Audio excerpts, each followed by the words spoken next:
This is released for the sake of education. This is a brief key insight about all the concepts of the book. We provide free audiobooks, key insights, summaries and brief study notes on the concepts of the books. So make sure to subscribe and become a part of our family. Without wasting any second, let's dive into the ocean of words. The Secret of Success. In every chapter of this book, mention is made of the money-making secret that has made fortunes for the exceedingly wealthy men whom I have carefully analyzed over a long period of years. The secret was first brought to my attention by Andrew Carnegie. The canny, lovable old Scotsman carelessly tossed it into my mind when I was but a boy. Then he sat back in his chair with a merry twinkle in his eyes and watched carefully to see if I had brains enough to understand the full significance of what he'd said to me. When he saw that I had grasped the idea, he asked if I would be willing to spend 20 years or more preparing myself to take it to the world, to men and women who, without the secret, might go through life as failures. I said I would, and with Mr. Carnegie's cooperation, I have kept my promise. Editor's comments. In 1908, during a particularly down time in the U.S. economy and with no money and no work, Napoleon Hill took a job as a writer for Bob Taylor's magazine. He was hired to write success stories about famous men. Although it would not provide much in the way of income, it offered Hill the opportunity to meet and profile the giants of industry and business, the first of whom was the creator of America's steel industry, multimillionaire Andrew Carnegie, who was to become Hill's mentor. Carnegie was so impressed by Hill's perceptive mind that following their 3-hour interview, he invited Hill to spend the weekend at his estate so they could continue the discussion. During the course of the next 2 days, Carnegie told Hill that he believed any person could achieve greatness if they understood the philosophy of success and the steps required to achieve it. "It's a shame," he said, "that each new generation must find the way to success by trial and error when the principles are really clear-cut." Carnegie went on to explain his theory that his knowledge could be gained by interviewing those who had achieved greatness, and then compiling the information and research into a comprehensive set of principles. He believed that it would take at least 20 years, and that the result would be the world's first philosophy of individual achievement. He offered Hill the challenge, for no more compensation than that Carnegie would make the necessary introductions and cover travel expenses. It took Hill 29 seconds to accept Carnegie's proposal. Carnegie told him afterward that had it taken him more than 60 seconds to make the decision, he would have withdrawn the offer. For a man who cannot reach a decision promptly, once he has all the necessary facts, cannot be depended upon to carry through any decision he may make.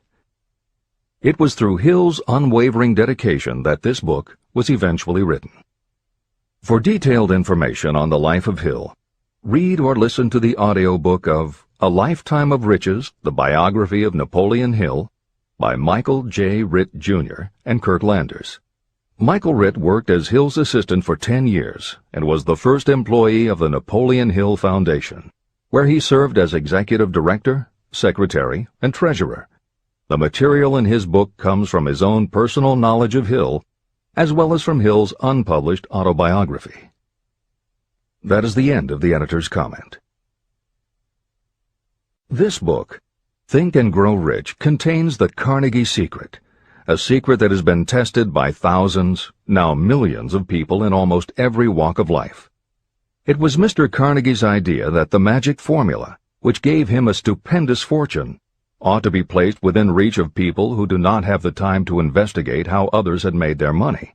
It was his hope that I might test and demonstrate the soundness of the formula through the experience of men and women in every calling. He believed the formula should be taught in all public schools and colleges. He said that if it were properly taught, it would revolutionize the entire educational system, and the time spent in school could be reduced to less than half. In Chapter 4, On Faith, you will read the astounding story of the organization of the giant United States Steel Corporation. It was conceived and carried out by one of the young men through whom Mr. Carnegie proved that his formula will work for all who are ready for it. This single application of the secret, by Charles M. Schwab, made him a huge fortune in both money and opportunity. Roughly speaking, this particular application of the formula was worth $600 million. These facts give you a fair idea of what reading this book may bring to you, provided you know what it is that you want. Editor's comment. According to one method of calculation, through inflation alone, it would take approximately $20 in 2001 to buy what $1 would have bought in 1901. However, to find the contemporary equivalent value of $600 million is not simply a matter of multiplying by the increase in the cost of living. Although there are other factors and variables in calculating buying power, even by conservative estimates, the $600 million would translate into at least $12 billion at the beginning of the 21st century. That's the end of the editor's comment. The secret was passed on to thousands of men and women who have used it for their personal benefit. Some have made fortunes with it. Others have used it successfully in creating harmony in their homes. A clergyman used it so effectively that it brought him an income of upwards of $75,000 a year, approximately $1.5 million in contemporary terms. Arthur Nash, a Cincinnati tailor, used his near-bankrupt business as a guinea pig on which to test the formula. The business came to life and made a fortune for its owners. The experiment was so unique that newspapers and magazines gave it millions of dollars worth of publicity. The secret was passed on to Stuart Austin Weir of Dallas, Texas. He was ready for it, so ready that he gave up his profession and studied law. Did he succeed? You'll read the answer in Chapter 6. Specialized knowledge. While I was the advertising manager of the LaSalle Extension University, I had the privilege of seeing J.G. Chaplin, president of the university, use the formula so effectively that he made LaSalle one of the great extension schools of this country. The secret is mentioned no fewer than 100 times throughout this book. It has not been directly named, for it seems to work more successfully when it is merely left in sight, where those who are ready and searching for it may pick it up. That is why Andrew Carnegie passed it to me without giving me its specific name. If you are ready to put it to use, you will recognize this secret at least once in every chapter, but you will not find an explanation of how you will know if you are ready. That would deprive you of much of the benefit you will receive when you make the discovery in your own way. If you have ever been discouraged, if you have had difficulties that took the very soul out of you, if you have tried and failed, if you were ever handicapped by illness or physical affliction, the story of my own son's discovery and use of the Carnegie formula may prove to be the oasis in the desert of lost hope for which you have been searching. This secret was extensively used by President Woodrow Wilson during the World War, and by President Roosevelt during the Second World War. It was passed on to every soldier in the training received before going to the front. President Wilson told me it was a powerful factor in raising the funds needed for the war. A peculiar thing about this secret is that those who acquire and use it find themselves literally swept on to success.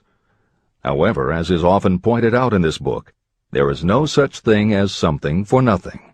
The secret cannot be had without paying a price, although the price is far less than its value. Another peculiarity is that the secret cannot be given away, and it cannot be purchased for money. Unless you are intentionally searching for the secret, you cannot have it at any price. That is because the secret comes in two parts, and in order for you to get it, one of those parts must already be in your possession. The secret will work for anyone who is ready for it. Education has nothing to do with it. Long before I was born, the secret had found its way into the possession of Thomas A. Edison, and he used it so intelligently that he became the world's leading inventor, although he had only 3 months of schooling. The secret was passed on to Edwin C. Barnes, a business associate of Mr. Edison's.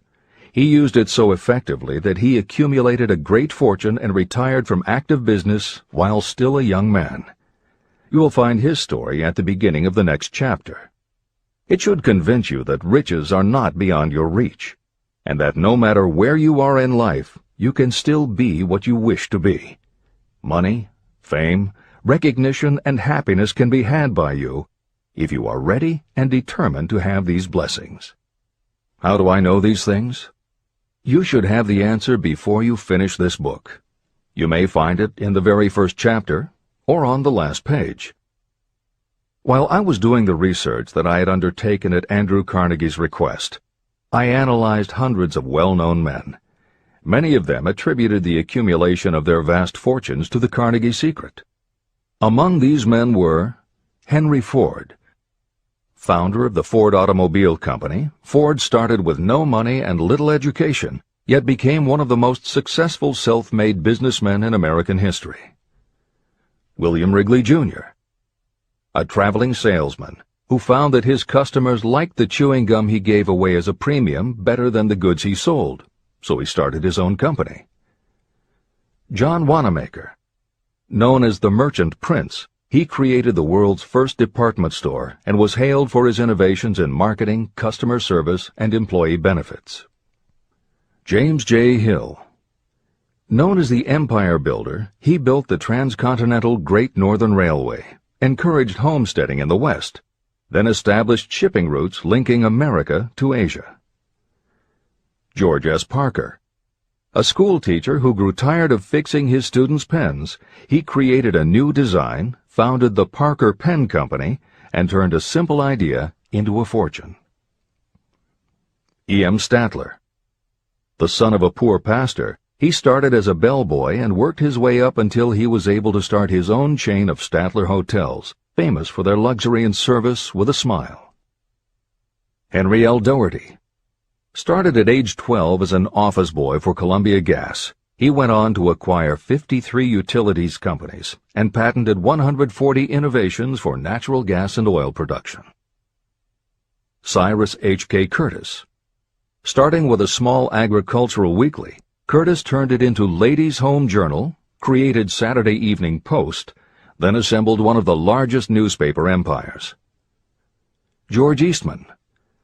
Inventor and founder of the Eastman Kodak Company, he created many of the innovations that popularized photography and transformed the motion picture industry. Charles M. Schwab. The right-hand man of Andrew Carnegie, he was president of Carnegie Steel Company, brokered the deal that formed U.S. Steel, and went on to found Bethlehem Steel. Theodore Roosevelt. 26th President of the United States from 1901 to 1909. John W. Davis. A lawyer and political leader, Davis was Solicitor General under President Woodrow Wilson and later appointed ambassador to Great Britain. Elbert Hubbard. Philosopher, publisher of the Fra magazine, and founder of the Roycrofters Artists Colony, Hubbard was also the author of many bestsellers including A Message to Garcia. Wilbur Wright. A bicycle shop owner who, with his brother Orville, became the first Americans to fly heavier-than-air aircraft and pioneered the aviation industry. William Jennings Bryan. Newspaper publisher, presidential nominee, Secretary of State under President William McKinley, but perhaps best known as the lawyer who defended creationism at the Scopes monkey trial. Dr. David Starr Jordan.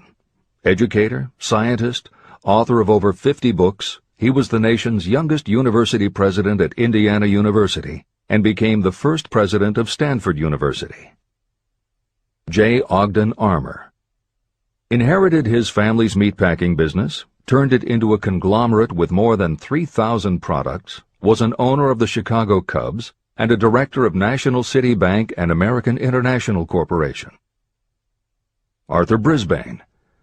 A crusading journalist and syndicated columnist, Brisbane was sought after by every major news organization and was the most read and highest-paid editorial writer of his day. Dr. Frank Gunsaulus. A Chicago preacher who delivered such a powerful sermon, Philip D. Armour gave him $1 million to start the Armour Institute of Technology, of which he became president. Daniel Willard. President of the B&O Railroad for more than 30 years, he was honored by having the city of Willard, Ohio, named for him. King Gillette. A traveling salesman and born tinkerer, Gillette was trying to shave on a moving train when he came up with the idea of the safety razor, which became the foundation of a corporate giant. Ralph A. Weeks. President of International Correspondence Schools, Weeks helped finance Napoleon Hill's Intra-Wall Institute, established to educate and rehabilitate prison inmates. Judge Daniel T. Wright, instructor at Georgetown Law School, where Napoleon Hill was studying when Bob Taylor's magazine gave him the assignment to write a profile of Andrew Carnegie. John D. Rockefeller. With $1,000 in savings plus another $1,000 borrowed from his father, he started a kerosene company which he grew into the giant Standard Oil and one of the world's greatest fortunes. Thomas A. Edison. Inventor and entrepreneur, he perfected the electric light bulb, the phonograph, the motion picture camera, and owned the rights to more than 1,000 patented inventions. Frank A. Vanderlip. A poor boy who became a journalist, social reformer, and self-made millionaire, he was president of the National City Bank, now Citibank, and Assistant Secretary of the Treasury. F. W. Woolworth. A clerk in a general store, he pioneered the idea of fixed-price selling and self-service and forever changed retail selling with a chain of Woolworth 5 and 10 cent stores. Colonel Robert A. Dollar. Starting with a small schooner bought to haul lumber down the West Coast, he built the Dollar Steamship Company, the largest fleet of luxury liners sailing under the U.S. flag. Edward A. Filene. Founder of the Boston-based stores, he devised revolutionary methods of distribution and merchandising and became famous for the first bargain basement department. Edwin C. Barnes.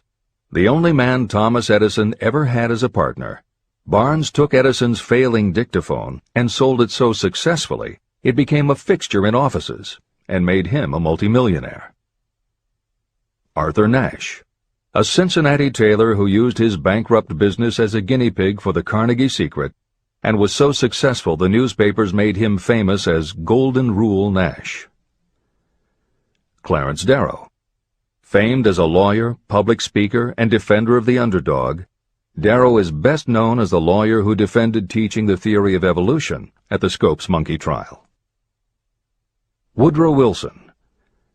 28th President of the United States of America from 1913 to 1921. William Howard Taft.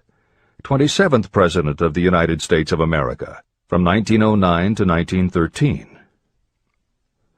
Luther Burbank. World-renowned horticulturalist who introduced over 800 varieties of new plants in his effort to improve the quality of plants and thereby increase the world's food supply. Edward W. Buck. Although he had only 6 years' schooling, by the age of 20 he was editor of Ladies' Home Journal, which he helped to build into the world's most widely circulated magazine. Frank A. Munsey.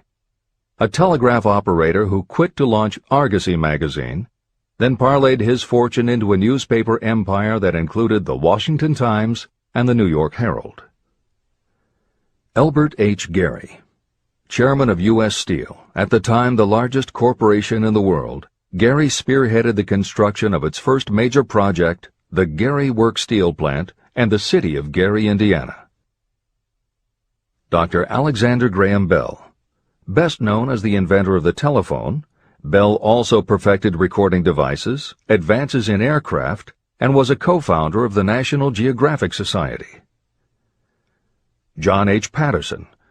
President of National Cash Register, Patterson was known as an advertising visionary and a genius at motivating his sales force, which made NCR the leader in its field. Julius Rosenwald. A small manufacturer who foresaw the future of mail order, he bought 25% of Sears Roebuck & Company, and together with Richard Sears built it into an icon of American business. Stuart Austin Weir. A construction engineer Hill met in the Texas oil fields who, inspired by the Carnegie Secret, went to law school after age 40 and also helped publish Napoleon Hill's magazine. Dr. Frank Crane. A noted psychologist, essayist, and author of the book 4-Minute Essays on subjects such as The Price of Liberty, Pragmatism, The Duty of the Rich, and How to Keep Friends. J.G. Chaplin, president of the LaSalle Extension University at the time Napoleon Hill worked in the university's advertising and sales department, where he first realized his talent for motivating people. Jennings Randolph, a congressman, then U.S. Senator from West Virginia. Randolph was a lifelong admirer of Napoleon Hill, and it was he who encouraged Hill to act as advisor to President Franklin Delano Roosevelt.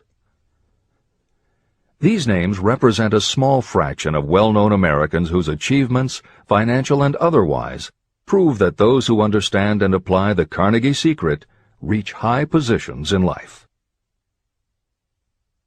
Editor's comment. As Napoleon Hill says, the preceding list includes only some of the more than 500 multimillionaires and extraordinarily successful individuals whom Napoleon Hill interviewed prior to writing Think and Grow Rich. It does not include the equally impressive list of people he came in contact with after the publication, nor does it include the names of those who did not have the opportunity to meet Napoleon Hill personally, but who attribute their success to having read this book.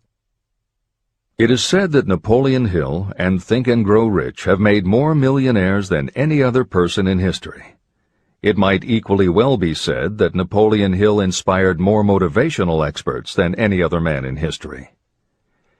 It is practically impossible to find a motivational speaker who does not draw upon Hill's work. His influence can be seen in the writings of his early peers, Dale Carnegie and Norman Vincent Peale. Later successful authors and speakers such as W. Clement Stone, Og Mandino, and Earl Nightingale either worked directly with Napoleon Hill or with the Napoleon Hill Foundation.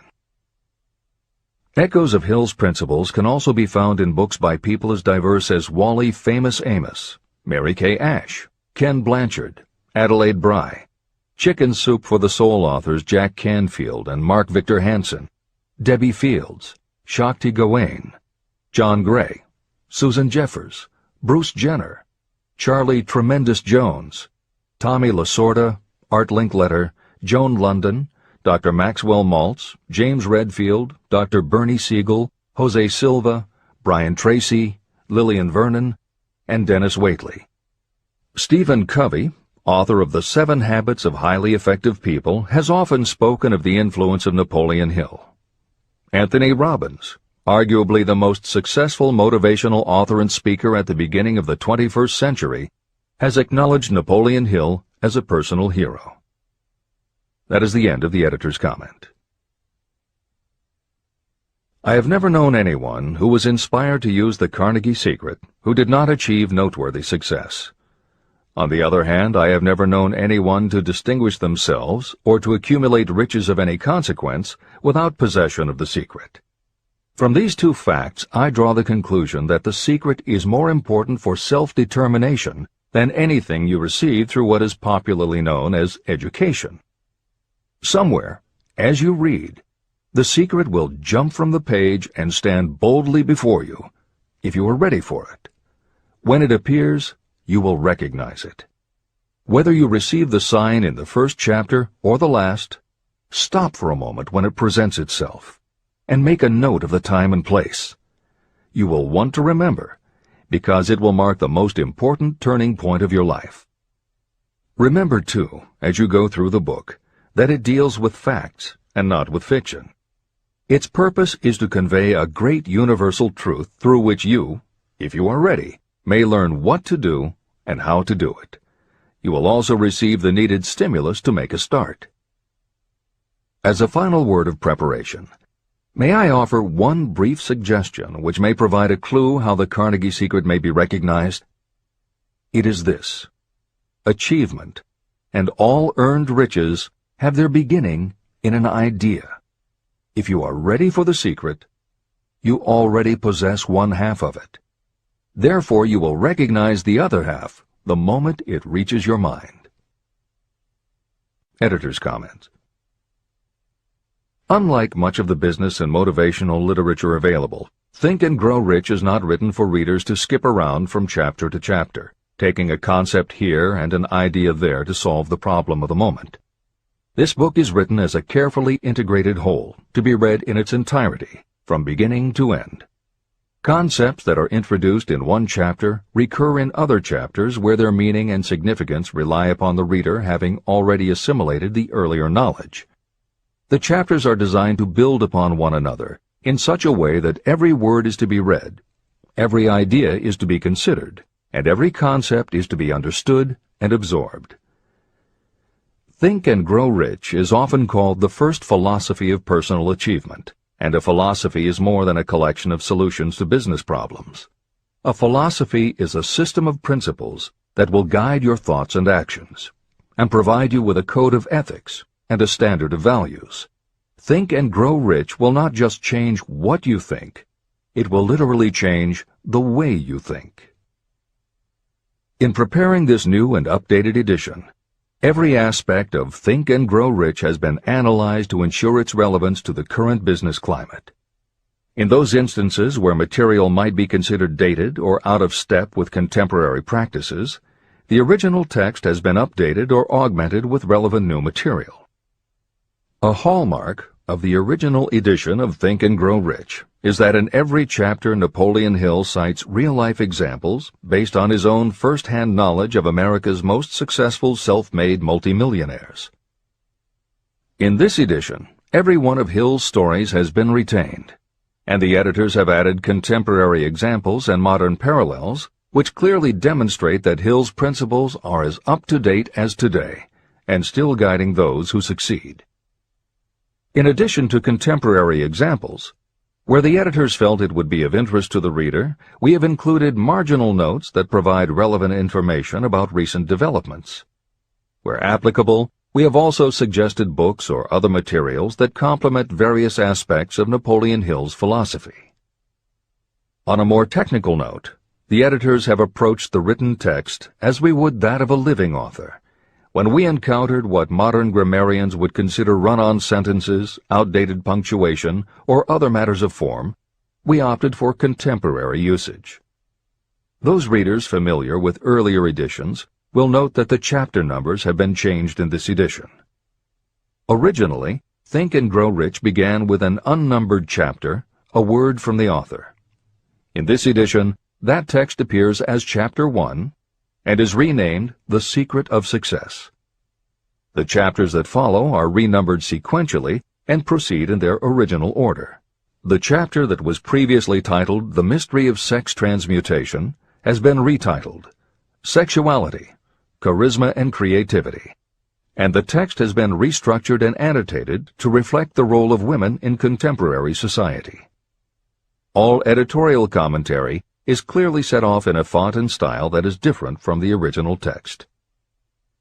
This is the end of the editor's comments.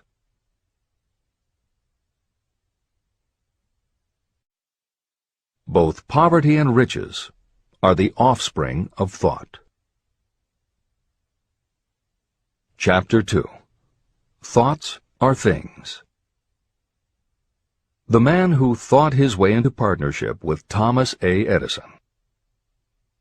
Truly, thoughts are things, and powerful things, when they are mixed with definiteness of purpose, persistence, and a burning desire for their translation into riches or other material objects. Some years ago, Edwin C. Barnes discovered how true it is that you really can think and grow rich. His discovery did not come about at one sitting. It came little by little, beginning with a burning desire to become a business associate of the great Thomas Edison. One of the chief characteristics of Barnes' desire was that it was definite. He wanted to work with Edison, not for him. Pay close attention to the story of how he turned his desire into reality, and you'll have a better understanding of the principles that lead to riches. When this desire, or this thought, first flashed into his mind, he was in no position to act upon it. Two problems stood in his way. He did not know Mr. Edison, and he did not have enough money to buy a train ticket to West Orange, New Jersey, where the famed Edison Laboratory was located. These problems would have discouraged the majority of people from making any attempt to carry out the desire. But his was no ordinary desire. The Inventor and the Tramp. Edwin C. Barnes presented himself at Mr. Edison's laboratory and announced that he had come to go into business with the inventor. Years later, in speaking about that first meeting, Mr. Edison said about Barnes, "He stood there before me looking like an ordinary tramp, but there was something in the expression of his face which conveyed the impression that he was determined to get what he had come after. I had learned from years of experience with men that when a man really desires a thing so deeply that he is willing to stake his entire future on a single turn of the wheel in order to get it, he is sure to win. I gave him the opportunity he asked for, because I saw he had made up his mind to stand by until he succeeded. Subsequent events proved that no mistake was made." It could not have been the young man's appearance that got him his start in the Edison office. That was definitely against him. It was what he thought that counted. Barnes did not get his partnership with Edison on his first interview. What he did get was a chance to work in the Edison offices at a very nominal wage. Months went by. Nothing happened to bring nearer the goal that Barnes had set as his definite major purpose. But something important was happening in Barnes' mind. He was constantly intensifying his desire to become the business associate of Edison. Psychologists have correctly said, when one is truly ready for a thing, it puts in its appearance. Barnes was ready for a business association with Edison, and he was determined to remain ready until he got what he was seeking. He did not say to himself, "Ah, well, what's the use? I guess I'll change my mind and try for a salesman's job." But he did say, "I came here to go into business with Edison, and I'll accomplish my goal if it takes the remainder of my life." He meant it. What a different story people would tell if only they would adopt a definite purpose and stand by that purpose until it had time to become an all-consuming obsession. Maybe young Barnes did not know it at the time, but his bulldog determination and his persistence in focusing on a single desire was destined to mow down all opposition and bring him the opportunity he was seeking. When the opportunity came, it appeared in a different form and from a different direction than Barnes had expected. That is one of the tricks of opportunity. It has a sly habit of slipping in by the back door, and often it comes disguised in the form of misfortune or temporary defeat. Perhaps this is why so many people fail to recognize opportunity. Mr. Edison had just perfected a new device, known at that time as the Edison dictating machine. His salesmen were not enthusiastic about the machine. They did not believe it could be sold without great effort. Barnes saw his opportunity. It had crawled in quietly, hidden in a queer-looking machine that interested no one but Barnes and the inventor.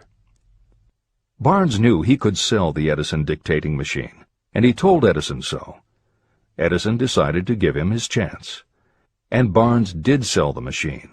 In fact, he sold it so successfully that Edison gave him a contract to distribute and market it all over the nation. Out of that business association, Barnes made himself rich in money, but he did something infinitely greater. He proved that you really can think and grow rich. How much actual cash that original desire of Barnes was worth to him, I have no way of knowing. Perhaps it brought him $2 or $3 million. Editor's comment. $3 million in the early years of the 20th century would be comparable to more than $50 million in terms of buying power at the beginning of the 21st century. This is the end of the editor's comment. But the amount becomes insignificant compared with the greater asset he acquired. The definite knowledge that an intangible impulse of thought can be transmuted into material rewards by the application of known principles. Barnes literally thought himself into a partnership with the great Edison. He thought himself into a fortune. He had nothing to start with except knowing what he wanted, and the determination to stand by that desire until he realized it. 3 feet from gold. One of the most common causes of failure is the habit of quitting when you're overtaken by temporary defeat. Every person is guilty of this mistake at one time or another. During the gold rush days, An uncle of my friend R.U. Darby was caught by gold fever, and he went west to Colorado to dig and grow rich. He had never heard that more gold has been mined from the thoughts of men than has ever been taken from the earth. He staked a claim and went to work with pick and shovel. After weeks of labor, he was rewarded by the discovery of the shining ore. He needed machinery to bring the ore to the surface. Quietly, he covered up the mine and returned to his home in Williamsburg, Maryland. He told his relatives and a few neighbors about the strike. They got together the money for the machinery and had it shipped. R.U. Darby decided to join his uncle, and they went back to work the mine. The first car of ore was mined and shipped to a smelter. The returns proved they had one of the richest mines in Colorado. A few more cars of that ore would clear their debts. Then would come the big killing in profits. Down went the drills. Up went the hopes of Darby and Uncle. Then something happened. The vein of gold ore disappeared. They had come to the end of the rainbow, and the pot of gold was no longer there. They drilled on, desperately trying to pick up the vein again, all to no avail. Finally, they decided to quit. They sold the machinery to a junkman for a few $100s and took the train back home. The junkman called in a mining engineer to look at the mine and do a little calculating. The engineer advised that the project had failed because the owners were not familiar with fault lines. His calculations showed that the vein would be found just 3 feet from where the Darbys had stopped drilling. And that is exactly where it was found. The junkman took millions of dollars in ore from the mine because he knew enough to seek expert counsel before giving up. Long afterward, Mr. Darby recouped his loss many times over when he made the discovery that desire can be transmuted into gold. The discovery came after he went into the business of selling life insurance. Never forgetting that he lost a huge fortune because he stopped 3 feet from gold, Darby profited by the experience in his newly chosen field. He simply said to himself, "I stopped 3 feet from gold, but I will never stop because men say no when I ask them to buy insurance." Darby became one of a small group of men who sell over $1 million in life insurance annually. He owed his stickability to the lesson he learned from his quitability in the gold mining business. Before success comes in anyone's life, that person is sure to meet with much temporary defeat, and perhaps some failure. When defeat overtakes a person, the easiest and most logical thing to do is to quit. That is exactly what the majority of people do. More than 500 of the most successful people this country has ever known told me their greatest success came just one step beyond the point at which defeat had overtaken them. Failure is a trickster with a keen sense of irony and cunning. It takes great delight in tripping you just when success is almost within reach. Editor's comments. Napoleon Hill's creed, "Every failure brings with it the seed of an equivalent success," was the inspiration for entrepreneur and motivational speaker Wayne Allen Root to write his book, The Joy of Failure. Published in the late 1990s, it not only tells Wayne's personal story of using his failures as stepping stones to success, he also recounts stories from other successful people, which prove that the rich and famous got to be that way only because of what they learned from their failures. People such as Jack Welch, the hugely successful CEO of General Electric, who early in his career failed dramatically when a plastics plant for which he was responsible blew up. Billionaire Charles Schwab was a failure at school and university, flunking basic English twice due to a learning disability, and then failed on Wall Street more than once before he thought of the idea that grew to make him very rich indeed. Sylvester Stallone, Bruce Willis, Oprah Winfrey, Bill Clinton, Stephen Jobs, Donald Trump, and a host of other equally well-known achievers all had to fail in order to learn the lessons that ultimately made them successes. Every one of them was a failure, but none of them was defeated. Charles F. Kettering, who patented more than 200 inventions including the automobile ignition, the spark plug, Freon for air conditioners and the automatic transmission, said, "From the time a person is 6 years old until he graduates from college, he has to take 3 or 4 examinations a year. If he flunks once, he is out." But an inventor is almost always failing. He tries and fails maybe 1,000 times.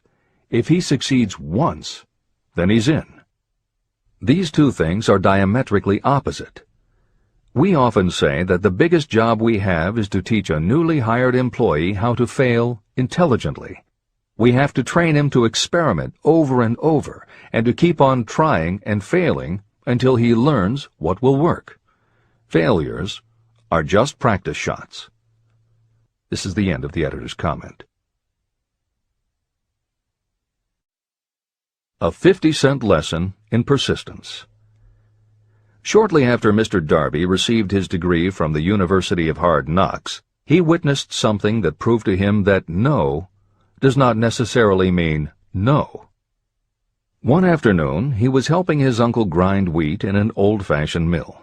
The uncle operated a large farm on which a number of sharecropper farmers lived. Quietly, the door was opened, and a small child, the daughter of a tenant, walked in and took her place near the door. The uncle looked up, saw the child, and barked at her roughly, "What do you want?" Meekly, the child replied, "My mom says to send her 50 cents. "I'll not do it," the uncle retorted. "Now you run on home." But she did not move. The uncle went ahead with his work, not noticing that she did not leave. When he looked up again and saw her still standing there, he said, "I told you to go on home. Now go, or I'll take a switch to you." But she did not budge. The uncle dropped a sack of grain he was about to pour into the mill hopper and started toward the child. Darby held his breath. He knew his uncle had a fierce temper. When the uncle reached the spot where the child was standing, she quickly stepped forward 1 step, looked up into his eyes, and screamed at the top of her voice, "My mom's got to have that 50 cents!" The uncle stopped, looked at her for a minute, put his hand in his pocket, took out $50, and gave it to her. The child took the money and slowly backed toward the door, never taking her eyes off the man whom she had just conquered. After she had gone, the uncle sat down on a box and looked out the window into space for more than 10 minutes. He was pondering, with awe, over the whipping he had just taken. Mr. Darby, too, was doing some thinking. This was the first time in all his experience that he had seen a child deliberately master an adult. How did she do it? What happened to his uncle that caused him to lose his fierceness and become as docile as a lamb? What strange power did this child use that made her master of the situation? These questions flashed into Darby's mind, but he did not find the answer until years later, when he told me the story. Strangely, the story of this unusual experience was told to me in the old mill on the very spot where the uncle took his whipping. As we stood there in that musty old mill, Mr. Darby repeated the story and finished by asking, "What can you make of it? What strange power did that child use that so completely whipped my uncle?" The answer to his question will be found in the principles described in this book. The answer is full and complete. It contains enough details and instructions for you to understand and apply the same force that the little child accidentally stumbled upon. Keep your mind alert, and you will learn exactly what strange power came to the rescue of the child. You may catch a glimpse of the power in this chapter, or it may flash into your mind in some later chapter. If you stay alert to the possibility, somewhere you will find the idea that will quicken your receptive powers and place at your command this same irresistible power. It may come in the form of a single idea, or it may come as a complete plan or a purpose. It may even cause you to go back over your past experiences of failure or defeat, and in doing so, it may bring to the surface some lesson by which you can regain all that you lost through defeat. After I had explained to Mr. Darby the power unwittingly used by the little child, he mentally retraced his 30 years as a life insurance salesman. As he did so, it became clear to him that his success was due, in no small degree, to the lesson he had learned from the child. Mr. Darby pointed out, "Every time a prospect tried to bow me out without buying, I saw that child standing there in the old mill, her big eyes glaring in defiance, and I said to myself, I've got to make this sale. The better portion of all sales I have made were made after people had said no." He also recalled his mistake in having stopped only 3 feet from gold. "But," he said, "that experience was a blessing in disguise. It taught me to keep on keeping on, no matter how hard the going may be. A lesson I needed to learn before I could succeed in anything." Mr. Darby's experiences were commonplace and simple enough, yet they held the answer to his destiny in life. In fact, to him the experiences were as important as life itself, and he was able to profit from these 2 important experiences because he analyzed them and found the lesson they taught. But what if you don't see the events of your life as being experiences of such profound significance? And what about the young person who doesn't yet have even minor failures to analyze? Where and how will they learn the art of converting defeats into the stepping stones to opportunity? That is exactly why this book was written, to answer those questions. To convey my answer, I have constructed 13 principles. These principles work individually or together as catalysts. The specific answer that you are looking for may already be in your own mind. Reading these principles may be the catalyst that causes your answer to suddenly come to you as an idea, a plan, or a purpose. One sound idea is all you need to achieve success. These 13 principles contain the best and most practical ways and means of creating ideas. Success consciousness. Before I go any further in the description of these principles, you should know this. When riches begin to come, they come so quickly and in such great abundance that you will wonder where they've been hiding during all those lean years. This is an astounding statement, especially when you take into consideration the popular belief that riches come only to those who work hard and long. When you begin to think and grow rich, you will observe that riches begin with a state of mind, with definiteness of purpose, with little or no hard work. What you need to know now is how to acquire the state of mind that will attract riches. I spent 25 years researching the answer to that question, because I, too, wanted to know how wealthy men become that way. What you will learn is that as soon as you master the principles of this philosophy, and begin to apply those principles, your financial status will begin to improve. Everything you touch will begin to transmute itself into an asset for your benefit. Impossible? Not at all. One of the main weaknesses the average person suffers is too much familiarity with the word impossible. We know all the rules that will not work. We know all the things that cannot be done. This book was written for those who seek the rules that have made others successful and are willing to stake everything on those rules. Success comes to those who become success conscious. Failure comes to those who allow themselves to become failure conscious. The object of this book is to help you learn the art of changing your mind from failure consciousness to success consciousness. Another weakness is the habit of measuring everything and everyone by your own impressions and beliefs. Some of you reading this will have trouble believing that you can think and grow rich because your thought habits have been steeped in poverty, misery, failure, and defeat.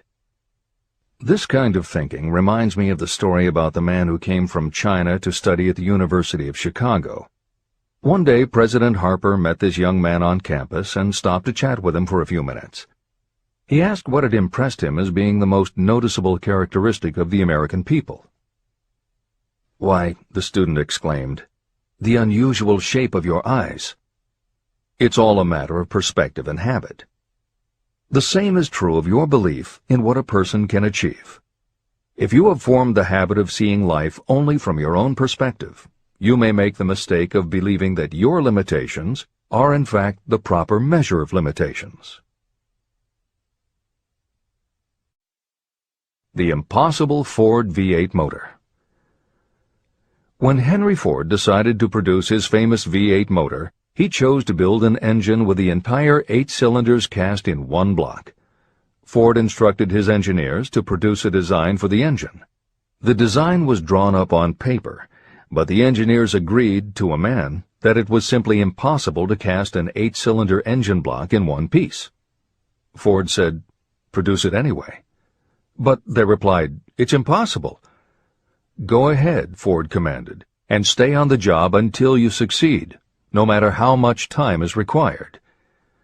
So the engineers went ahead. 6 months went by. Nothing happened. Another 6 months passed, and still nothing. The engineers tried every conceivable plan to carry out the orders, but the thing seemed out of the question. Impossible. At the end of the year, Ford again checked with his engineers, and again they told him they had found no way to carry out his orders. "Go right ahead," said Ford. "I want it, and I'll have it." They went ahead. And then, as if by a stroke of magic, the secret was discovered. The Ford determination had won once more. Henry Ford was a success because he understood and applied the principles of success. One of these principles is desire, knowing clearly what you want. Remember this Ford story as you continue reading this book. Pick out the lines in which the secrets of his stupendous achievement have been described. If you do this, if you can put your finger on those particular principles that made Henry Ford rich, you may equal his achievements in almost any calling for which you are suited. Editor's comments. To those readers who may interpret Ford's actions as nothing more than obstinacy, the editors would point out that he was employing a technique that has become a common part of strategic planning in many industries, including aerospace, computers, medicine, and the military. When launching large, complicated, long-term projects, the planners often know that at certain points along the way they will need components that simply do not yet exist. The fact that at the beginning there is no way to get from A to B does not deter them. There are many parts of the project they can get started on now, and they just assume that by the time they get to the point where they will need a technology or a device, they will have solved the problem of making it, and they have been proven right time and again. Stated simply, the technique is to clearly know what you want to accomplish, have faith in your ability to do it, and persist until you have accomplished your goal. This is the end of the editor's comments. Why you are the master of your fate. When the famed English poet William Henley wrote the prophetic lines, "I am the master of my fate, I am the captain of my soul," he should have informed us that the reason we are the masters of our fate, the captains of our souls, is that we have the power to control our thoughts.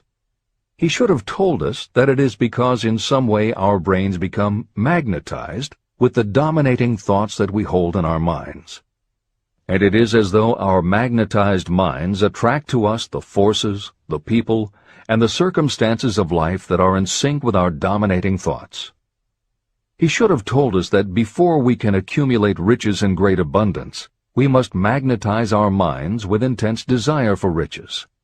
That we must become money-conscious until the desire for money drives us to create definite plans for acquiring it.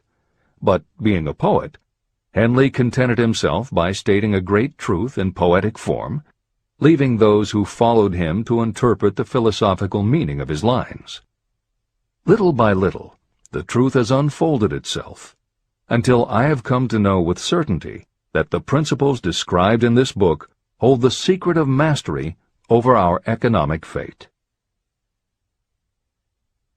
Principles that can change your destiny.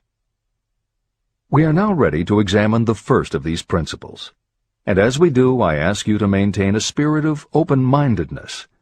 Remember as you read that these principles are not my invention, nor are they the invention of any one person. These principles have worked for literally millions of people. You, too, can put them to work for you and your own enduring benefit.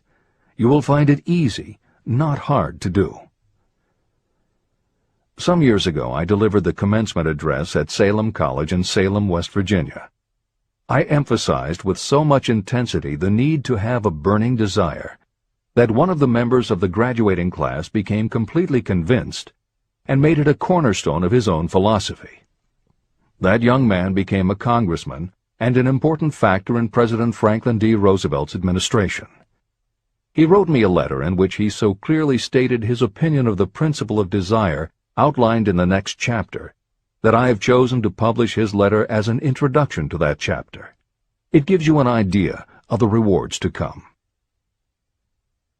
My dear Napoleon, my service as a member of Congress having given me an insight into the problems of men and women, I am writing to offer a suggestion which may become helpful to thousands of worthy people.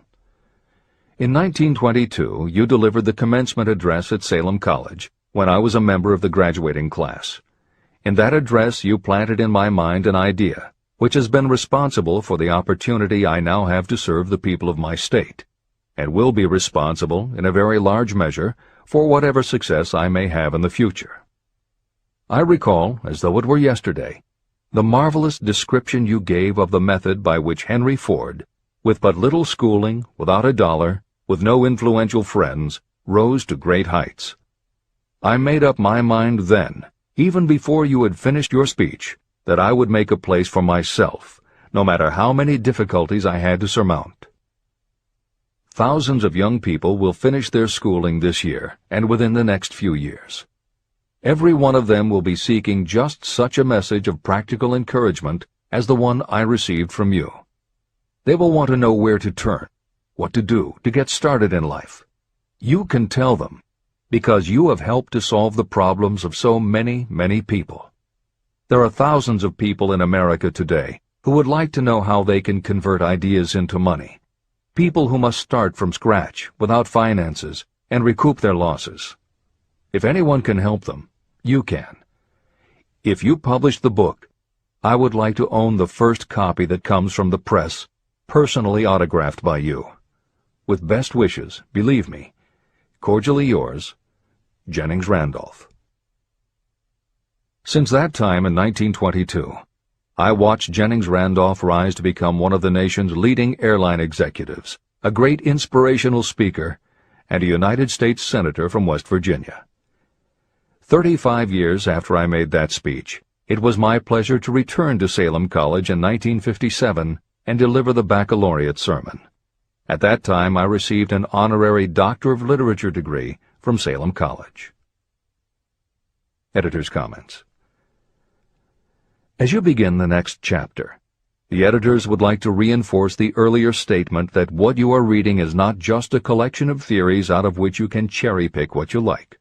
The 13 principles of success were proven by the real-life experiences of the long list of famous successful people cited earlier by Napoleon Hill. His techniques are also practiced and endorsed by the contemporary experts and authors whom the editors mentioned, following Hill's list. More than 60 million people have purchased copies of the book that you are now holding in your hands. If this book has proven to be that successful, surely you owe it to yourself to give it every chance to work for you too. Read it. Don't question it. Do it.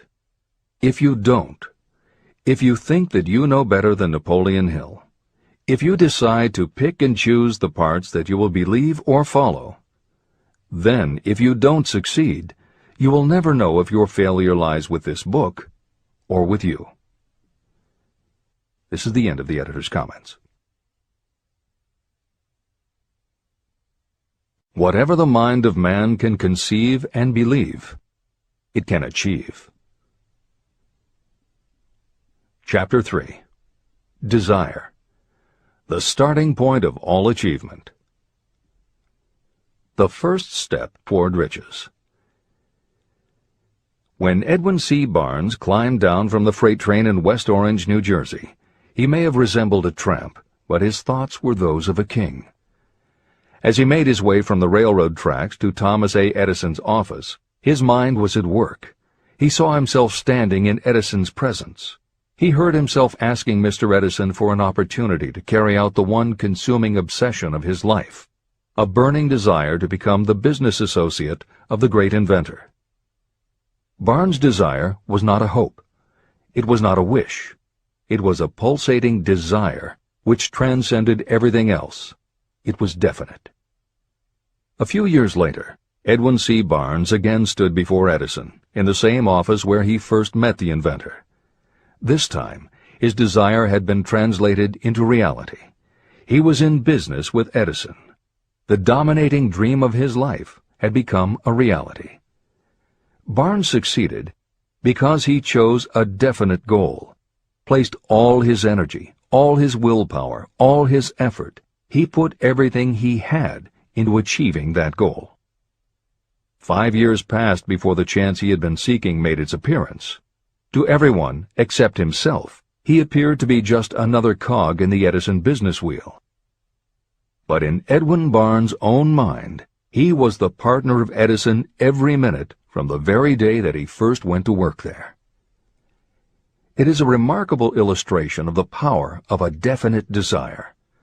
Barnes won his goal because he wanted to be a business associate of Mr. Edison's more than he wanted anything else. He created a plan by which to attain that purpose, and he burned all bridges behind him. He stood by his desire until it became the dominating obsession of his life, and finally, a fact. When he went to West Orange, he did not say to himself, "I will try to induce Edison to give me a job of some sort." He said, "I will see Edison and put him on notice that I have come to go into business with him."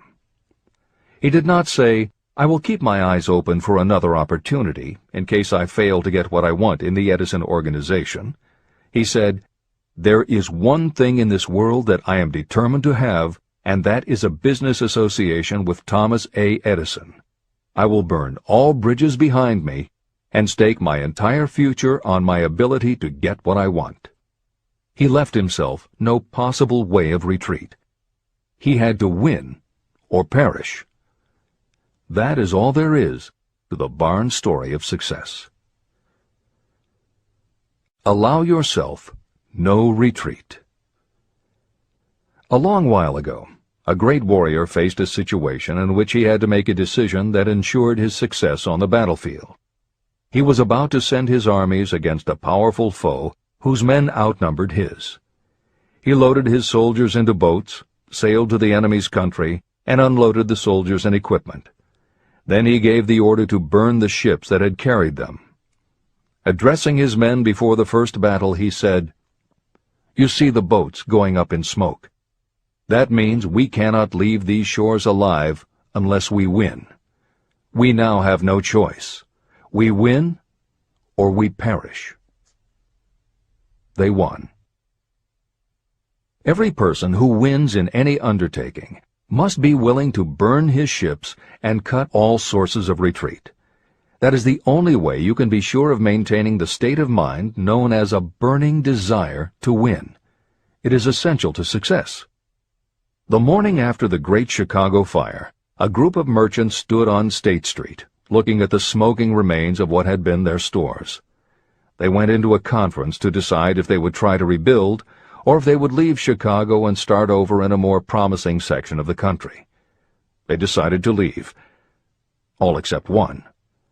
The merchant who decided to stay and rebuild pointed a finger at the remains of his store and said, "Gentlemen, on that very spot I will build the world's greatest store, no matter how many times it may burn down." That was in 1871. The store was built. It still stands there today. The Marshall Field's department store is a towering monument to the power of that state of mind known as a burning desire. The easy thing would have been for Marshall Field to do exactly what his fellow merchants did. When the going was hard and the future looked dismal, they pulled up and went where the going seemed easier.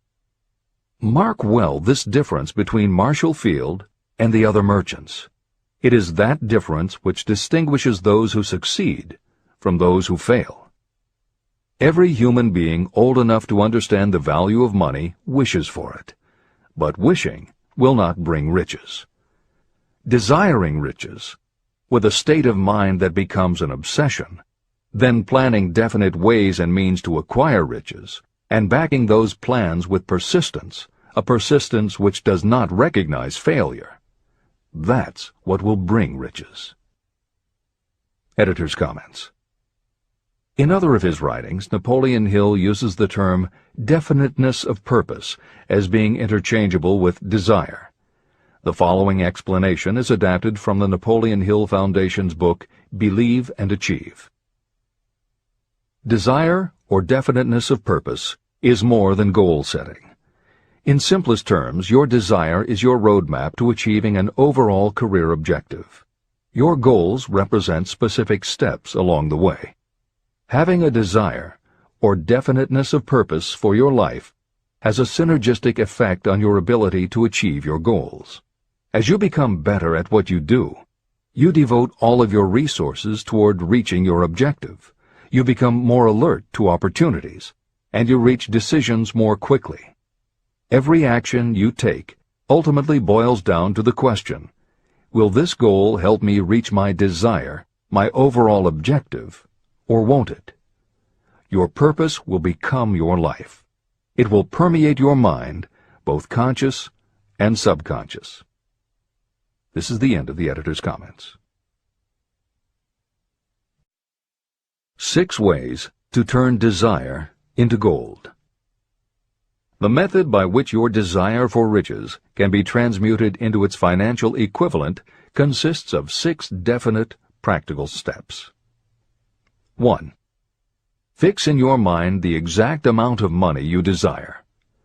It is not sufficient merely to say, "I want plenty of money." Be definite about the amount. There is a psychological reason for such definiteness explained in subsequent chapters. 2.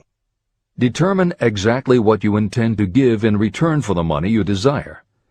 There is no such reality as something for nothing. 3. Establish a definite date when you intend to possess the money you desire. 4. Create a definite plan for carrying out your desire, and begin at once, whether you are ready or not, to put this plan into action. 5. Now write it out. Write a clear, concise statement of the amount of money you intend to acquire. Name the time limit for its acquisition. State what you intend to give in return for the money, and describe clearly the plan through which you intend to accumulate it. 6. Read your written statement aloud, twice daily. Read it once just before retiring at night, and read it once after arising in the morning. As you read, see and feel and believe yourself already in possession of the money. It is important that you follow the instructions in these 6 steps. It is especially important that you observe and follow the instructions in the 6th step. You may complain that it is impossible for you to see yourself in possession of money before you actually have it. Here is where a burning desire will come to your aid. If you truly desire money so keenly that your desire is an obsession, you will have no difficulty in convincing yourself that you will acquire it. The object is to want money, and to become so determined to have it that you convince yourself you will have it. If you have not been schooled in the workings of the human mind, these instructions may appear impractical. It may help you to know that the information they convey was given to me by Andrew Carnegie, who made himself into one of the most successful men in American history. Carnegie began as an ordinary laborer in the steel mills, but managed, despite his humble beginning, to make these principles yield him a fortune of considerably more than $100 million. Editor's comment. In today's terms, the value of Carnegie's fortune would be at least $20 billion and probably a good deal more. End of editor's comment. It may be of further help to know that the 6 steps were carefully scrutinized by the famed inventor and successful businessman, Thomas A. Edison. He gave his stamp of approval, saying they are not only the steps essential for the accumulation of money, but also for the attainment of any goal. Editor's comments. In the time since Napoleon Hill wrote these words, advances in our understanding of both the physiology of the brain and the psychology of the mind have yielded a much greater understanding of human motivation. Even so, the methods used by modern motivational experts are essentially the same techniques advised by Hill. Research studies confirm that there is sound psychological basis for doing as Hill advises. Be very specific when setting goals.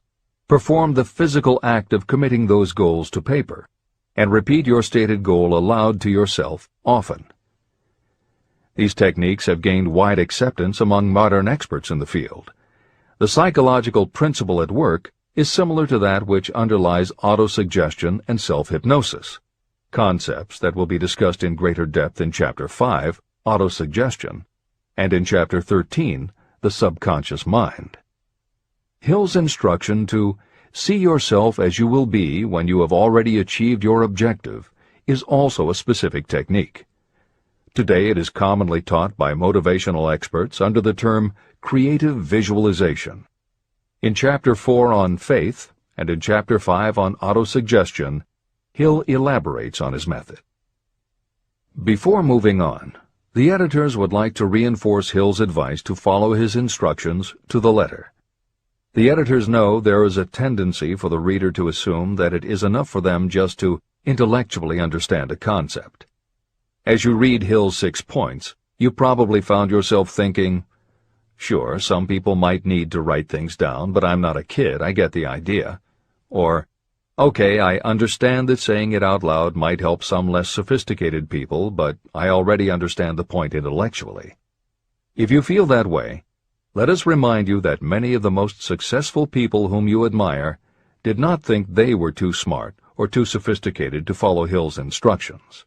The editors would again point out that if Napoleon Hill believed the actual acts of writing and speaking your goals is important, and if psychologists and motivational experts agree, then you would be foolish not to follow this simple advice. Just do it. This is the end of the editor's comments.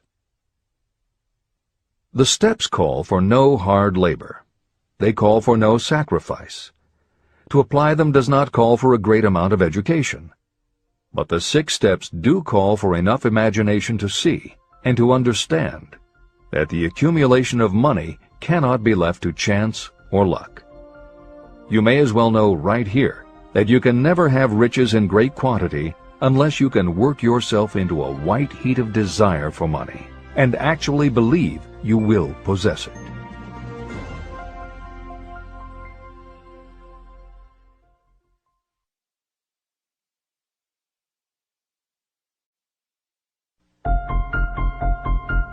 The power of great dreams. If you are in this race for riches, you should be encouraged by the following truth.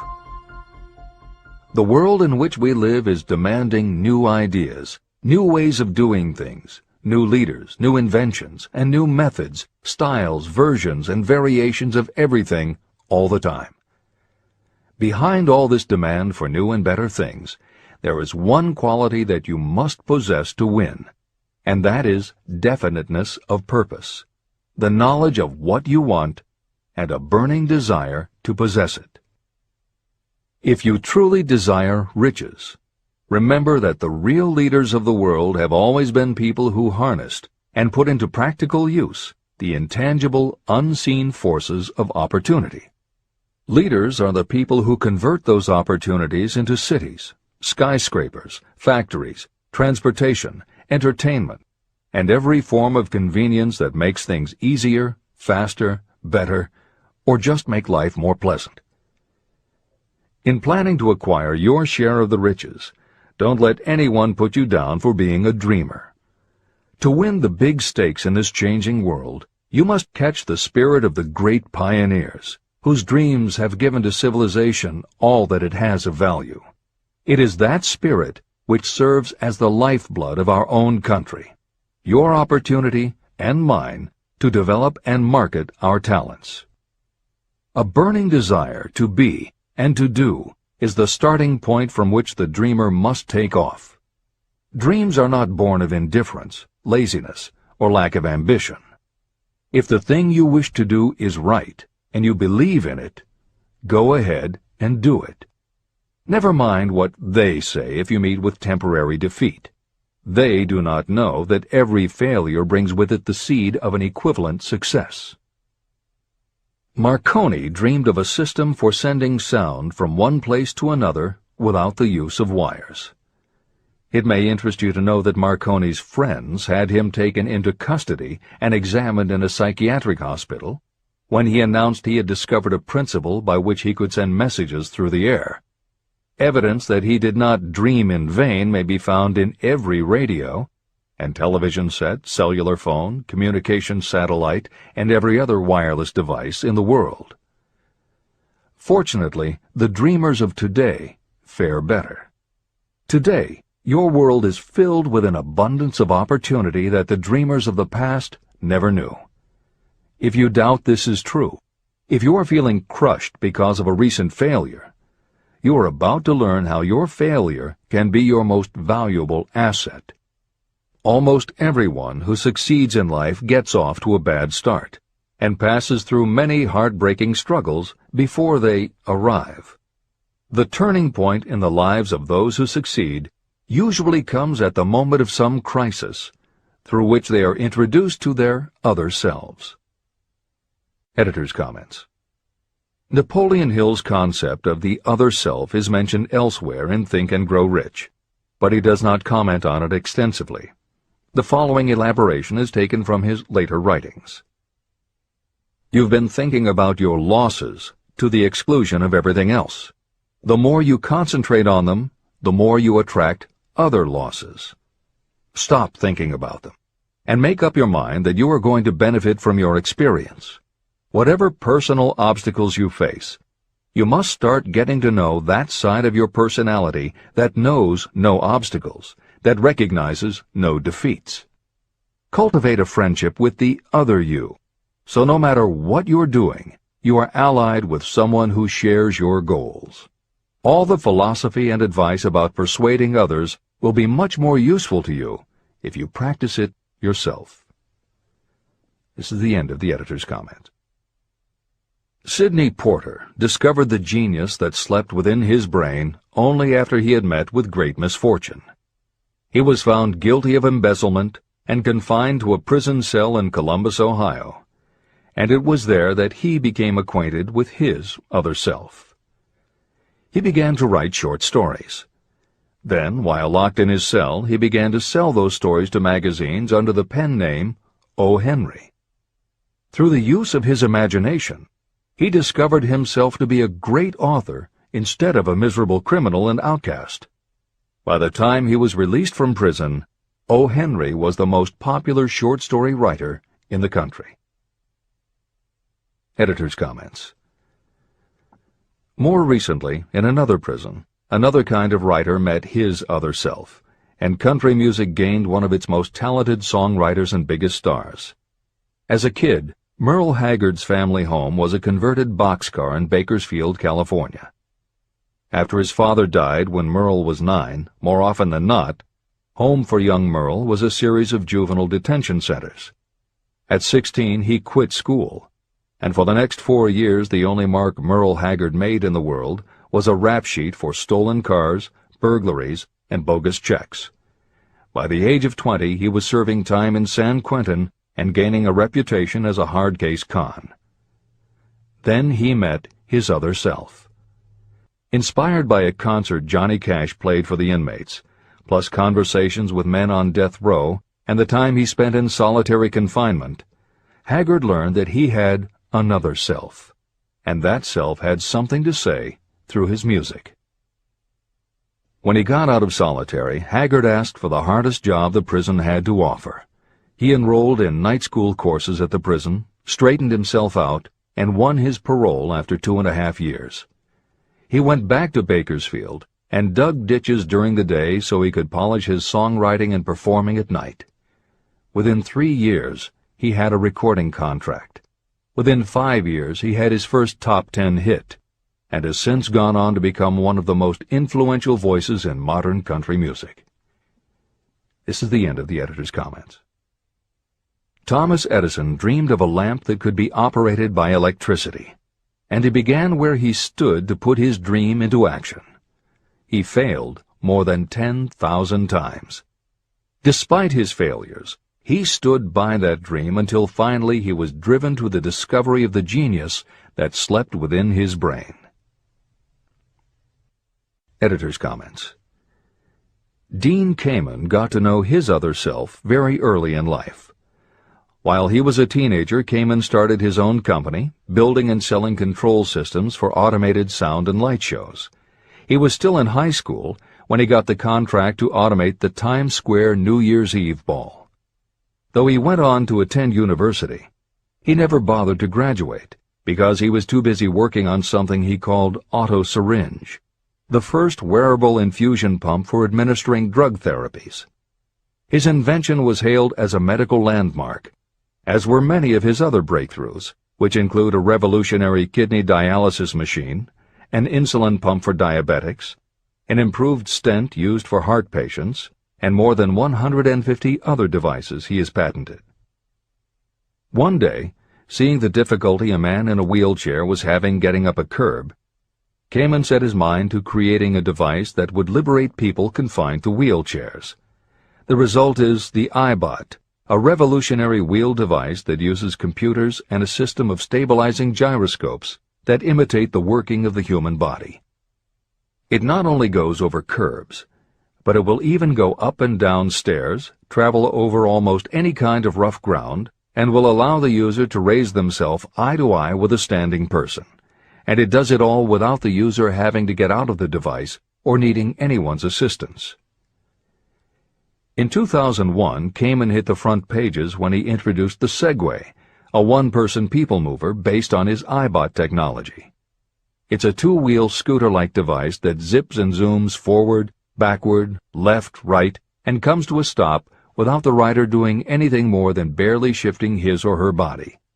It is so sensitive that it is almost as though it obeys the user's thoughts. The Segway may be a world-changing invention, with possible applications for work and travel that stagger the imagination.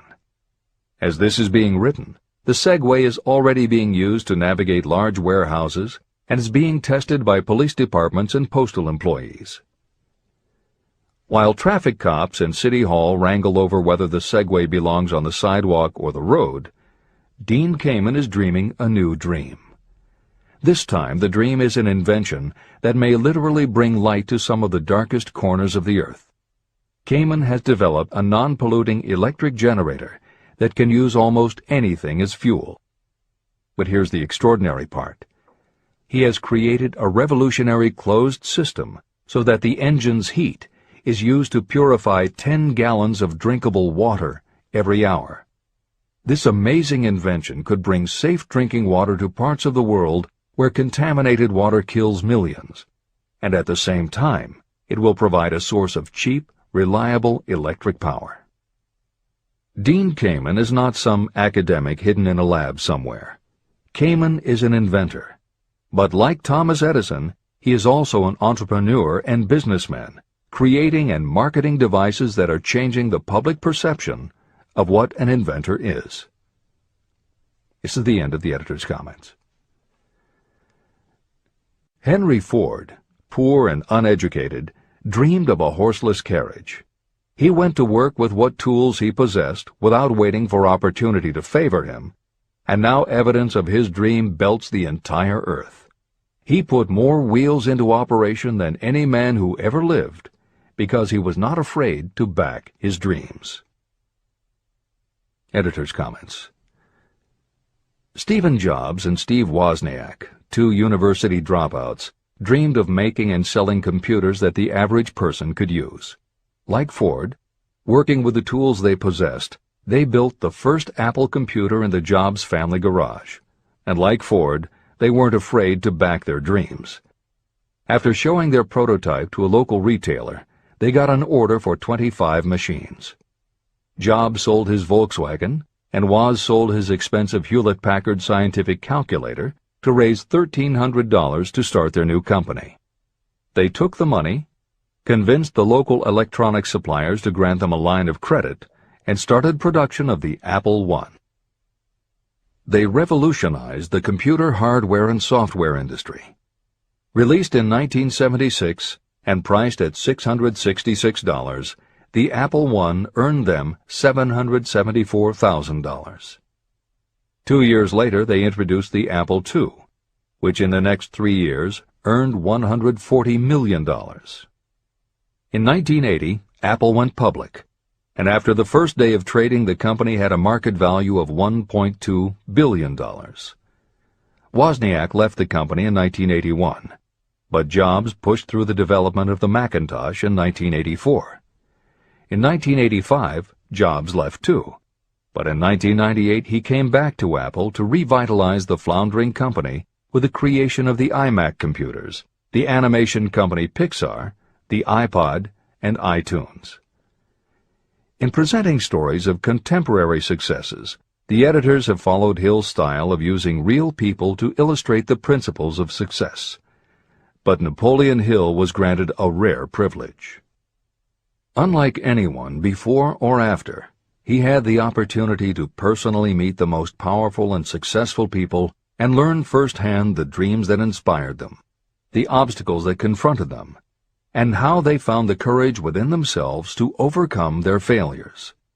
Hill met many of the inventors and the empire builders who laid the foundations of 20th century American industry while they were still news, not history.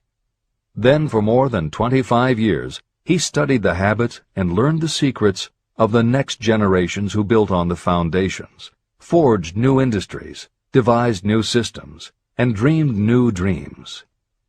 It was only because Hill was given such unprecedented access over such a long period that he was able to compare, contrast, analyze, and then formulate a philosophy of achievement based on the real stories of real people who had used these techniques to create their success. Think and Grow Rich revolutionized self-help writing, and to this day is the standard against which all motivational literature is measured. Its success also helped create the market for the thousands of business biographies that tell in detail how the dreams were born, plans were made, frustrations were faced, and triumphs achieved in every sector of modern business. And because this wealth of information is now available with little more than the click of a mouse, you can read, hear, or watch today's greatest entrepreneurs and most successful CEOs confirming in their own words the basic truth behind every one of the principles Napoleon Hill explains in this book. The products or services they sell may be different, but the story of their success is the same. Dreams, followed by failures, followed by lessons learned, then success. For every Henry Ford, Thomas Edison, or O. Henry that Napoleon Hill cites to make a point, today there is a Steve Jobs, Dean Kamen, or Merle Haggard, proving that Hill's points are still valid. This is the end of the editor's comments.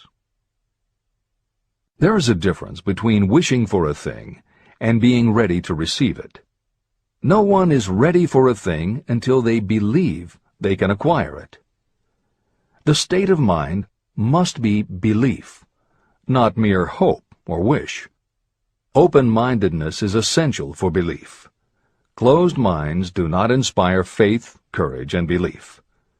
Remember, no more effort is required to aim high in life, to demand abundance and prosperity, than is required to accept misery and poverty. A great poet has correctly stated this universal truth through these lines. I bargained with life for a penny, and life would pay no more. However, I begged at evening when I counted my scanty store. For life is a just employer. He gives you what you ask. But once you have set the wages, why, you must bear the task. I worked for a menial's hire, only to learn dismayed that any wage I had asked of life, life would have willingly paid. Desire outwits Mother Nature. As a fitting climax to this chapter, I wish to introduce one of the most unusual persons I have ever known. I first saw him a few minutes after he was born. He came into the world without any physical sign of ears. When pressed for an opinion, the doctor concluded that the child might be deaf and mute for life. I challenged that doctor's opinion. I had the right to do so. I was the child's father. I, too, reached a decision. But I expressed my opinion silently, in the secrecy of my own heart. In my own mind, I knew that my son would hear and speak. How? I was sure there must be a way, and I knew I would find it. I thought of the words of the immortal Emerson. The whole course of things goes to teach us faith. We need only obey. There is guidance for each of us, and by lowly listening, we shall hear the right word. The right word? Desire. More than anything else, I desired that my son should not be deaf and unable to speak. From that desire, I never receded, not for a second. What could I do about it? Somehow, I would find a way to transplant into that child's mind my own burning desire for ways and means of conveying sound to his brain without the aid of ears. As soon as the child was old enough to cooperate, I would fill his mind so completely with a burning desire to hear that nature would, by methods of her own, translate it into physical reality. All this thinking took place in my own mind, but I spoke of it to no one. Every day I renewed the pledge I had made to myself that my son should not be deaf. As he grew older and began to take notice of things around him, we observed that he had a slight degree of hearing. When he reached the age when children usually begin talking, he made no attempt to speak, but we could tell by his actions that he could hear certain sounds slightly. That was all I needed to know. I was convinced that if he could hear, even slightly, he might develop still greater hearing capacity. Then something happened that gave me hope. It came from an entirely unexpected source. We bought a phonograph. When the child heard the music for the first time, he went into ecstasies. He promptly appropriated the machine. On one occasion, he played a record over and over for almost 2 hours, standing in front of the phonograph with his teeth clamped on the edge of the case.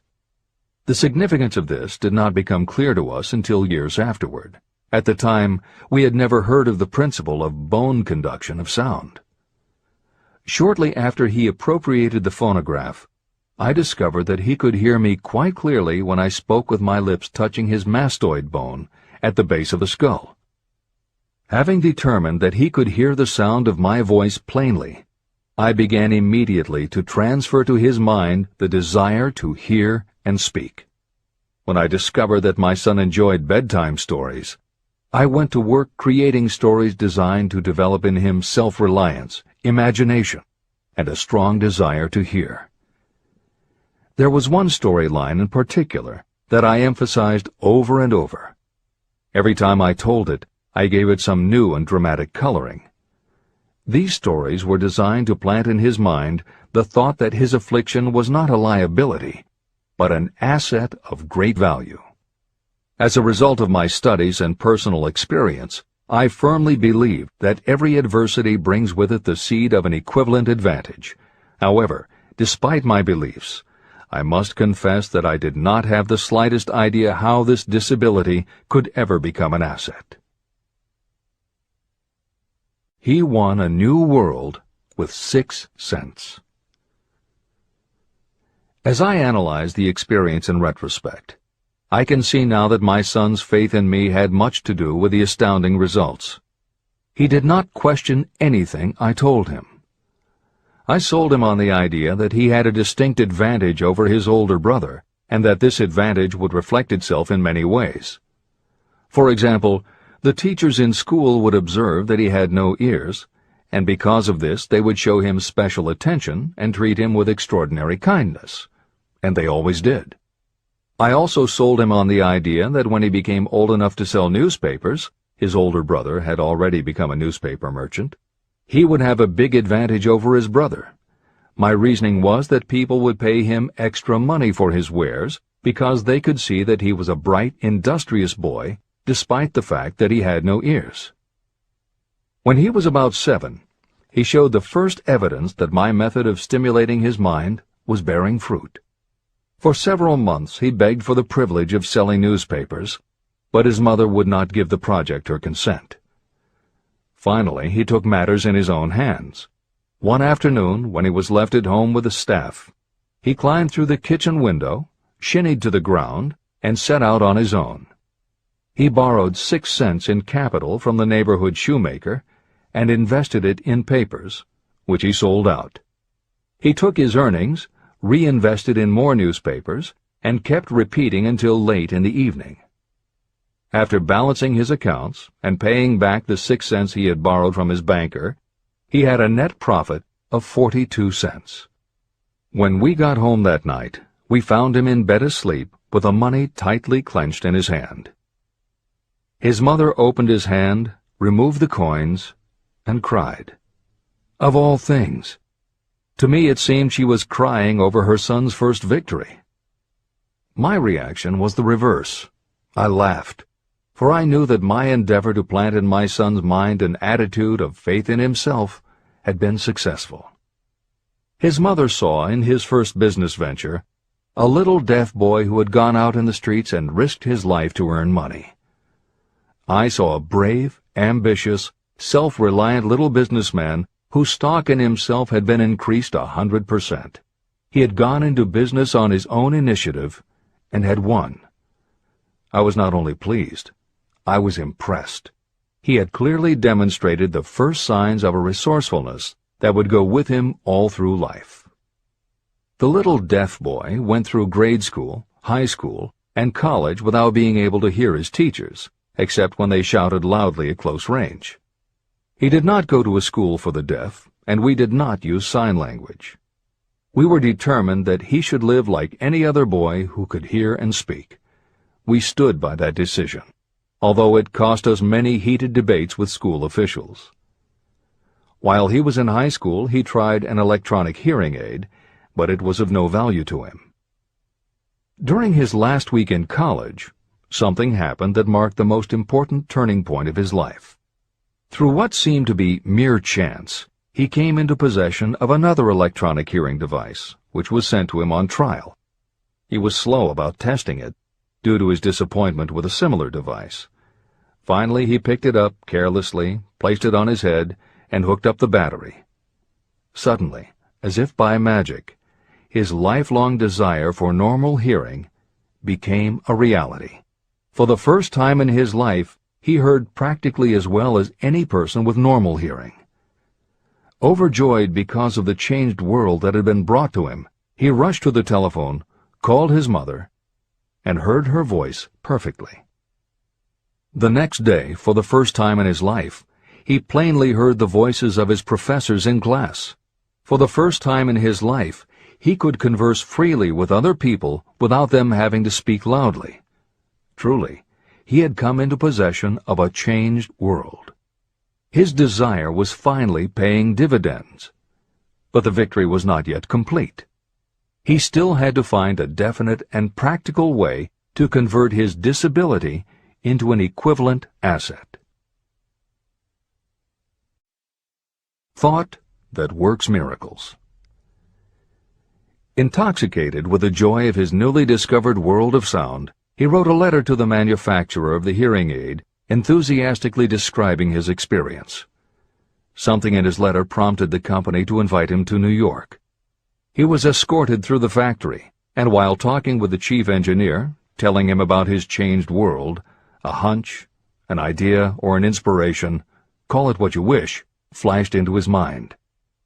It was this impulse of thought that converted his disability into an asset destined to pay dividends in both money and happiness to thousands for all time to come. The sum and substance of that impulse was this. It occurred to him that he might be of help to the millions of people who go through life without the benefit of hearing devices, if he could find a way to tell them the story of his changed world. For an entire month, he carried out intensive research, during which he analyzed the entire marketing system of the manufacturer of the hearing device. Then he created a plan for reaching out to other hearing-impaired people all over the world, to share with them his newly discovered changed world. When this was done, he put in writing a 2-year plan based upon his findings.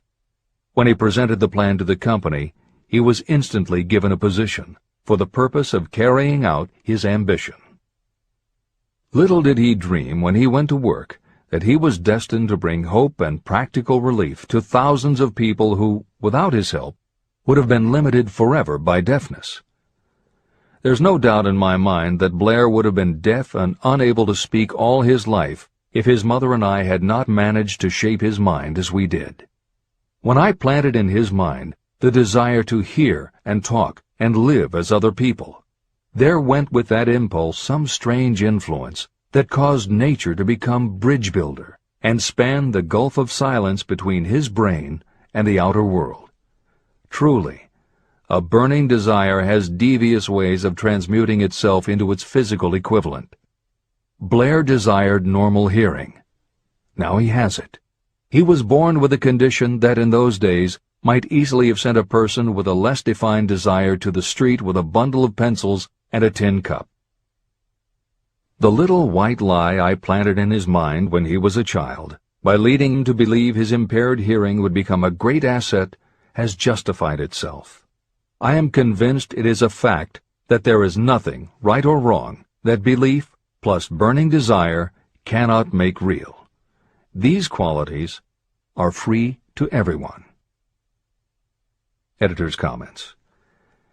As Napoleon Hill was finishing this chapter on desire, it was reported that the famed opera singer Madame Schumann-Heink had died. A passage in her obituary struck Hill as being so appropriate to the subject of this chapter that he was moved to comment as follows. End of editor's comment.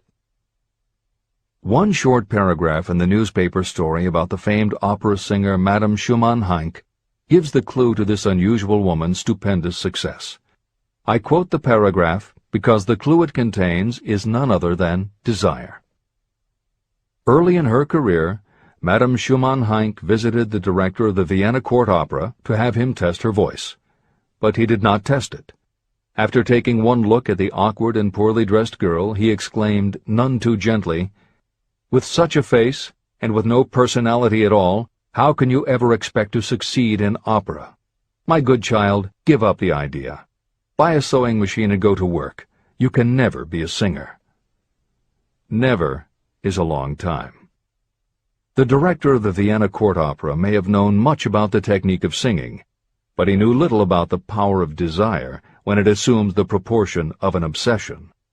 If he had known more of that power, he would not have made the mistake of condemning genius without giving it an opportunity. Editor's comments. Although few readers of this edition will be familiar with Madame Schumann-Heink, every reader knows a half-dozen similar stories. It is true for every generation and every kind of music. At some time, even the biggest stars were failures. At some time, someone told them they weren't good enough. But every one of those times that they failed, their desire was bigger than their failure. That is why you know their stories. And it's also why you've never heard about the thousands of other performers who were also told they weren't good enough. The ones you've never heard of are the ones whose desire wasn't big enough. They are the ones who believed that failure was defeat. This is the end of the editor's comment. Several years ago, one of my business associates became ill. He became worse as time went on, and finally was taken to the hospital for an operation. The doctor warned me that there was little if any chance of my ever seeing him alive again. But that was the doctor's opinion. It was not the opinion of the patient. Just before he was wheeled away, he whispered to me, "Do not be disturbed, Chief. I will be out of here in a few days." The attending nurse looked at me with pity. But the patient did come through safely. After it was all over, his physician said, "Nothing but his own desire to live saved him. He never would have pulled through if he had not refused to accept the possibility of death." Editor's comments. By the 1980s, the phenomenon that Napoleon Hill wrote about in the preceding paragraph was embraced by a growing segment of the population. Among the adherents were numerous medical professionals who incorporated the concept under the term the body-mind connection. And by the turn of the 21st century, the belief that the mind can manifest physical changes in the body had become a part of mainstream medical practice. In Chapter 5, Autosuggestion, you will find further comment on the medical aspects of having a burning desire. This is the end of the editor's comment. I believe in the power of desire backed by faith in yourself, because I have seen this power lift people from lowly beginnings to places of power and wealth. I have seen it rob the grave of its victims. I have seen it serve as the medium by which people staged a comeback after having been defeated in 100 different ways. And I have seen it provide my own son with a normal, happy, successful life, despite nature's having sent him into the world without ears. How can you harness and use the power of desire? The first part of the answer is in the technique at the beginning of this chapter. You will learn more about it in the next and subsequent chapters of this book. Through some strange and powerful principle, nature wraps up in the impulse of strong desire that something that recognizes no such word as impossible, and accepts no such reality as failure. There are no limitations to the mind except those we acknowledge. Chapter 4. Faith in your ability. Visualization of, and belief in, attainment of desire. The second step toward riches. Faith is the head chemist of the mind. When faith is blended with thought, the subconscious mind instantly picks up the vibration. The subconscious then translates it and transmits it to infinite intelligence. The emotions of faith, love, and sex are the most powerful of all the major positive emotions. When the three are blended, they have the effect of coloring thought in such a way that it instantly reaches the subconscious mind. There, it is changed into a form that induces a response from infinite intelligence. Editor's comments. In the preceding paragraph, Napoleon Hill uses two terms, faith and infinite intelligence, both of which may convey to the reader a religious connotation that Hill did not intend. The following will define the meaning of the words as Hill uses them in the following chapter. In modern usage, the word faith has become almost interchangeable with religious belief, which is not the way Hill uses the word.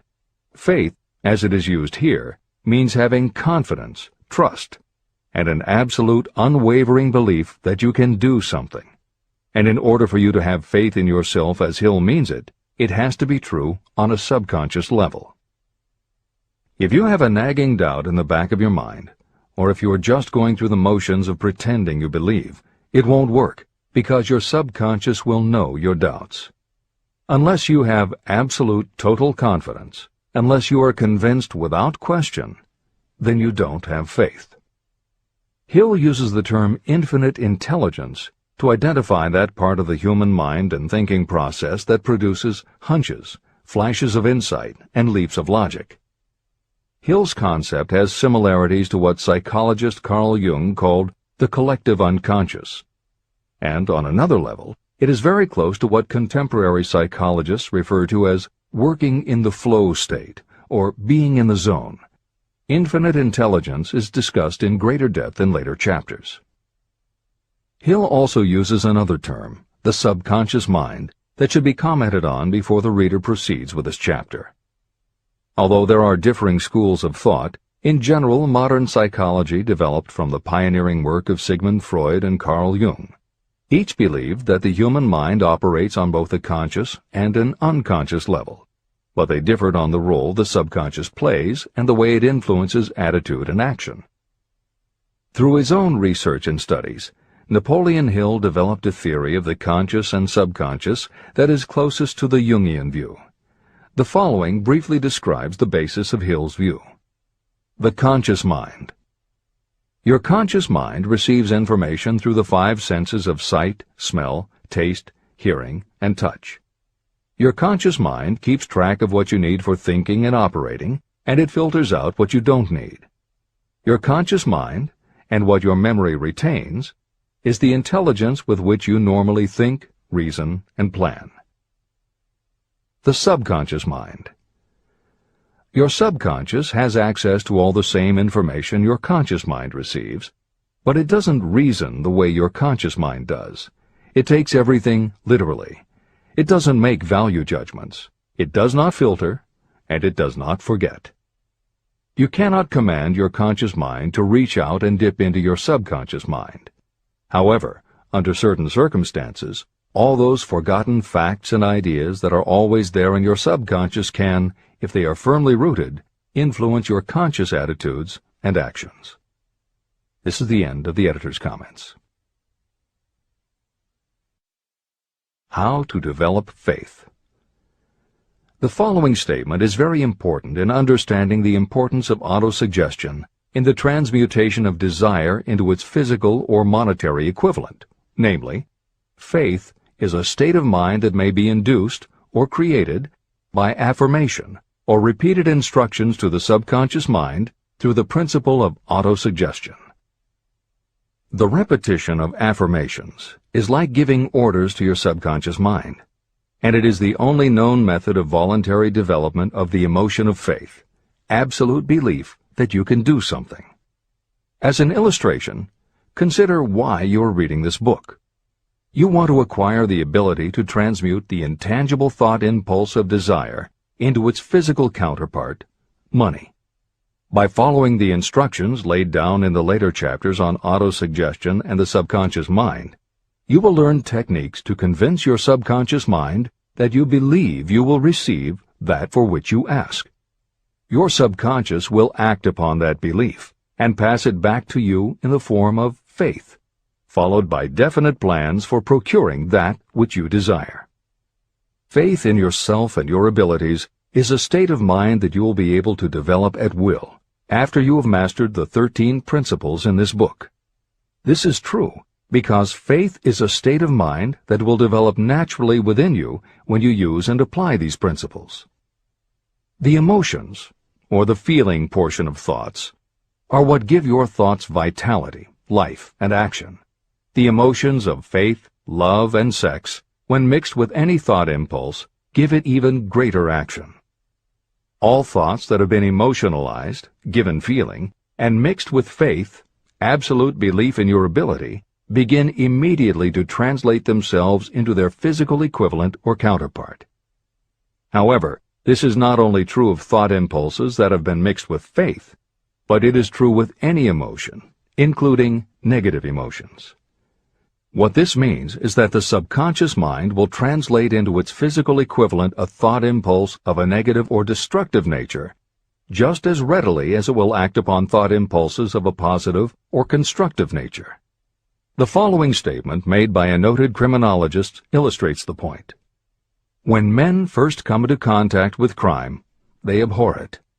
If they remain in contact with crime for a time, they become accustomed to it and endure it.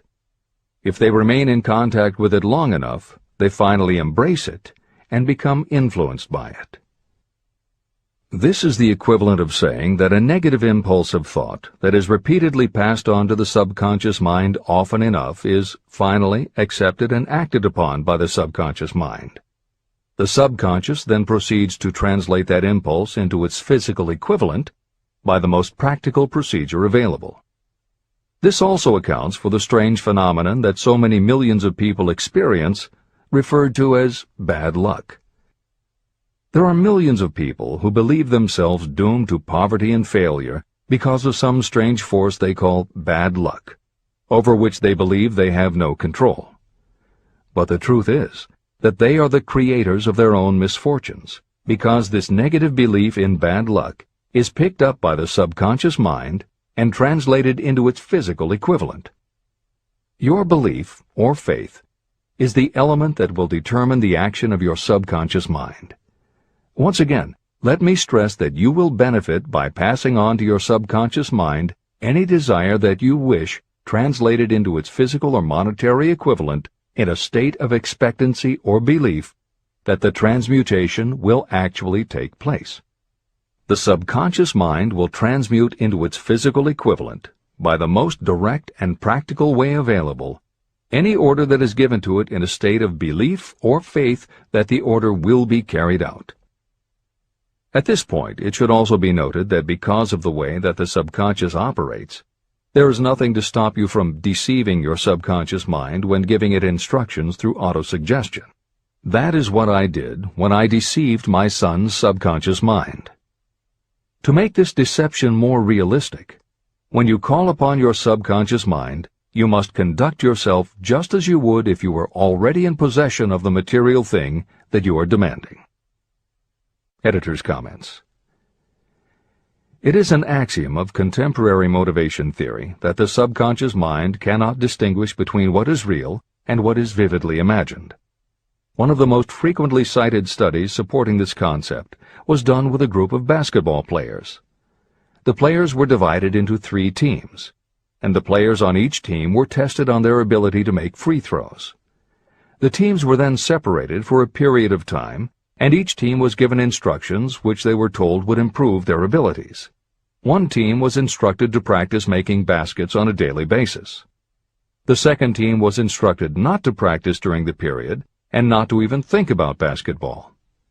The third team was also instructed not to practice during the period, but instead the members were told to spend their daily practice time visualizing in detail the process of making baskets.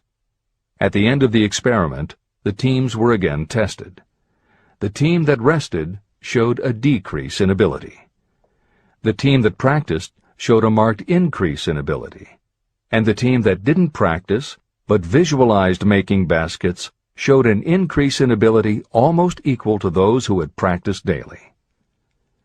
As Hill says, you can deceive your subconscious through autosuggestion. If you convincingly plant an idea in your subconscious will accept and work with the idea as though it were a fact. But the key word is convincingly. If you try to send a message to your subconscious, but in the back of your mind you have a nagging doubt whether it will work, your subconscious will pick that up also. You will have sent mixed messages that cancel each other out. That is why Hill stresses the importance of doing it with faith. Your subconscious will not judge if it is true or false, positive or negative, but it does respond to the power of the input, how emotionalized the thought is. This is the end of the editor's comment. It is essential for you to encourage the positive emotions as the dominating forces of your mind. But faith in yourself doesn't come from merely reading instructions. Now that you understand the theory, you must begin to apply it. By experimenting and practicing, you will develop your ability to mix faith with any order you give to your subconscious. When you have faith in your ability, then you can give your subconscious mind instructions, which it will accept and act upon immediately. When your mind is dominated by positive emotions, it will encourage the state of mind known as faith.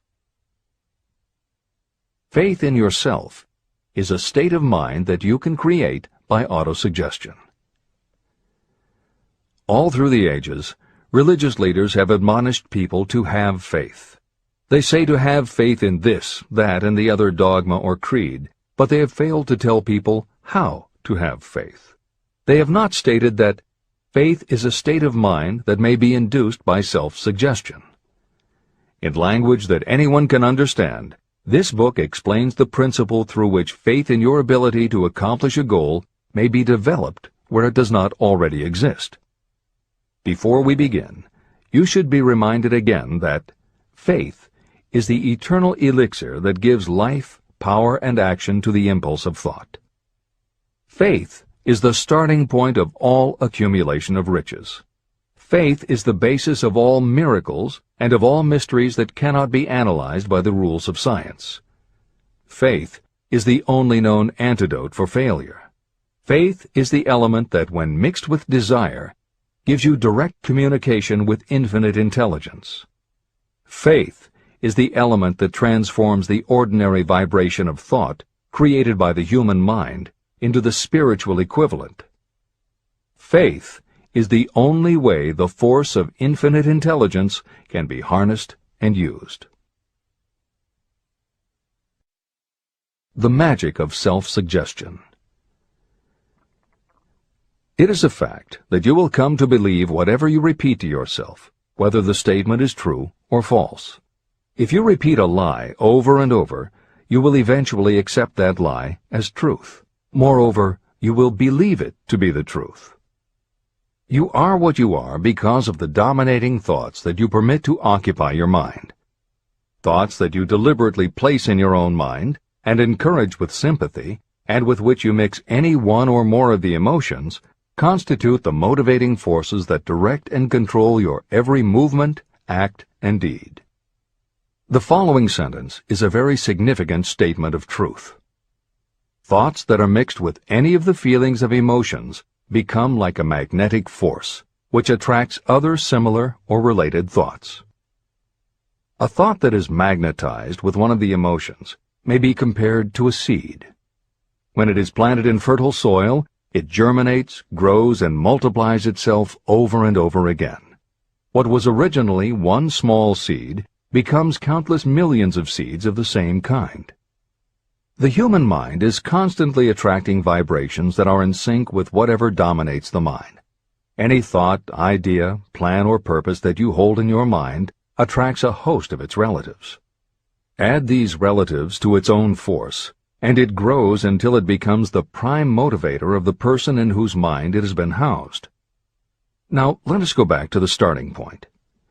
How can the original seed of an idea, plan, or purpose be planted in the mind? The answer? Any idea, plan, or purpose may be placed in the mind through repetition of thought. This is why you are asked to write out a statement of your major purpose, or definite chief aim. Commit it to memory, and repeat it out loud day after day until these vibrations of sound have reached your subconscious mind. You are what you are because of the dominating thoughts that you permit to occupy your mind. If you choose to, you can throw off any bad influences from your past and build your own life the way you want it to be. For instance, by taking inventory of your mental assets and liabilities, you might discover that your greatest weakness is lack of self-confidence.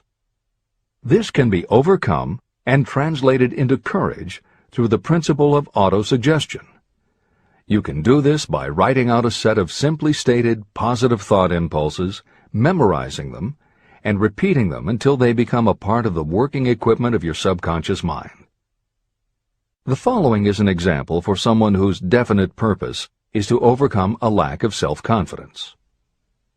Self-confidence formula. 1. I know that I have the ability to achieve the object of my definite purpose in life. Therefore, I demand of myself persistent, continuous action toward its attainment, and I here and now promise to render such action. 2. I realize the dominating thoughts of my mind will eventually reproduce themselves in outward physical action and gradually transform themselves into physical reality. Therefore, I will concentrate my thoughts for 30 minutes each day, visualizing the person I intend to become. In this way, I will create in my mind a clear mental picture. 3. I know, through the principle of autosuggestion, that any desire I persistently hold in my mind will eventually find some practical means of attaining my objective. Therefore, I will devote 10 minutes daily to demanding of myself the development of self-confidence. 4. I have clearly written down a description of my definite chief aim in life, and I will never stop trying until I have developed sufficient self-confidence for its attainment. 5. I fully realize that no wealth or position can last unless it is built upon truth and justice. Therefore, I will engage in no transaction that does not benefit all whom it affects. I will succeed by attracting to myself the forces I wish to use and the cooperation of others. I will persuade others to help me because of my willingness to help others. I will eliminate hatred, envy, jealousy, selfishness, and cynicism by developing love for all humanity. because I know that a negative attitude toward others can never bring me success. I will cause others to believe in me because I will believe in them and in myself. I will sign my name to this formula, commit it to memory, and repeat it aloud once a day, with full faith that it will gradually influence my thoughts and actions so that I will become a self-reliant and successful person. Behind this formula is a law of nature that psychologists call autosuggestion or self-suggestion. It is a proven technique that will work for your success if it is used constructively. On the other hand, if used destructively, it will destroy just as readily. In this statement may be found a very significant truth, namely that those who go down in defeat and end their lives in poverty, misery, and distress do so because of negative application of the principle of autosuggestion. All impulses of thought have a tendency to clothe themselves in their physical equivalent. The disaster of negative thinking.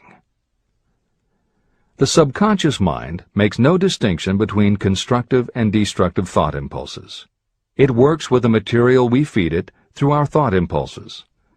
The subconscious mind will translate into reality a thought driven by fear just as readily as it will translate into reality a thought driven by courage or faith. Just as electricity will turn the wheels of industry and render useful service if used constructively, it will snuff out life if wrongly used. So, too, will the law of autosuggestion lead you to peace and prosperity, or down into the valley of misery, failure, and death. It depends on your degree of understanding and application of it. If you fill your mind with fear or doubt, and if you do not believe in your ability to connect with and use the forces of infinite intelligence, then you will not be able to use those forces. The law of autosuggestion will take your lack of belief and use that doubt as a pattern by which your subconscious mind will translate it into its physical equivalent. Editor's comments. When you have faith in your ability to accomplish what you want, it not only firmly plants ideas in your subconscious, but it then works to reinforce itself. When you have faith in your abilities, part of what you must have faith in is that it is possible to tap into infinite intelligence.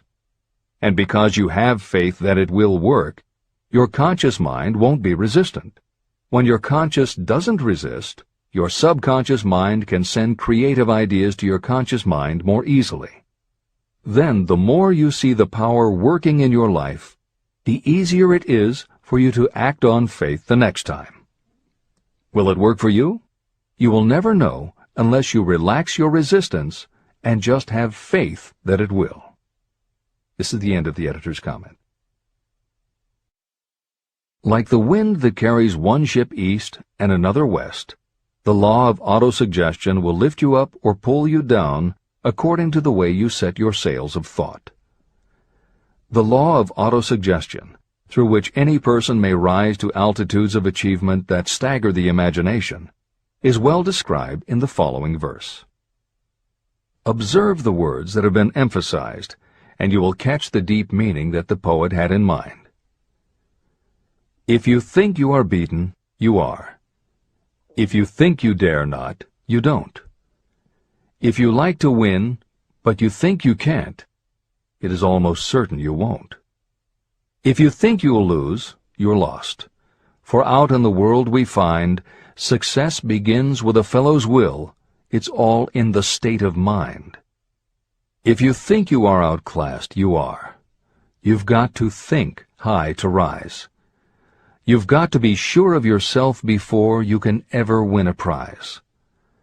Life's battles don't always go to the stronger or faster man, but soon or late the man who wins is the man who thinks he can. Editor's comments. As noted at the beginning of this chapter, the way in which Napoleon Hill uses the word faith is meant to have no religious connotation. However, it would be impossible for Hill to write this chapter without acknowledging the power of religious faith. Therefore, in the following two paragraphs, when Hill discusses Jesus Christ and Mahatma Gandhi as exemplifying the power of faith, he is referring to their personal faith, the absolute trust in his beliefs that Jesus exhibited, and Gandhi's total conviction and confidence in his cause. In this way, they perfectly exemplify thought impulse mixed with faith. This is the end of the editor's comment. If you wish evidence of the power of faith, study the achievements of men and women who have employed it. At the head of the list comes the Nazarene. The basis of Christianity is faith, no matter how many people may have perverted or misinterpreted the meaning of this great force. The sum and substance of the teachings and the achievements of Christ, which may have been interpreted as miracles, were nothing more nor less than faith. If there are any such phenomena as miracles, they are produced only through the state of mind known as faith. Consider Mahatma Gandhi of India, one of the most astounding examples of the possibilities of faith. Gandhi wielded more potential power than any man living in his time, and he had this power despite the fact that he had none of the orthodox tools of power, such as money, battleships, soldiers, and materials of warfare. Gandhi had no money, no home. He did not own a suit of clothes, but he did have power. How did he come by that power? He created it out of his understanding of the principle of faith and through his ability to transplant that faith into the minds of 200 million people. Gandhi accomplished the astounding feat of influencing 200 million minds to coalesce and move in unison as a single mind. What other force on earth, except faith, could do as much? How an idea built a fortune. Editor's comment. Although the following story is not exclusively about faith, and it makes no mention of autosuggestion or the subconscious mind, Napoleon Hill included it at this point in every edition of Think and Grow Rich. In fact, as Hill says, this story illustrates at least 6 of the 13 principles of success, but faith is at the center of it. If the central figure, Charles M. Schwab, had not mixed his big idea with absolute unwavering faith that he could pull it off, the whole history of American business would have been different. This is the end of the editor's comment. The event chosen for this illustration dates back to 1900, when the United States Steel Corporation was being formed. As you read the story, keep in mind the following fundamental facts and you will understand how ideas have been converted into huge fortunes. First, the United States Steel Corporation was born in the mind of Charles M. Schwab in the form of an idea he created through his imagination. Second, he mixed faith with his idea. Third, he formulated a plan for the transformation of his idea into physical and financial reality. Fourth, he put his plan into action with his famous speech at the University Club. Fifth, he applied and followed through on his plan with persistence and backed it with firm decision until it had been fully carried out. Sixth, he prepared the way for success by a burning desire for success. If you are one of those who have often wondered how great fortunes are accumulated, this story of the creation of the United States Steel Corporation will be enlightening. If you have any doubt that a person can think and grow rich, this story should dispel that doubt. You can plainly see in the story of United States Steel the application of a major portion of the principles described in this book. This astounding description of the power of an idea was dramatically told by John Lowell in the New York World Telegram, with whose courtesy it is here reprinted. Editor's comments. In order for the modern reader to fully appreciate the following newspaper story, it is appropriate at this point to provide some background information about the main players. Charles M. Schwab was Andrew Carnegie's right-hand man and president of the Carnegie Steel Corporation. Andrew Carnegie was a wealthy and powerful steel baron whose company controlled 25% of the iron and steel production in America. J.P. Morgan was a wealthy and powerful Wall Street banker whose company had arranged the financing for many of the major industrial companies in America at the beginning of the 20th century. All the reader needs to know about the other men mentioned in the story is that at the beginning of the 20th century, finance, business, and industry were dominated by a few hundred men, most of whom had amassed great fortunes through some connection with the railroads that had opened the country. These people were well known to readers of the New York World Telegram because of their financial influence. And that sets the stage for the following newspaper article, which is not only a fascinating story about the power of faith in an idea, but also a wonderful example of the irreverent writing style that was used by many newspaper journalists of the day. This is the end of the editor's comment. A pretty after-dinner speech for $1 billion. When on the evening of December 12, 1900, some 80 of the nation's financial nobility gathered in the banquet hall of the University Club on Fifth Avenue to do honor to a young man from out of the West, not half a dozen of the guests realized they were to witness the most significant episode in American industrial history. J. Edward Simmons and Charles Stewart Smith, their hearts full of gratitude for the lavish hospitality bestowed on them by Charles M. Schwab during a recent visit to Pittsburgh, had arranged the dinner to introduce the 38-year-old steel man to Eastern banking society. But they didn't expect him to stampede the convention. They warned him, in fact, that the bosoms within New York's stuffed shirts would not be responsive to oratory, and that if he didn't want to bore the Stillmans and Harrimans and Vanderbilts, he had better limit himself to 15 or 20 minutes of polite vaporings and let it go at that. Even John Pierpont Morgan, sitting on the right hand of Schwab as became his imperial dignity, intended to grace the banquet table with his presence only briefly, and so far as the press and public were concerned, the whole affair was of so little moment that no mention of it found its way into print the next day. So the two hosts and their distinguished guests ate their way through the usual 7 or 8 courses. There was little conversation, and what there was of it was restrained. Few of the bankers and brokers had met Schwab, whose career had flowered along the banks of the Monongahela, and none knew him well. But before the evening was over, they, and with them Money Master Morgan, were to be swept off their feet, and $1 billion baby, the United States Steel Corporation, was to be conceived. It is perhaps unfortunate for the sake of history that no record of Charlie Schwab's speech at the dinner ever was made. It is probable, however, that it was a homely speech, somewhat ungrammatical, for the niceties of language never bothered Schwab, full of epigram and threaded with wit. But aside from that, it had a galvanic force and effect upon the 5 billions of estimated capital that was represented by the diners. After it was over, and the gathering was still under its spell, although Schwab had talked for 90 minutes, Morgan led the orator to a recessed window where, dangling their legs from the high, uncomfortable seat, they talked for an hour more. The magic of the Schwab personality had been turned on full force, but what was more important and lasting was the full-fledged, clear-cut program he laid down for the aggrandizement of steel. Many other men had tried to interest Morgan in slapping together a steel trust after the pattern of the biscuit, wire and hoop, sugar, rubber, whiskey, oil, or chewing gum combinations. Editor's comments.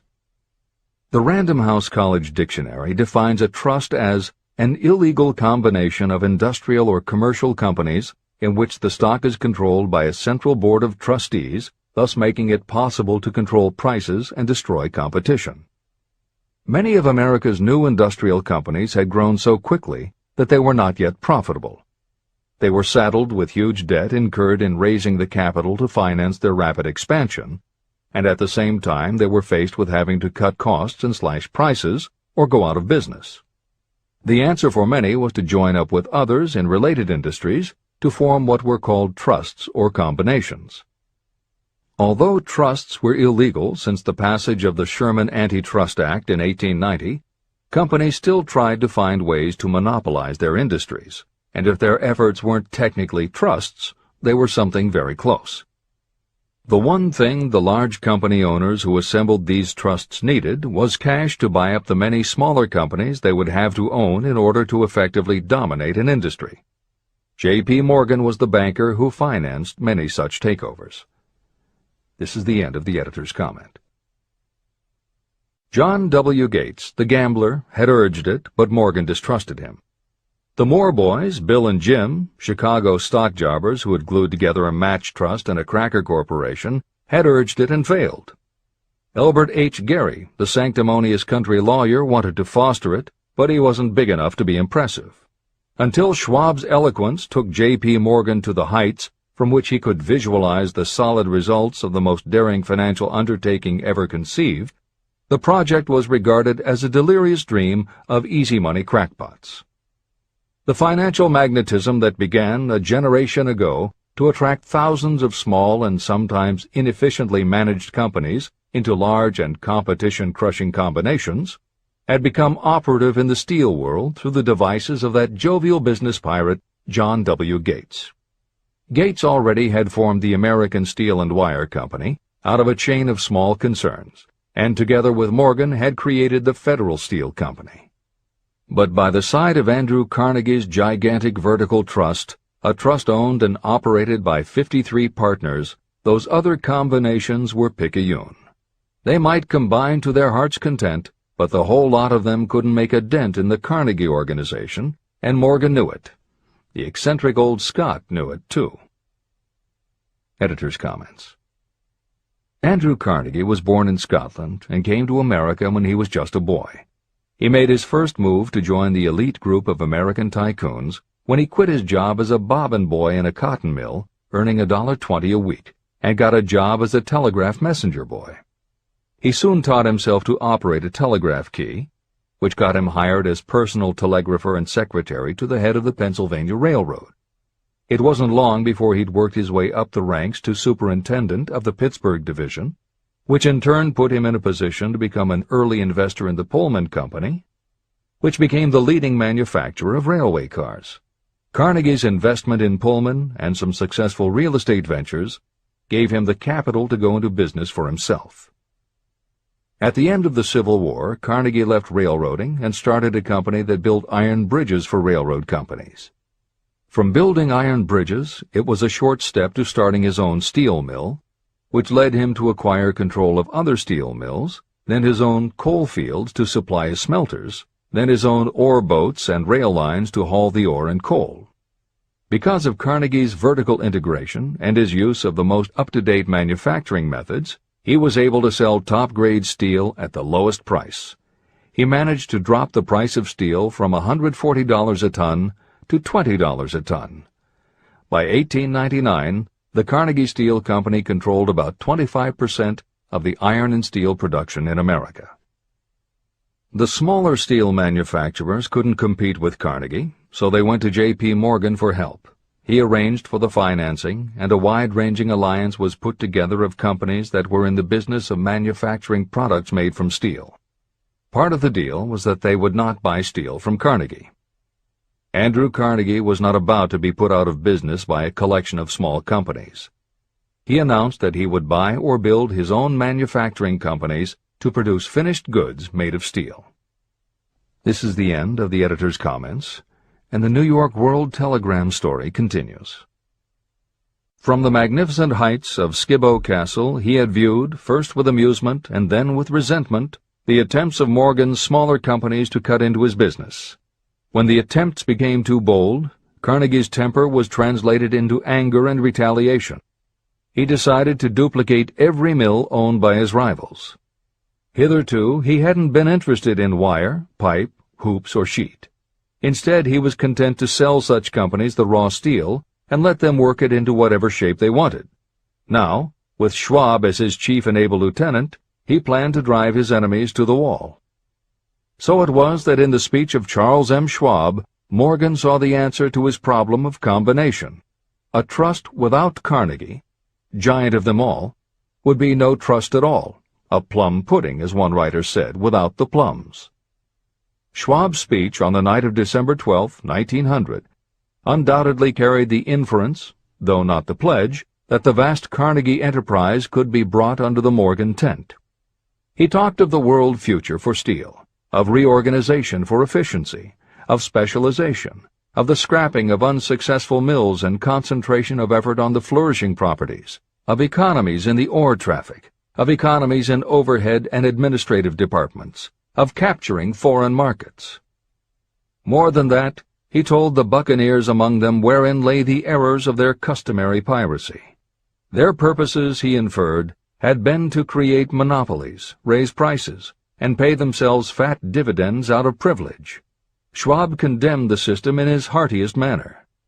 The short-sightedness of such a policy, he told his hearers, lay in the fact that it restricted the market in an era when everything cried for expansion. By cheapening the cost of steel, he argued, an ever-expanding market would be created. More uses for steel would be devised, and a goodly portion of the world trade could be captured. Actually, though he did not know it, Schwab was an apostle of modern mass production. Editor's comments. For J.P. Morgan, all of Schwab's talk about economies of scale and expanding markets meant only one thing. Until that night, it was assumed that Andrew Carnegie would continue building his own manufacturing companies to compete with the steel trusts that Morgan had helped put together. Morgan knew that for Carnegie to do so would require an enormous amount of capital, and Morgan also knew that Carnegie had always been strongly against raising money by selling stock in his company. What Schwab seemed to be implying was that rather than going to Wall Street for the money needed to fight the trusts, Carnegie might be interested in selling his business. This is the end of the editor's comment.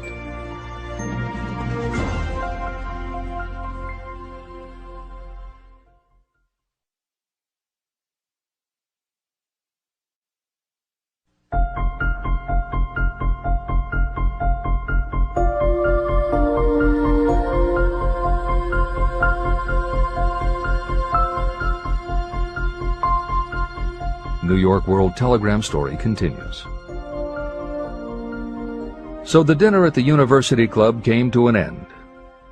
Morgan went home to think about Schwab's rosy predictions. Schwab went back to Pittsburgh to run the steel business for Andrew Carnegie, while Gary and the rest went back to their stock tickers to fiddle around in anticipation of the next move. It was not long coming. It took Morgan about 1 week to digest the feast of reason Schwab had placed before him. When he had assured himself that no financial indigestion was to result, he sent for Schwab, and found that young man rather coy. Mr. Carnegie, Schwab indicated, might not like it if he found his trusted company president had been flirting with the Emperor of Wall Street, the street upon which Carnegie was resolved never to tread. Then it was suggested by John W. Gates, the go-between, that if Schwab happened to be in the Bellevue Hotel in Philadelphia, J.P. Morgan might also happen to be there. When Schwab arrived, however, Morgan was inconveniently ill at his New York home, and so on the elder man's pressing invitation, Schwab went to New York and presented himself at the door of the financier's library. Now, certain economic historians have professed the belief that from the beginning to the end of the drama, the stage was set by Andrew Carnegie, that the dinner to Schwab, the famous speech, the Sunday night conference between Schwab and the Money King, were events arranged by the canny Scot. The truth is exactly the opposite. When Schwab was called in to consummate the deal, he didn't even know whether the little boss, as Andrew was called, would so much as listen to an offer to sell, particularly to a group of men whom Andrew regarded as being endowed with something less than holiness.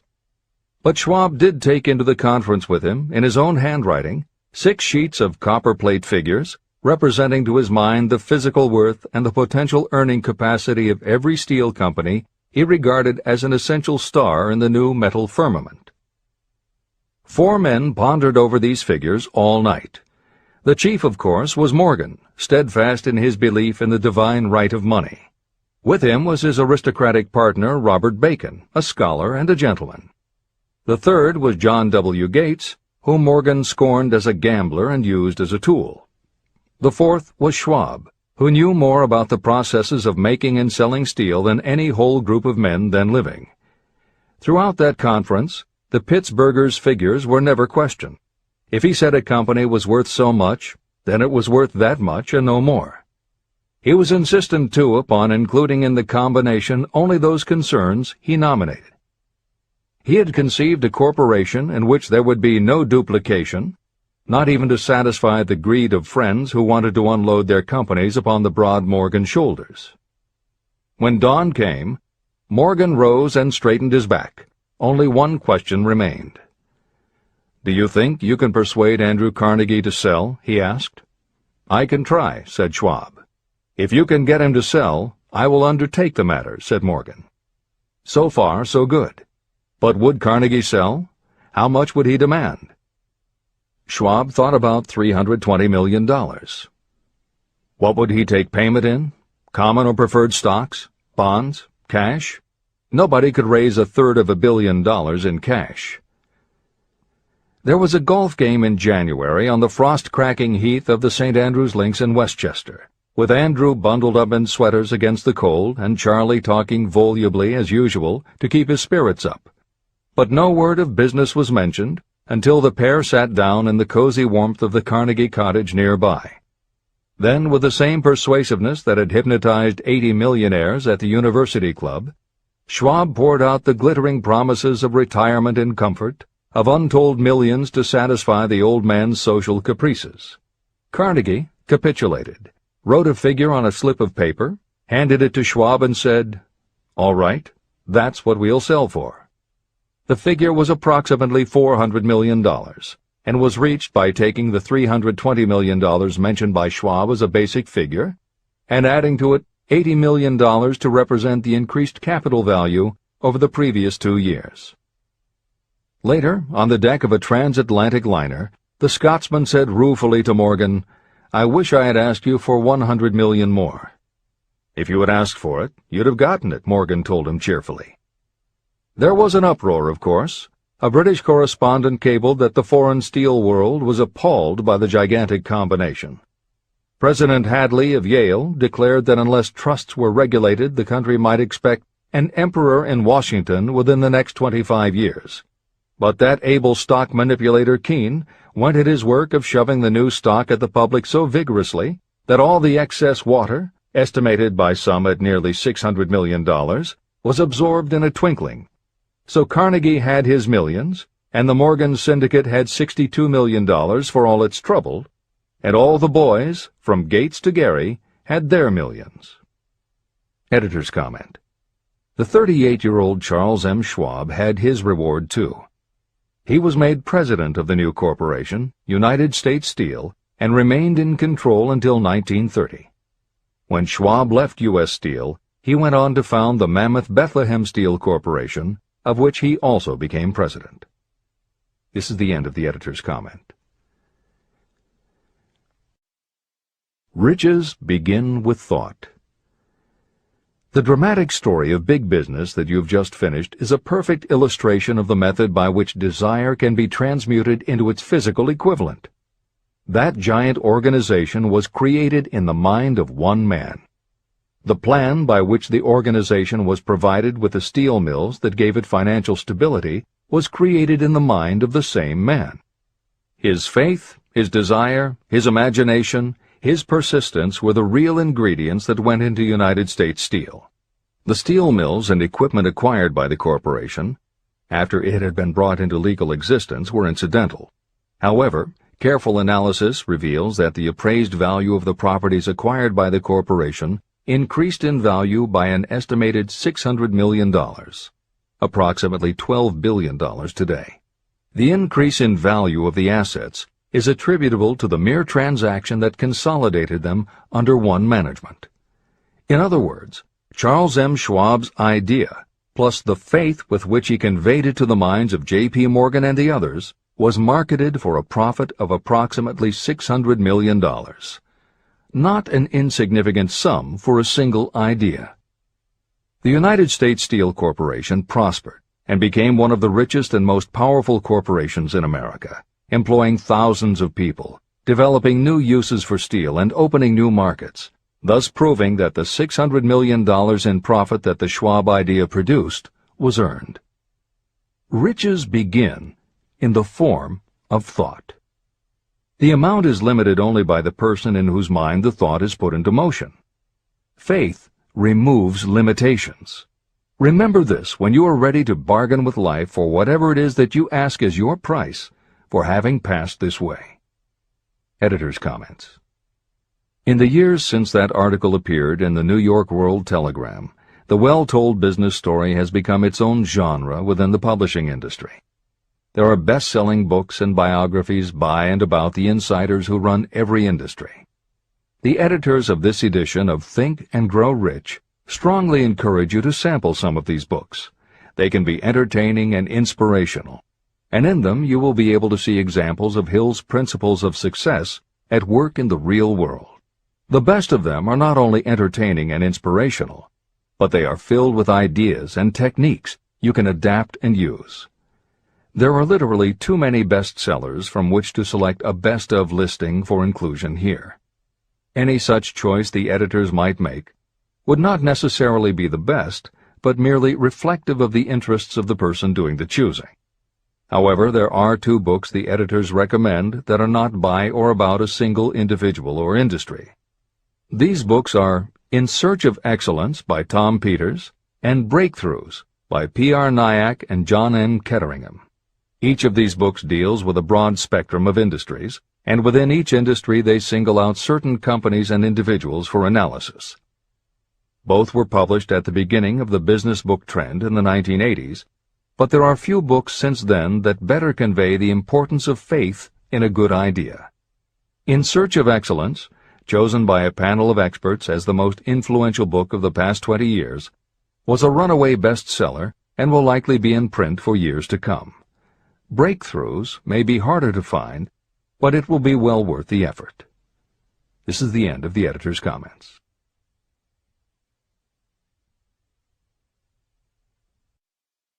A quitter never wins, and a winner never quits.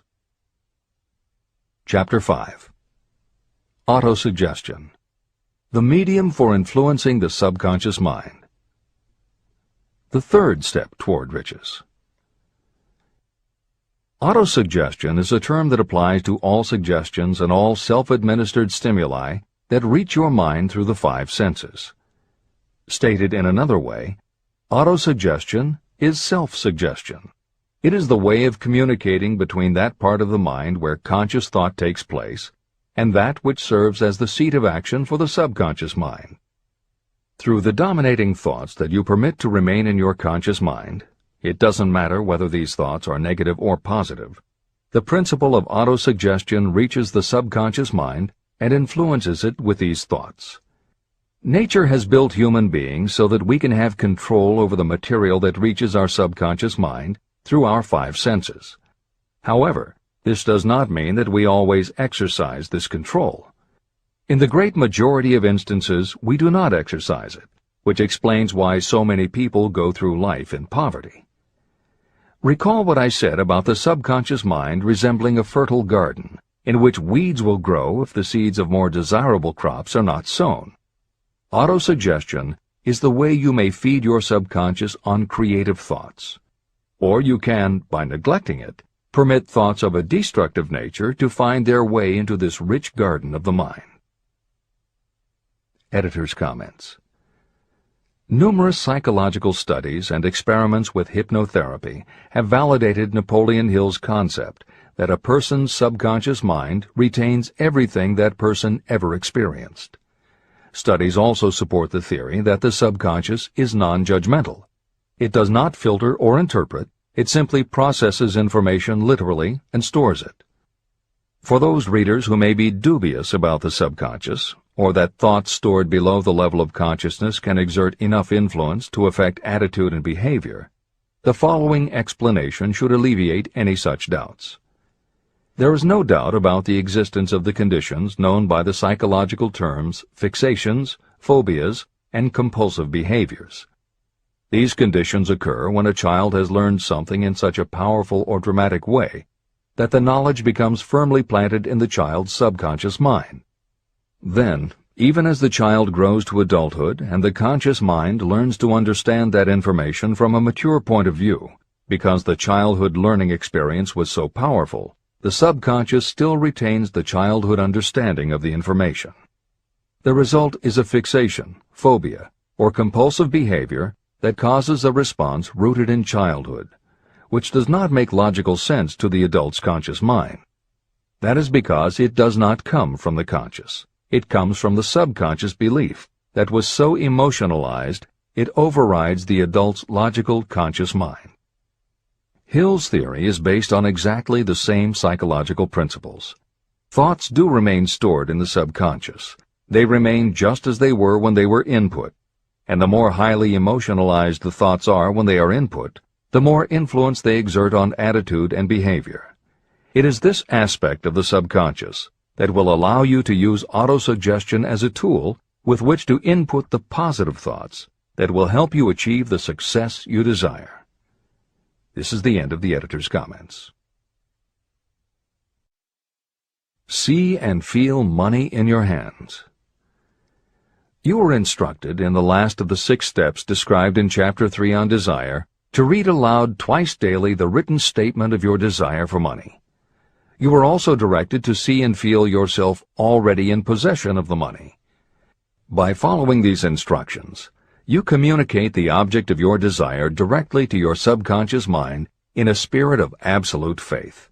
Through repetition of this procedure, you will create thought habits that reinforce your efforts to transmute desire into its monetary equivalent.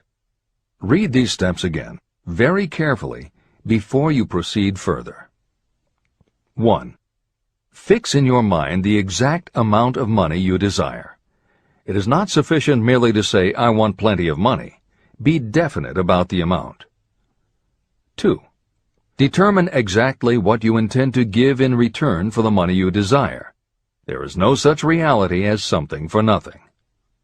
3. Establish a definite date when you intend to possess the money you desire.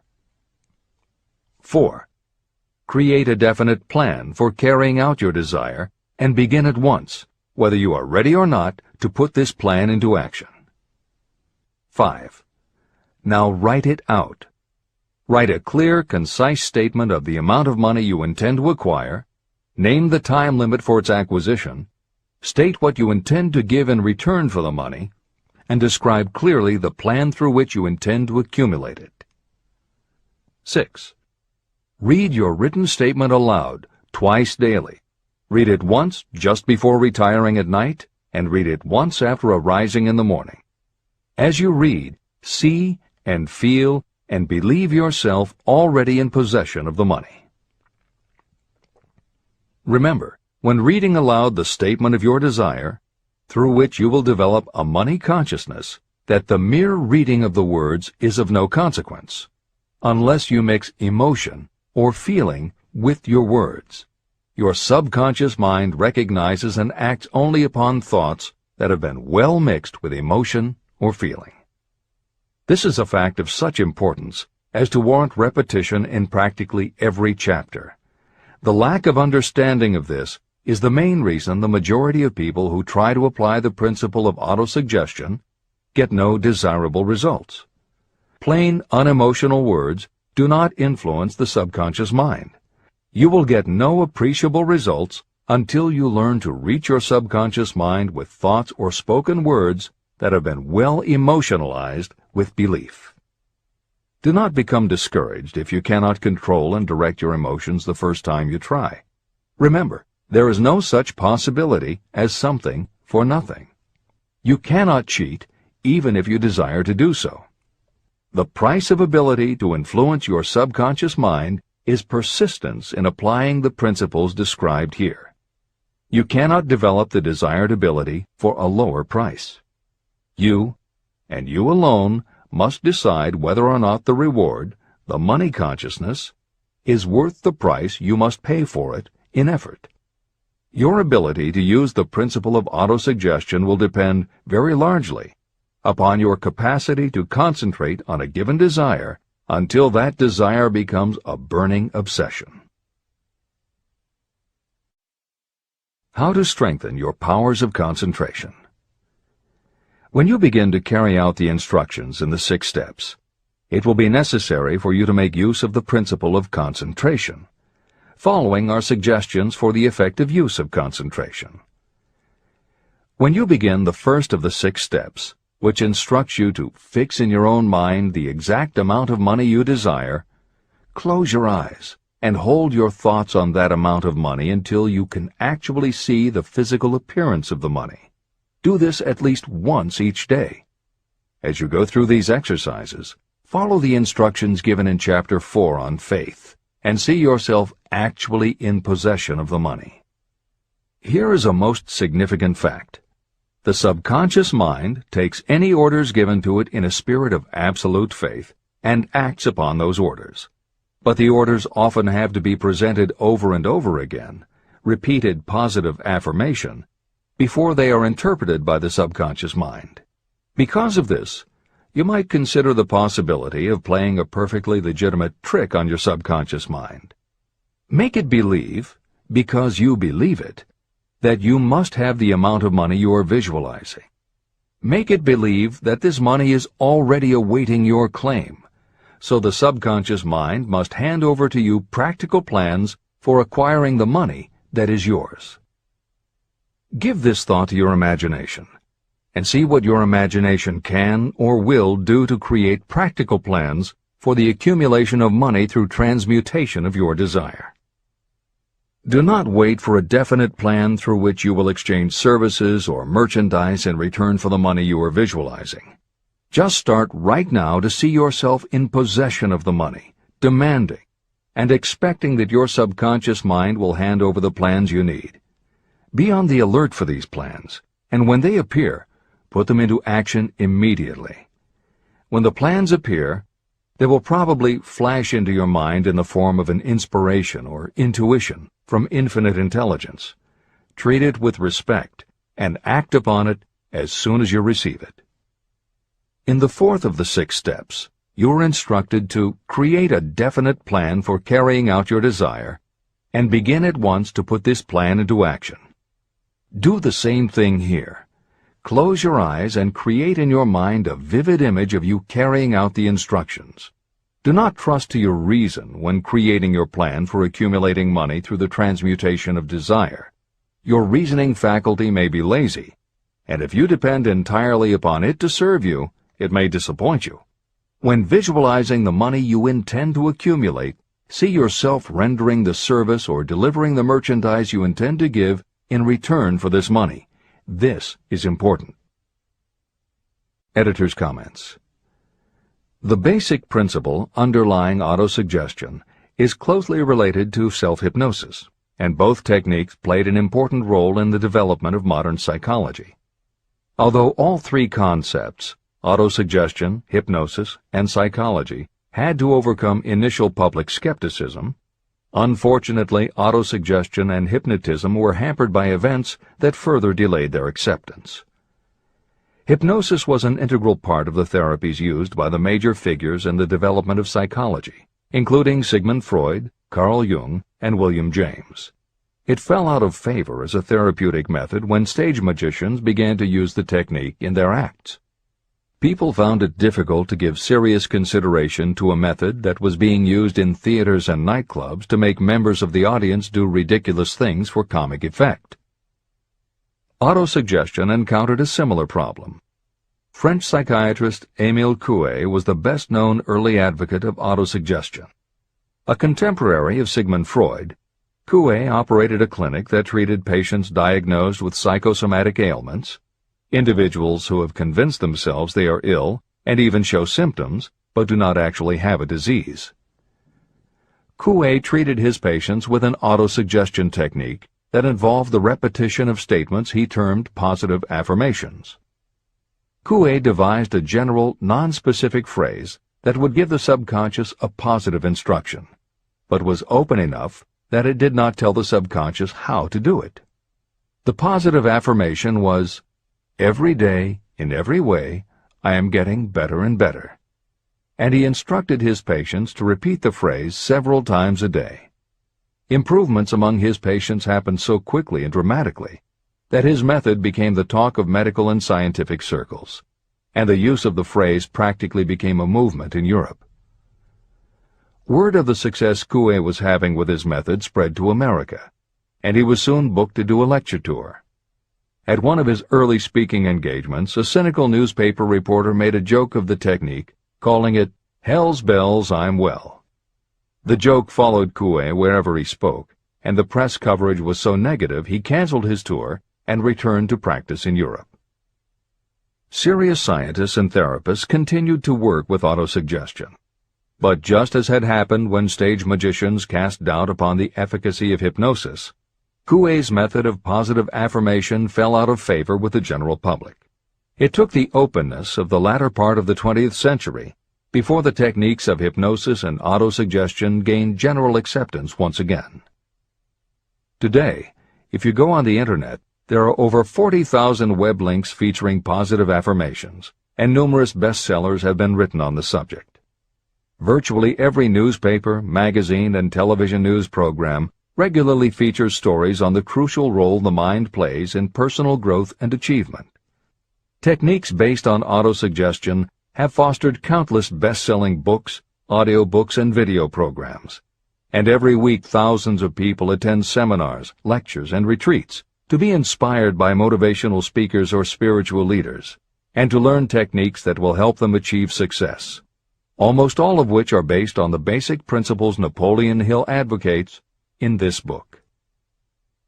When Hill instructs the reader to close your eyes and hold your thoughts on that amount of money until you can actually see the physical appearance of the money, he is in fact describing the autosuggestion technique most widely taught by contemporary motivational experts. Today it is called creative visualization, and it is regularly used by some of the most successful trainers of Olympic athletes and professional sports teams. It is used by NASA in training astronauts, and medical professionals use it in a variety of ways, including teaching it to patients who need to elevate their autoimmune system. Using visualization effectively is much more than simply daydreaming about something you would like to have, or a goal you would like to achieve. Visualization is a specific technique that involves the use of imagination, creativity, vivid imagery, and affirmations, all focused on creating something you wish to manifest in reality. Napoleon Hill identified the practice of visualization and wrote about it as early as 1928 in his first bestseller, Law of Success. Since then, many other psychologists, medical professionals, motivational speakers, and authors have developed systems based on the same principles. Dr. Maxwell Maltz, a noted plastic surgeon, found that often it was as important for his patients to change their inner perception of themselves as it was to change their outer appearance. Dr. Maltz's landmark bestseller, Psycho-Cybernetics, draws heavily on visualization as a way to increase self-esteem and improve a wide range of abilities. The Silva method, which is another variation on visualization, has been taught to millions of people by certified Silva trainers who hold seminars throughout the country. Jose Silva's best-selling book, The Silva Mind Control Method, has also sold many millions of copies. In 1978, 50 years after Napoleon Hill wrote about visualization in Law of Success, Shakti Gawain published the phenomenal bestseller Creative Visualization, and Adelaide Bry published Visualization, Directing the Movies of Your Mind. At about the same time, Dr. O. Carl Simonton, an oncologist, concluded that cancer patients who used visualizations in conjunction with chemotherapy treatments had a marked improvement over those who didn't. His bestseller, Getting Well Again, had a profound impact, and it was followed by books from other respected medical professionals, such as Love, Medicine, and Miracles by Dr. Bernie Siegel, and Superimmunity by Dr. Paul Purcell. Other bestsellers by Dr. John Sarno, Dr. Deepak Chopra, and Dr. Andrew Weil have made what once was referred to as alternative medicine now part of mainstream medical practice. This is the end of the editor's comments. Stimulate your subconscious mind. The instructions given previously for the steps necessary in your desire for money will now be summarized and blended with the principles covered by this chapter, as follows. 1. Go to some quiet spot, preferably in bed at night, where you will not be disturbed or interrupted.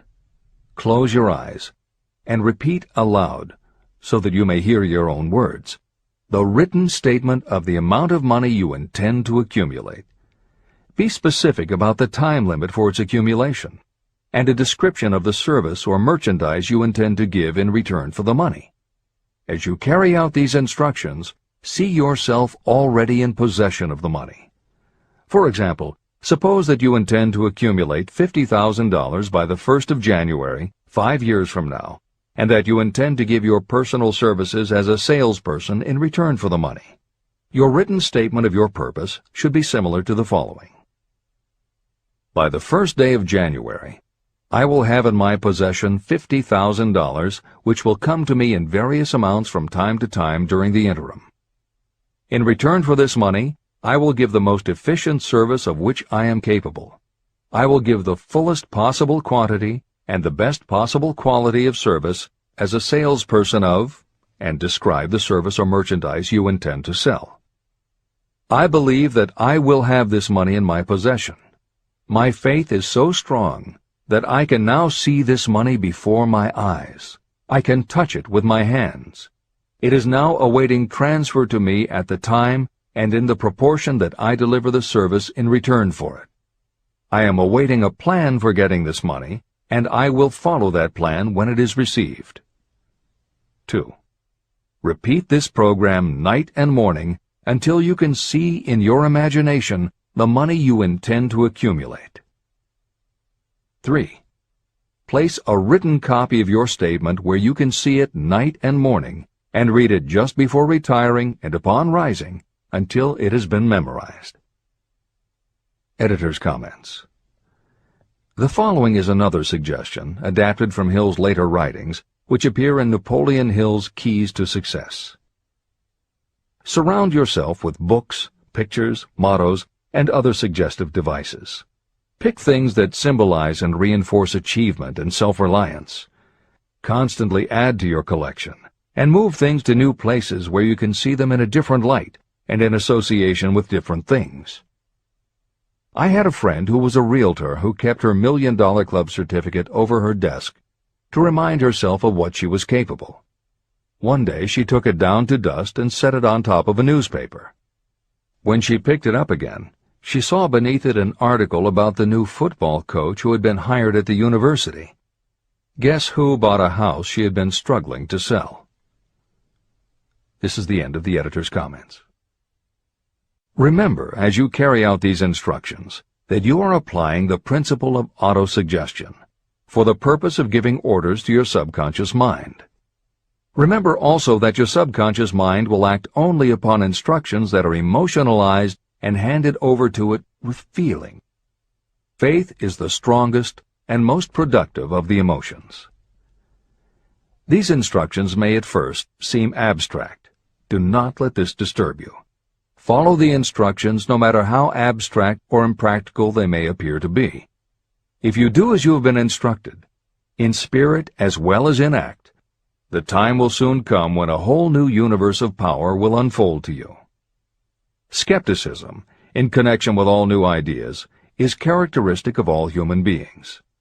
If you follow the instructions, your skepticism will soon be replaced by belief, and belief will become crystallized into absolute faith. Many philosophers have made the statement that man is the master of his own earthly destiny, but most of them have failed to say why he is the master.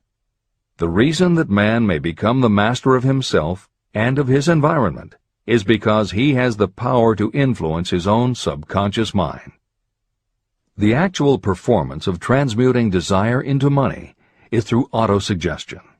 That is the principle by which you can reach and influence the subconscious mind. The other principles are simply tools with which to apply autosuggestion. Keep this thought in mind, and you will at all times be conscious of the important part the principle of autosuggestion is to play in your efforts to accumulate money through the methods described in this book. After you have read the entire book, come back to this chapter and follow in spirit and in action this instruction. Read the entire chapter aloud once every night until you become thoroughly convinced that the principle of autosuggestion is sound and that it will accomplish for you all that has been claimed for it. As you read, underscore with a pencil every sentence that impresses you. Follow the foregoing instruction to the letter, and it will open the way for a complete understanding and mastery of the principles of success. Every adversity, every failure, and every heartache carries with it the seed of an equivalent or a greater benefit. Chapter 6. Specialized knowledge. Personal experiences or observations. The fourth step toward riches. There are two kinds of knowledge. One is general, the other is specialized. General knowledge, no matter how great in quantity or variety it may be, is of little use in the accumulation of money. The faculties of the great universities possess practically every form of general knowledge known to civilization. Most of the professors have little money. They specialize in teaching knowledge, but they do not specialize in the organization or the use of knowledge. Knowledge will not attract money unless it is organized and directed through practical plans for the specific purpose of accumulating money. Lack of understanding of this fact has been the source of confusion to millions of people who falsely believe that knowledge is power. It is nothing of the sort. Knowledge is only potential power. It becomes power only when and if it is organized into definite plans of action and directed to a definite end. The missing link in all systems of education is that educational institutions fail to teach their students how to organize and use the knowledge after they have acquired it.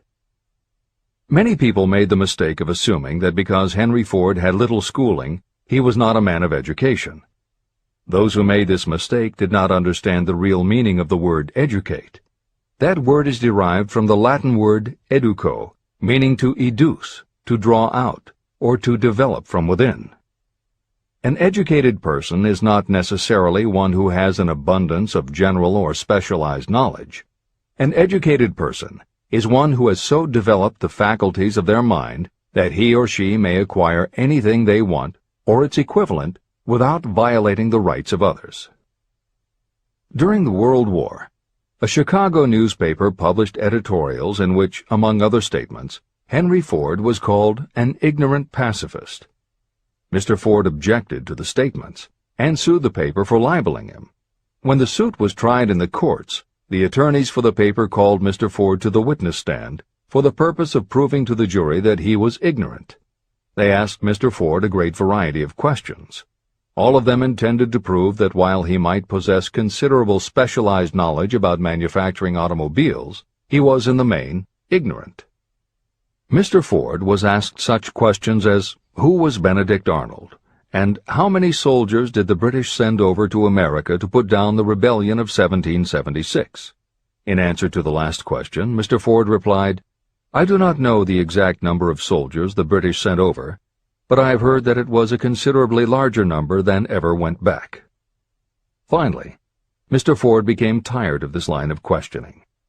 In reply to a particularly offensive question, he leaned over, pointed his finger at the lawyer who had asked the question, and said, If I should really want to answer the foolish question you have just asked, or any of the other questions you have been asking me, let me remind you that I have a row of electric push buttons on my desk, and by pushing the right button I can summon to my aid men who can answer any question I desire to ask concerning the business to which I am devoting most of my efforts.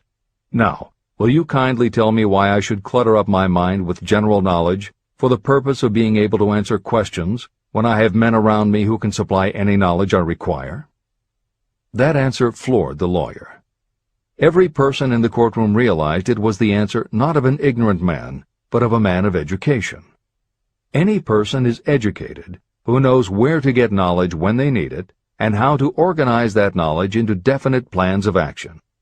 Through the assistance of his mastermind group, Henry Ford had at his command all the specialized knowledge he needed to become one of the wealthiest men in America.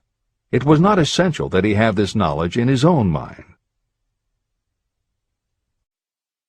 You can get all the knowledge you need.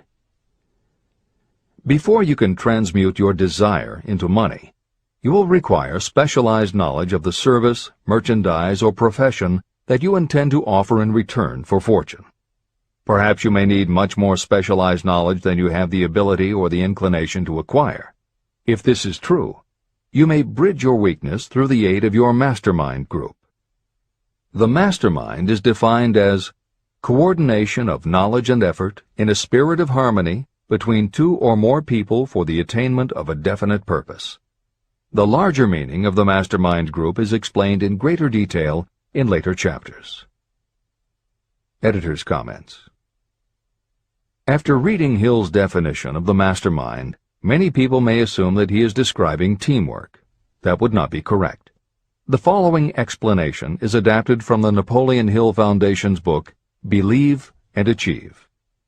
Teamwork can be achieved by any group, even one whose members have disparate interests, because all it requires is cooperation. In teamwork, people might simply be cooperating because they like the leader or out of a sense of duty. Some team members will give 100% to any team that pays them enough, but they have little concern about the objective. And sometimes there is good teamwork because different members have different agendas. A board of directors may disagree, even be unfriendly, and still run a business successfully. Musical groups are made up of notoriously self-centered people who work as a team if it will help them get ahead. Masterminds, on the other hand, are formed of individuals who have the same agenda, a deep sense of mission, and commitment to the same goal. Masterminds represent the highest order of thinking by a group of knowledgeable people, each contributing their absolute best according to their abilities, expertise, and background. If you have ever been a part of a meeting when everything just clicked and ideas built upon other ideas, with each member contributing until out of the group activity came the best possible idea or solution, that was a mastermind at work. Napoleon Hill believed that you must make the mastermind experience a regular part of your life if you really want to succeed. How to select the right people for your mastermind will be discussed further in Chapter 11, The Power of the Mastermind. This is the end of the editor's comment. The accumulation of great fortunes calls for power, and power is acquired through highly organized and intelligently directed specialized knowledge. That knowledge does not, necessarily, have to be in the possession of the person who accumulates the fortune. This should give hope and encouragement to those who want to accumulate a fortune, but don't have the necessary education to supply such specialized knowledge. People sometimes go through life suffering from inferiority complexes because they are not people of education. The person who can organize and direct a mastermind group of people who possess the knowledge needed is just as much a person of education as any other individual in the group. Thomas A. Edison had only 3 months of schooling during his entire life, but he did not lack education. Neither did he die poor. Henry Ford had less than a 6th grade schooling, but he managed to do pretty well by himself financially. Albert Einstein was working as a clerk in a patent office when he began to develop his world-altering scientific theories. Editor's comments. Had Einstein been born today, he might have been diagnosed in his early years as having attention deficit disorder. As a child, he was slow to learn to talk. As a student, he showed little promise and was expelled from at least one school. But what Einstein could do was to focus his concentration on a goal of his choice. His famous theories were the result of thought experiments that took place inside his mind. It is said that the breakthrough which led him to the theory of relativity came not from specialized knowledge of physics or mathematics, but from his ability to imagine what would happen if he were riding on a beam of starlight through space. This is the end of the editor's comments. Specialized knowledge is among the most plentiful and the cheapest forms of service that may be had. If you doubt this, consult the payroll of any university.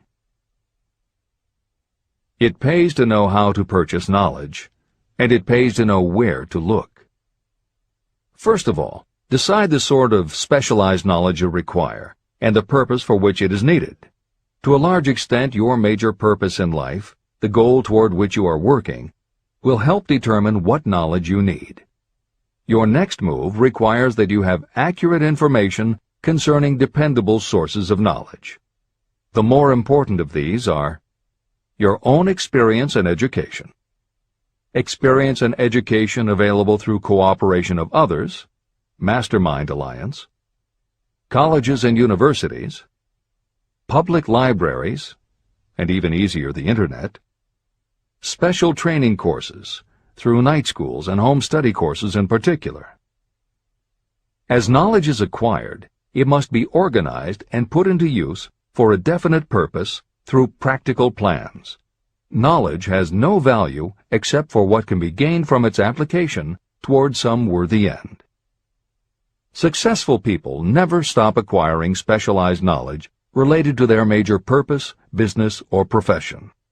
Those who are not successful usually make the mistake of believing that the knowledge-acquiring period ends when you finish school. The truth is that schools do little more than teach you how to acquire practical knowledge. Editor's comments. At this point in the original edition of Think and Grow Rich, Napoleon Hill included a newspaper story about education and job opportunities. Although the contemporary job market has changed considerably, the author of the article, Robert Moore, Director of Placements at Columbia University, made some comments that are perfectly aligned with the philosophy of Think and Grow Rich and are still holding true today. One such comment was, "The man who has been active on the campus, whose personality is such that he gets along with all kinds of people, and who has done an adequate job with his studies, has a most decided edge over the strictly academic student." One of the largest industrial companies, the leader in its field, in writing to Mr. Moore concerning prospective seniors at the college said, "We emphasize qualities of character, intelligence, and personality far more than specific educational background." Although few would argue that education is valuable, as Moore implies above and as Hill noted earlier about Edison, Ford, and Einstein, academic accomplishment has never been a sure indicator of success. The October 27, 2003 issue of Time magazine made a similar point in their cover story about the changes being made in the SAT exam. Although the article's primary focus is on the efforts to make the SAT less biased, it also notes that recent research indicates that neither the SAT nor IQ tests have proven to be very reliable predictors of future real-world achievement. In his best-selling book, Emotional Intelligence, author Daniel Goleman has created a persuasive argument that the way in which a person handles themselves and their relationships, which he calls emotional intelligence, or EI, is a much better indicator than IQ in predicting whether a person will be successful in life. In his later books, Working with Emotional Intelligence and Primal Leadership, Goleman applies his theory to the workplace, focusing on emotional intelligence leadership techniques and comparing corporate managers' EI with their IQ to analyze which has the greatest positive effect on the financial bottom line. Daniel Goleman's theories have caused some significant changes within educational circles and among management theorists, but their greatest impact has been on individuals who have gone through life intimidated because they believe they aren't smart enough. For them, Goleman's books offer convincing evidence that although they may not have conventional education, their natural abilities and interpersonal skills can be far more important in achieving success. This is the end of the editor's comments. One of the most reliable and practical sources of knowledge available to those who need specialized schooling are night schools, extension courses, and seminars. The correspondence schools give specialized training anywhere the U.S. mails go, or via the Internet. One advantage of home study training is the flexibility of the study program, which permits you to study during spare time. Another advantage of home study training, if the school is carefully chosen, is that most courses offer some method of personal consultation, which can be of priceless value to those needing specialized knowledge. No matter where you live, you can share the benefits. A lesson from a collection agency. Anything acquired without effort and without cost is generally unappreciated and often discredited. Perhaps this is why we get so little from our marvelous opportunity in public schools. The self-discipline you will learn from a program of specialized study can make up for the wasted opportunity when knowledge was available without cost. Being asked to pay, whether you make good grades or poor, has the effect of causing you to follow through with the course when you would otherwise drop it. I learned this from experience when I enrolled for a home study course in advertising. After completing 8 or 10 lessons, I stopped studying.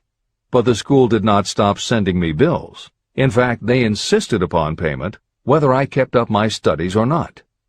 I decided that if I had to pay for the course, which I had legally obligated myself to do, I should complete the lessons and get my money's worth.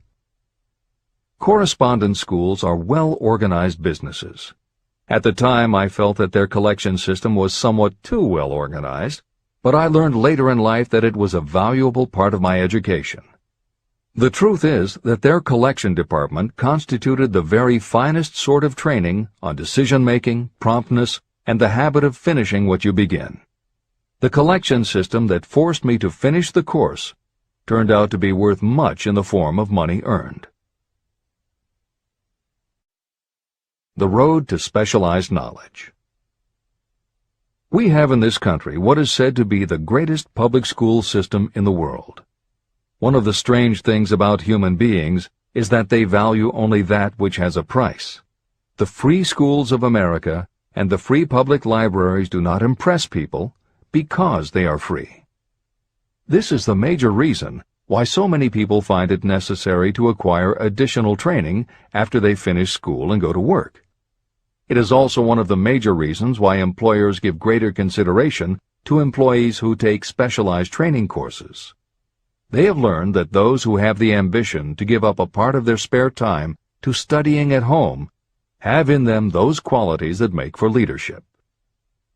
There is one weakness in people for which there is no remedy. It is the universal weakness of lack of ambition.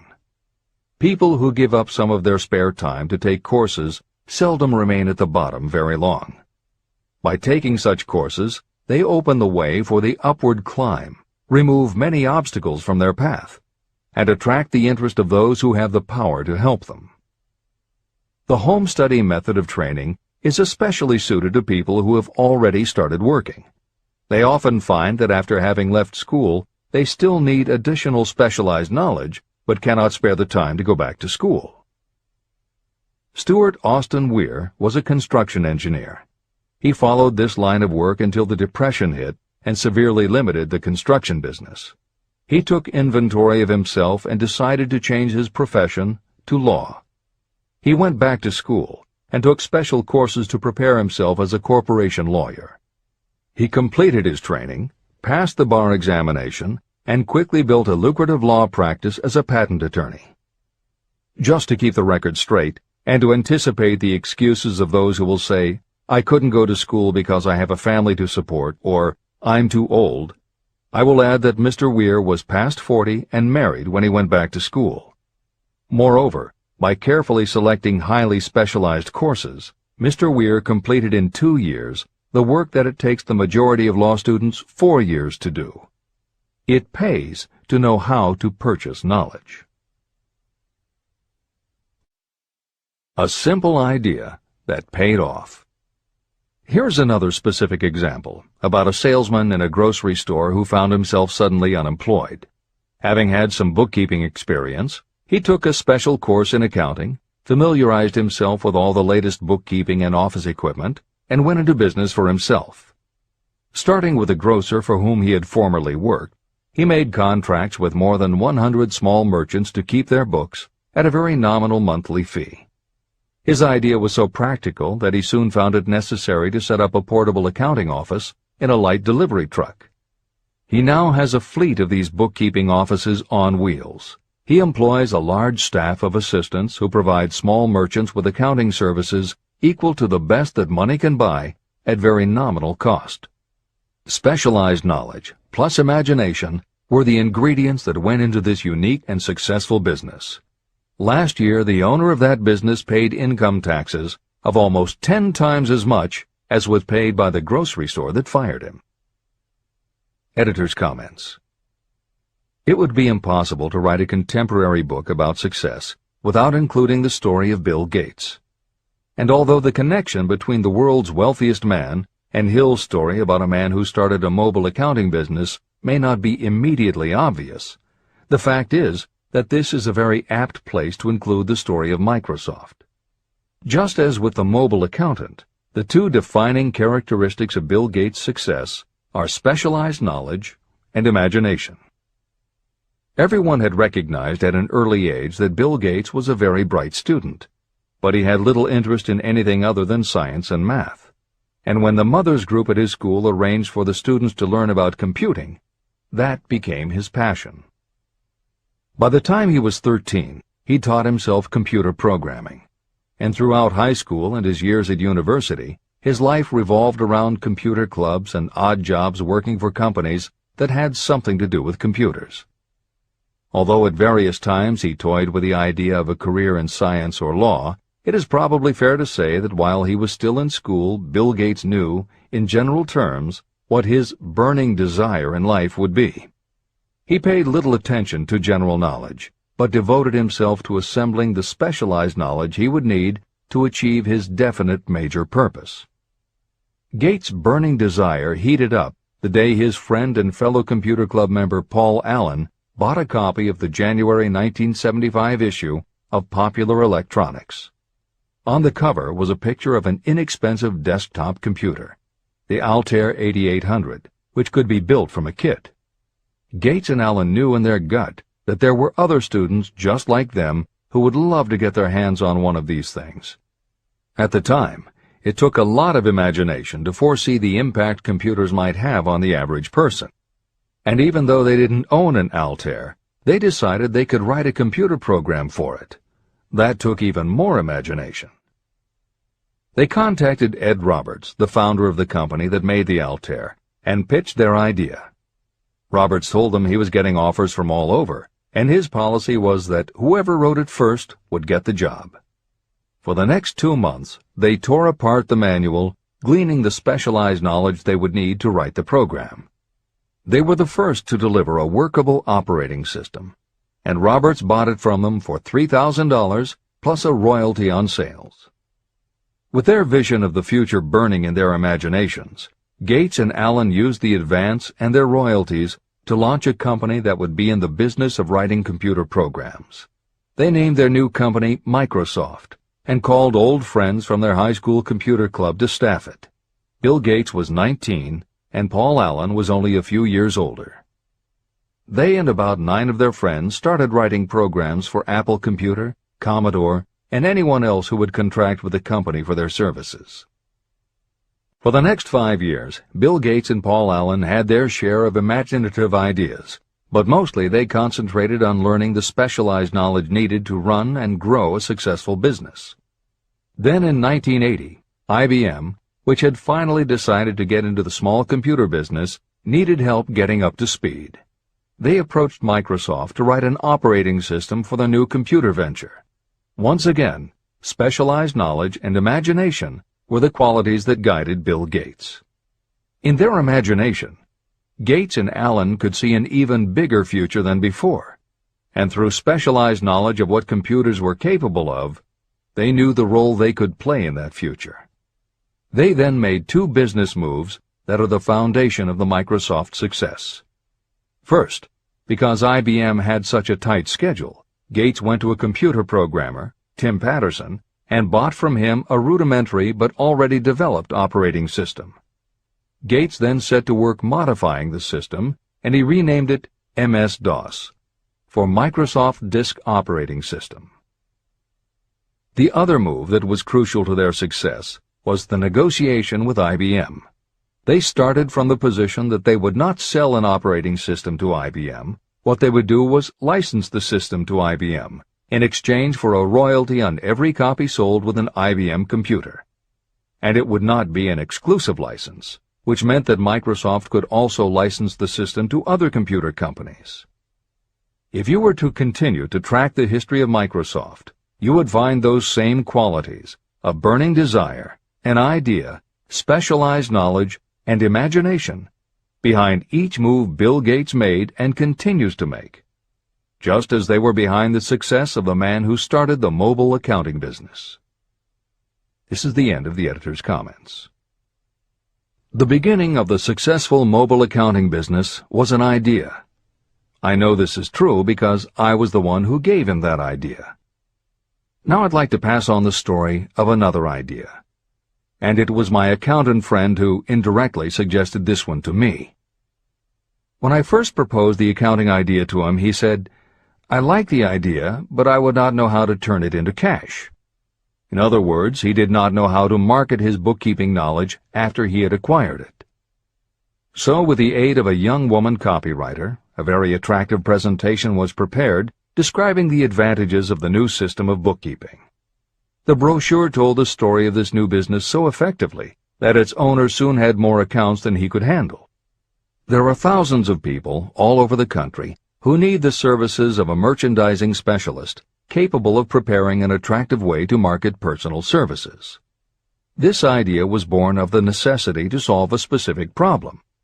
But it did not stop by serving merely one person.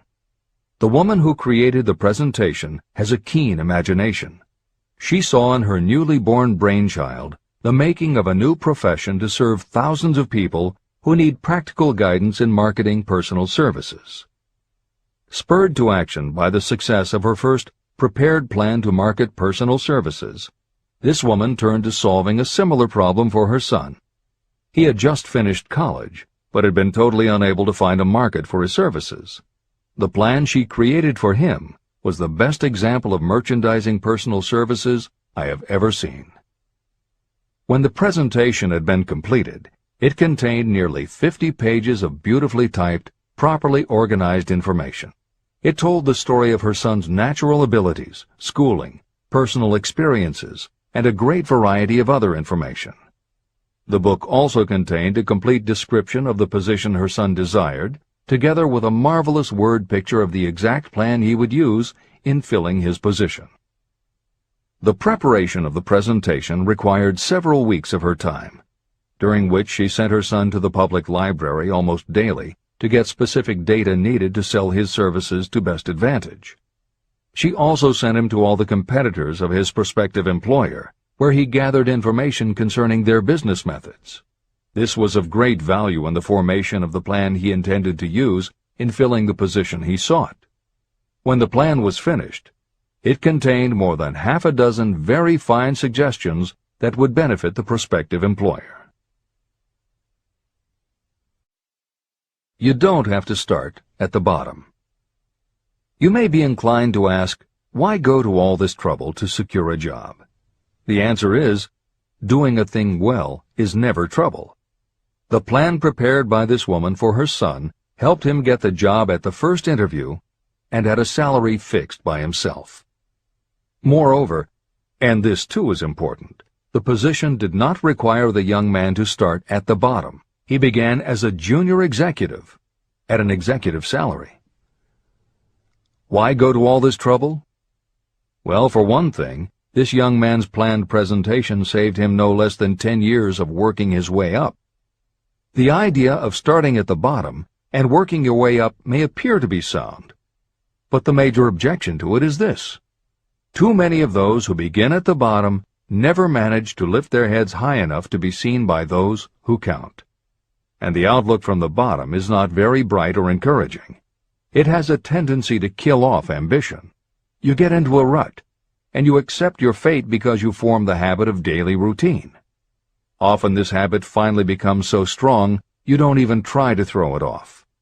And that is another reason why it pays to start 1 or 2 steps above the bottom. By so doing, you will form the habit of looking around, of observing how others get ahead, of seeing opportunity, and of embracing it without hesitation. A splendid example of what I mean is Dan Halpin. During his college days, he was manager of the famous 1930 championship Notre Dame football team, when it was under the direction of the late Knute Rockne. Halpin finished college at a very unfavorable time. The Depression had made jobs scarce. So after a fling at investment banking and motion pictures, he took the first job with a potential future he could find. It was selling electrical hearing aids on a commission basis. Anyone could start in that sort of job, and Halpin knew it, but it was enough to open the door of opportunity to him. For almost 2 years he worked at the job, but it didn't satisfy him. He would never have risen above that job if he had not done something about his dissatisfaction. He aimed first at the job of assistant sales manager of the company. and he got the job. That single step upward placed him high enough above the crowd for him to see still greater opportunity. Also, it placed him where opportunity could see him.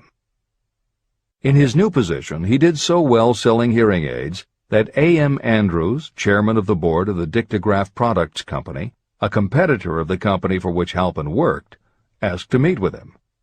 Mr. Andrews wanted to know something about that man Dan Halpin, who was taking big sales away from the long-established Dictograph Company. When the interview was over, Halpin was the new sales manager in charge of the Acousticon division of Dictograph. Then, to test young Halpin's mettle, Mr. Andrews went away to Florida for 3 months, leaving him to sink or swim in his new job. He did not sink. Knute Rockne's spirit of all the world loves a winner and has no time for a loser inspired him to put so much into his job that he was elected vice president of the company. Vice president was a job that most would be proud to earn through 10 years of loyal effort, but Halpin turned the trick in little more than 6 months. One of the major points I'm trying to emphasize through this entire philosophy is that we rise to high positions or remain at the bottom because of conditions we can control, but only if we desire to control them. I am also trying to emphasize another point, that both success and failure are largely the results of habit. I have not the slightest doubt that Dan Halpin's close association with the greatest football coach America ever knew planted in his mind the same kind of desire to excel that made the Notre Dame football team world famous. Truly, there's something to the idea that hero worship is helpful, provided you worship a winner. My belief in the theory that business associations are vital factors, both in failure and in success, was clearly demonstrated when my son Blair was negotiating with Dan Halpin for a position. Mr. Halpin offered him a beginning salary of about 1/2 what he could have gotten from a rival company. I brought parental pressure to bear, and encouraged Blair to accept the job with Mr. Halpin. I believe that close association with people who refuse to compromise with circumstances is an asset that can never be measured in terms of money. The bottom is a monotonous, dreary, unprofitable place for any person. That is why I have taken the time to describe how lowly beginnings can be overcome by proper planning. Make your ideas pay off through specialized knowledge.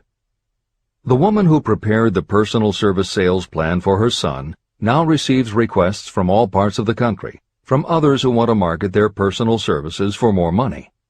But don't think that all her plan consists of is clever salesmanship to help her clients get more money for the same services they formerly sold for less. She looks after the interests of the purchaser as well as the seller of personal services. She prepares her plans so that the employers receive full value for the additional money they pay. If you have the imagination and seek a more profitable outlet for your personal services, this suggestion may be the stimulus for which you have been searching. The idea could earn you an income far greater than that of the average doctor, lawyer, or engineer whose education required several years in college. Editor's comments. Mary Kay Ash was literally researching and writing down specialized knowledge when the idea for a new business was born in her imagination. Mary Kay had quit her job as a very successful sales manager in the gift business because she had become discouraged by seeing the men she had trained earning more and being promoted ahead of her.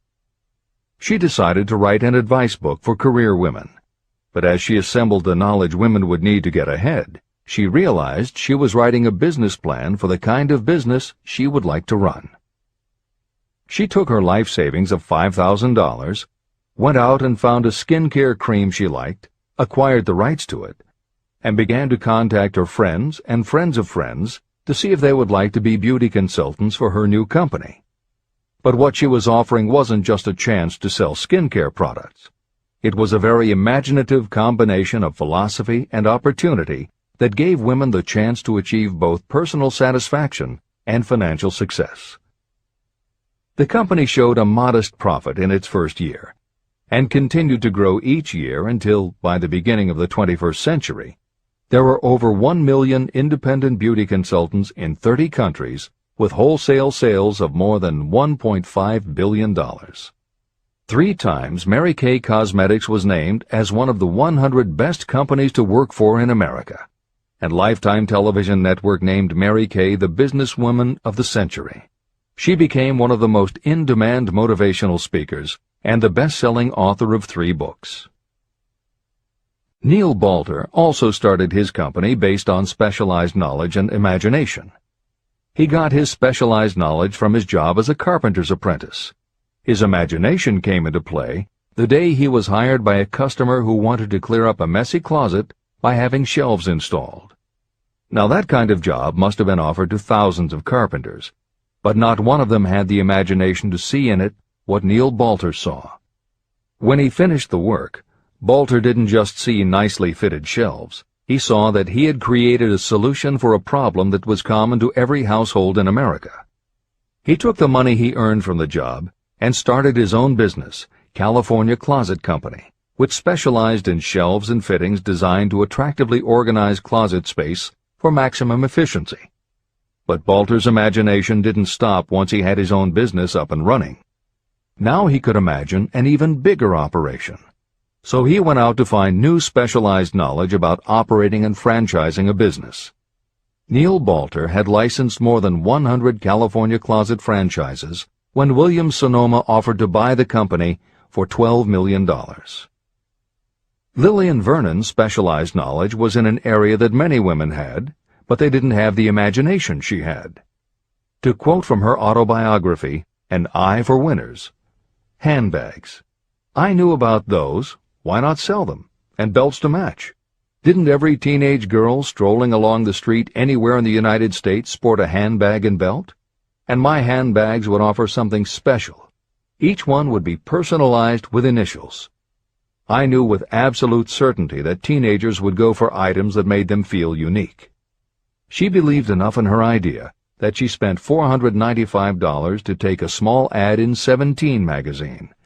The ad brought in $32,000 in orders. That was when Lillian Vernon started to gather other specialized knowledge about renting space, manufacturing products, warehousing, and shipping, all of which she'd need to grow her idea of bags and belts into a direct response business featuring a whole array of distinctively monogrammed items. Within a few years, she needed more specialized knowledge about product photography, layout, printing, and direct mail, as she imagined having her own catalog. She started by mailing a 16-page black-and-white catalog to 125,000 customers who had bought products from her in the past. At the beginning of the 21st century, Lillian Vernon was still picking the merchandise and overseeing the design of her catalogs, many of which now run well over 100 full-color pages, are mailed to millions of people many times each year, and generate approximately $250 million in annual sales.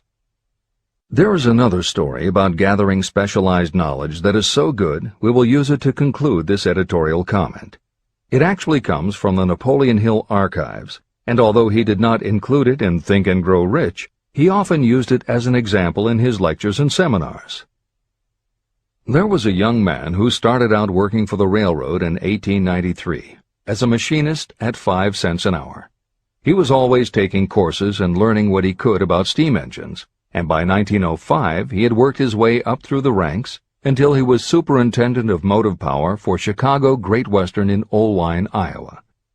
Then he did something that must have made his friends think he had taken leave of his senses. He was attending the Chicago Automobile Show when a red and white locomobile caught his attention. He put up his life savings of $700 and convinced a friend to co-sign a loan for $4,300 so he could buy the car. He promptly took it home, put it into a shed, jacked it up, and proceeded to take it apart piece by piece. Then he put it back together again. Then he took it apart and put it back together again. After doing that a few more times, he had learned what he wanted to know. And that was how Walter P. Chrysler gathered the specialized knowledge he needed to get himself out of railroading and into the automobile business. This is the end of the editor's comment. There is no fixed price for sound ideas. Behind all ideas is specialized knowledge. But remember, specialized knowledge is more abundant and more easily acquired than ideas. Because of this truth, there are ever-increasing opportunities for the person capable of helping men and women sell their personal services. Capability means imagination, the one quality needed to combine specialized knowledge with ideas to create organized plans that will yield riches. If you have imagination, this chapter may present you with an idea that is the beginning of the riches you desire. Remember, the idea is the main thing. Specialized knowledge may be found just around the corner. Any corner.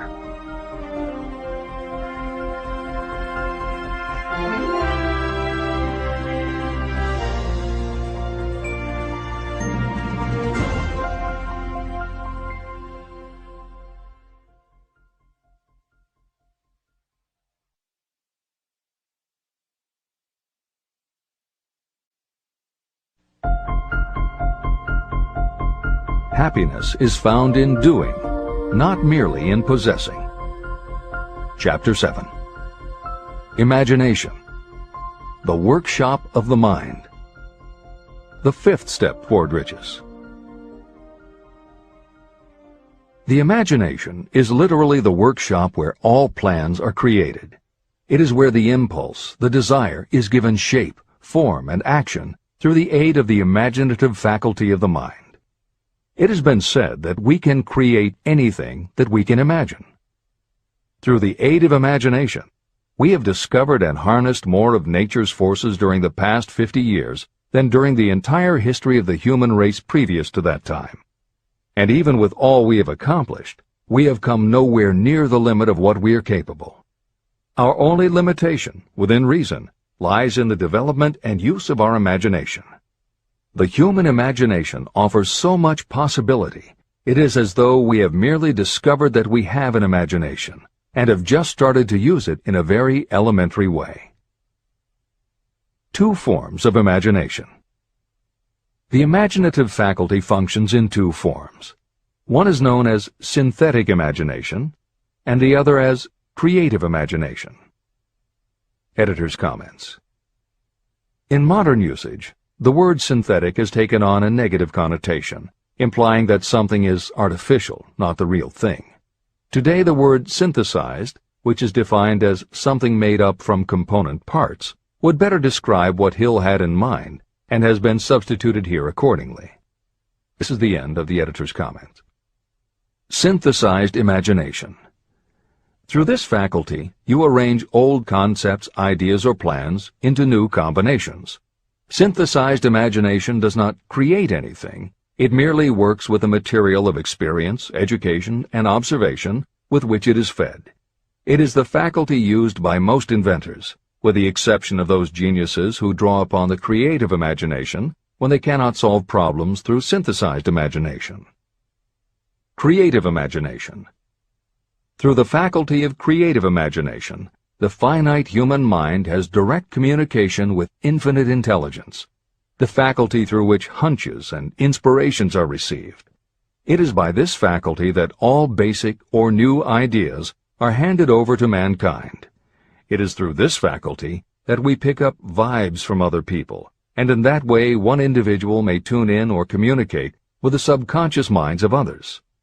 This concept is explained in greater detail later. The creative imagination works automatically, but only when your conscious mind is motivated, energized, and working at such a high rate that it becomes very perceptive and receptive, such as when the conscious mind is stimulated through the emotion of a strong desire. The great leaders of business, industry, and finance, and the great artists, musicians, poets, and writers became great because they developed the faculty of creative imagination. Editor's comment. At this point, it should be noted that both kinds of imagination are equally valuable to you, and they work together so seamlessly it is often hard to tell where one ends and the other begins. For instance, when Jeff Bezos created the idea of Amazon.com, was it synthesized imagination or creative imagination? At the time, Many people were getting onto the idea of the Internet as a sales medium. From this, it could be concluded that he was drawing upon experience, education, and observation, which would mean he was using synthesized imagination. But why did he decide to sell books? Was that synthesized or creative? Did that idea come out of something in his subconscious that just felt like books were the right thing? And what about that name? Calling a bookstore Amazon didn't make sense to anyone but Bezos, but it certainly caught the public's attention. How important was the name in the store's success? Was that choice creative or synthesized? Now take it a step further. What about eBay? Amazon had already shown that you could sell a lot of goods on the Internet. When Pierre Omidyar hit on the idea of selling things on the Internet by turning it into an auction house, what part was synthesized and what part was creative? The answer is, it doesn't matter.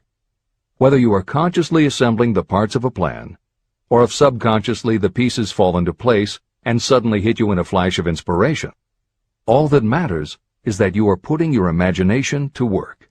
And the more you use it, the better both the synthesized and the creative will work for you. This is the end of the editor's comment. Desire is a thought, an impulse. It is nebulous and ephemeral. It is abstract and of no value until it has been transformed into its physical counterpart.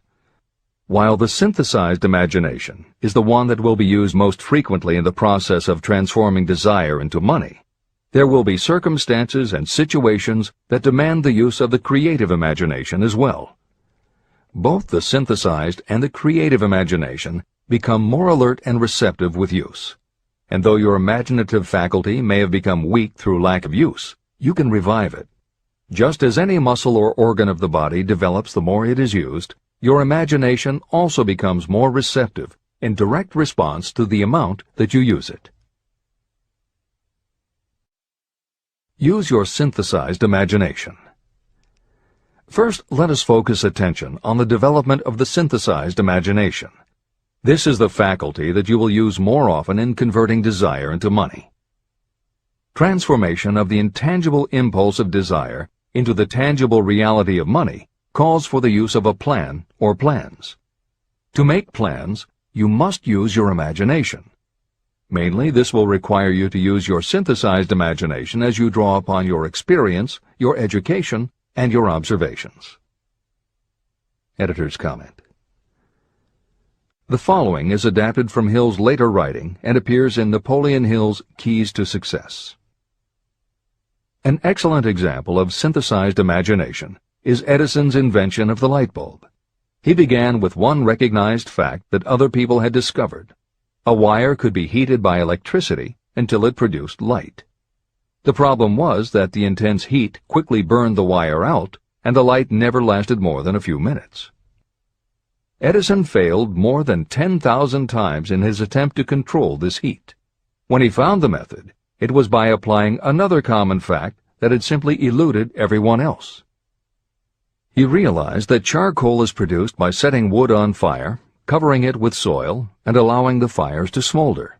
The soil permits only enough air to reach the fire to keep it burning without blazing, and that way the wood isn't burned up. When Edison recognized this fact, his imagination immediately associated it with the idea of heating the wire. He placed the wire inside a bottle, pumped out most of the air, and produced the first incandescent light. It burned for 8.5 hours. Everything that Edison used to make the electric light was widely known, but the way he synthesized the knowledge changed the world and made him a very wealthy man. W. Clement Stone called the process the R2A2 formula: recognize and relate, assimilate and apply. If you do that with everything you see, hear, think, and experience, it will give you a new way of looking at familiar things. If you do that, you can achieve what others believe is impossible. Later in this chapter, you will read of other fortunes that grew from even simpler synthesized ideas. And these stories should lead you to conclude that the combination of ideas is nothing that you couldn't have thought of yourself.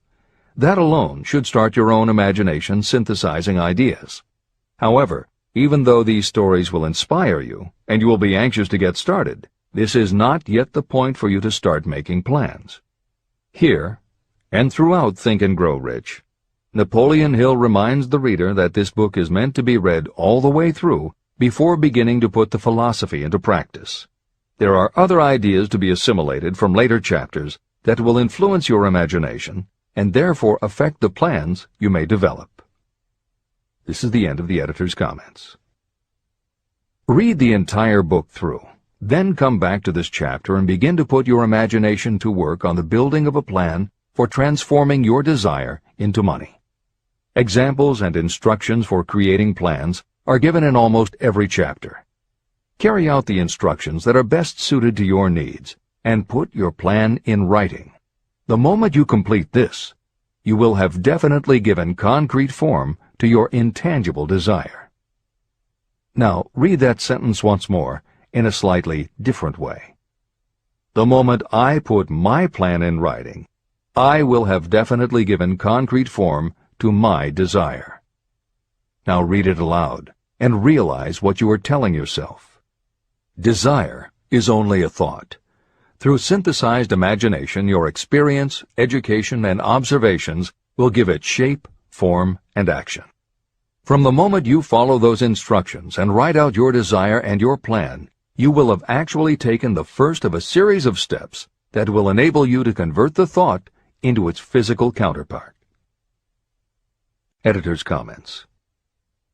Synthesized imagination plays a role in every phase of a business plan. In fact, some of the most successful companies actually get started from synthesized imagination.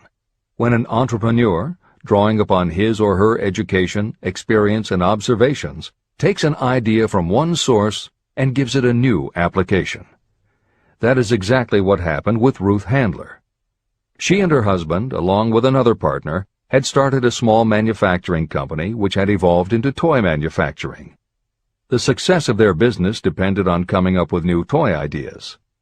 Watching her young daughter at play, Ruth Handler noticed that she was fascinated with cutout books that featured teenage girl or career women paper dolls that she could cut out clothes for.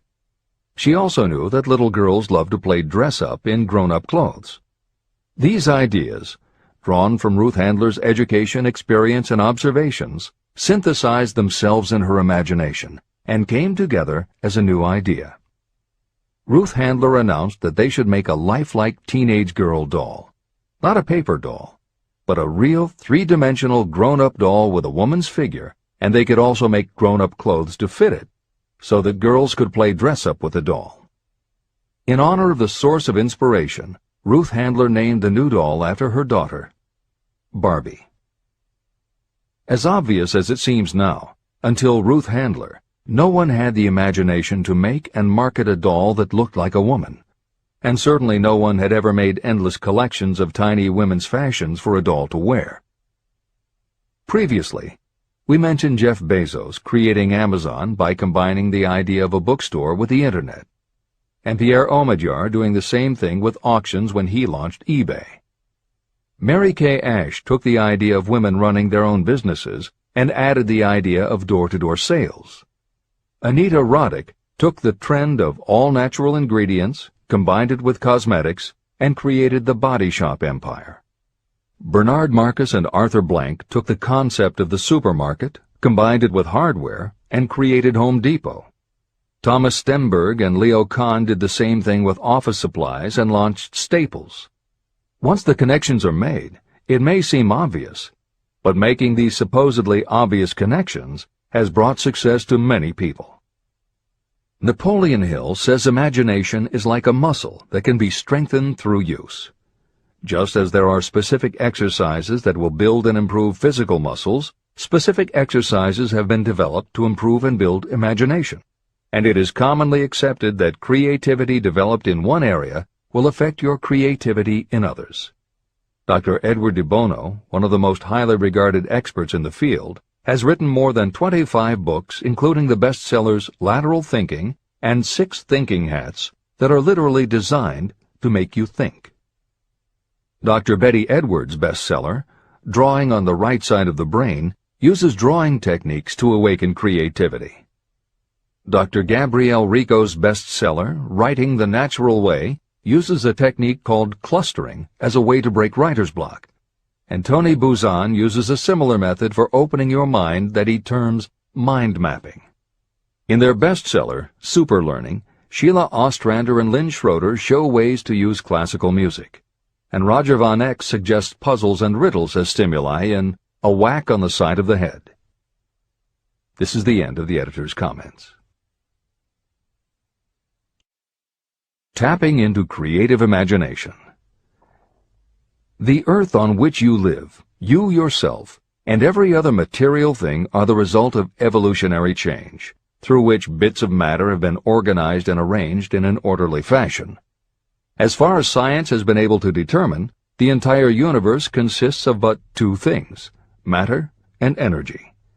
Moreover, and this statement is of stupendous importance, this earth, every one of the billions of individual cells of your body, and every subatomic particle of matter began as an intangible form of energy. Through the combination of energy and matter has been created everything perceptible, from the largest star in the heavens down to and including man himself. Desire is a thought impulse. Thought impulses are forms of energy. When you begin the process of acquiring money by using the thought impulse of desire, you are drafting into your service the same stuff that nature used in creating this earth, as well as every material form in the universe, including your body and your brain, in which the thought impulses function. Editor's comments. Although recent developments in physics, gauge theory, string theory, membrane theory, and others, have advanced our understanding of matter and energy, Hill's preceding description remains in accord with modern science. The newer theories are variations on and refinements of the basic concept that everything in the universe is either space, time, matter, or energy. And as Einstein stated, energy and matter are in fact different forms of the same thing. As Hill says, everything from the stars to the solar system to the earth, to you, your brain, and that little spark called a thought, are all the same stuff. As when a tablecloth is spread out, there are folds and bumps in the fabric that are all different from each other, but they are all still tablecloth. Like the folds and bumps in the tablecloth, energy and matter are the same thing in different forms.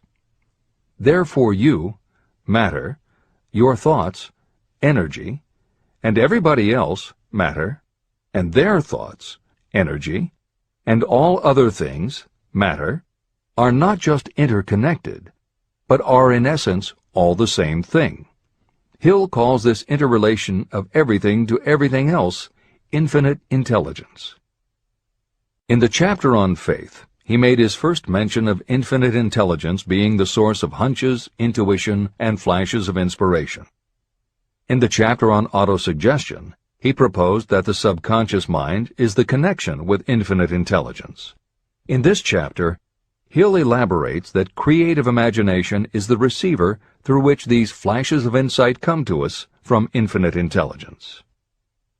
Under some circumstances, when your mind is operating at a high rate, your creative intelligence receives not just an idea, but also a flash of intuition. You get a hunch or a premonition about something or somebody. That flash could not come from your conscious or your subconscious, because neither ever had the information.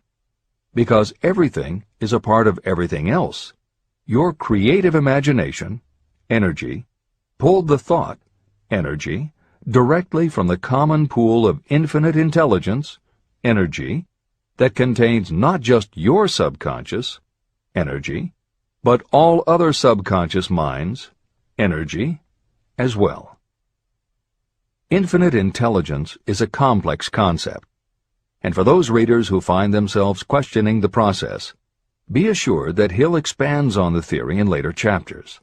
The editors advise the reader to set aside any questions for the moment and focus on the logical and practical application Hill had in mind. This is the end of the editor's comments.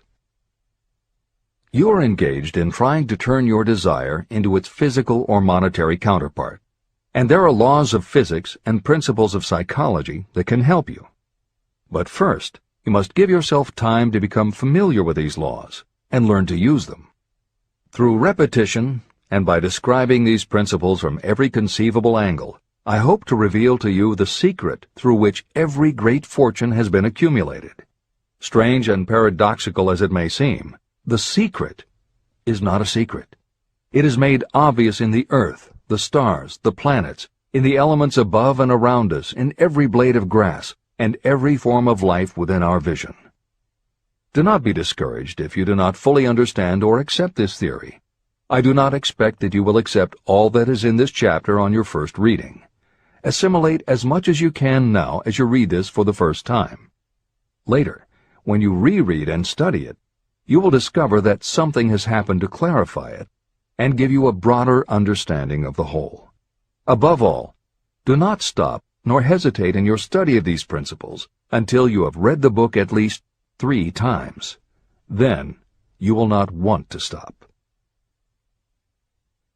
How to make practical use of imagination. Ideas are the beginning points of all fortunes. Ideas are products of the imagination.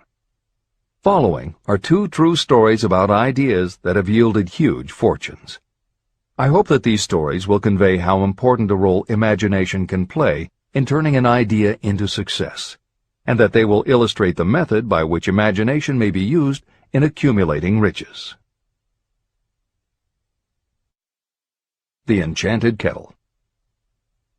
In the late 1880s, an old country doctor drove to town, hitched his horse, quietly slipped into a drugstore by the back door, and began dickering with a young drug clerk.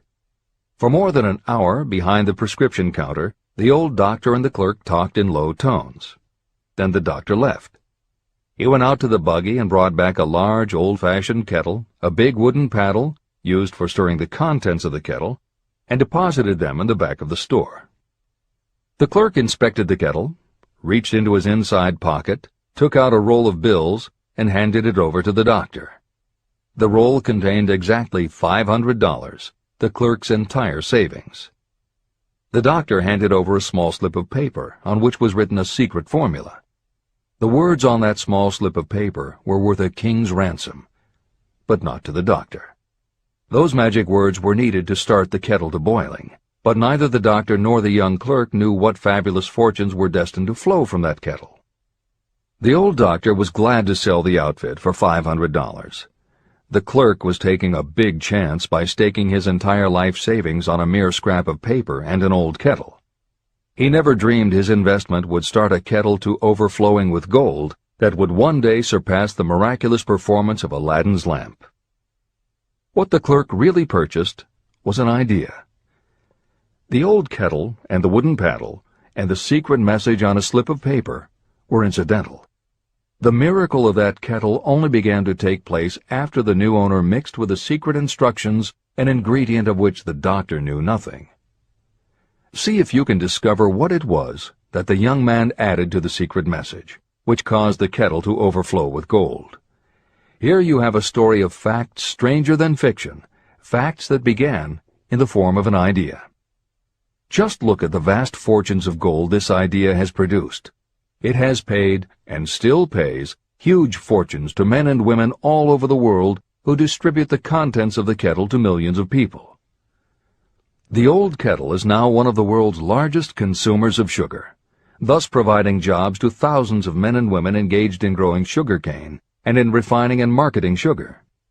The old kettle consumes annually millions of bottles and cans, providing jobs to huge numbers of workers.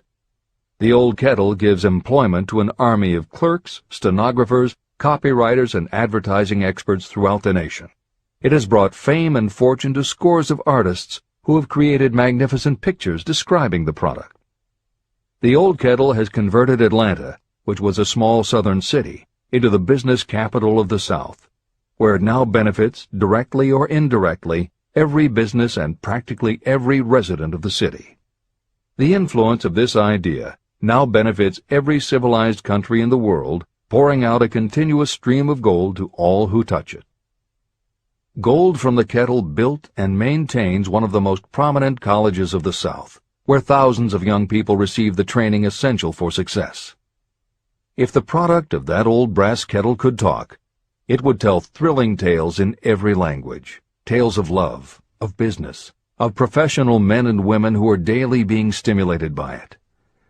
I am sure of at least one such tale of romance, for I was a part of it, and it all began not far from the very spot on which the drug clerk purchased the old kettle. It was there that I met my wife, and it was she who first told me of the enchanted kettle. It was the product of that kettle we were drinking when I asked her to accept me for better or worse. Whoever you are, wherever you may live, whatever your occupation, just remember every time you see the words Coca-Cola that its vast empire of wealth and influence grew out of a single idea. And that idea, the mysterious ingredient the drug clerk, Asa Candler, mixed with a secret formula, was imagination. Stop and think of that for a moment. Keep in mind that the steps to riches described in this book are the very same principles through which the influence of Coca-Cola has been extended to every city, town, village, and crossroads of the world. Now here's the most important thing to remember. The ideas you create may have the possibility of duplicating the enormous success of this worldwide thirst killer. Editor's comments. Harlan Sanders, too, had a recipe in a magic kettle. Actually, his kettle was a pressure cooker, but neither his cooker nor his recipe of 11 herbs and spices would be mentioned here if he didn't also have imagination. Harlan Sanders owned and operated a successful motel and cafe in Corbin, Kentucky. Then, when the new interstate highway came through, it bypassed Sanders' location. In a short time, his business went broke, leaving him with little more than his recipe for fried chicken and a way to make it quickly in a pressure cooker. At 62 years of age, the Colonel, as people called him, had to find a new way to make a living. That's when the magic ingredient, imagination, came in. He decided he wasn't going to sell fried chicken anymore. Instead, he would sell his method for making it. He packed his recipe and cooker into the back of his car and hit the road to demonstrate his fried chicken to other restaurant owners. In the first 2 years, he managed to sell 5 franchises. 2 years later, he'd sold 200. 4 years later, he was up to 600 locations when he was approached by an investment group to sell his company. Recognizing that the magic wasn't just in the kettle or the recipe, the new owners asked Colonel Sanders to stay on as spokesman for the company, which he did until his death in 1980. Today, there are almost 12,000 KFC locations in more than 80 countries with sales of nearly $10 billion a year. Debbie Fields was a 20-year-old housewife who loved to bake cookies. She had no formal education and no business experience, but she had a recipe and an imaginative idea that people would like to buy fresh, hot, soft cookies from a walk-up store. The business people and bankers she approached told her she was crazy, but she and her husband continued to pitch her idea to banker after banker until they finally wore one down enough to give Debbie Fields a loan to open a store in Palo Alto, California. By noon on her first day, she still hadn't sold a cookie, so she went out into the street and gave away samples. That did it. Her walk-in try-a-sample cookie store took off. Today, Mrs. Fields' stores are all across America. Harvard Business School uses her methods as a case study in efficiency, and Debbie Fields has become a best-selling author, an in-demand motivational speaker, and a television personality. Wally Famous Amos was a Los Angeles talent agent who copied a cookie recipe off the back of a bag of Nestle's chocolate chips. He made a few changes to personalize the recipe and started to give out his version of homemade cookies as a sort of calling card. His clients and business associates liked them so much that Wally finally decided to quit show business and open a store. He did it with a Hollywood agent's flair. He opened on Sunset Boulevard with 2,000 invitations, a red carpet, and celebrities.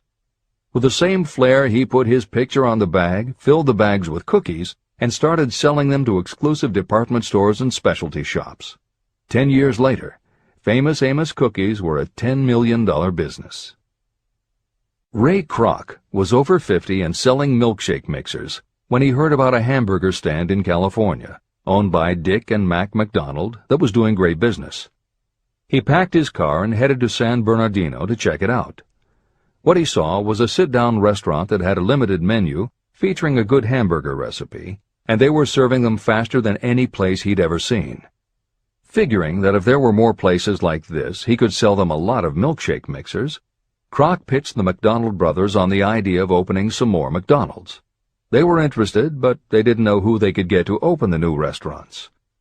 This time, it was a recipe and a magic griddle, but it still needed the extra ingredient, imagination. On the spot, Ray Kroc offered to go into business with them and open the restaurants himself. According to the signs on the golden arches, Ray Kroc's imagination paid off in billions of hamburgers sold. In 1982, Howard Schultz went to work as the director of marketing for a small coffee importer wholesaler called Starbucks, which had only one location in Seattle's Pike Place market. While he was on a trip to Italy, Schultz got the idea that the coffee bar culture he saw in Milan could be transposed to the downtown Seattle scene. He convinced the company to try it. His coffeehouse idea was such a success that Schultz went out and raised the money to buy the company.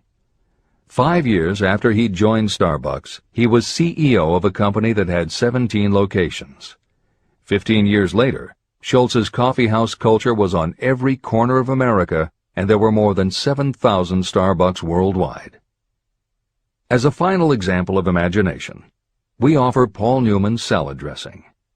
Now, it would seem that it doesn't take much imagination for a big celebrity to put his name on a product, and that's what Newman thought too.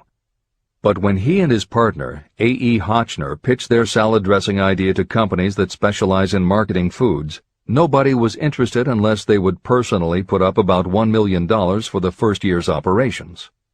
According to Newman and Hotchner's book, Shameless Exploitation, they found out that almost all celebrity products in the food business have been disastrous failures, and now nobody would touch them. So when it came to marketing salad dressing, even Paul Newman's big name wasn't the magic they needed. And unless they were willing to put up a ridiculous amount, money wasn't the magic either. The magic would have to be in the imaginative way that they would convince the right people to help them, and in having the perseverance to stick with it until they succeeded. And just like most everyone with an idea, they were told they were crazy to try it. They were turned down by bottling companies that wouldn't do small runs, and they were rejected by distributors who wouldn't take a chance on another celebrity product. In the end, it was one supermarket owner, Stu Leonard, who helped hook them up with the right suppliers. But even that wouldn't have been enough if Stu Leonard hadn't had enough imagination to see the possibilities and agree to put Newman's own salad dressing on the shelves in his store. 15 years later, Newman's Own Brands was a $100 million company, which gives all profits to charity. This is the end of the editor's comments. What I would do if I had $1 million. The following story proves the truth of that old saying, where there's a will, there's a way. It was told to me by that beloved educator and clergyman Frank W. Gonzalez, who began his preaching career in the Stockyards region of Chicago. While Dr. Gonzalez was going through college, he observed many defects in our educational system, defects that he believed he could correct if he were the head of a college. He made up his mind to organize a new college in which he could carry out his ideas without being handicapped by orthodox methods of education. He needed $1 million to put the project across. Where was he to lay his hands on so large a sum of money? That was the question that absorbed most of this ambitious young preacher's thought, but he couldn't seem to make any progress. Every night, he took that thought to bed with him. He got up with it in the morning. He took it with him everywhere he went. He turned it over and over in his mind until it became a consuming obsession with him. Being a philosopher as well as a preacher, Dr. Gonzalez recognized, as do all who succeed in life, that definiteness of purpose is the starting point from which one must begin. He recognized, too, that definiteness of purpose takes on life and power when backed by a burning desire to translate that purpose into its material equivalent. He knew all these great truths, yet he did not know where or how to lay his hands on $1 million. The normal thing would have been to give up and quit, saying, "Ah, well, my idea's a good one, but I can't do anything with it because I can't raise the $1 million." That is exactly what the majority of people would have said, but it is not what Dr. Gonzalez said. What he said, and what he did, are so important that I will now introduce him and let him speak for himself. One Saturday afternoon, I sat in my room thinking of ways and means of raising the money to carry out my plans. For nearly 2 years I had been thinking, but I had done nothing but think. The time had come for action. I made up my mind, then and there, that I would get the necessary $1 million within a week. How? I was not concerned about that. The main thing of importance was the decision to get the money within a specified time. I want to tell you that the moment I reached a definite decision to get the money within a specified time, a strange feeling of assurance came over me, such as I had never before experienced. Something inside me seemed to say, "Why didn't you reach that decision a long time ago? The money was waiting for you all the time." I called the newspapers and announced I would preach a sermon the following morning entitled, "What I Would Do If I Had $1 Million." I went to work on the sermon immediately, but I must tell you frankly that the task was not difficult because I had been preparing that sermon for almost 2 years. Long before midnight, I had finished writing the sermon. I went to bed and slept with a feeling of confidence, for I could see myself already in possession of the $1 million. Next morning I arose early, went into the bathroom, read the sermon, then knelt on my knees and asked that my sermon might come to the attention of someone who would supply the needed money. While I was praying, I again had that feeling of assurance that the money would be forthcoming. In my excitement, I walked out without my sermon and did not discover the oversight until I was in my pulpit and about ready to begin delivering it. It was too late to go back for my notes, and what a blessing that I couldn't go back. Instead, my own subconscious mind yielded the material I needed. When I arose to begin my sermon, I closed my eyes and spoke with all my heart and soul of my dreams. I not only talked to my audience, but I fancy I talked also to God. I told what I would do with $1 million if that amount were placed in my hands. I described the plan I had in mind for organizing a great educational institution, where young people would learn to do practical things and at the same time develop their minds. When I had finished and sat down, a man slowly arose from his seat, about 3 rows from the rear, and made his way toward the pulpit. I wondered what he was going to do. He came into the pulpit, extended his hand, and said, "Reverend, I liked your sermon. I believe you can do everything you said you would if you had $1 million. To prove that I believe in you and your sermon, if you will come to my office tomorrow morning, I will give you the $1 million. My name is Philip D. Armour." Young Gonzalez went to Mr. Armour's office, and the $1 million was presented to him. With that money he founded the Armour Institute of Technology, now known as Illinois Institute of Technology. The $1 million that launched the Armour Institute came as the result of an idea. Behind the idea was a desire that young Gonzalez had been nursing in his mind for almost 2 years. Observe this important fact. He got the money within 36 hours after he reached a definite decision in his own mind to get it and decided upon a definite plan for getting it. There was nothing new or unique about young Gonzalez vaguely thinking about $1 million and weakly hoping for it. Others have had similar thoughts. But there was something very unique and different about the decision he reached on that memorable Saturday, when he put vagueness into the background and definitely said, "I will get that money within a week." The principle through which Dr. Gonzalez got his $1 million is still alive. It is available to you. This universal law is as workable today as it was when the young preacher made use of it so successfully. Editor's comments. The Armour Institute of Technology opened in 1893, offering courses in engineering, chemistry, architecture, and library science, and in 1940 became the Illinois Institute of Technology when the Armour Institute merged with the Lewis Institute, a Chicago college that had opened in 1895 and offered liberal arts as well as science and engineering courses. In 1949, the Institute of Design, founded in 1937, also merged with IIT, followed in 1969 by the Chicago-Kent College of Law and the Stewart School of Business, and in 1986 by the Midwest College of Engineering. Today there are several campuses in downtown Chicago. IIT has been called the alma mater of accomplishments. This is the end of the editor's comment. How to transmute ideas into cash. Asa Candler and Dr. Frank Gonzalez had one characteristic in common. Both knew the astounding truth that ideas can be transmuted into cash through the power of definite purpose plus definite plans. If you are one of those who believe that hard work and honesty alone will bring riches, you can forget it. It is not true.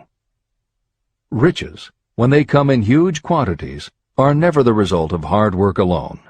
Riches come, if they come at all, in response to definite demands based upon the application of definite principles, and not by chance or luck. Generally speaking, an idea is a thought that prompts you to action because it appeals to your imagination. All master salespeople know that ideas can be sold where merchandise cannot. Ordinary salespeople do not know this. That is why they are ordinary. A publisher of low-priced books made a discovery that has been worth much to publishers. He learned that many people buy titles and not the contents of books. By merely changing the name of one book that was not moving, his sales of that book jumped upward more than 1 million copies. The inside of the book was not changed in any way. He merely ripped off the cover and put on a new cover with a title that had box office appeal. That, as simple as it may seem, was an idea. It was imagination. Editor's comment. For those readers who think that replacing the cover of a book is just too simple, or that they couldn't do it anyway because they are not book publishers, the editors would point out that if you had had that simple idea before the publisher did, he probably would have been glad to sell you those failed books at pennies on the dollar. Then you could have been the one to change the cover, and suddenly you would have been the publisher of a bestseller. However, the idea of replacing the covers wouldn't have meant a thing if you didn't also have ideas about how to market and promote that flashy new cover. And that is Hill's point. Coca-Cola was a recipe, a creative idea, but it would have stayed just a recipe if Asa Candler hadn't also had other creative ideas to market it and the faith in himself to carry through on those ideas. Spence Silver was a chemist working for 3M when, by accident, he created a glue that wasn't very sticky. Needless to say, 3M was not much interested in glue that didn't stick, and Silver's invention was shelved as a failure. But Silver liked his glue, so for 5 years he kept demonstrating it to anyone who would listen. Nobody did, until Arthur Fry, who worked in the tape division at 3M, found that when he was at choir practice, he kept losing his place in the hymnal because the pieces of paper he used to mark his place slipped down or fell out of the book. A little of Silver's not very sticky glue on the slips of paper, and they stayed where he wanted them, then peeled off easily when he was done. That was the eureka moment. They had just invented the world's best bookmark, Post-its. But that's not the end of the story, or the end of the imaginative ideas that were needed to make Post-its happen. Fry would also need perseverance. First, he had to convince the engineers to solve production problems, and to do it, he knocked a hole in his basement wall so he could install a prototype of the production equipment. He stuck with it, and finally, 2 years later, 3M gave the project to their marketing department. The marketing experts put together ads and brochures selling this sticky notepad idea and rolled it out in a 4-city test. The results were a disaster. Nobody got it, so nobody bought it. Who would pay money for scratch paper? The Post-it project was about to be scrapped when Jeffrey Nicholson and Joseph Ramey added their imaginations. Like Silver and Fry, Nicholson and Ramey had faith in the idea because they saw how people in their office fell in love with these little sticky pieces of paper once they started working with them. So Nicholson and Ramey went to Richmond, Virginia, one of the 4 test cities that had failed, and they went up and down the business district, going into offices and giving pads of Post-its to receptionists, secretaries, and anyone else who would listen. Whereas 3M's conventional marketing machinery had failed, Giving Post-its to the people who would actually use them did the trick. Once those Richmond office workers started to use Post-its, it didn't seem like a bad idea at all to pay for scratch paper. They got it, and they bought it. The Richmond test turned from failure to success, and soon Post-its were sticking to everything around the world. Here's another simple idea that imagination turned into success. The story began with a man whose problem was just the opposite of spent silvers. This man had something that stuck too well. George de Mestral was a Swiss mountaineer who went hunting one day with his dog. But when they got home, they were both covered with burrs. The burrs were so difficult to remove that de Mestral put them under a magnifying glass to learn why. He saw that they were covered with tiny hooks which attached themselves to fur and fabric. That was when the flash hit. If burrs stuck where you didn't want them, why couldn't you put tiny hooks on things so they would stick where you did want them? Like everyone else mentioned in this book, de Mestral had an imaginative idea, but that was just the beginning. He also had the faith in himself to keep going when people laughed at his idea, which many did, until he eventually found a French textile plant that would help him do what he wanted. However, even when they finally worked out a way to use cotton fabric to make what they called locking tape, they couldn't afford to mass-produce it. And that's when de Mestral accidentally discovered that when you sew nylon under infrared light, it naturally made little hooks. Now they could manufacture it economically. All they needed was a name. One side was fuzzy like velvet, and the other side was crochet, the French word for hook. Take half vel and half crow, combine it with imagination. The result is Velcro, and a Swiss mountaineer becomes a business tycoon. The Sony Corporation once tried to make a very small stereo tape recorder that would work with standard-size cassettes, but they couldn't do it. They could make a small playback machine, but at the time the electronics needed to also make it a recording machine just couldn't be made small enough. They concluded that the design was a failure. Then one day Sony's honorary chairman, Masaru Ibuka, walked into the laboratory and saw that a few of the engineers were using the prototypes of the failed tape recorder to listen to music tapes. They didn't seem to care that it couldn't record. They just liked to be able to walk around listening to their favorite music. Then came the imaginative idea that made all the difference. Ibuka remembered that another division was working on lightweight headphones. That was the flash. Ibuka's imagination made the connection that the rest of the engineers had not. In Ibuka's view, they hadn't made a failed recorder. They had created a successful private stereo listener. They added the headphones, named it the Walkman, and it revolutionized both the music business and the electronics industry. Clarence Saunders was a grocery clerk in a small southern retail store. One day he was standing with a tray in his hands waiting his turn in a cafeteria. He had never earned more than $20 a week before then, and no one had ever noticed anything about him that indicated unusual ability, but something took place in his mind as he stood in the line of waiting people that put his imagination to work. That was when he came up with the idea that this same self-serve concept would also work at the grocery store. Clarence Saunders took the idea to his boss. Naturally, his boss told him he was crazy.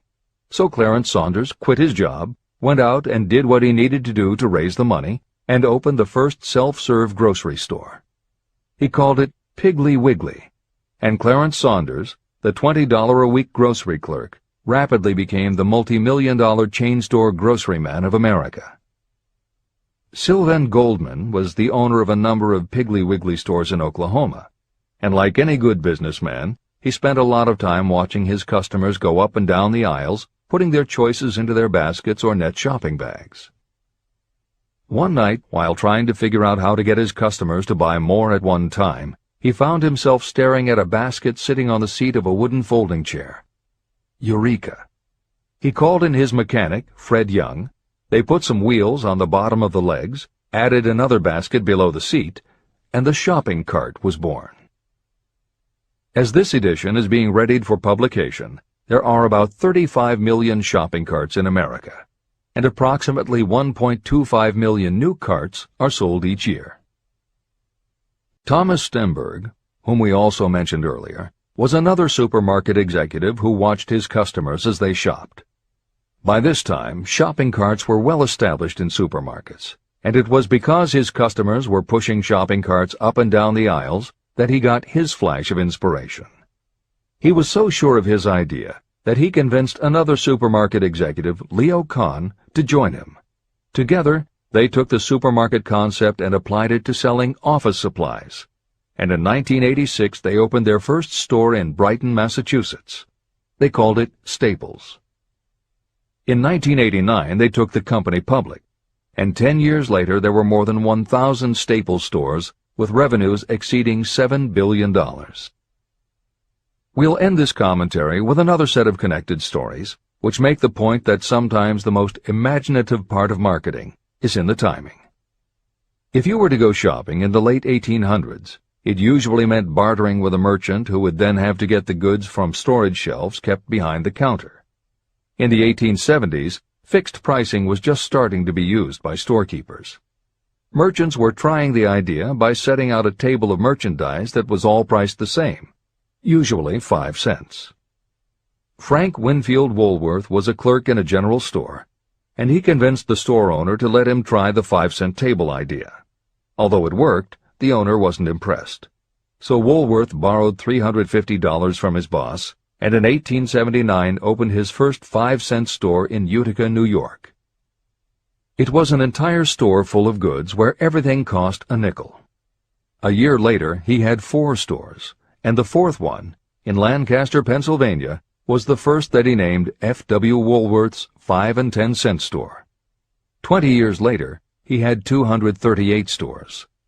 By the time of his death in 1919, there were over 1,000 F.W. Woolworth locations. He had established the first nationwide chain of general merchandise stores, and he had built the tallest building in New York City as his headquarters. The Woolworth Company stayed true to the original idea and didn't carry any merchandise that cost more than a dime until 1932, when the top price was raised to 20 cents. But as times changed, the fixed price was dropped, the merchandise became more varied, and the company kept growing until it had over 8,000 stores worldwide, selling everything from notions to appliances and furniture. Then in the 1960s and 1970s, something started to happen. The mood of America was changing, but the Woolworth stores weren't. And that was when Sam Walton opened the first Walmart in Rogers, Arkansas, in 1962. Walton got into the retail business after the Second World War, when his father-in-law loaned him the money to buy a franchise Butler Brothers store in Bentonville, Arkansas. By 1962, Sam and his brother Bud owned 16 variety stores in Arkansas, Missouri, and Kansas. It was in these stores that Sam Walton first started adding the magic ingredient of imagination. In addition to his flair for promotion, Sam tried new approaches to the way household goods and general merchandise could be sold at retail. He insisted on clean, well-lighted interiors, and he introduced the concept of self-service, with aisles wide enough for shopping carts and checkout counters at the front of the store. He also started buying direct from manufacturers, and he created profit-sharing plans that kept his family of employees loyal, hard-working, and neighborly. In 1962, he incorporated those and other imaginative ideas when he opened his first store that he called Walmart. The basic magic was that he sold brand-name merchandise at discount prices, but there was also magic in the way he kept a friendly hometown feel to his store, even though it was what is now called a big box store. Sam Walton's Walmart store was a success, so he just kept building and opening more of them, first in small towns and rural areas, then in larger towns, then big cities, and it wasn't long before he had a national chain. By 1992, when Sam Walton died, there were more than 1,700 Walmart stores. It was the biggest retailer in the country, it employed more than 600,000 people, and Sam Walton was the richest man in America. In 2003, the stores numbered more than 3,200 in the U.S. and more than 1,100 in foreign countries. The company employed more than 1,300,000 people worldwide and served more than 1 million customers a week. Along the way, Woolworths and other older retailers such as Kresge's tried to get on the bandwagon with their Woolco and Kmart stores, but they couldn't seem to get it right. They had given up their old five-and-dime identity to become higher-priced general retailers, and when Walmart came along and redefined that part of the market, the others seemed to have run out of the kind of imagination they'd had in the beginning. Now, here's the twist to the story. David Gold was running a liquor store that he had inherited from his father. He noticed that whenever he put out a display of goods priced at 98 cents or $1, the goods would sell okay, but if his sign said 99 cents, the goods sold out in no time. He decided that he would open a store called the 99-cent only store, where everything would be priced at 99 cents. Sound familiar? Frank Woolworth's imaginative idea from 1879, which had been dropped at his namesake chain by the 1940s and 1950s, had just gotten a fresh shot of imagination from David Gold in 1982. As usual, friends and family told him he was crazy, but David Gold went out to find suppliers who would sell him discontinued merchandise or overproduced products at a price low enough that he could offer them to the public at 99 cents. He found them. And they even had brand-name products of everything from hardware to pantyhose, cleaning products, motor oil, kitchenware, cosmetics, electronics, toys, canned goods, frozen foods, cookies, fresh fruit, even gourmet foods. More than 5,000 items that he could sell for 99 cents and still make a profit. David Gold opened his first well-lighted, brightly colored green and fuchsia wide-aisle store in Inglewood, California in 1982. By 2003, he had 142 stores in California, Nevada, and Arizona, and he was listed on the Forbes 400 as having earned a personal fortune estimated at more than $650 million. As Napoleon Hill wrote elsewhere about the creation of Piggly Wiggly, where in this story do you see the slightest indication of something that you could not duplicate? The plan, which made millions of dollars for its originator, was a very simple idea that anyone could have adopted, yet considerable imagination was required to put the idea to work in a practical sort of way. The more simple and easily adapted an idea is, the greater is its value, as no one is looking for ideas that are involved with great detail or are in any way complicated. This is the end of the editor's comments. There is no standard price on ideas. The creator of ideas sets his or her own price, and if they are smart, they get it. The story of practically every great fortune starts with a day when a creator of ideas and a seller of ideas got together and worked in harmony. Carnegie surrounded himself with men who could do what he could not do, men who created ideas and men who put ideas into operation, and that was what made him and the others fabulously rich. Millions of people go through life hoping for favorable breaks. Perhaps a favorable break can get you an opportunity, but the safest plan is not to depend upon luck. It was a favorable break that gave me the biggest opportunity of my life, but more than 20 years of determined effort had to be devoted to that opportunity before it became an asset. The break consisted of my good fortune in meeting and gaining the cooperation of Andrew Carnegie. On that occasion, Carnegie planted in my mind the idea of organizing the principles of achievement into a philosophy of success.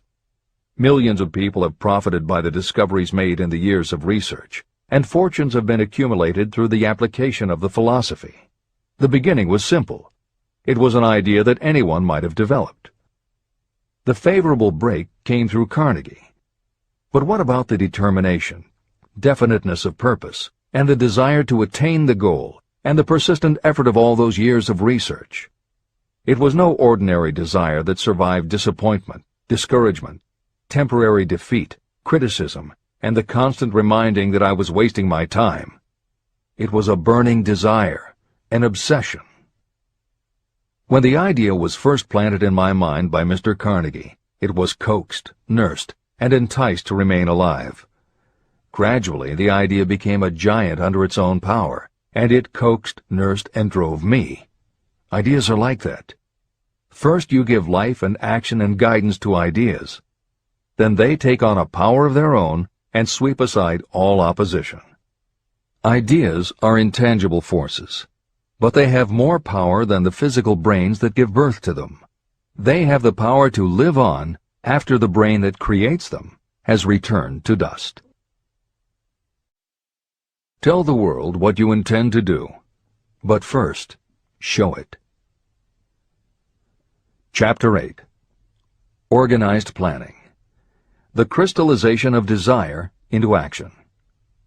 The sixth step toward riches. You have learned that everything we create or acquire begins in the form of desire.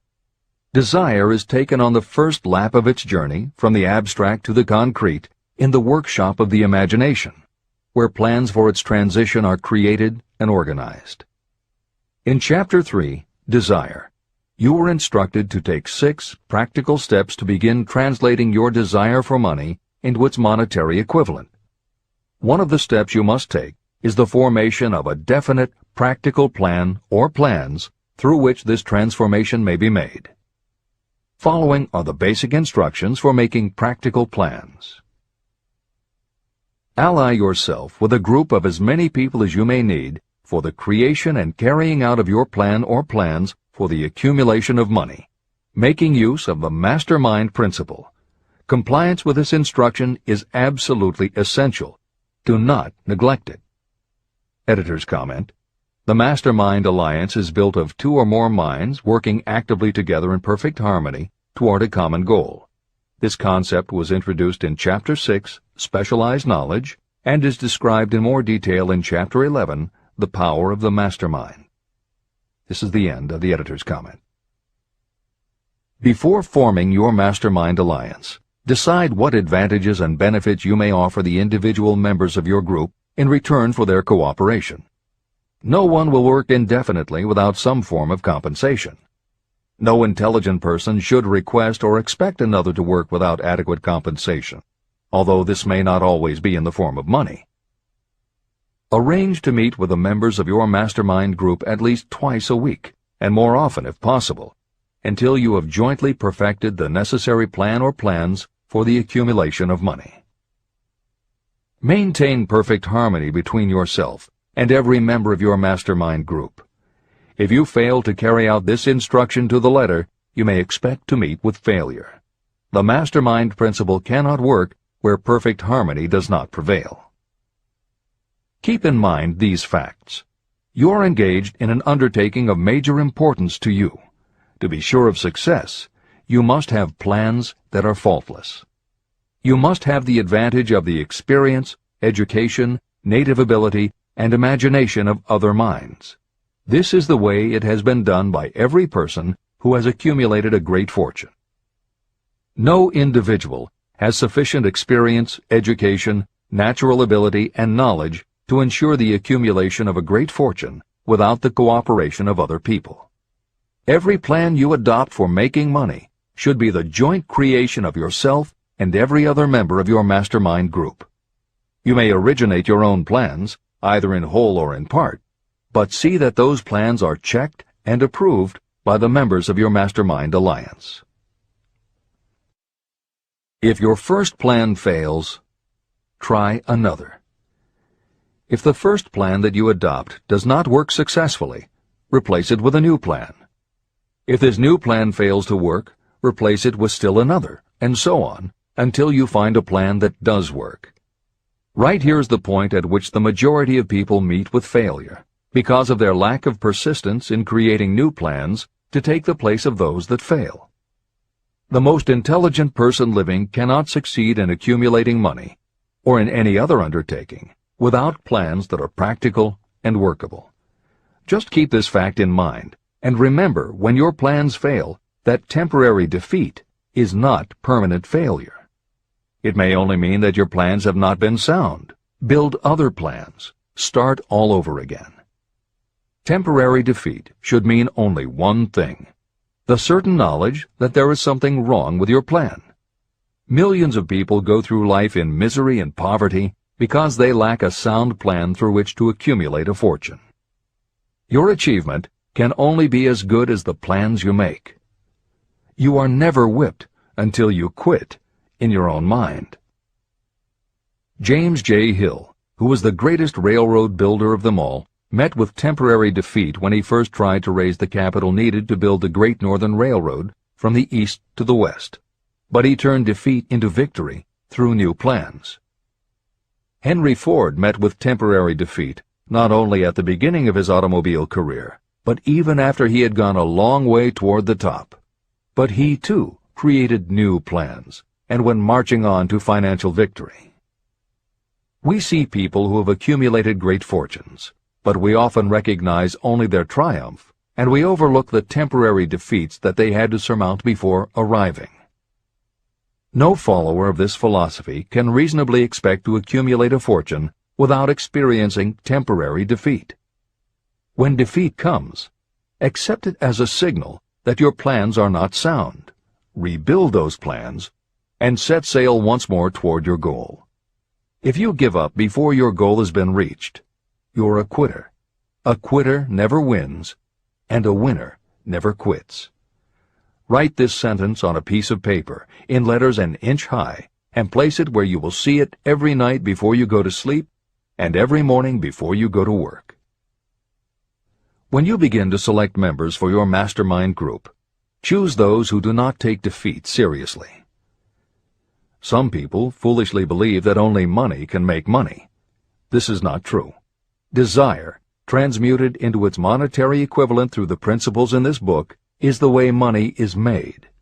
Money, of itself, is nothing but inert matter. It cannot move, think, or talk, but it can hear when someone who desires it calls it to come. Intelligent planning is essential for success in any undertaking designed to accumulate riches. Following are detailed instructions to those who must begin the accumulation of riches by selling personal services. It should encourage you to know that practically all the great fortunes began either from selling personal services or from the sale of ideas. When you think about it, what else except ideas and personal services can you give in return for riches if you don't have products or property? Leaders and followers. Broadly speaking, there are two types of people in the world. One type is known as leaders, and the other as followers. Decide at the outset whether you intend to become a leader in your chosen calling or remain a follower. The difference in compensation is vast. The follower cannot expect to make as much as a leader, although some followers make the mistake of thinking they should. It is no disgrace to be a follower. On the other hand, it is no credit to remain a follower. Most great leaders began as followers. They became great leaders because they were intelligent followers. With few exceptions, the person who cannot follow a leader intelligently cannot become an efficient leader. The person who can follow a leader most efficiently is usually the person who develops into leadership most rapidly. An intelligent follower has many advantages, including the opportunity to acquire knowledge from the leader. The major attributes of leadership. The following are important factors of leadership. 1. Unwavering courage based upon knowledge of yourself and your occupation. No follower wishes to be dominated by a leader who lacks self-confidence and courage. Certainly no intelligent follower will be dominated by such a leader for very long. 2. Self-control. The person who cannot control himself can never control others. Self-control sets a strong example for your followers, which the more intelligent followers will emulate. 3. A keen sense of justice. Without a sense of fairness and justice, no leader can command and retain the respect of their followers. 4. Definiteness of decision. Those who waver in decisions show that they are not sure of themselves and therefore cannot lead others successfully. 5. Definiteness of plans. Successful leaders must plan their work and work their plans. Leaders who move by guesswork, without practical definite plans, are like a ship without a rudder.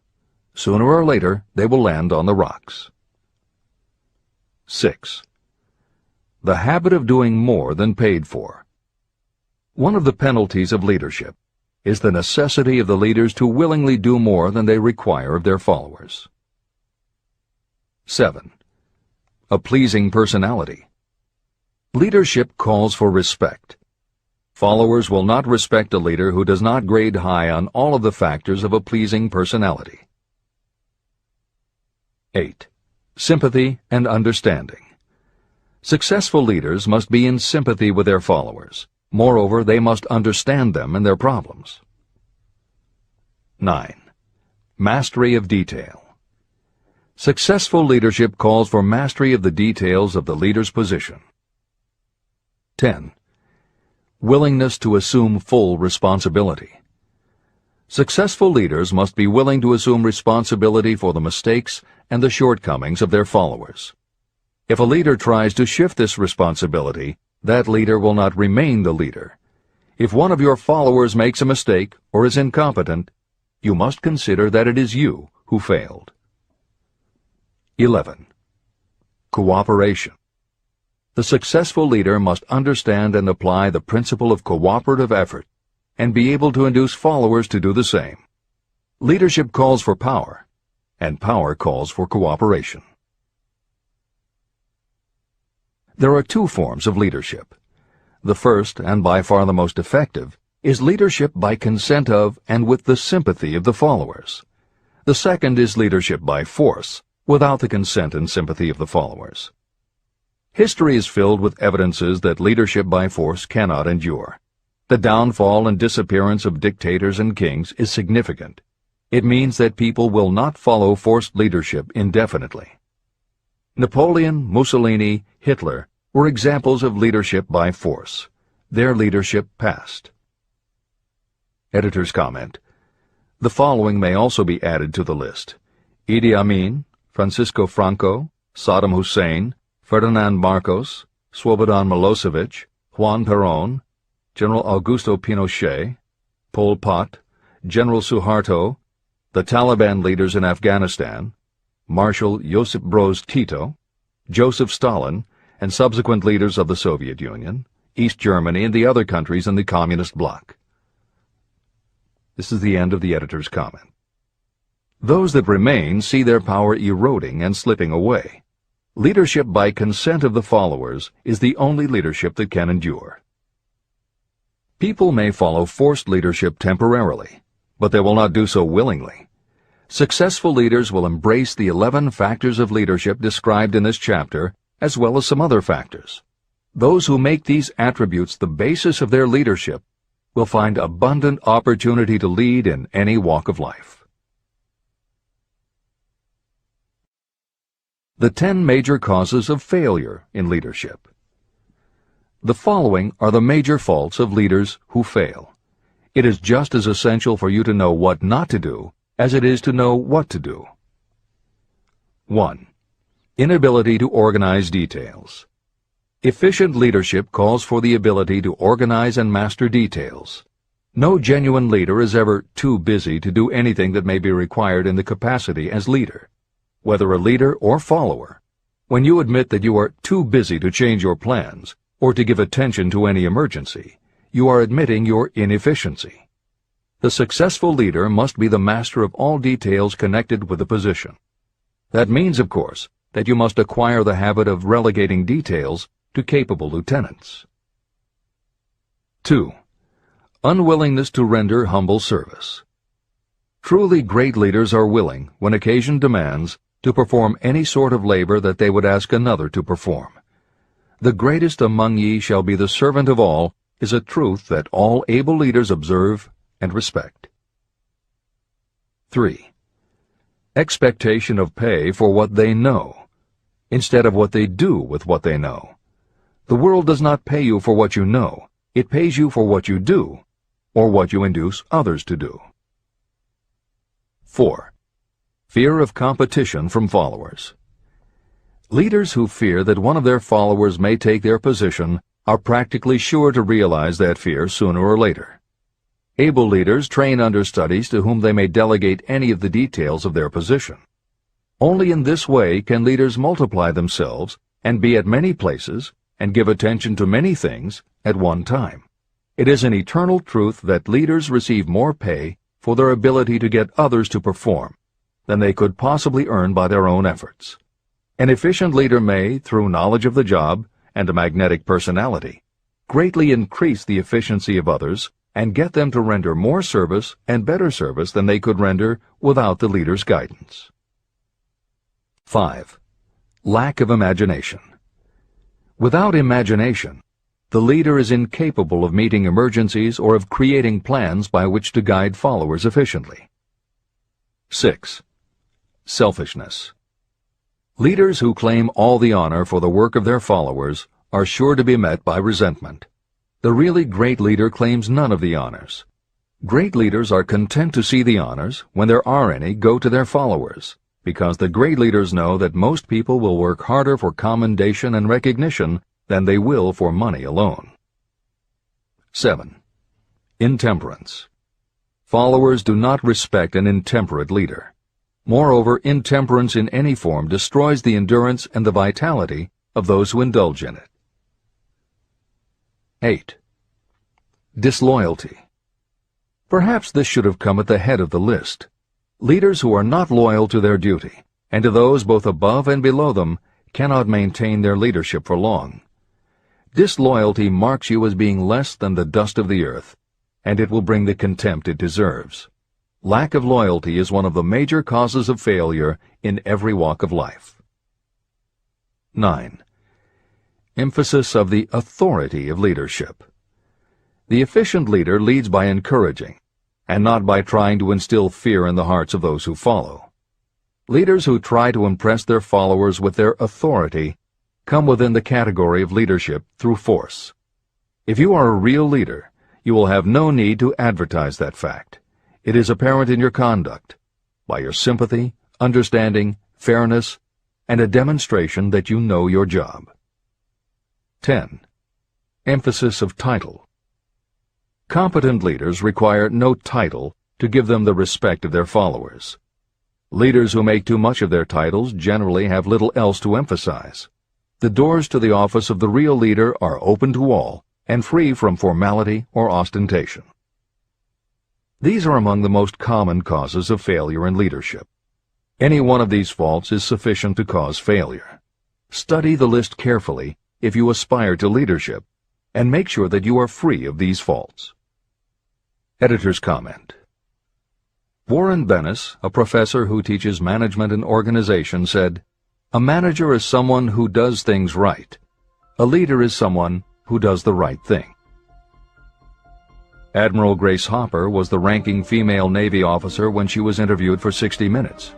She said, "You manage things. You lead people." This is the end of the editor's comment.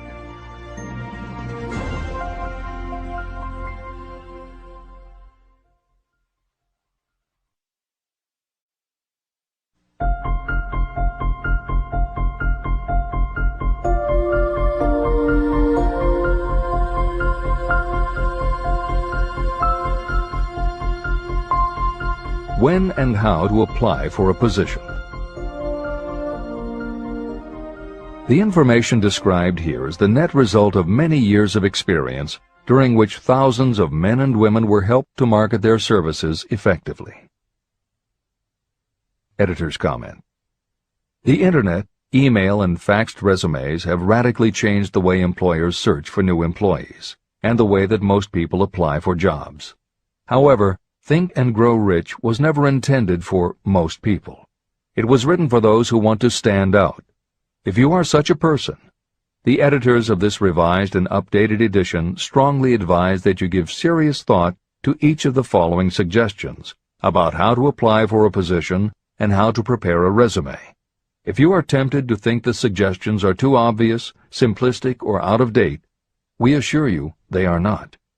In those instances where it is appropriate to update the material, we have added commentary. This is the end of the editor's comment. 1. Employment agencies. Care must be taken to select only reputable companies that can show adequate records of achievement of satisfactory results. Editor's comment. As anyone in the job market knows, Today, employment agencies range from companies that supply temporary office help to headhunters who connect high-level executives with companies seeking experienced management talent. If you are seeking a mid to upper-level position, the old adage that you get what you pay for is particularly true. This is the end of the editor's comment. 2. Advertising in newspapers, trade journals, magazines. Classified advertising may produce satisfactory results for those applying for entry-level, clerical, or salaried positions. For those seeking executive positions, a well-written and well-designed display ad, though more expensive, may be more desirable. The copy should be prepared by an expert who understands how to inject sufficient selling qualities to produce replies. Editor's comment. For individuals, the display ad approach is not very common in the contemporary job market. But for that reason, if you are sure of the position you want, a well-written and well-designed ad selling yourself and placed in the right trade paper or industry journal might be just the thing to get the attention you want. However, if you attempt this approach, be prepared that it will be an expensive experiment. In effect, you will have gone into the advertising business, and it is a rule of thumb in advertising that a single ad rarely sells anything. It usually requires multiple exposures before the buyer, the potential employer, is motivated to hire, a product, you. This is the end of the editor's comment. 3. Personal letters of application. These should be directed to particular firms or individuals that could need the kind of service or experience you have to offer. Letters should be neatly typed always and signed by hand. You should include a complete resume or outline of your qualifications. Both the letter of application and the resume should be prepared by an expert. Editor's comment. In the contemporary job market, sending a letter of application when no job has been advertised can in fact be a very successful approach. But this is only for those who truly know what they want and will take the time to prepare a convincing presentation. Managers in a position to hire always have an eye out for good prospective employees. If they receive a well-constructed and intriguing presentation that clearly states you are interested in a position whenever one is available, it will not be thrown away. And the first thing good managers do when a position comes open is go to their files. When that happens, if your presentation made a good and convincing impression, it will be there. The only question is, are you willing to make yourself available when they are ready for you? If you are just blanketing everyone with a stock letter in hopes of getting a job, it very likely won't work. This approach is not for someone looking for a job. This approach is only for those who really want a specific career. This is the end of the editor's comment. 4. Application in person. In some instances, it may be more effective if the applicant personally offers his or her services to prospective employers, in which event a complete written statement of qualifications for the position should be presented, as prospective employers will often wish to discuss your record with associates. Editor's comment. Asking for an interview when no job has been advertised is an even stronger statement that you know what you want and you are serious about working in a particular industry. If you pursue this approach, keep in mind that you are asking someone to give you their time. Some managers will not be receptive because it does not fit into their company's business practice, and some managers will just find it an annoyance.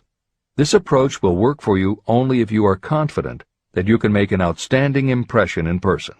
If you make a strong, positive impression, it will be remembered when an opening is available. This is the end of the editor's comment. 5. Application through personal acquaintances. When possible, the applicant should approach prospective employers through some mutual acquaintance. This method is particularly advantageous in the case of those who seek executive connections and do not wish to appear to be peddling themselves. Information to be supplied in a written resume. A good resume should be prepared as carefully as a lawyer would prepare the brief for a case to be tried in court. Unless the applicant is experienced in the preparation of such briefs, an expert should be consulted for this purpose. When successful businesses want to advertise, they hire specialists who understand the psychology of advertising to sell their products. If you are selling your personal services, you should do the same. Editor's comment. The job market in America has never been as bad as it was when Napoleon Hill wrote the preceding paragraph. Because of the Great Depression, many adults had never had any kind of steady job, let alone sought a career position, and there were few places to learn how to do it. Since that time, many excellent books have been published on the subject, and companies that offer professional help in preparing resumes have become very common. However, neither books nor copywriters are magic. It all begins with what you have to offer. The editors of this edition suggest that you start to assemble your presentation using the guidelines that appear below. Once you have a first draft, you should review at least one of the books on the subject to see what suggestions are offered that might help you sell yourself better than you have already done. Then, depending how satisfied you are, you might also want to seek advice from a professional who specializes in such presentations. We offer 2 notes of caution. First, make sure that your presentation does not look like something turned out by a resume mill.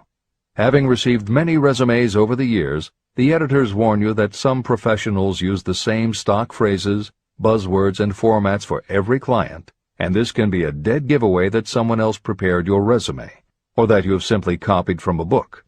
Your intention should be to make yours stand out. The second word of caution is, don't go overboard in trying to stand out. There is a balance between catching an employer's attention and looking like you are trying too hard. For instance, if you are a New York marketing executive applying to a Los Angeles company, sending your application with a bag of fresh bagels by next morning FedEx would probably make a good impression, whereas sending a dartboard with your picture in the center might be viewed as just a little too cute and a little too much. Clever is good, but professional is a must. Never be so clever that you don't look professional. Following are a set of guidelines for preparing your resume. Because part of your search for a position will involve responding to ads for job openings, and because it has become common to respond by faxing applications and resumes, Napoleon Hill's guidelines should be used to prepare 2 separate presentations. As Hill suggests below, you should prepare an elaborate presentation to be used when mailed or presented in person. But you should also prepare a second, shorter version that is designed specifically to be faxed. Take care to make your fax version complete and interesting, but it should be no more than 3 pages. The following information should appear in your presentation. 1. Education. State briefly but definitely what schooling you've had and in what subjects you specialized in school, giving the reasons for that specialization. Editor's comments. Never exaggerate. This is very serious advice, and it applies not only to education, but also the next 2 categories, experience and references. Smart employers will check in all 3 areas. Labor laws have become so demanding that employers filling responsible positions are very cautious about whom they hire in the first place. There are rules about such things as the difference between salaried and hourly employment, sexual harassment, what constitutes grounds for dismissal, what questions can and cannot be asked in job interviews, and a host of other things that leave the employer open to potential lawsuits. Consequently, smart employers, the kind you want to work for, will check your education, experience, and references. Also, bear in mind, you are providing information that will follow you for the rest of your career. If you keep up with the news, you know that in recent times even executives headed for the top have been dismissed. Military men have resigned in disgrace. Politicians have been removed from office, and professors have been forced to resign, all because someone looked into their background and found that they had exaggerated their qualifications. This is the end of the editor's comments. 2. Experience. If you have had experience in connection with positions similar to the one you seek, describe it fully. Give the names and addresses of former employers. Be sure to clearly point out any special experience you may have had that would equip you to fill the position you seek. 3. References. Practically every business firm wants to know as much as possible about the background of prospective employees who seek positions of responsibility. Attach copies of letters from former employers, from teachers under whom you studied, and from prominent people whose judgment may be relied upon. 4. Photograph of yourself. Include a recent professional photograph of yourself as a part of your presentation. Editor's comment. In the contemporary job market, this is not a common practice at all.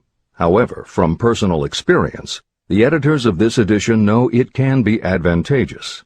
We have received only one such job application, but unquestionably it was the photograph that prompted us to ask the applicant to come in for an interview. If you are confident that your appearance makes a good, professional impression, you may want to consider this unusual approach. There is the danger that you may be seen as vain or self-centered, but it could also be the thing that gives you an edge. This is the end of the editor's comment. 5. Apply for a specific position. Never apply for just a job. That indicates you lack specialized qualifications. 6. State your qualifications for the particular position for which you apply. Give full details why you believe you are qualified for the particular position you seek. This is the most important detail of your application. It will determine, more than anything else, what consideration you receive. 7. Offer to go to work on probation. This may appear to be a radical suggestion, but experience has proved that it seldom fails to win at least a trial. If you are sure of your qualifications, a trial is all you need. Incidentally, such an offer indicates that you have confidence in your ability to fill the position you seek. It is most convincing. Make it clear that your offer is based on your confidence in your ability to fill the position, your confidence in your prospective employer's decision to employ you after the trial period, and your determination to have the position. Editor's comments. As you will learn in Chapter 10, when you read the story of Napoleon Hill's application to Rufus Ayers, Hill gives this advice based on his personal experience. Unfortunately, this is one of those instances where times may have changed so much that the approach is rarely applicable. In today's environment, modern labor laws and business practice may prevent an employer from taking you up on your offer. However, today many companies do have internship programs that allow an employer to test drive employees to see how well they might fit in. This is the end of the editor's comment. 8. Knowledge of your prospective employer's business. Before applying for a position, do sufficient research to familiarize yourself thoroughly with that business and indicate the knowledge you have acquired in this field. This will be impressive because it indicates that you have imagination and a real interest in the position you seek. Editor's comment. When you do this, and you certainly should, bear in mind that you will be talking with people who really know the business. Even by researching extensively, at best you will only know about their business.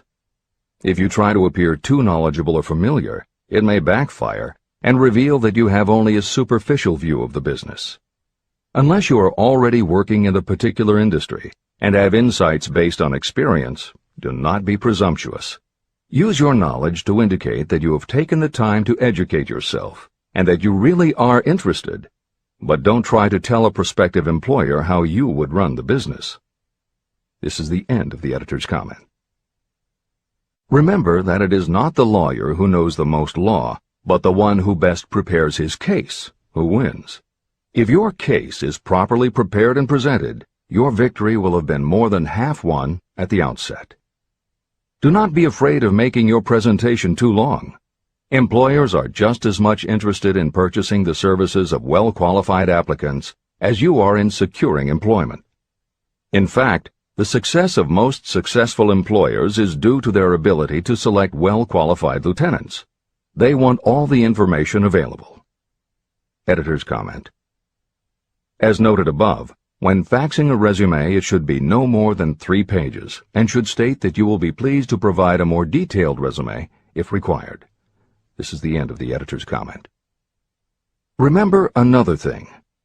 Neatness in the preparation of your resume and application will indicate that you are a painstaking person. Successful salespeople groom themselves with care. They understand that first impressions are lasting. Your presentation is your sales rep. Give it a good suit of clothes, so it will stand out in bold contrast to anything else your prospective employer ever saw. If the position you seek is worth having, it is worth going after with care. More important, if you sell yourself in a manner that shows off your individuality, you probably will receive more money from the very start than you would if you applied for employment in the usual conventional way. When your resume package has been completed, you should prepare individual and personalized copies for each company or person to whom it will be presented. This personal touch is sure to command attention. Have it neatly typed, proofread, printed, and properly bound on the finest paper you can obtain. Your photograph should be mounted and included on one of the pages. Prepare a separate binding with the proper company name inserted if it is to be shown to more than one company. If you seek employment through an employment agency, have the agent use copies of your presentation in marketing your services. This will help to gain preference for you, both with the agent and the prospective employers. I've helped to prepare presentations for clients that were so striking and out of the ordinary that they resulted in the employment of the applicant without a personal interview. If you want similar results, follow the instructions to the letter, improving upon them however your imagination suggests. Editor's comments.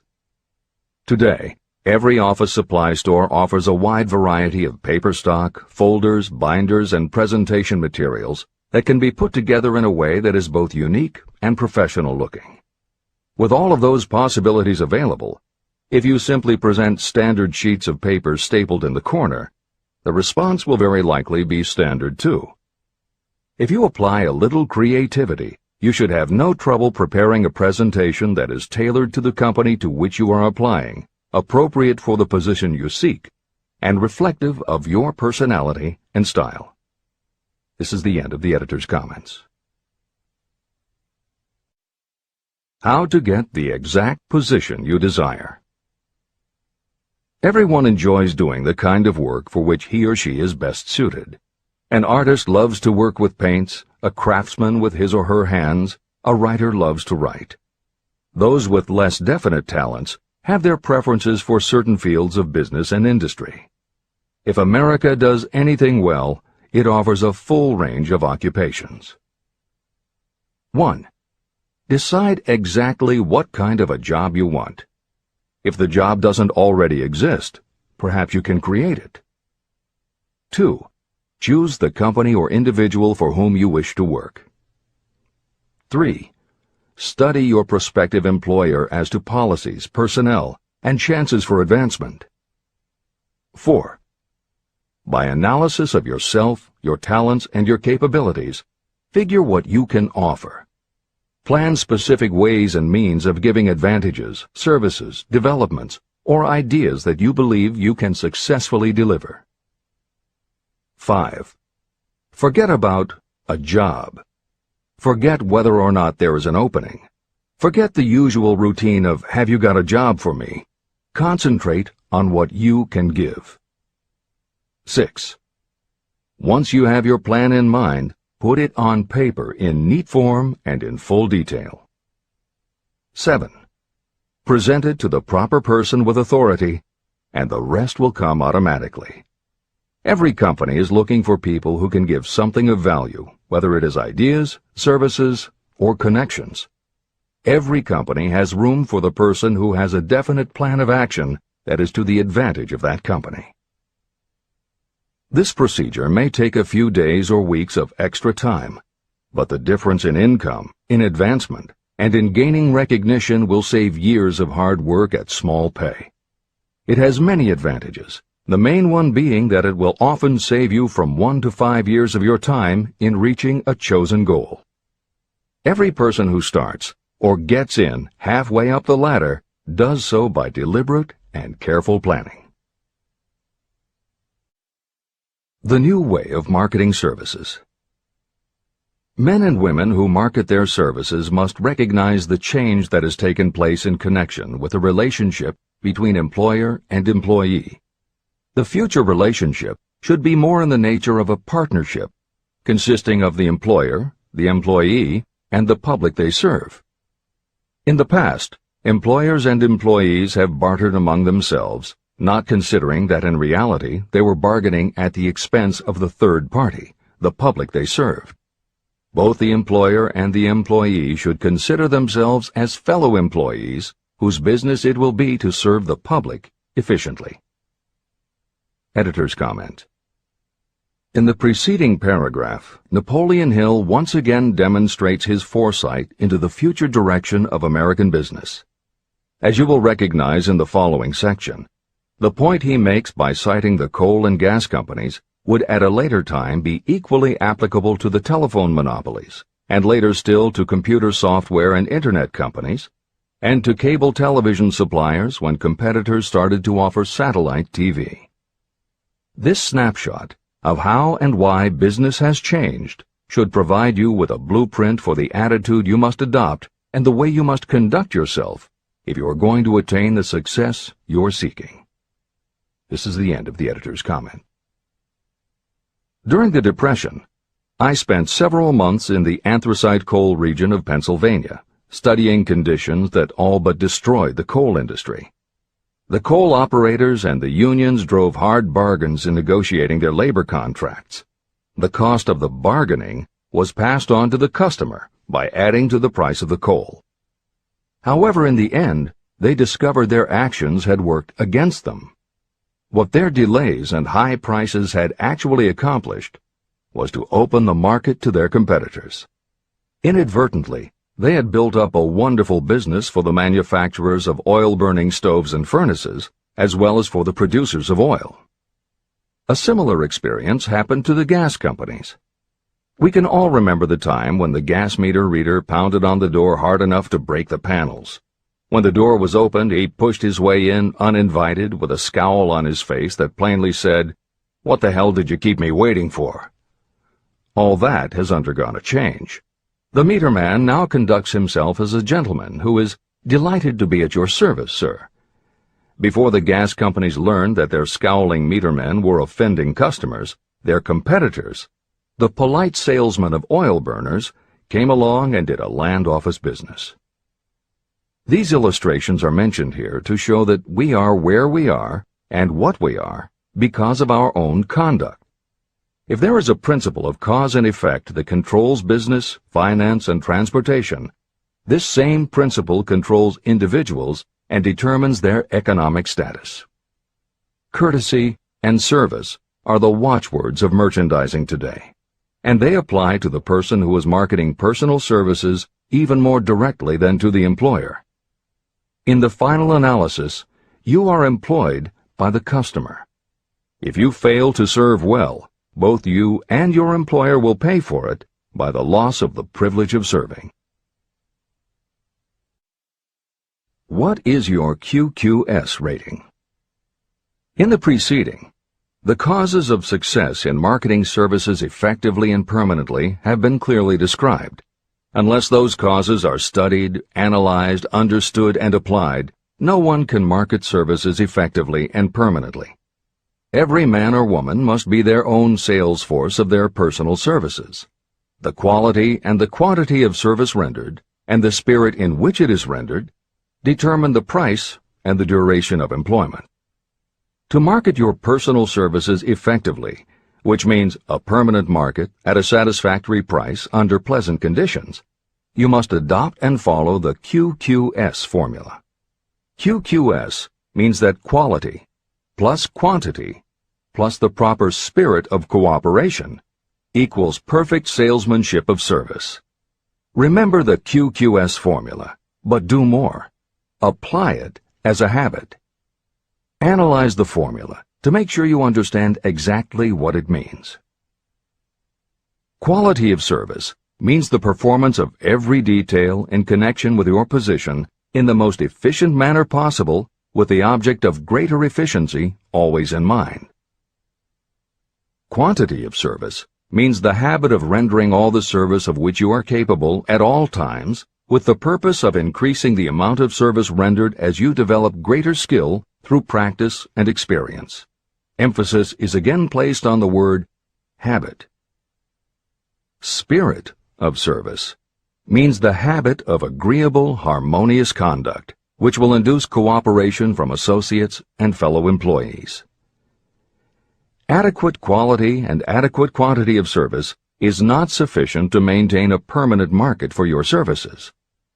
The spirit in which you deliver service is a strong determining factor in connection with both the price you receive and the duration of your employment.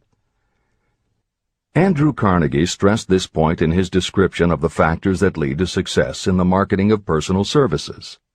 He emphasized again and again the necessity for harmonious conduct. He stressed the fact that he would not retain any man, no matter how great a quantity or how efficient the quality of his work, unless he worked in a spirit of harmony. Mr. Carnegie insisted upon his people working with each other in an agreeable manner.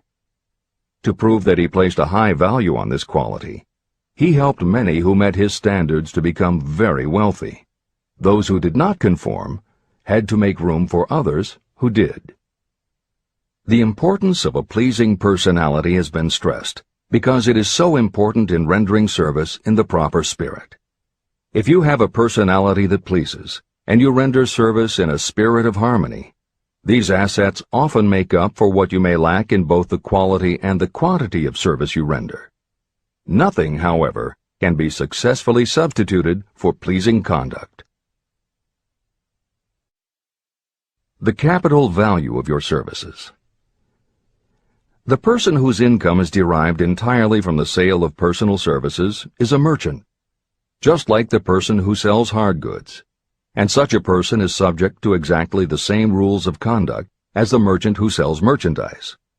I emphasize this because many people who live by the sale of personal services make the mistake of considering themselves free from the rules of conduct and the responsibilities attached to those who are engaged in marketing commodities. The day of the go-getter has been supplanted by the go-giver.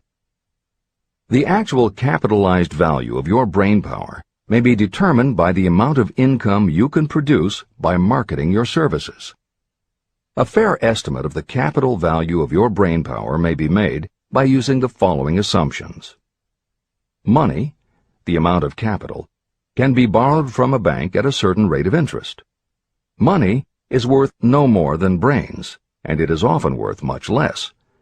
Therefore, if your brainpower is as valuable as money, in effect, you should be lending your brainpower, your amount of capital, at least at the same rate that banks charge to lend money. This means that what you earn in a year, your income, is comparable to what a bank earns from a loan in a year, the interest they charge. You can then calculate the capital value of your brainpower using this formula. Divide 100 by the current rate of interest that banks charge for lending money. Then multiply the result by the amount of your annual income. As an example, assume that the current interest rate is 5%. Assume your annual income is $50,000. The formula would be as follows. 100 divided by 5 equals 20, and 20 multiplied by 50,000 equals $1 million. Therefore, if you lend out your brainpower, your capital, at the same rate as the bank lends money, 5% interest, your brainpower is worth $1 million. Competent brains, if effectively marketed, represent a much more desirable form of capital than the money that is required to conduct a business dealing in commodities. This is true because brains are a form of capital that cannot be permanently depreciated by economic depressions, nor can this form of capital be stolen or spent. Moreover, the money that is essential for the conduct of business is as worthless as a sand dune until it has been mixed with efficient brains. The 31 major causes of failure.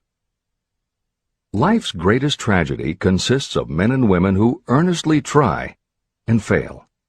The tragedy lies in the overwhelmingly large majority of people who fail as compared with the few who succeed. I have had the privilege of analyzing several thousand men and women, 98% of whom were classed as failures. My analysis proved that there are 13 major principles through which people accumulate fortunes. Each of the 13 principles of success has its own chapter in this book, and there are 31 major reasons for failure. The 31 causes of failure are listed below. As you go through the list, measure yourself point by point. It will help you to discover how many of these causes of failure stand between you and success. 1. Unfavorable hereditary background. There is little, if anything, that can be done for people who are born with a deficiency in brain power. This is the only one of the 31 causes of failure that may not be easily corrected by any individual. My philosophy can offer only one method of bridging this weakness, through the aid of the mastermind. 2. Lack of a well-defined purpose in life. There is no hope of success for the person who does not have a central purpose or definite goal at which to aim. 98 out of every 100 of those whom I have analyzed had no such aim. Perhaps this was the major cause of their failure. 3. Lack of ambition to aim above mediocrity. I can offer no hope for those who are so indifferent they do not want to get ahead in life and are not willing to pay the price. 4. Insufficient education. This is a handicap that may be overcome with comparative ease. Experience has proven that the best educated people are often those who are self-made or self-educated. It takes more than a college degree to make you a person of education. Any person who is educated has learned to get whatever they want in life without violating the rights of others. Education consists not so much of knowledge, but of knowledge effectively and persistently applied. You are paid not merely for what you know, but for what you do with what you know. 5. Lack of self-discipline. Discipline comes through self-control. This means that you must control all negative qualities. Before you can control conditions, you must first control yourself. Self-mastery is the hardest job you will ever tackle.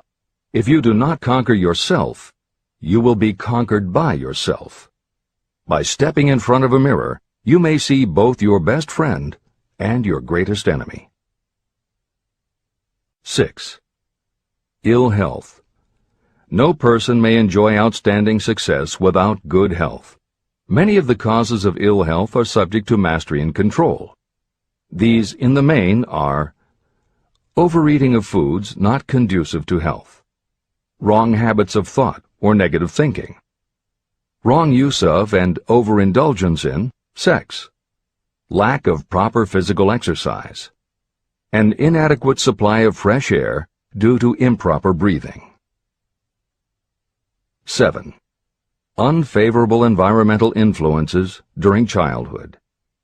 As the twig is bent, so shall the tree grow. Most people who have criminal tendencies acquire them as the result of bad environment and improper associates during their childhood or youth. Procrastination. This is one of the most common causes of failure. Procrastination stands within the shadow of every human being, waiting its opportunity to spoil your chances of success. Most of us go through life as failures because we are waiting for the time to be right to start doing something worthwhile. Do not wait. The time will never be just right. Start where you stand, work with whatever tools you have at your command, and you will acquire better tools as you go along. 9. Lack of persistence. Most of us are good starters, but poor finishers of everything we begin. People are prone to give up at the first signs of defeat. There is no substitute for persistence. The person who makes persistence his or her watchword discovers that failure finally becomes tired and makes its departure. Failure cannot cope with persistence. 10. Negative personality. There is no hope of success for the person who repels people through a negative personality. Success comes through the application of power, and power is attained through the cooperative efforts of other people. A negative personality will not induce cooperation. 11. Lack of control of sexual urges. Sexual energy is the most powerful of all the stimuli that move people into action. Because it is the most powerful of the emotions, if it is controlled, it can be converted into other creative channels. 12. Uncontrolled desire for something for nothing. The gambling instinct drives millions of people to failure. Evidence of this may be found in the Wall Street stock market crash of 1929, during which millions of people tried to make money by gambling on stock margins. Editor's comments. For those who are not familiar with the stock market and buying on margin, the following is a simplified explanation of what caused the crash of '29.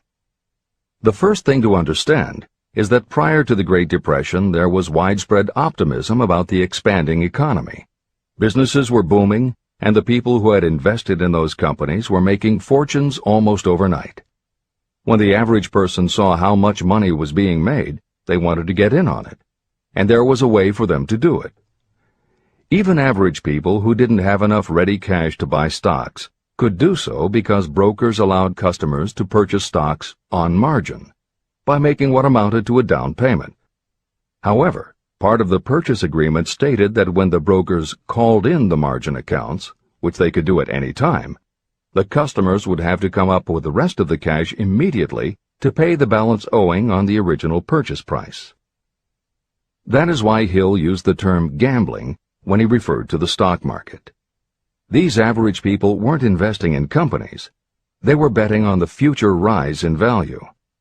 The idea, in the average person's mind, was that they would only have to scrape together enough to pay the margin, which was a small percentage of the full cost. Then when the price of the stock went up, they would sell, which would give them more than enough money to pay the broker the balance owing on the purchase price, and they could pocket the difference. This worked fine as long as stock prices continued to rise, but when the stock market crashed, the stockbrokers called in the margins, and the people who had bought at prices they really couldn't afford suddenly found that they had to come up with the cash. And that was why so many average people got wiped out in the crash of '29. They gambled money they didn't have by buying on margin. This is the end of the editor's comments. 13. Lack of a well-defined power of decision. Those who succeed reach decisions promptly and change them very slowly. Those who fail reach decisions very slowly and change them frequently and quickly. Indecision and procrastination are twins. Where one is found, the other is also usually found. Kill off this pair before they completely tie you to the treadmill of failure. 14. One or more of the 6 basic fears: fear of poverty, fear of criticism, fear of ill health, fear of loss of love, fear of old age, and fear of death. You will find an in-depth analysis of these 6 basic fears in the final chapter. They must be mastered before you can market your services effectively. 15. Wrong selection of a mate in marriage. This is a most common cause of failure. The relationship of marriage brings people intimately into contact. Unless this relationship is harmonious, failure is likely to follow. Moreover, it will be a form of failure that destroys ambition. 16. Overcaution. The person who takes no chances generally has to take whatever is left when others are through choosing. Overcaution is as bad as undercaution. Both are extremes to be guarded against. Life itself is filled with the element of chance. 17. Wrong selection of associates in business. This is one of the most common causes of failure in business. In marketing personal services, you should use great care to select an employer who will be an inspiration and who is intelligent and successful. We emulate those with whom we associate most closely. Pick an employer who is worth emulating. 18. Superstition and prejudice. Superstition is a form of fear. It is also a sign of ignorance. Successful people keep open minds and are afraid of nothing. 19. Wrong selection of a vocation. You cannot have outstanding success in work that you do not like. The most essential step in the marketing of personal services is that of selecting an occupation into which you can throw yourself wholeheartedly. Although money or circumstances may require you to do something you don't like for a time, no one can stop you from developing plans to make your goal in life a reality. Editor's comments.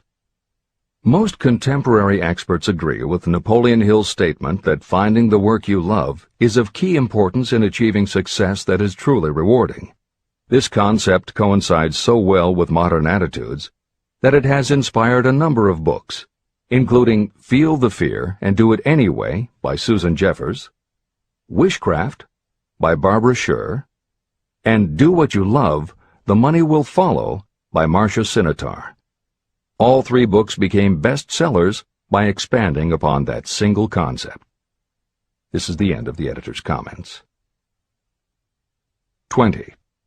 Lack of concentration of effort. The jack of all trades seldom is good at any. Concentrate all of your efforts on one definite chief aim. 21. The habit of indiscriminate spending. You cannot succeed if you are eternally in fear of poverty. Form the habit of systematic saving by putting aside a definite percentage of your income. Money in the bank gives you a very safe foundation of courage when bargaining for the sale of personal services. Without money, you must take what you are offered and be glad to get it. 22. Lack of enthusiasm. Without enthusiasm, you cannot be convincing.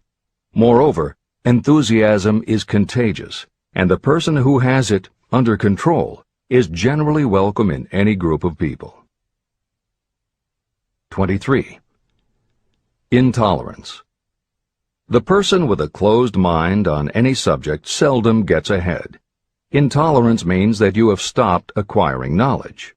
The most damaging forms of intolerance are those connected with religious, racial, and political differences of opinion. 24. Intemperance. The most damaging forms of intemperance are connected with overeating, alcohol, drugs, and sexual activities. Overindulgence in any of these can be fatal to success. 25. Inability to cooperate with others. More people lose their positions and their big opportunities in life because of this fault than for all other reasons combined. It is a fault that no well-informed business person or leader will tolerate. 26. Possession of power that was not acquired through self-effort. Sons and daughters of wealthy parents, and others who inherit money that they did not earn. Power in the hands of one who did not acquire it gradually is often fatal to success. Quick riches are more dangerous than poverty. 27. Intentional dishonesty. There is no substitute for honesty. You may be temporarily dishonest because of circumstances over which you have no control without permanent damage, but there is no hope for you if you are dishonest by choice. Sooner or later, your deeds will catch up with you, and you will pay by loss of reputation and perhaps even loss of liberty. 28. Egotism and vanity. These qualities serve as red lights that warn others to keep away. They are fatal to success. 29. Guessing instead of thinking. Most people are too indifferent or lazy to acquire facts with which to think accurately. They prefer to act on opinions created by guesswork or snap judgments. 30. Lack of capital. This is a common cause of failure among those who start out in business for the first time. You must have a sufficient reserve of capital to absorb the shock of your mistakes and to carry you over until you have established a reputation. 31. Here, name any particular cause of failure from which you have suffered that has not been included in the foregoing list. Contained in these 31 major causes of failure is the description of practically every person who tries and fails. It will be helpful if you get someone who knows you well to go over this list with you and help you to analyze yourself by each of these causes of failure. Most people cannot see themselves as others see them. You may be one who cannot. Do you know your own worth? The oldest of admonitions is, know thyself. If you market merchandise successfully, you must know the merchandise. The same is true in marketing personal services. You should know all of your weaknesses in order to bridge them or eliminate them entirely. You should know your strengths in order to call attention to them when selling your services. You can know yourself only through accurate analysis. There's a story about a young man applying for a job who was making a good impression until the manager asked him what salary he expected. He replied that he had no fixed sum in mind, lack of a definite aim. The manager then said, "We will pay you all you are worth after we try you out for a week." "I can't accept that," the applicant replied. "I'm already getting more than that where I'm now employed." It may seem funny, but it makes a serious point. Before you even begin to negotiate for a better salary in your present position or begin to seek employment elsewhere, be sure that you are worth more than you now receive. It is one thing to want money. Everyone wants more. But it is something entirely different to be worth more. Many people mistake their wants for their just dues. Your financial wants have nothing whatever to do with your worth. Your value is established entirely by your ability to render useful service or your capacity to induce others to render such service. Take inventory of yourself. Annual self-analysis is essential in the effective marketing of personal services, just like you would take an annual inventory if you were in merchandising. Moreover, your yearly analysis should show a decrease in your faults and an increase in your virtues. You go ahead, stand still, or go backward in life. Your objective should be to go ahead. Annual self-analysis will disclose whether advancement has been made and, if so, how much. It will also disclose any backward steps you may have taken. The effective marketing of personal services requires you to move forward, even if the progress is slow. Your annual self-analysis should be made at the end of each year, so you can include in your New Year's resolutions any improvements that the analysis indicates should be made. Take this inventory by asking yourself the following questions, and by checking your answers with the aid of someone who will not permit you to deceive yourself. Self-analysis questionnaire. 1. Have I attained the goal that I established as my objective for this year? You should work with a definite yearly objective to be attained as a part of your major life objective. 2. Have I delivered service of the best possible quality of which I was capable, or could I have improved any part of this service? 3. Have I delivered service in the greatest possible quantity of which I was capable? 4. Has the spirit of my conduct been harmonious and cooperative at all times? 5. Have I permitted the habit of procrastination to decrease my efficiency, and if so, to what extent? 6. Have I improved my personality, and if so, in what ways? 7. Have I been persistent in following my plans through to completion? 8. Have I reached decisions promptly and definitely on all occasions? 9. Have I permitted any of the 6 basic fears to decrease my efficiency? 10. Have I been either overcautious or undercautious? 11. Has my relationship with my associates in work been pleasant or unpleasant? If it has been unpleasant, has the fault been partly or wholly mine? 12. Have I dissipated any of my energy through lack of concentration of effort? 13. Have I been open-minded and tolerant in connection with all subjects? 14. In what ways have I improved my ability to render service? 15. Have I been intemperate in any of my personal habits?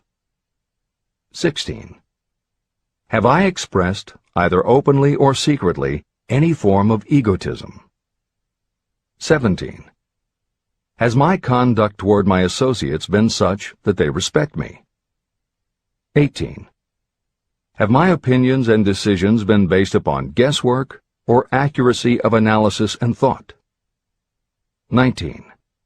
Have I followed the habit of budgeting my time, my expenses, and my income, and have I been conservative in these budgets? 20. How much time have I devoted to unprofitable effort which I might have used to better advantage? 21. How may I rebudget my time and change my habits so I will be more efficient during the coming year? 22. Have I been guilty of any conduct that was not approved by my own conscience? 23. In what ways have I rendered more service and better service than I was paid to render?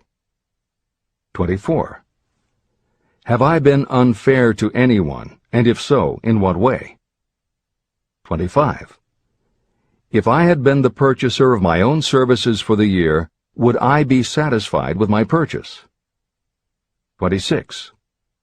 Am I in the right vocation, and if not, why not? 27. Has the purchaser of my services been satisfied with the service I have rendered, and if not, why not? 28. What is my present rating on the fundamental principles of success? Make this rating fairly and frankly, and have it checked by someone who is courageous enough to do it accurately. After you have finished reading through to the end of this book at least once, and you are sure you have assimilated the information in this chapter, you will be ready to create a practical plan for marketing your personal services. In this chapter, you should have found adequate descriptions of every principle essential in planning the sale of personal services.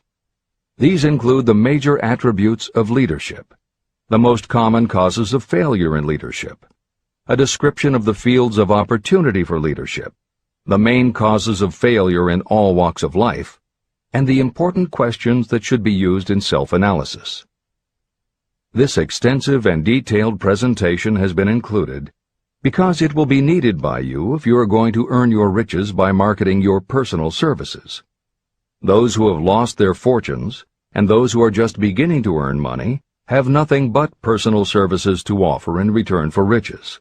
Therefore, it is essential that you have real, practical information that you'll need to market your services to best advantage. Complete assimilation and understanding of the information will help you to market your services, and it will help you to become more analytical and capable of judging people. The information will be priceless to you if you work in an executive position where you select employees. Where and how to find opportunities to accumulate riches. Now that we have analyzed the principles by which riches may be accumulated, you naturally ask, where can I find the opportunities to apply these principles? Very well. Let us take inventory and see what the United States of America offers the person seeking riches. To begin with, remember that we live in a country where every law-abiding citizen enjoys freedom of thought and freedom of deed unequaled anywhere in the world.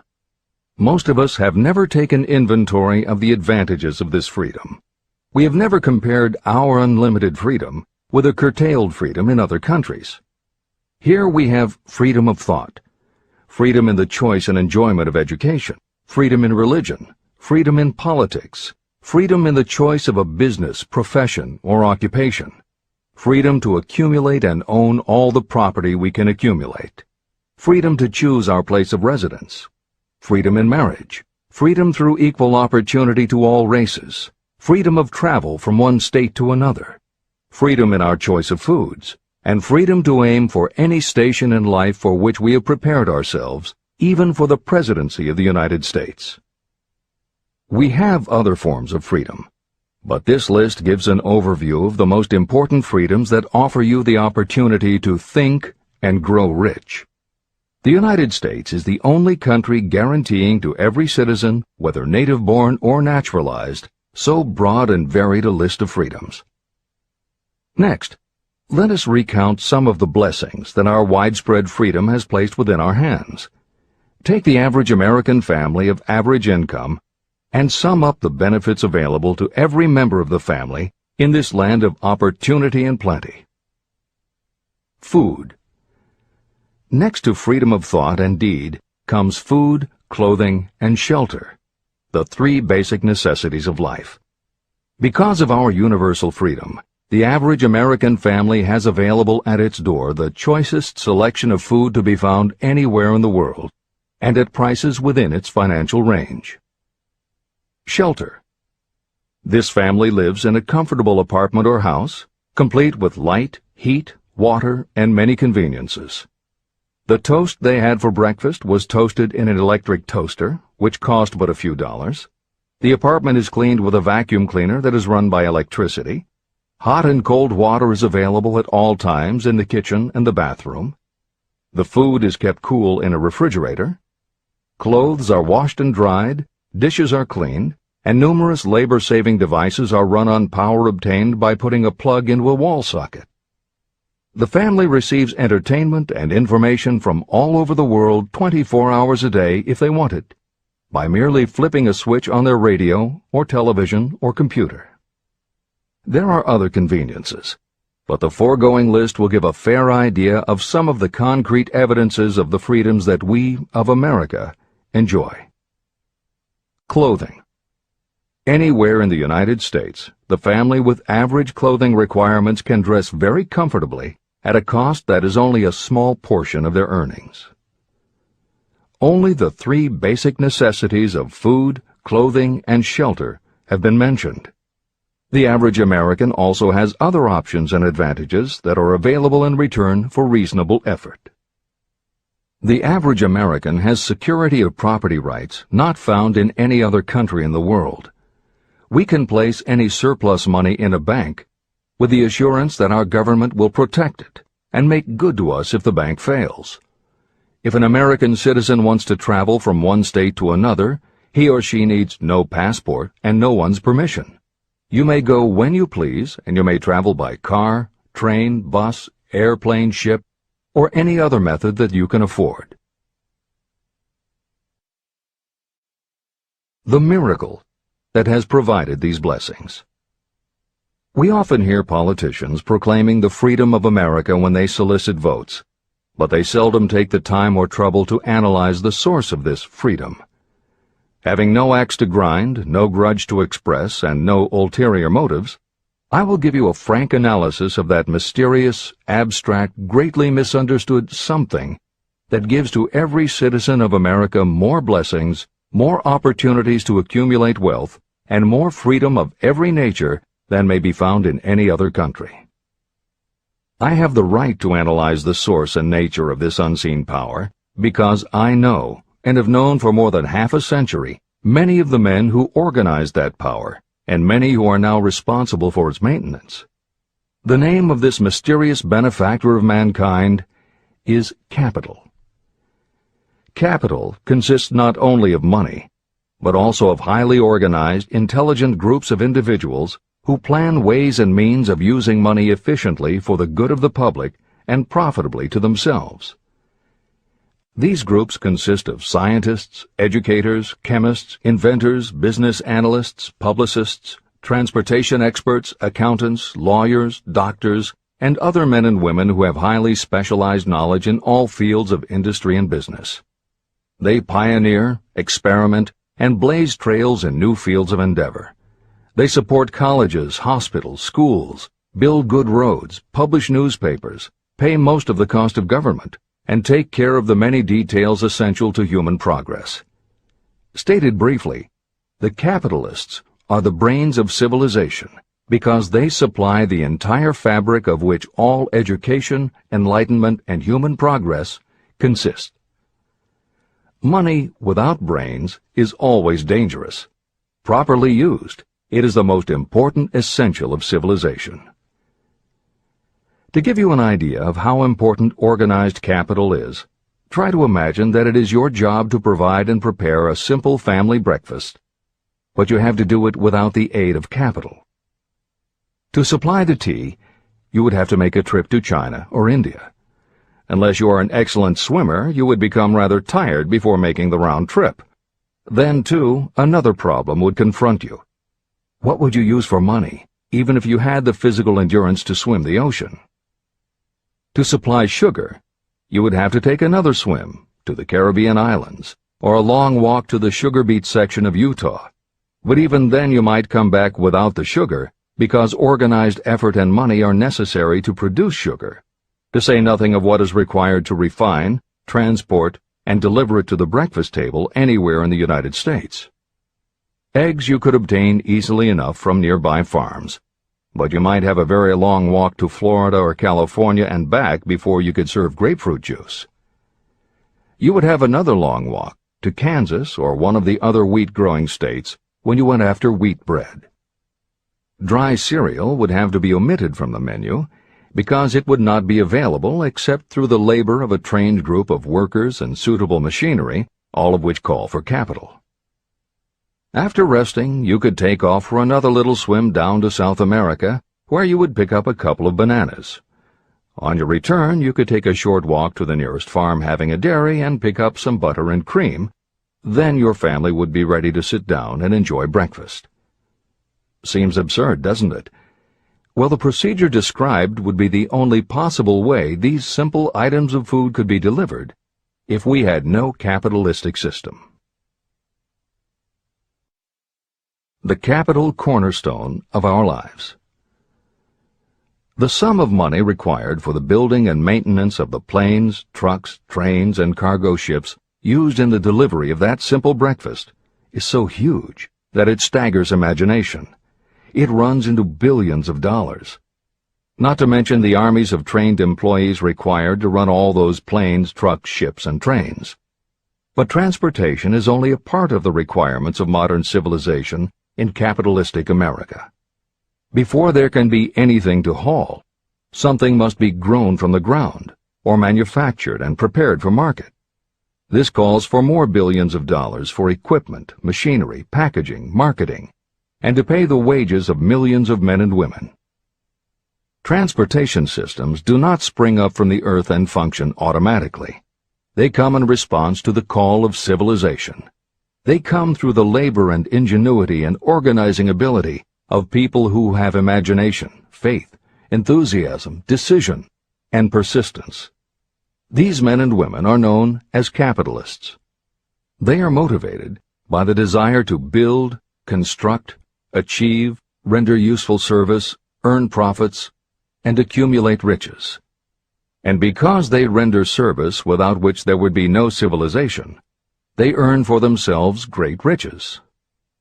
Just to keep the record simple and understandable, I will add that these capitalists are the same men and women who are often denounced as the greedy establishment or Wall Street.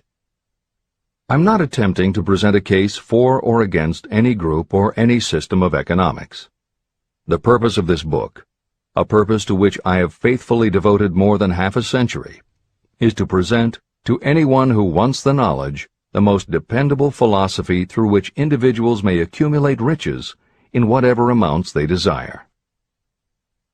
The reasons I have analyzed the economic advantages of the capitalistic system are: 1.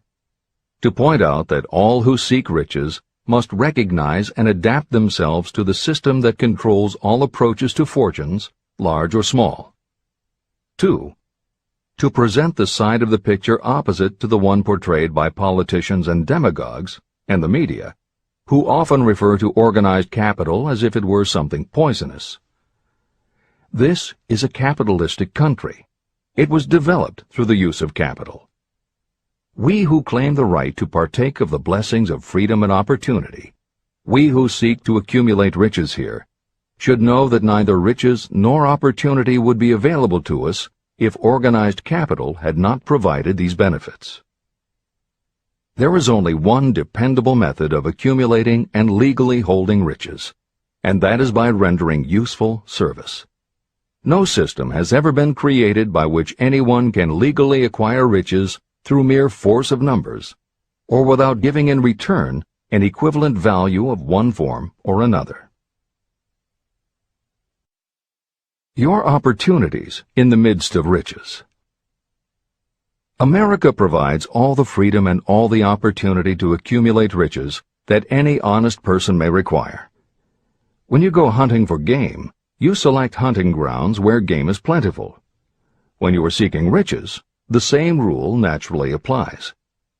If it is riches you are seeking, do not overlook the possibilities of a country whose citizens are so rich that women alone spend billions of dollars each year for cosmetics and other beauty products.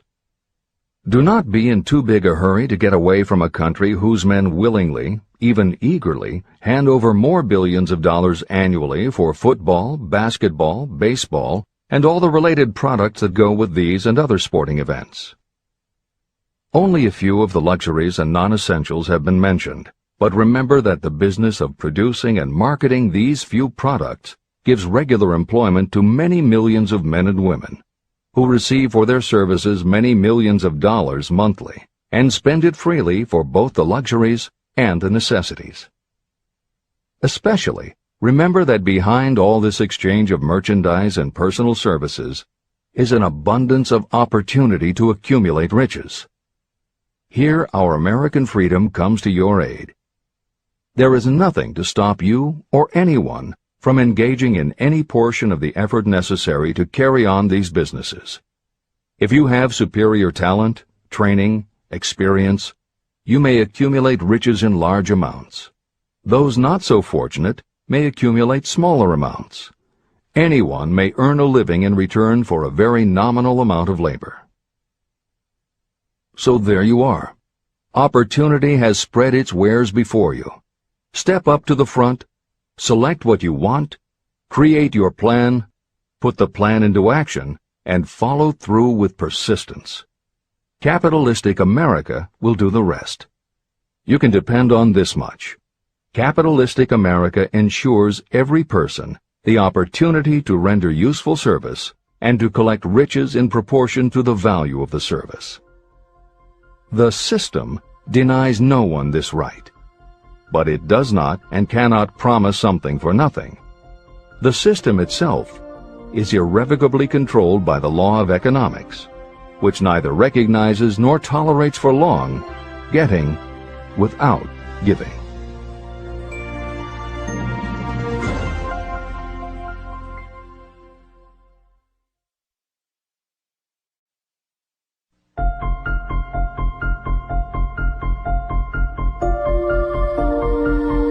Conceit is a fog that envelops a man's real character beyond his own recognition. It weakens his native ability and strengthens all his inconsistencies. Chapter 9. Decision. The mastery of procrastination. The seventh step toward riches. Analysis of over 25,000 men and women who had experienced failure reveals that lack of decision was near the head of the list of the 31 major causes of failure. Procrastination, the opposite of decision, is a common enemy which practically every person must conquer. You will have an opportunity to test your capacity to reach quick and definite decisions when you finish reading this book and begin to put the principles into action. My analysis of several hundred people who had accumulated fortunes well beyond the $1 million mark disclosed the fact that every one of them had the habit of reaching decisions promptly and of changing these decisions slowly. People who fail to accumulate money, without exception, have the habit of reaching decisions, if at all, very slowly and of changing these decisions quickly and often. One of Henry Ford's most outstanding qualities was his habit of reaching decisions quickly and definitely and changing them slowly. This quality was so pronounced in Mr. Ford that it gave him the reputation of being obstinate. It was this quality that prompted Mr. Ford to continue to manufacture his famous Model T, the world's ugliest car, when all of his advisors and many of the purchasers of the car were urging him to change it. Perhaps Mr. Ford delayed too long in making the change, but the other side of the story is that Mr. Ford's firmness of decision yielded a huge fortune before the change in model became necessary. Some say that Mr. Ford's definiteness of decision was just obstinacy, but even this quality is preferable to slowness in reaching decisions and quickness in changing them. Editor's comments. Henry Ford's consistency extended also to the color of the Model T, 15 million of which in 19 years of production from 1908 to 1927 were made only in black and with little change in the design. Shortly after its introduction, Napoleon Hill met with Ford to talk about the principles of success. According to Hill, in Michael Ritt's biography of Napoleon Hill, A Lifetime of Riches, Henry Ford was cold, indifferent, unenthusiastic, and spoke only when forced to, unless he was talking about his car. Early on, few people other than Carnegie could foresee the success Ford would achieve, which Hill later attributed to Ford's self-control and concentrated effort. At Hill's first meeting with him in 1911, Ford was interested only in talking about the Model T. After Ford took him for a spin around the factory, Hill bought one for $680. This is the end of the editor's comments. Making your own decisions. The majority of people who fail to accumulate the money they need are generally easily influenced by the opinions of others. They permit gossip, rumors, other people's opinions, and the news reporters to do their thinking for them. Opinions are the cheapest commodities on earth. Everyone has a flock of opinions they are ready to tell anyone who will listen. If you are too influenced by other people's opinions when you reach decisions, you will not succeed in any undertaking, much less in that of transmuting your own desire into money. If you are influenced by the opinions of others, you will have no desire of your own. Keep your own counsel. Rely on yourself to reach your own decisions when you begin to put these principles into practice, and follow through on your decisions. Take no one into your confidence except the members of your mastermind group, and be very sure that you choose for your group only those who will be in complete sympathy and harmony with your purpose. Close friends and relatives, while not meaning to do so, often handicap one through opinions. And for some reason, even friends often seem to think that ridiculing you and your plans is funny. Thousands of men and women carry inferiority complexes with them all through life because some well-meaning but ignorant person destroyed their confidence through opinions or ridicule. You have a brain and mind of your own. Use it, and reach your own decisions. If you need facts or information from others to help you reach decisions, acquire the facts or information you need quietly, without disclosing your purpose. It is characteristic of people who have a smattering of knowledge to try to give the impression that they know more than they do. Such people generally do too much talking and too little listening. Keep your eyes and ears open and your mouth closed if you wish to acquire the habit of prompt decision. Those who talk too much do little else. If you talk more than you listen, you may miss some important piece of knowledge that might have been very useful to you. By talking too much, you may also disclose your plans and purposes to people who will take great delight in defeating you because they envy you. Remember, every time you open your mouth in the presence of a person who really has knowledge, you tip your hand and show that person your exact stock of knowledge, or you tip your hand to your lack of it. The mark of genuine wisdom is modesty and silence. Keep in mind that every person is, like you, seeking the opportunity to accumulate money. If you talk about your plans too freely, You may be surprised when you learn that some other person has beat you to it by using the plans you bragged about. Let one of your first decisions be to keep a closed mouth and open ears and eyes. As a reminder to yourself, copy the following epigram in large letters and place it where you will see it daily. Tell the world what you intend to do, but first, show it. This is the equivalent of saying that deeds and not words are what count most. The value of decisions depends upon the courage required to render them. The great decisions that served as the foundation of civilization were reached by assuming great risks, which often meant the chance of death. Lincoln's decision to issue his famous Proclamation of Emancipation, which gave freedom to African Americans, was rendered with full understanding that his act would turn thousands of friends and political supporters against him. When the rulers of Athens gave Socrates the choice of disclaiming his teachings or being sentenced to death, Socrates' decision to drink the cup of poison, rather than compromise in his personal belief, was a decision of courage. It turned time ahead 1,000 years and gave to people then unborn the right to freedom of thought and of speech. 56. Who risked the gallows?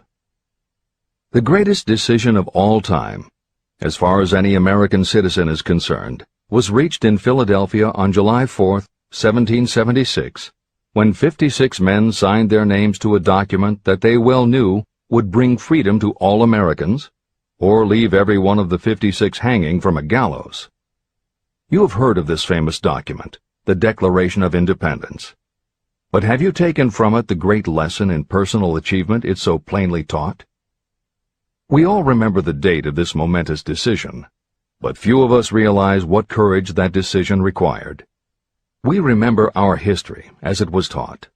We remember dates and the names of the men who fought. We remember Valley Forge and Yorktown. We remember George Washington and Lord Cornwallis. But we know little of the real forces behind these names, dates, and places. We know even less of that intangible power that ensured freedom long before Washington's armies reached Yorktown. It is nothing short of tragedy that the writers of history have missed entirely even the slightest reference to the irresistible power that gave birth and freedom to the nation destined to set up new standards of independence for all the peoples of the earth. I say it is a tragedy because it is the same power that must be used by every individual who overcomes the difficulties of life and forces life to pay the price asked. Let us briefly review the events that gave birth to this power. The story begins with an incident in Boston on March 5, 1770. British soldiers were patrolling the streets, openly threatening the citizens by their presence. The colonists resented armed men marching in their midst. They began to express their resentment openly, hurling stones as well as epithets at the marching soldiers, until the commanding officer gave orders. Fix bayonets. Charge. The battle was on. It resulted in the death and injury of many. The incident aroused such resentment that the Provincial Assembly, made up of prominent colonists, called a meeting for the purpose of taking definite action. Two of the members of that assembly were John Hancock and Samuel Adams. They spoke up courageously and declared that a move must be made to eject all British soldiers from Boston. Remember this. A decision, in the minds of two men, might properly be called the beginning of the freedom that we of the United States now enjoy. Remember, too, that the decision of these two men called for faith and courage because it was dangerous. Before the assembly adjourned, Samuel Adams was appointed to call on Hutchinson, the governor of the province, and demand the withdrawal of the British troops. The request was granted, and the troops were removed from Boston, but the incident was not closed. It had caused a situation that was destined to change the entire trend of civilization. Richard Henry Lee became an important factor in this story, because he and Samuel Adams corresponded frequently, sharing freely their fears and their hopes concerning the welfare of the people of their provinces. From this practice, Adams conceived the idea that a mutual exchange of letters between the 13 colonies might help to bring about the coordination of efforts so badly needed in connection with the solution of their problems. In March of 1772, 2 years after the clash with the soldiers in Boston, Adams presented this idea to the Assembly. He made a motion that a correspondence committee be established among the colonies, with definitely appointed correspondents in each colony, for the purpose of friendly cooperation for the betterment of the colonies of British America. It was the beginning of the organization of the far-flung power destined to give freedom to you and to me. A mastermind group had already been organized. It consisted of Adams, Lee, and Hancock. The Committee of Correspondence was organized. The citizens of the colonies had been waging disorganized warfare against the British soldiers through incidents similar to the Boston riot, but nothing of benefit had been accomplished. Their individual grievances had not been consolidated under one mastermind. No group of individuals had put their hearts, minds, souls, and bodies together in one definite decision to settle their difficulty with the British once and for all, until Adams, Hancock, and Lee got together. Meanwhile, the British were not idle. They, too, were doing some planning and masterminding, and they had the advantage of having behind them money and organized soldiery. A decision that changed history. The Crown appointed Gage to supplant Hutchinson as the governor of Massachusetts. One of the new governor's first acts was to send a messenger to call on Samuel Adams for the purpose of endeavoring to stop his opposition by fear. You will best understand the spirit of what happened from this quotation of the conversation between Colonel Fenton, the messenger sent by Gage, and Adams. Colonel Fenton: I have been authorized by Governor Gage to assure you, Mr. Adams, that the governor has been empowered to confer upon you such benefits as would be satisfactory, an obvious endeavor to win Adams by promise of bribing him, upon the condition that you engage to cease in your opposition to the measures of the government. It is the governor's advice to you, sir, not to incur the further displeasure of His Majesty. Your conduct has been such as makes you liable to penalties of an act of Henry VIII, by which persons can be sent to England for trial for treason or misprision of treason at the discretion of a governor of a province. But by changing your political course, you will not only receive great personal advantages, but you will make your peace with the king. Samuel Adams had the choice of two decisions. He could cease his opposition and receive personal bribes, or he could continue and run the risk of being hanged. Clearly, the time had come when Adams was forced to reach, instantly, a decision that could have cost his life. Adams insisted upon Colonel Fenton's word of honor that the colonel would deliver to the governor the answer exactly as Adams would give it to him. Adams' answer: Then you may tell Governor Gage that I trust I have long since made my peace with the King of Kings. No personal consideration shall induce me to abandon the righteous cause of my country. And tell Governor Gage it is the advice of Samuel Adams to him no longer to insult the feelings of an exasperated people. When Governor Gage received Adams' caustic reply, he flew into a rage and issued a proclamation that read, I do hereby, in His Majesty's name, offer and promise His most gracious pardon to all persons who shall forthwith lay down their arms and return to the duties of peaceable subjects, excepting only from the benefit of such pardon Samuel Adams and John Hancock, whose offenses are of too flagitious a nature to admit of any other consideration but that of condign punishment. Adams and Hancock were on the spot. The threat of the irate governor forced the two men to reach another decision, equally as dangerous. They hurriedly called a secret meeting of their staunchest followers. After the meeting had been called to order, Adams locked the door, placed the key in his pocket, and informed all present that it was imperative that a Congress of the colonists be organized, and that no man should leave the room until the decision for such a Congress had been reached. Great excitement followed. Some weighed the possible consequences of such radicalism. Some expressed grave doubt as to the wisdom of so definite a decision in defiance of the Crown. Locked in that room were two men immune to fear, blind to the possibility of failure. Hancock, and Adams. Through the influence of their minds, the others were induced to agree that, through the Correspondence Committee, arrangements should be made for a meeting of the First Continental Congress to be held in Philadelphia, September 5, 1774. Remember this date. It is more important than July 4, 1776. If there had been no decision to hold a Continental Congress, there could have been no signing of the Declaration of Independence. Before the first meeting of the new Congress, another leader, in a different section of the country, was deep in the throes of publishing a summary view of the rights of British America. He was Thomas Jefferson, of the province of Virginia, whose relationship to Lord Dunmore, representative of the Crown in Virginia, was as strained as that of Hancock's and Adams with their governor. Shortly after his famous Summary of Rights was published, Jefferson was informed that he was subject to prosecution for high treason against His Majesty's government. Inspired by the threat, one of Jefferson's colleagues, Patrick Henry, boldly spoke his mind, concluding his remarks with a sentence that shall remain forever a classic. "If this be treason, then make the most of it."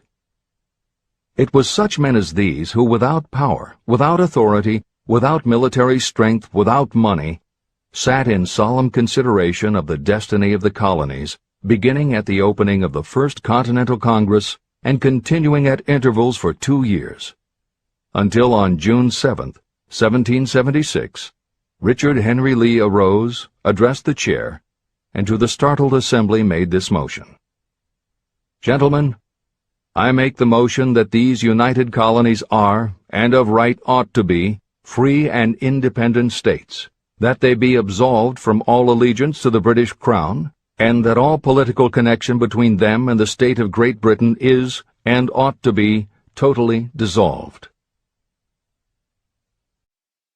The most momentous decision ever placed on paper. Lee's astounding motion was discussed fervently and at such length that he began to lose patience. Finally, after days of argument, he again took the floor and declared in a clear, firm voice, "Mr. President, we have discussed this issue for days. It is the only course for us to follow. Why then, sir, do we longer delay? Why still deliberate? Let this happy day give birth to an American Republic. Let her arise, not to devastate and to conquer, but to re-establish the reign of peace and of law." Before his motion was finally voted upon, Lee was called back to Virginia because of serious family illness. But before leaving, he placed his cause in the hands of his friend, Thomas Jefferson, who promised to fight until favorable action was taken. Shortly thereafter, the President of the Congress, Hancock, appointed Jefferson as chairman of a committee to draw up a Declaration of Independence. Long and hard the committee labored on a document that would mean, when accepted by the Congress, that every man who signed it would be signing his own death warrant should the colonies lose in the fight with Great Britain that was sure to follow. The document was drawn, and on June 28th, the original draft was read before the Congress. For several days it was discussed, altered, and made ready. On July 4th, 1776, Thomas Jefferson stood before the Assembly and fearlessly read the most momentous decision ever placed on paper. When in the course of human events it becomes necessary for one people to dissolve the political bands which have connected them with another, and to assume among the powers of the earth the separate and equal station to which the laws of nature and of nature's God entitled them, a decent respect to the opinions of mankind requires that they should declare the causes which impel them to the separation. When Jefferson finished, the document was voted upon, accepted, and signed by the 56 men, every one staking his own life upon his decision to write his name. By that decision came into existence a nation destined to bring to mankind forever the privilege of making decisions. Analyze the events that led to the Declaration of Independence, and be convinced that this nation, which now holds a position of commanding respect and power among all nations of the world, was born of a decision created by a mastermind consisting of 56 men. Note well the fact that it was their decision that ensured the success of Washington's armies, because the spirit of that decision was in the heart of every soldier who fought with him, and served as a spiritual power which recognizes no such thing as failure. Note also, with great personal benefit, that the power that gave this nation its freedom is the same power that must be used by every individual who becomes self-determining. This power is made up of the principles described in this book. It will not be difficult to detect in the story of the Declaration of Independence at least 6 of these principles: desire, decision, faith, persistence, the mastermind, and organized planning. Know what you want, and you will generally get it. Throughout this philosophy, you'll find the suggestion that thought, backed by strong desire, will transmute itself into its physical equivalent. The story of the founding of America and the story of the organization of the United States Steel Corporation are perfect examples of the method by which thought makes this astounding transformation. In your search for the secret of the method, do not look for a miracle, because you will not find it. You will find only the eternal laws of nature. These laws are available to every person who has the faith and the courage to use them. They may be used to bring freedom to a nation or to accumulate riches. Those who reach decisions promptly and definitely know what they want and generally get it. The leaders in every walk of life decide quickly and firmly. That is the major reason why they are leaders. The world has a habit of making room for the people whose words and actions show that they know where they are going. Indecision is a habit that usually begins when a person is young. It becomes more and more of a habit as the youth goes through grade school, high school, and even through college without definiteness of purpose. The habit of indecision goes with the student into the occupation he or she chooses.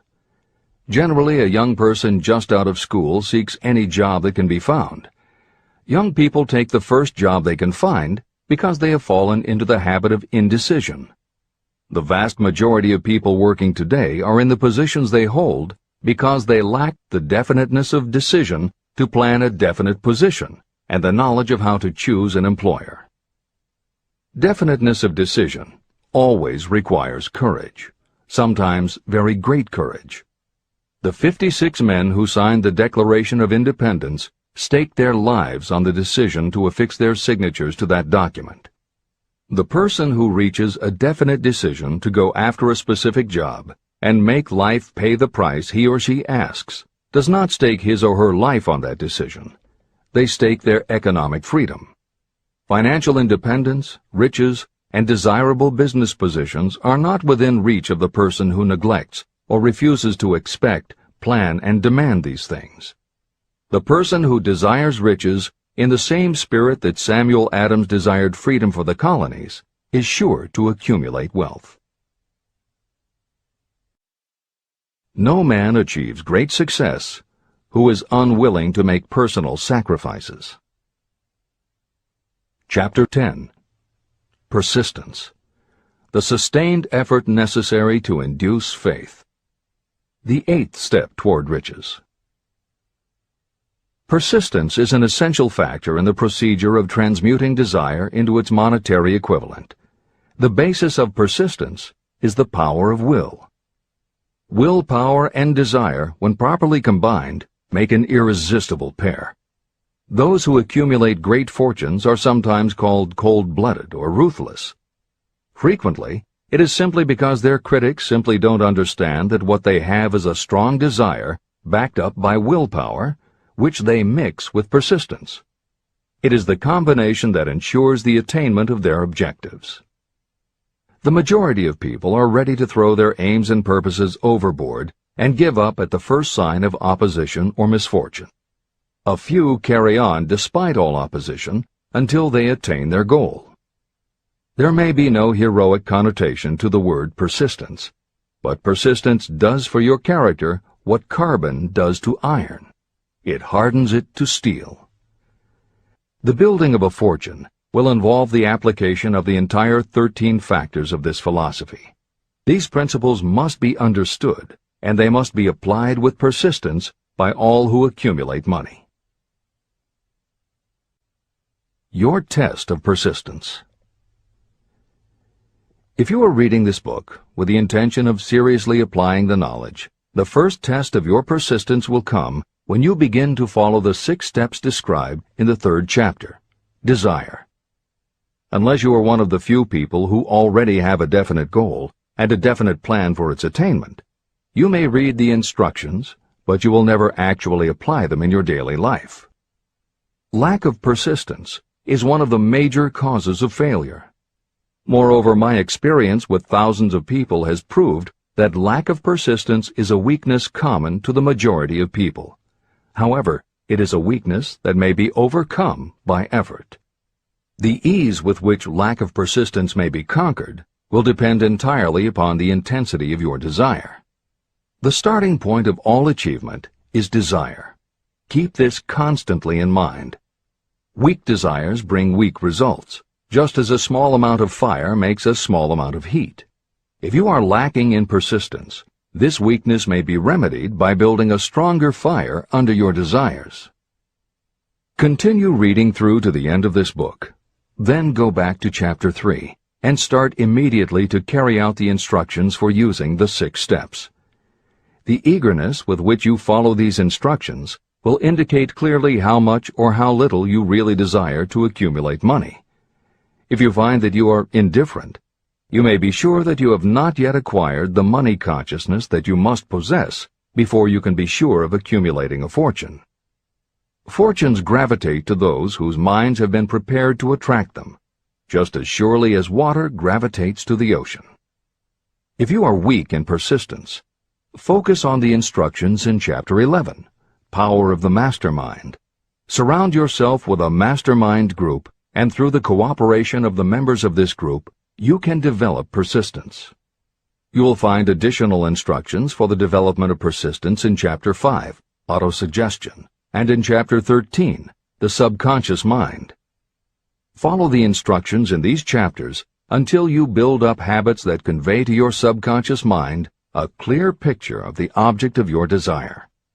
From that point on, you will not be handicapped by lack of persistence. Your subconscious mind works continuously while you are awake and while you are asleep. Are you money conscious or poverty conscious?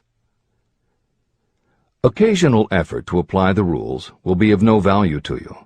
To get results, you must apply all of the rules until they become a fixed habit with you. In no other way can you develop the necessary money consciousness.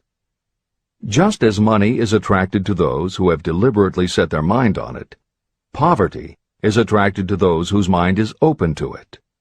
And although money consciousness must be developed intentionally, poverty consciousness develops without conscious application of habits favorable to it.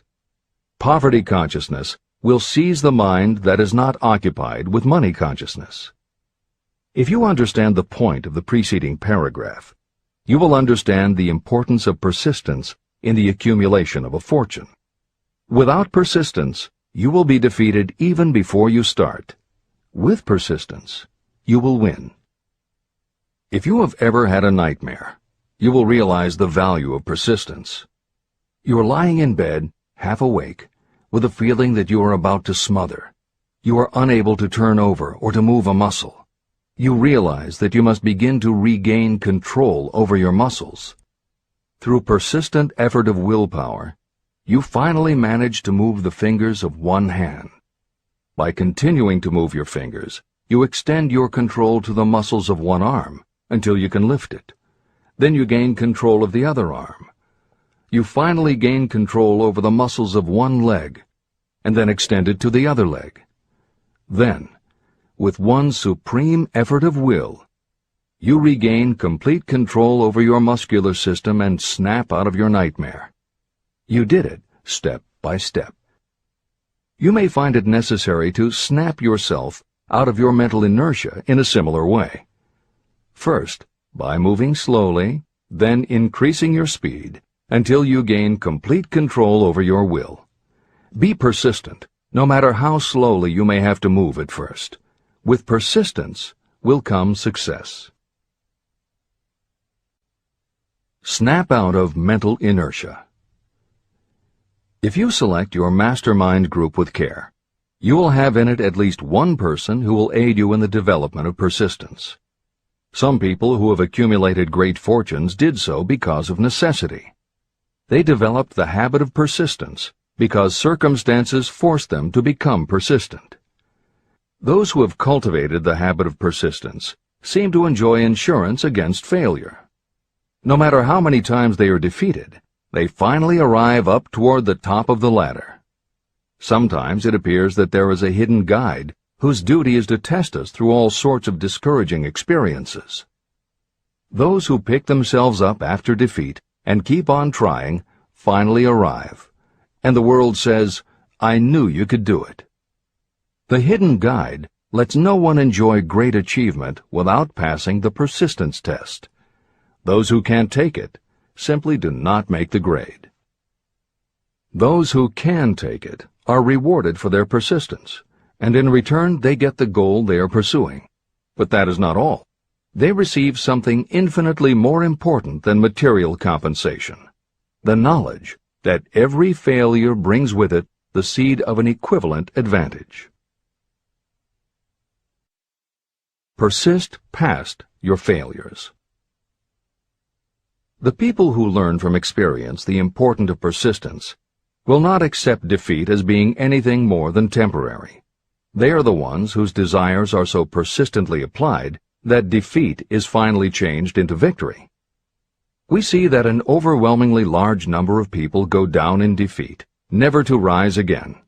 We also see the few who take the punishment of defeat as an urge to greater effort.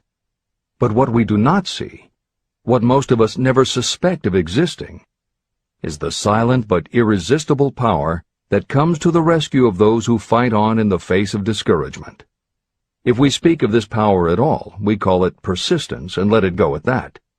One thing is sure: if you do not have persistence, you will not achieve noteworthy success in any calling. As I am writing these lines, I can look out the window and see, less than a block away, the great mysterious Broadway, the graveyard of dead hopes and the front porch of opportunity. From all over the world, people have come to Broadway seeking fame, fortune, power, love, or whatever it is that human beings call success. Once in a great while, someone steps out from the long procession of seekers, and the world hears that another person has conquered Broadway. But Broadway is not easily nor quickly conquered. Broadway acknowledges talent, recognizes genius, and pays off in money only after a person has refused to quit. The secret is always inseparably attached to one word: persistence. Editor's comments. Today we think of making it on Broadway in terms of the theater, but here Napoleon Hill uses Broadway as a metaphor for the New York arts, publishing, and entertainment industries in general. In the original edition of Think and Grow Rich, Hill used this introduction to tell of Fannie Hurst, one of the best-selling authors of the day, who pounded the streets of New York for 4 years and received 36 rejection slips from one publisher alone before her persistence paid off and she finally got published. Although Napoleon Hill chose Fannie Hurst to illustrate his point about overcoming poverty and adversity, he knew all about both from personal experience. Hill's own story is one of very humble beginnings and devastating failures that would have defeated most people. It was only through his extraordinary persistence that the original edition of the book you hold in your hands was published. And for that reason, the editors of this edition have included this brief biography of Napoleon Hill. The following is adapted from A Lifetime of Riches, the biography of Napoleon Hill, written by Michael J. Ritt, Jr. and Kirk Landers, and also draws upon Napoleon Hill's first bestseller, his 4-volume masterwork, Law of Success. In it, Hill told of the 7 turning points in his own life, and those excerpts told in his words are told in the first person. Born into poverty in the backwoods of Virginia, young Nap, as he was called, was the local gun-toting troublemaker. He would probably have ended up a criminal had his widowed father not met and married Martha Ramey Banner. Nap's new stepmother set out to change the family's mountain ways, and she started by trading Napoleon a typewriter for his 6-shooter pistol. She told him, "If you become as good with a typewriter as you are with that gun, you may become rich and famous and known throughout the world." Her faith and encouragement turned young Nap around, and by the age of 15, he was submitting stories to the local newspapers and doing everything he could to get himself out of his meager circumstance. After completing high school and 1 year at a business college, he wrote an audacious letter to Rufus Ayers, one of the most powerful men in the coal industry. Hill wrote to apply for a job, but he said that he didn't want a salary. In fact, he said he would pay Ayers. Hill proposed that Ayers could charge him whatever he wanted on a monthly basis, but if at the end of 3 months Hill had proved his worth, he then would expect Ayers to pay him a salary of the same monthly amount. Ayers admired Hill's style and hired him, with pay. First turning point. After finishing a course at a business college, I took a job as stenographer and bookkeeper. As a result of having practiced the habit of performing more work and better work than that for which I was paid, I advanced rapidly until I was assuming responsibilities and receiving a salary far out of proportion to my age. Hill also proved to be so trustworthy and honest that Ayers promoted him to replace the manager, making this 19-year-old the youngest manager of a mine and in charge of 350 men. Then fate reached out and gave me a gentle nudge. My employer lost his fortune, and I lost my position. This was my first real defeat, and even though it came about as a result of causes beyond my control, I didn't learn a lesson from it until many years later. Second turning point. My next position was that of sales manager for a large lumber manufacturer in the South. My advancement was rapid, and I did so well that my employer took me into partnership with him. We began to make money, and I began to see myself on top of the world again. Like a stroke of lightning out of a clear sky, the 1907 panic swept down, and overnight it rendered me an enduring service by destroying our business and relieving me of every dollar that I had. Editor's comment. The panic Hill refers to began in the summer of 1907, when a number of banks and stock brokerages declared bankruptcy. Word spread to the general public, and it created a run on the banks as depositors lined up to demand that they be given the money they had on deposit. Banks called in loans to meet the demand for cash, but those borrowers couldn't find buyers for their goods or property, so they couldn't pay back their loans.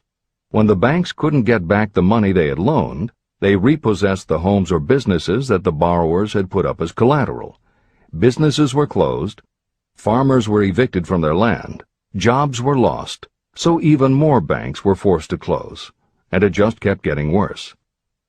America was caught in a downward spiral that was reversed only when the major Wall Street bankers and financial executives, who were themselves in danger of losing their businesses, stepped in to shore up troubled banks. It was in large part because of the bank panic of 1907 that legislation was enacted in 1913 to create the Federal Reserve System. This is the end of the editor's comments. Third turning point. This was my first serious defeat. I mistook it then for failure, but it was not. And before I complete this lesson, I will tell you why it was not. It required the 1907 panic and the defeat that it brought me to redirect my efforts from the lumber business to the study of law. I entered law school with the firm belief that I would emerge doubly prepared to catch up with the end of the rainbow and claim my pot of gold. Napoleon Hill planned to put himself and his brother through law school by writing articles for Bob Taylor's magazine. It was through the magazine that he arranged the fateful meeting with Andrew Carnegie, described at the beginning of this book. As was noted there, when Carnegie proposed the idea of writing The Philosophy of Success, he told Hill that he would have to earn his own way. I attended law school at night and worked as an automobile salesman during the day. Because of the job, I saw the need for trained automobile mechanics. I opened an educational department in the manufacturing plant and began to train ordinary machinists in automobile assembly and repair work. The school prospered, paying me over $1,000 a month in net profits. My banker knew that I was prospering, therefore he loaned me money with which to expand. A peculiar trait of bankers is that they will loan us money without any hesitation when we are prosperous. My banker loaned me money until I was hopelessly in his debt. Then he took over my business as calmly as if it had belonged to him, which it did. From an income of more than $1,000 a month, I was suddenly reduced to poverty. For the third time, Hill had experienced defeat, but he was not beaten. He got another job, and all the while continued to work on the Carnegie Project. Fourth turning point, 1912. Because my wife's family had influence, I secured the appointment as assistant to the chief counsel for one of the largest coal companies in the world. I was among friends and relatives, and I had a position that I could keep for as long as I wished without exerting myself. What more did I need? Nothing, I was beginning to say to myself. Then, without consultation with my friends and without warning, I resigned. This was the first turning point that was of my own selection. It was not forced upon me. I quit that position because the work was too easy and I was performing it with too little effort. This move proved to be the next most important turning point of my life, although it was followed by 10 years of effort that brought almost every conceivable grief the human heart can experience. I selected Chicago as my new field of endeavor. I made up my mind that if I could gain recognition in Chicago, in any honorable sort of work, it would prove that I had something that might be developed into real ability. Fifth turning point. My first position in Chicago was that of advertising manager for a large correspondence school.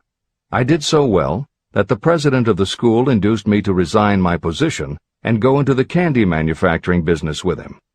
We organized the Betsy Ross Candy Company, and I became its first president.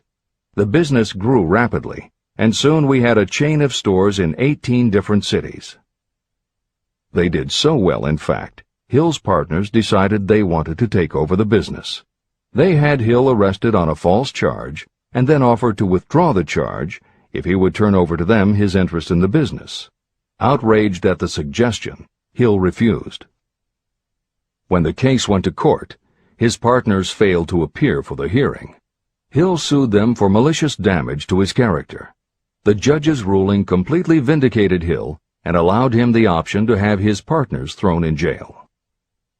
Being arrested seemed at the time a terrible disgrace, even though the charge was false.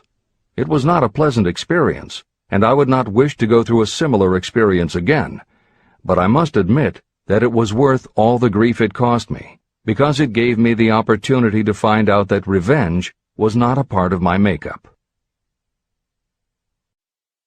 Sixth turning point. This turning point came shortly after my dreams of success in the candy business had been shattered, when I turned my efforts to teaching advertising and salesmanship as a department of one of the colleges in the Midwest. My school prospered from the very beginning.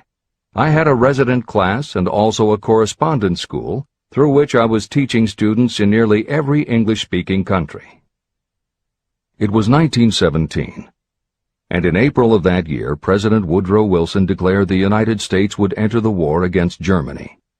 Hill contacted the president, who he had previously met through Andrew Carnegie, and offered his services to help the war effort. Hill was given the position of creating public relations materials and helping to sell war bonds.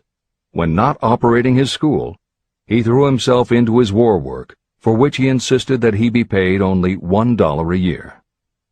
Then came the second military draft, and it practically destroyed my school, as it caught most of those who were enrolled as students.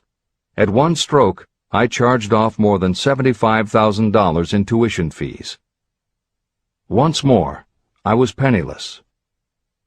Despite the fact that Hill had to scrape just to get by, he continued to work for President Wilson and continued to refuse to take any compensation.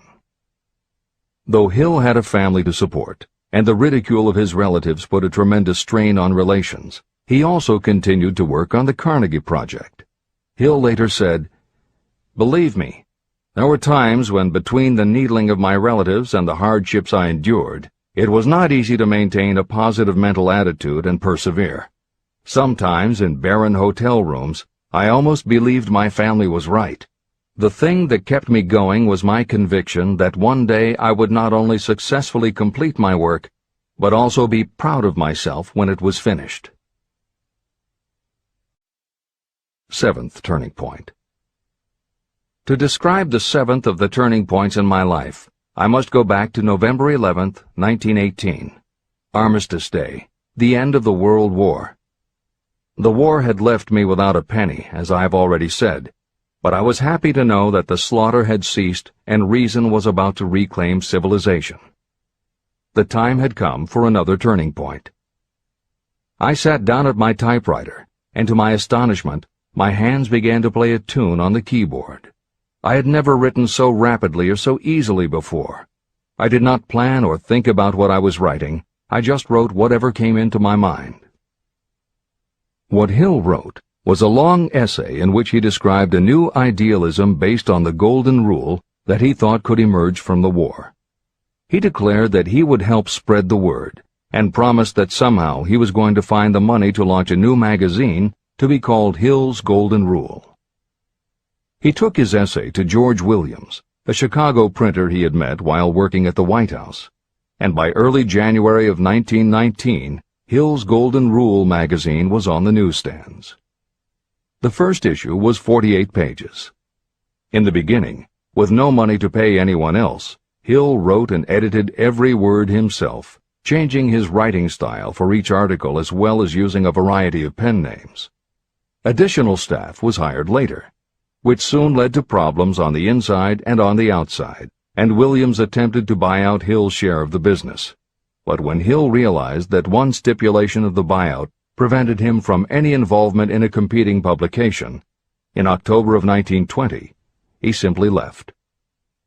By April of 1921, he had raised the money for a new publication, Napoleon Hill's magazine, the foundation of which was again the Golden Rule. But it also expanded into presenting many of the principles of success that would become the basis of Hill's later books. The magazine's acceptance and success also led to Hill's success as a speaker and motivator, which led to even greater success for the magazine. At the same time, Napoleon Hill was working with one of the inmates of a penitentiary to develop a correspondence course, which he took to the prisons to encourage prisoner rehabilitation. Most everything Hill did during this time was successful, and the success of the prison program was significant. But the greed of two members of the board of directors, one of whom was the prison chaplain, eventually led in 1923 to the demise of not only the educational rehabilitation programs, but also the magazine and numerous other successful offshoot ventures.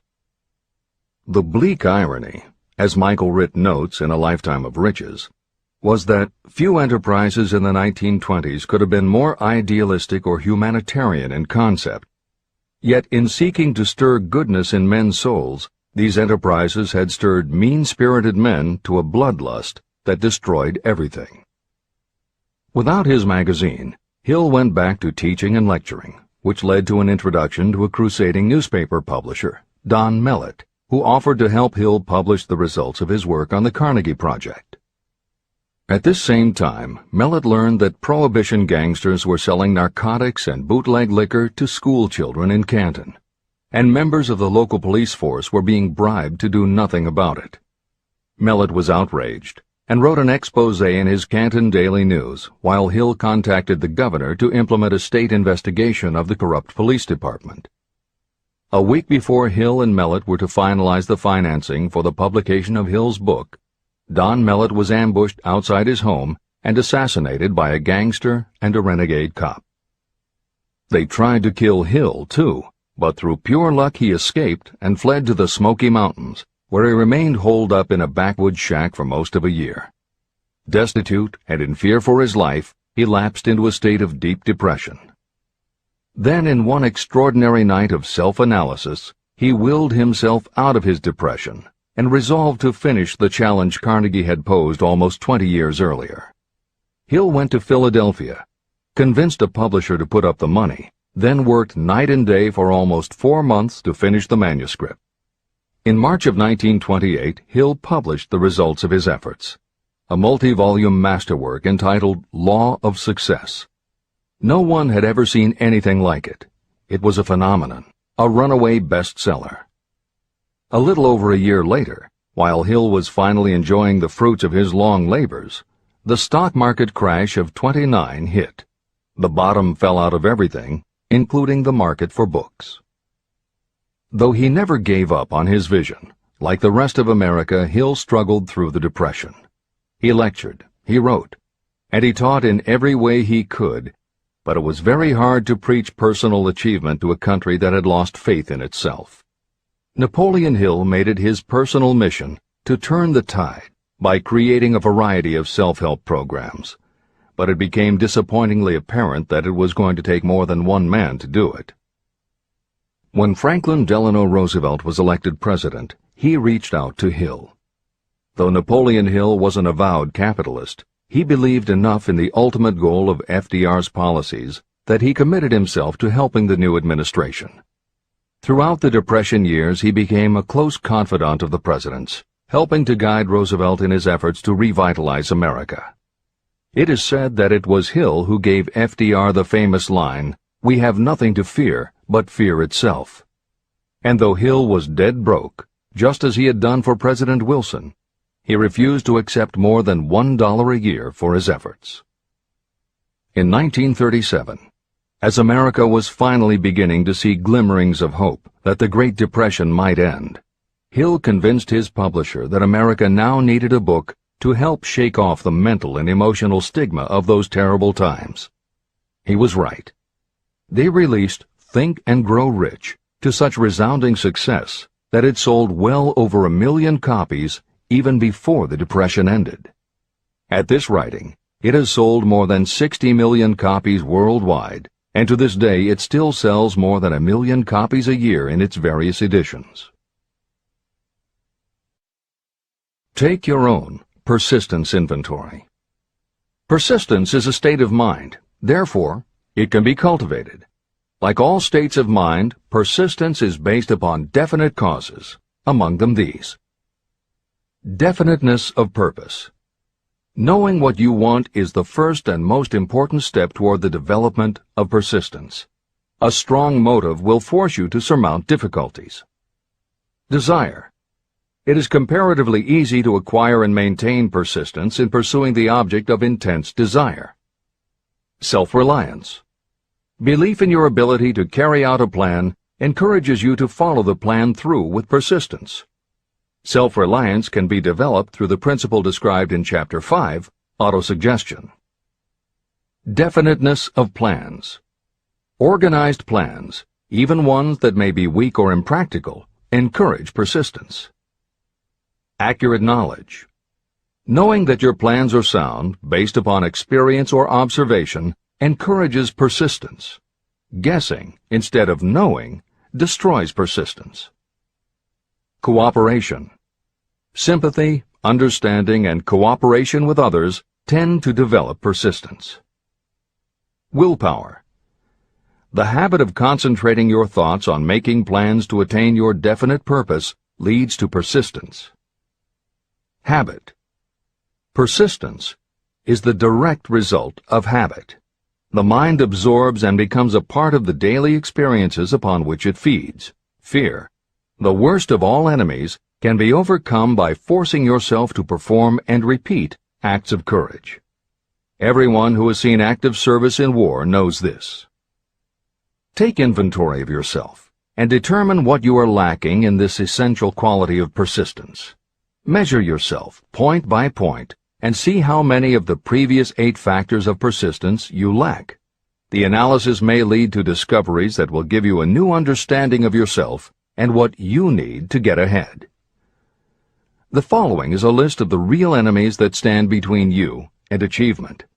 These are not only the symptoms indicating weakness of persistence, but also the deeply seated subconscious causes of this weakness. Study the list carefully, and face yourself squarely if you really wish to know who you are and what you are capable of doing. These are the weaknesses that must be mastered by anyone who really wants to accumulate riches. 1. Failure to recognize and to define clearly exactly what you want. 2. Procrastination, with or without cause, usually backed up with a long list of alibis and excuses. 3. Lack of interest in acquiring specialized knowledge. 4. Indecision, and the habit of passing the buck instead of facing issues squarely, also backed by alibis and excuses. 5. The habit of relying upon excuses instead of making definite plans to solve your problems. 6. Self-satisfaction. There is little remedy for this, and no hope for those who suffer from it. 7. Indifference, usually reflected in your readiness to compromise rather than meet opposition and fight it. 8. The habit of blaming others for your mistakes and accepting circumstances as being unavoidable. 9. Weakness of desire because you neglected to choose motives that will push you to take action. 10. Willingness to quit at the first sign of defeat, based upon one or more of the 6 basic fears. 11. Lack of organized plans that you have written out so they can be analyzed. 12. The habit of neglecting to act on ideas or to grasp opportunity when it presents itself. 13. Wishing instead of willing. 14. The habit of compromising with poverty instead of aiming at riches. A general lack of ambition to be, to do, or to own. 15. Searching for all the shortcuts to riches, trying to get without giving a fair equivalent, usually reflected in the habit of gambling or trying to drive unfair bargains. 16. Fear of criticism, resulting in failure to create plans and put them into action because of what other people might think, do, or say. This is one of your most dangerous enemies, because it often exists in your subconscious mind, and you may not even know it is there. See the 6 basic fears in the last chapter. If you fear criticism. Following is an examination of the symptoms of the fear of criticism. The majority of people permit relatives, friends, and the public at large to influence them so that they cannot live their own lives because they fear criticism. Many people make mistakes in marriage, but stay married, then go through life miserable and unhappy because they fear criticism. Anyone who has submitted to this form of fear knows the irreparable damage it does by destroying one's ambition and the desire to achieve. Millions of people neglect to go back and get an education after having left school because they fear criticism.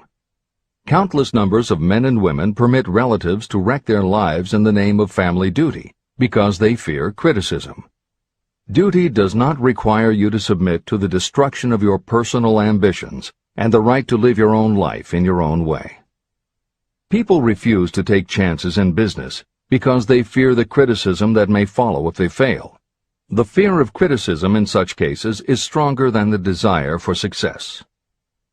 Too many people refuse to set high goals for themselves because they fear the criticism of relatives and friends who may say, "Don't aim so high, people will think you're crazy." When Andrew Carnegie suggested that I devote 20 years to the organization of a philosophy of individual achievement, my first impulse was fear of what people might say. His suggestion was far greater than anything I had ever conceived for myself. My first instinct was to create excuses, all of them traceable to the fear of criticism. Something inside of me said, "You can't do it. The job is too big and requires too much time. What will your relatives think of you? How will you earn a living? No one has ever organized a philosophy of success. What right have you to believe you can do it?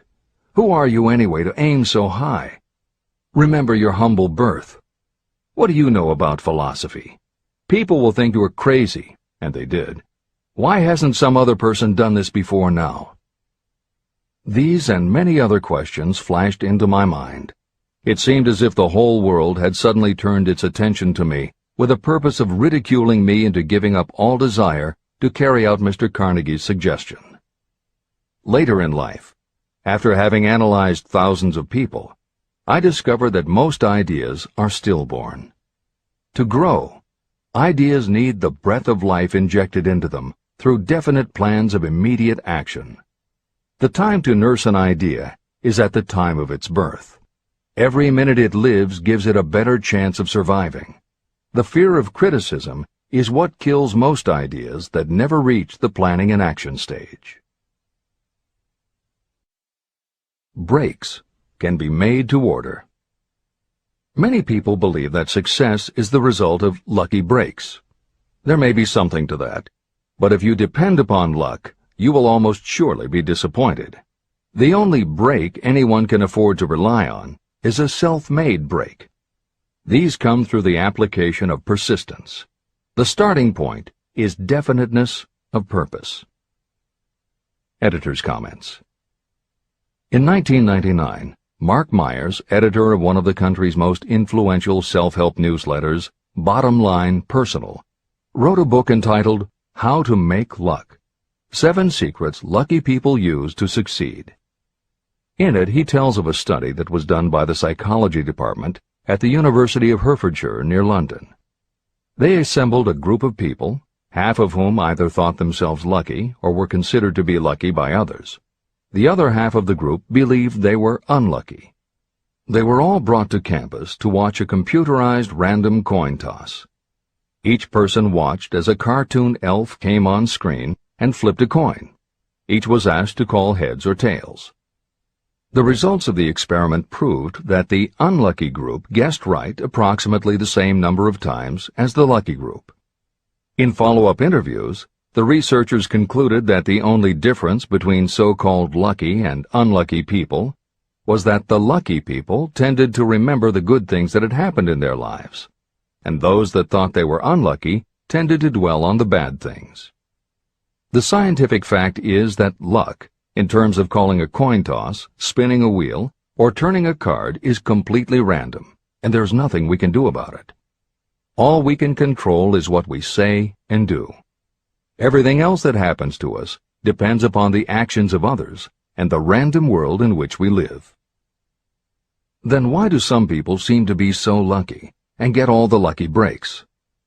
Myers says it is because, unlike luck, lucky breaks are something you can control. And lucky people, whether they know it or not, have taken specific steps to make their good luck. You can influence lucky breaks in 2 ways. You have to intentionally put yourself in luck's way, and you must make people want to help you because they believe that you deserve their help. Once you have let the world know you are ready for a break, luck is largely a matter of being introduced to opportunities by people who open doors for us. Myers calls these people gatekeepers. Gatekeepers offer help not only out of goodwill, but also because they hope you will help them in return when you are in a position to do so. People who are lucky make it a point to impress their gatekeepers so that they will be the first to come to mind when opportunities arise. Your gatekeepers must believe that you deserve a break, and that it is worth it to them to give you one. One of the best ways to do that is simply to behave and act lucky. If you act like a loser, people think you are a loser. If you perceive yourself as lucky, it will be easier for others to see you that way. And if you are believed to be a lucky person, your chances of receiving lucky opportunities will increase, partly because others hope some of your luck will rub off on them. This is the biggest secret lucky people know. They know that when they seem lucky, more people want to help them.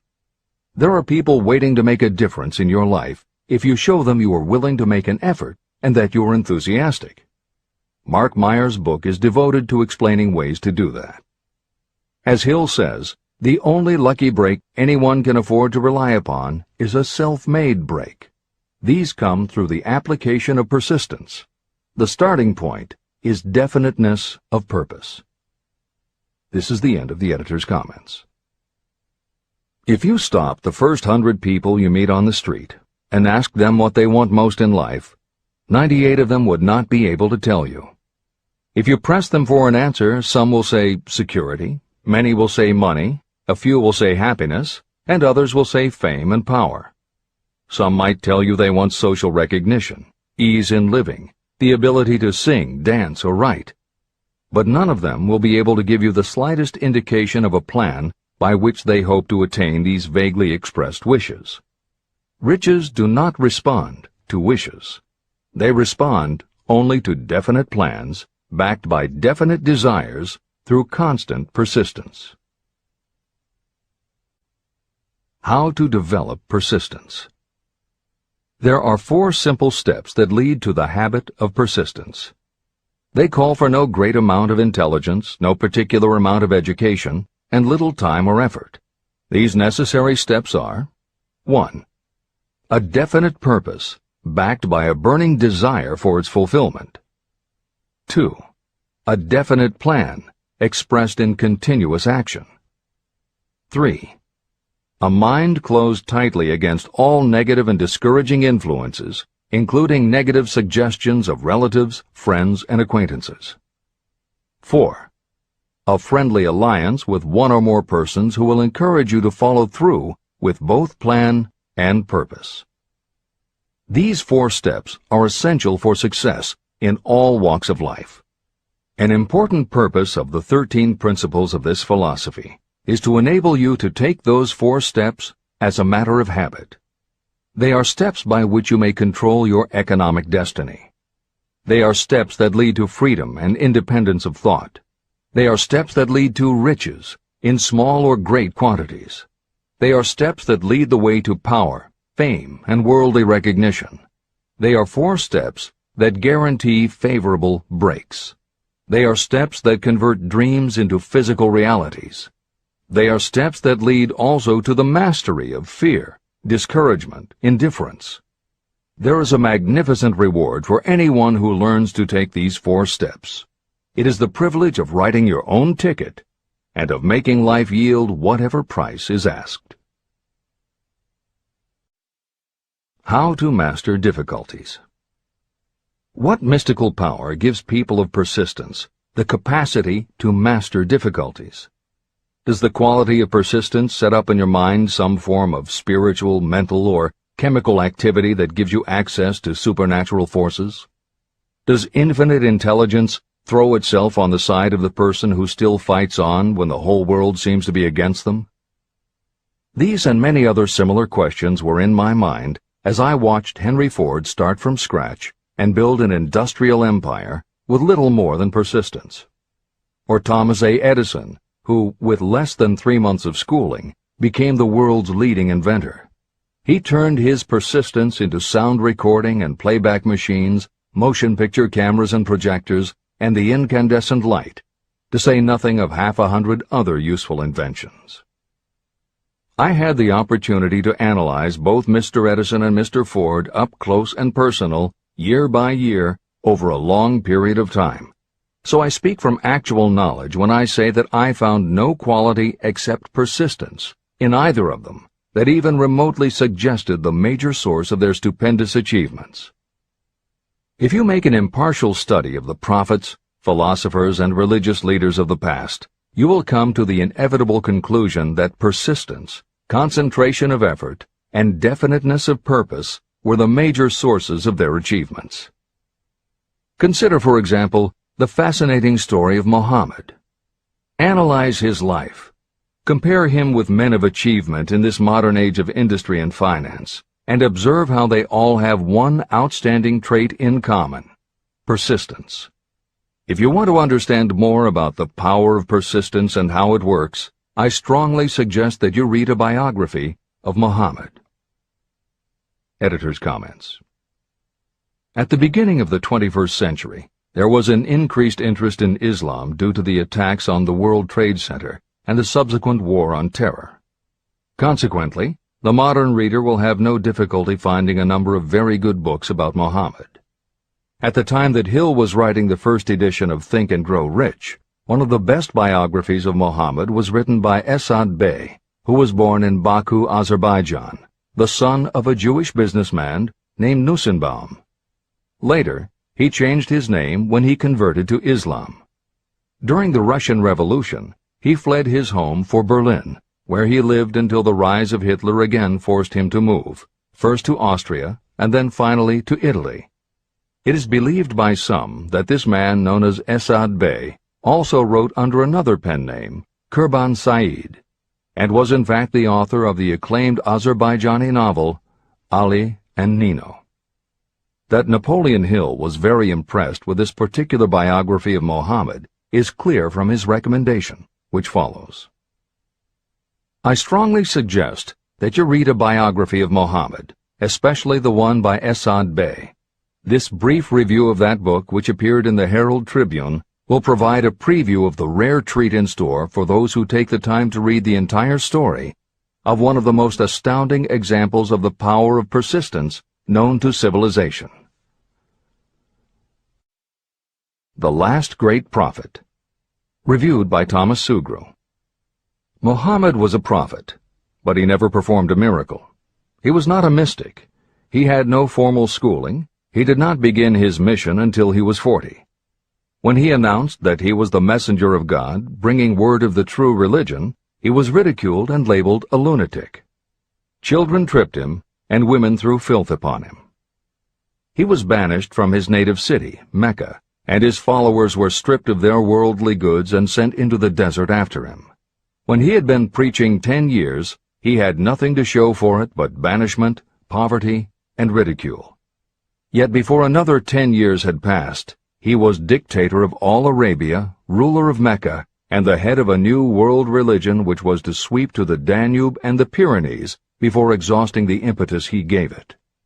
That impetus was threefold: the power of words, the efficacy of prayer, and man's kinship with God.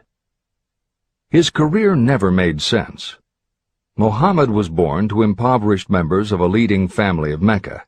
Because Mecca, the crossroads of the world, home of the magic stone called the Kaaba, great city of trade and the center of trade routes, was unsanitary, its children were sent to be raised in the desert by Bedouins. Muhammad was thus nurtured, drawing strength and health from the milk of nomad, vicarious mothers. He tended sheep and soon hired out to a rich widow as leader of her caravans. He traveled to all parts of the Eastern world, talked with many men of diverse beliefs, and observed the decline of Christianity into warring sects. When he was 28, Khadijah, the widow, looked upon him with favor and married him. Her father would have objected to such a marriage, so she got him drunk and held him up while he gave the paternal blessing. For the next 12 years, Muhammad lived as a rich and respected and very shrewd trader. Then he took to wandering in the desert, and one day he returned with the first verse of the Koran and told Khadijah that the archangel Gabriel had appeared to him and said that he was to be the messenger of God. The Koran, the revealed word of God, was the closest thing to a miracle in Muhammad's life. He had not been a poet. He had no gift of words. Yet the verses of the Koran, as he received them and recited them to the faithful, were better than any verses which the professional poets of the tribes could produce. This, to the Arabs, was a miracle. To them, the gift of words was the greatest gift. The poet was all-powerful. In addition, the Koran said that all men were equal before God, that the world should be a democratic state, Islam. It was this political heresy, plus Muhammad's desire to destroy all the 360 idols in the courtyard of the Kaaba, which brought about his banishment. The idols brought the desert tribes to Mecca, and that meant trade. So the businessmen of Mecca, the capitalists, of which he had been one, set upon Muhammad. Then he retreated to the desert and demanded sovereignty over the world. The rise of Islam began. Out of the desert came a flame which would not be extinguished. A democratic army, fighting as a unit and prepared to die without wincing. Muhammad had invited the Jews and Christians to join him, for he was not building a new religion. He was calling all who believed in one God to join in a single faith. If the Jews and Christians had accepted his invitation, Islam would have conquered the world. They didn't. They would not even accept Muhammad's innovation of humane warfare. When the armies of the Prophet entered Jerusalem, not a single person was killed because of his faith. When the Crusaders entered the city, centuries later, not a Muslim man, woman, or child was spared. But the Christians did accept one Muslim idea, the place of learning, the university.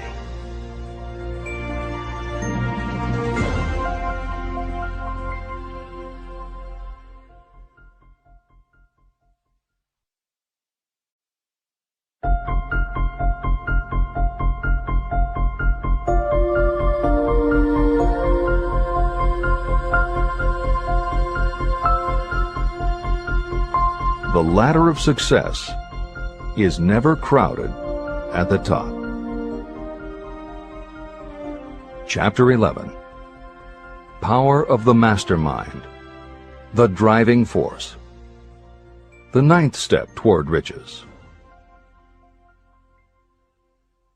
Power is essential for success in the accumulation of money. Plans are useless without sufficient power to turn them into action. This chapter will describe the method by which an individual may attain and apply power. Power may be defined as organized and intelligently directed knowledge. Power, as the term is used here, refers to organized effort, sufficient to enable an individual to transmute desire into its monetary equivalent. Organized effort is produced through the coordination of effort of two or more people, who work toward a definite end in a spirit of harmony. Power is required to accumulate money. Power is necessary to keep the money after it has been accumulated. How can power be acquired? If power is organized knowledge, let us examine the sources of knowledge. Infinite intelligence. This source of knowledge may be accessed with the aid of creative imagination through the subconscious mind, as described in the previous chapters on faith, autosuggestion, and imagination, and as will be elaborated on in Chapter 13, the subconscious mind, and Chapter 14, the brain. Accumulated experience. The accumulated experience of humanity may be found in any well-equipped public library. An important part of this accumulated experience is taught in public schools and colleges, where it has been classified and organized. Editor's comment. The computer revolution and the Internet have had a profound effect upon the quantity of information available and on the ease of access and ability to organize that information. This is the end of the editor's comment. Experiment and research. In the field of science, and in practically every other walk of life, people are gathering, classifying, and organizing new facts daily. This is the source to which you must turn when knowledge is not available through accumulated experience. Here, too, the creative imagination must often be used. Editor's comment. Today, because of the computer revolution and the Internet, publishing and dissemination of information happens so quickly that there is almost no lag time between experiment or research and the integration of those results into available knowledge. This is the end of the editor's comment. Knowledge may be acquired from any of the foregoing sources. It may be converted into power by organizing it into definite plans and by putting those plans into action. If you examine the three sources of knowledge, you will see how difficult it would be if you had to depend upon just your own efforts to assemble all the knowledge you need and turn it into definite plans of action. If your plans are big and comprehensive, generally you will have to get others to cooperate with you if you are going to organize your knowledge so that you can turn your plans into power. Gaining power through the mastermind. The mastermind may be defined as coordination of knowledge and effort in a spirit of harmony between two or more people for the attainment of a definite purpose. No individual may have great power without utilizing the mastermind. In Chapter 8, organized planning. I commented on how to create plans for translating desire into its monetary equivalent. If you carry out these instructions with persistence and intelligence, and use discrimination in choosing your mastermind group, your objective will have been halfway reached even before you begin to recognize it. Editor's comments. In the following section, Hill describes the two kinds of power that an individual can access by assembling a mastermind alliance and working with that group. The first kind of power that he mentions is economic power, which needs no comment from the editors. However, to describe the second kind of power, for want of a better term, Hill uses the term psychic. Because this word has taken on connotations that Hill never intended, this concept deserves clarification before you read on. As is obvious throughout this book, Napoleon Hill was a very practical man. His use of the word psychic in this chapter has nothing to do with seances, fortune-telling, magic, or any other aspect of the paranormal. The word psychic is defined as of or pertaining to the human mind, and Hill uses the term to describe something pertaining to the mind that everyone reading this book has experienced. It is that feeling you get when you are working together with other people. Everyone is very focused on the same goal, and it is going so well that you seem to be in tune with each other. When that happens, you not only work well with the others, but your own work and ideas also seem to be operating on a higher and better plane than usual. This is the end of the editor's comments. So you may better understand the potential power available to you through a properly chosen mastermind group, I will explain the two characteristics of the mastermind principle. One kind of power is economic, and the other psychic. Economic power. The economic feature is obvious. Economic advantages may be created by any person who surrounds himself with the advice, counsel, and personal cooperation of a group of people who are willing to lend him or her wholehearted aid in a spirit of perfect harmony. This form of cooperative alliance has been the basis of nearly every great fortune. Your understanding of this great truth may definitely determine your financial status. Psychic power. What I refer to as the psychic phase of the mastermind principle is a little more difficult to comprehend. You'll get a better sense of the meaning from this statement. No two minds ever come together without creating a third, invisible, intangible force, which may be likened to a third mind. The human mind is a form of energy. When the minds of two people are coordinated in a spirit of harmony, the energy of each mind seems to pick up on the energy of the other mind, which constitutes the psychic phase of the mastermind. The mastermind principle, or rather the economic feature of it, was first called to my attention by Andrew Carnegie. Discovery of this principle was responsible for the choice of my life's work. Mr. Carnegie's mastermind group consisted of a staff of approximately 50 people with whom he surrounded himself for the purpose of manufacturing and marketing steel.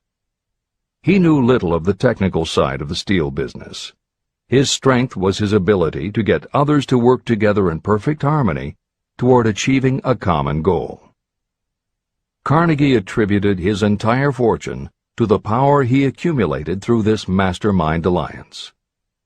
If you analyze the record of anyone who has accumulated a great fortune, and many of those who have accumulated modest fortunes, you will find that they have either consciously or unconsciously employed the mastermind principle. Great power can be accumulated through no other principle. How to multiply your brain power. The human brain may be compared to an electric battery. It is a fact that a group of batteries will provide more energy than a single battery. It is also a fact that the amount of energy provided by each individual battery depends upon the number and capacity of the cells it contains. The brain functions in a similar fashion. Some brains are more efficient than others. A group of brains coordinated or connected in a spirit of harmony will provide more thought energy than a single brain. just as a group of electric batteries will provide more energy than a single battery. Through this metaphor, you can see that the mastermind principle holds the secret of the power wielded by those who surround themselves with others of great brain power. The following will further define the so-called psychic phase of the mastermind principle. When a group of individual minds are coordinated and function in harmony, the increased energy created through that alliance becomes available to every individual mind in the group. Henry Ford began his business career under the handicap of poverty, illiteracy, and ignorance. Within the inconceivably short period of 10 years, Mr. Ford mastered these 3 handicaps, and within 25 years, he made himself one of the richest men in America. How did he do it? Here is an important clue. Mr. Ford's most rapid strides became noticeable from the time he became a personal friend of the famed inventor Thomas A. Edison. In the story of Ford's success, this is just the first indication of what the influence of one mind upon another can accomplish. Follow his story further, and you will have even more evidence that power may be produced through friendly alliance of minds. It is a fact that Mr. Ford's most outstanding achievements became even more pronounced later, after he formed the acquaintances of Harvey Firestone, John Burroughs, and Luther Burbank, each a man of great mental capacity. People take on the nature and the habits and the power of thought of those with whom they associate in a spirit of sympathy and harmony. Through his association with Edison, Burbank, Burroughs, and Firestone, Mr. Ford added to his own brain power the intelligence, experience, knowledge, and spiritual forces of these 4 men. Henry Ford used the mastermind principle in exactly the way it is described in this book. This principle is available to you. I have already mentioned Mahatma Gandhi.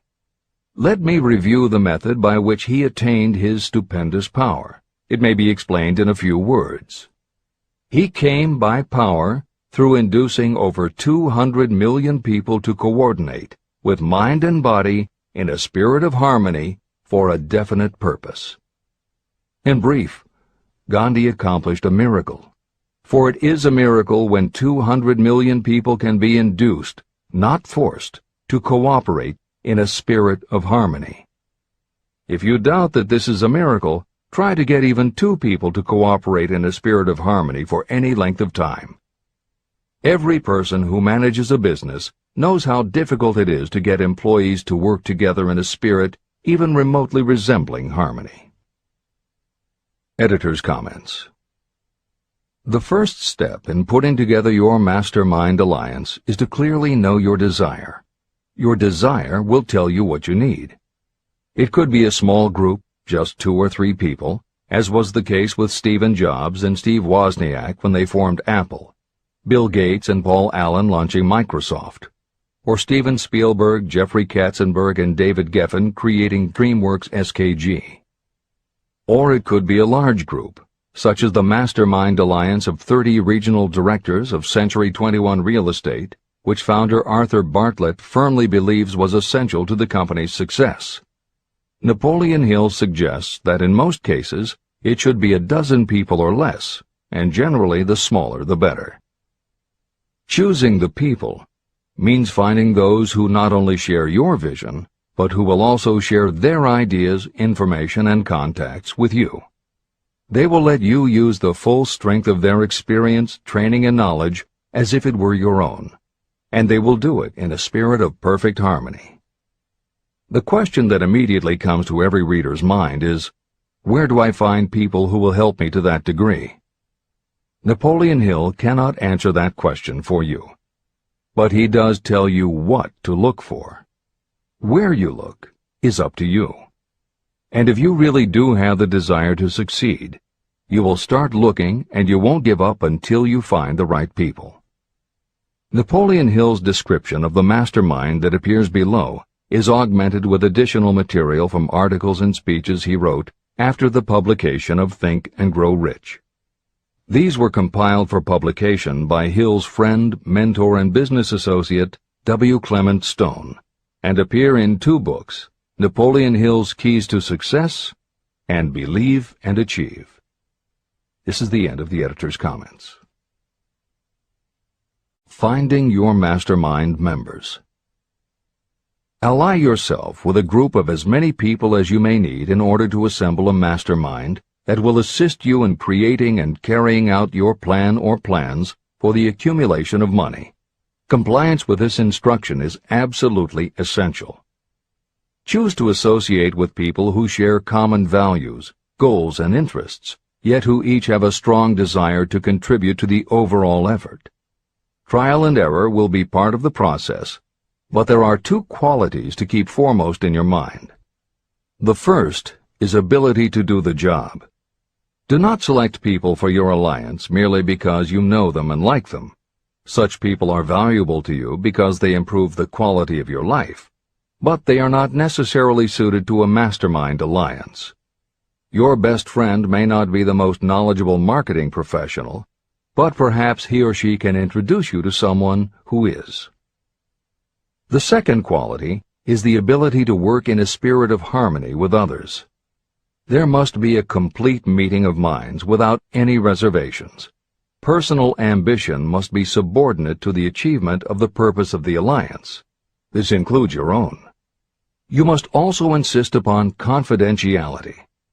Some people can give away an idea simply because they love to talk. You don't need them in your group.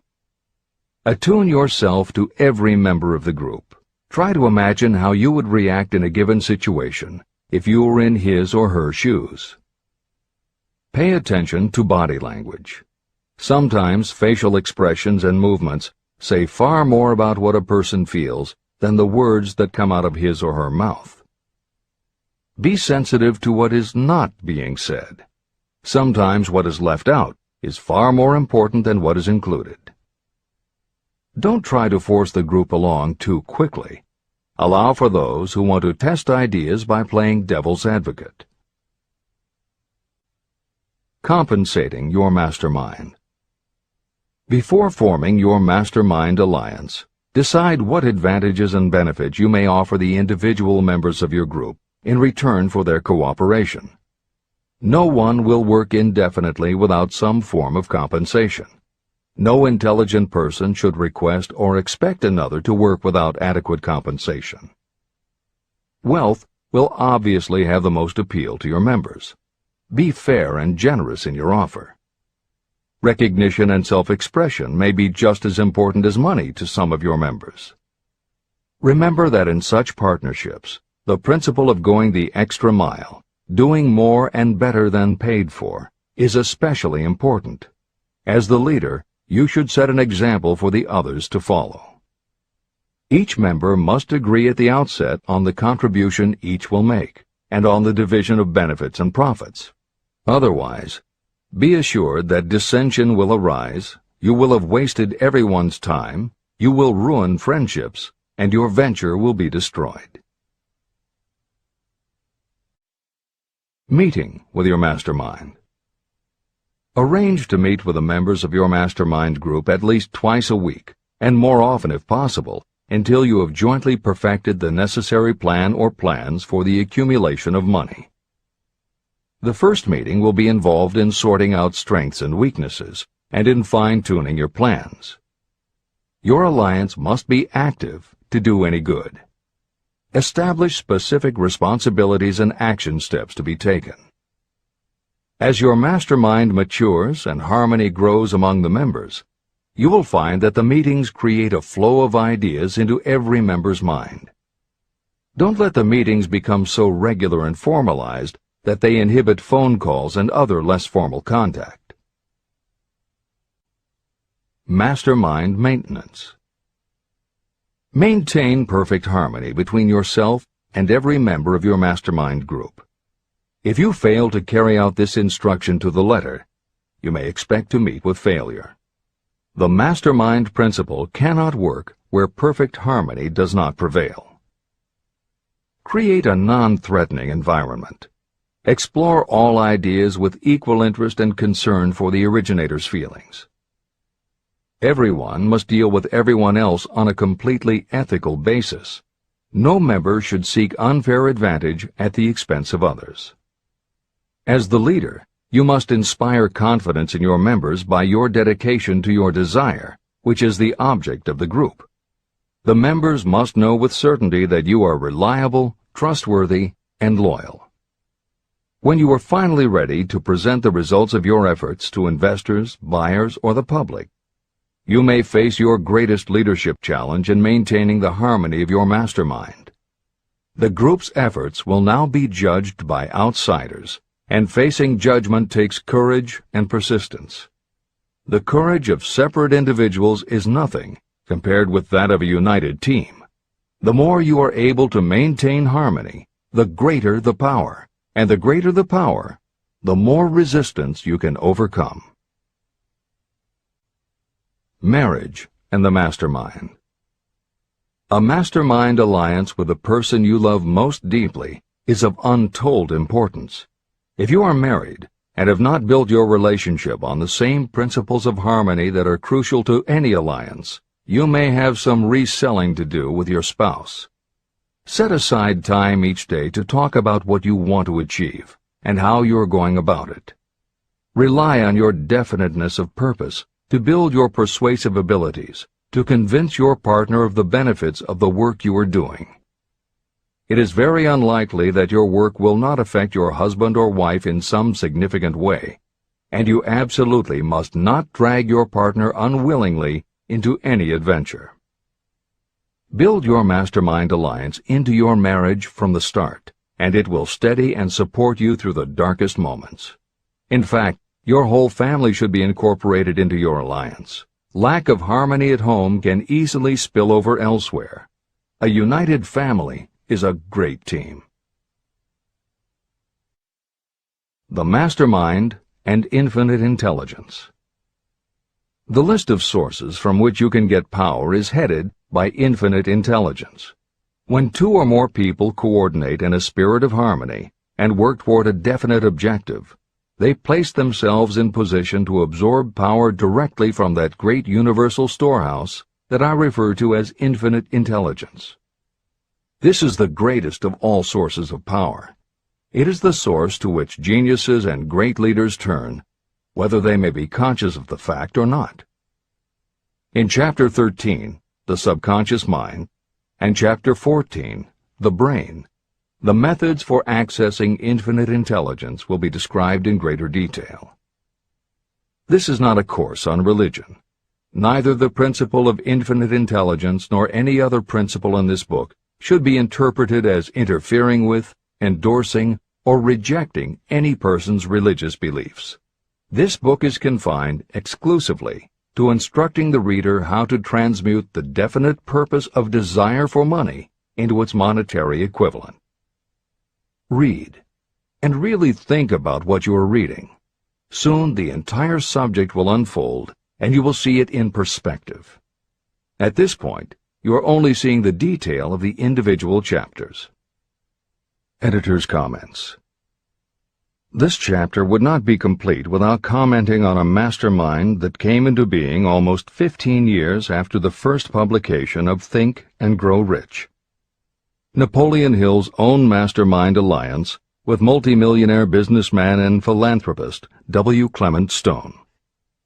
On May 2, 1951, at the age of 67, Napoleon Hill and his wife Annie Lou agreed it was time for Napoleon to think about retiring. They decided to begin by cutting back on his speaking engagements after he completed the lectures that were already on his calendar, including one he was scheduled to give a few weeks later in Chicago. Unbeknownst to them, at that event W. Clement Stone had prearranged to sit at the head table next to Napoleon Hill. Like Hill, Stone had been born into poverty. At the age of 6, he started selling newspapers to help pay the rent, and by 13, he owned his own stand. By 16, he was selling insurance, and by 20, he'd managed to scrape together $100, which he used to start his own insurance agency. Stone was a consummate salesman and motivator, and his company was growing very nicely. Then in 1938, he read Think and Grow Rich, and was so inspired by it that he bought a copy for every one of his employees, and continued to do so for each new person who joined his company. Over the years, this amounted to thousands of copies. When Stone was introduced to Hill, he told him about all the copies he had purchased of Think and Grow Rich, and said that he firmly believed it was Hill's book that had transformed his sales force and turned his company from modest to extraordinary success. Napoleon Hill and W. Clement Stone found that they were in such complete accord that by the end of their first meeting, Hill had decided to postpone his retirement and join with Stone in a venture dedicated to creating a better world for this and future generations. Within a year, they launched Napoleon Hill Associates. They published new books by Hill, including How to Raise Your Own Salary and The Master Key to Riches. They reissued Hill's earlier bestsellers, and they co-authored a new bestseller, Success Through a Positive Mental Attitude. They also launched Success Unlimited magazine, created PMA Science of Success home study courses, made television programs, radio shows, a documentary film entitled A New Sound in Paris, which showed the amazing changes that happened when the entire town of Paris, Missouri, adopted the Napoleon Hill philosophy. And they both crisscrossed America speaking, teaching, giving interviews, and spreading the philosophy to as many people as possible. In addition to his work with Napoleon Hill Associates, Hill also consulted to W. Clement Stone's company, Combined Insurance Company of America. Hill designed and implemented a new training program for the sales force, which was so successful he astounded the business world by helping Stone grow his company from $30 million in assets to $100 million in less than 10 years. When W. Clement Stone passed away in 2002, his company, now known as Aon Corporation, had revenues of $2 billion a year. W. Clement Stone had personally given more than $275 million to various charitable and philanthropic organizations. There has perhaps never been a greater example of coordination of knowledge and effort in a spirit of harmony between two or more people for the attainment of a definite purpose. The sheer volume of work and scope of influence achieved in a 10-year period by Napoleon Hill and W. Clement Stone leaves little question as to the power and importance of a mastermind alliance. This is the end of the editor's comments. The power of positive emotions. Money is shy and elusive. It must be wooed and won by methods not unlike those used by a determined lover.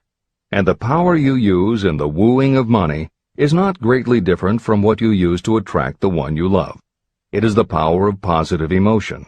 That power, when successfully used in the pursuit of money, must be mixed with faith.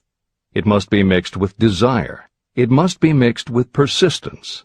It must be applied through a plan, and that plan must be set into action.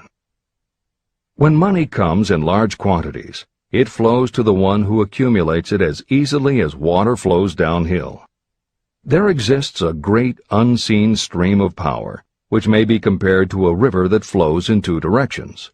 One side flows in one direction, carrying all who get into that side of the stream onward and upward to wealth. The other side flows in the opposite direction, carrying all who are unfortunate enough to get into it and can't pull themselves out downward to misery and poverty.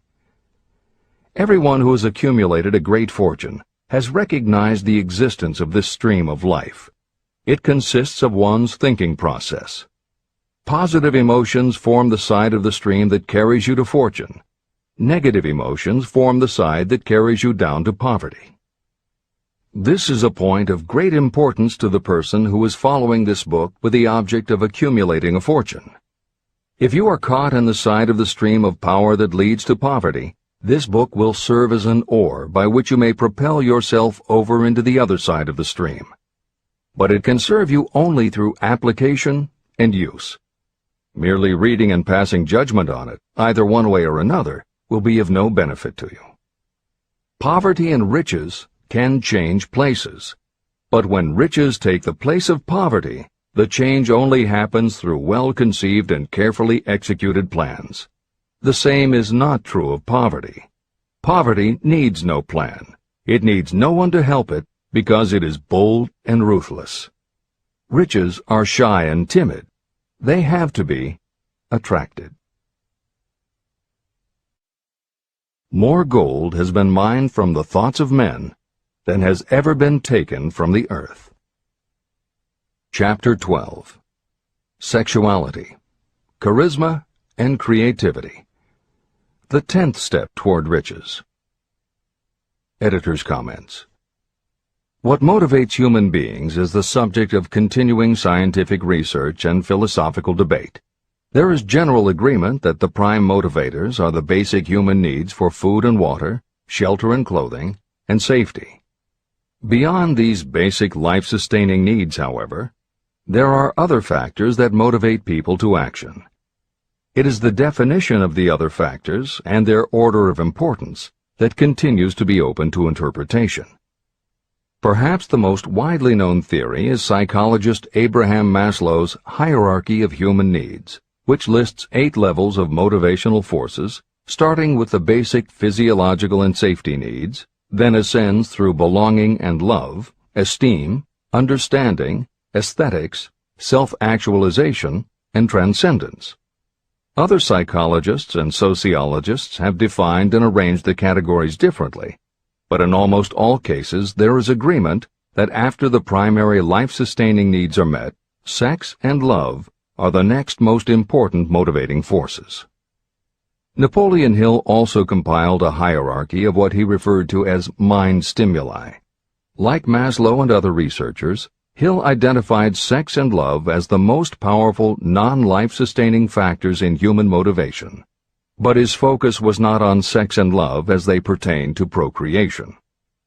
Hill was intrigued by the theory that if sex and love are such powerful forces in driving humans to action, there might be a correlation to outstanding achievement or material success. And if such a relationship exists, can the motivating force be intentionally channeled to this purpose? In the original edition of the following chapter, Hill used terms such as sex emotion and sex energy in his analysis of these motivating forces as they relate to attitude and personality. In this context, the use of the word sex was not meant to have the physical connotation that it often has today. Today these concepts would be conveyed by words such as sexuality, passion, or charisma. In this edition, where appropriate, the editors have opted for the modern usage of these and similar terms. This is the end of the editor's comments. Charisma. The world is ruled, and the destiny of civilization is established by the human emotions. People are influenced more by feelings than by reason. Your creativity is set into action entirely by emotions, and not by cold reason. The human mind responds to stimuli, through which it may be keyed up in such a way that it takes on characteristics such as enthusiasm, creative imagination, and intense desire. The stimuli to which the mind responds most freely are 1. The desire for sexual expression, 2. Love, 3. A burning desire for fame, power, or financial gain, money, 4. Music, 5. Close friendship and or admiration, 6. A mastermind alliance based upon the harmony of 2 or more people who ally themselves for advancement, 7. Mutual suffering, such as that experienced by people who are persecuted, 8. Autosuggestion, 9. Fear, 10. Alcohol and drugs. The desire for sexual expression comes at the head of the list of stimuli that step up the mind and start the wheels of physical action.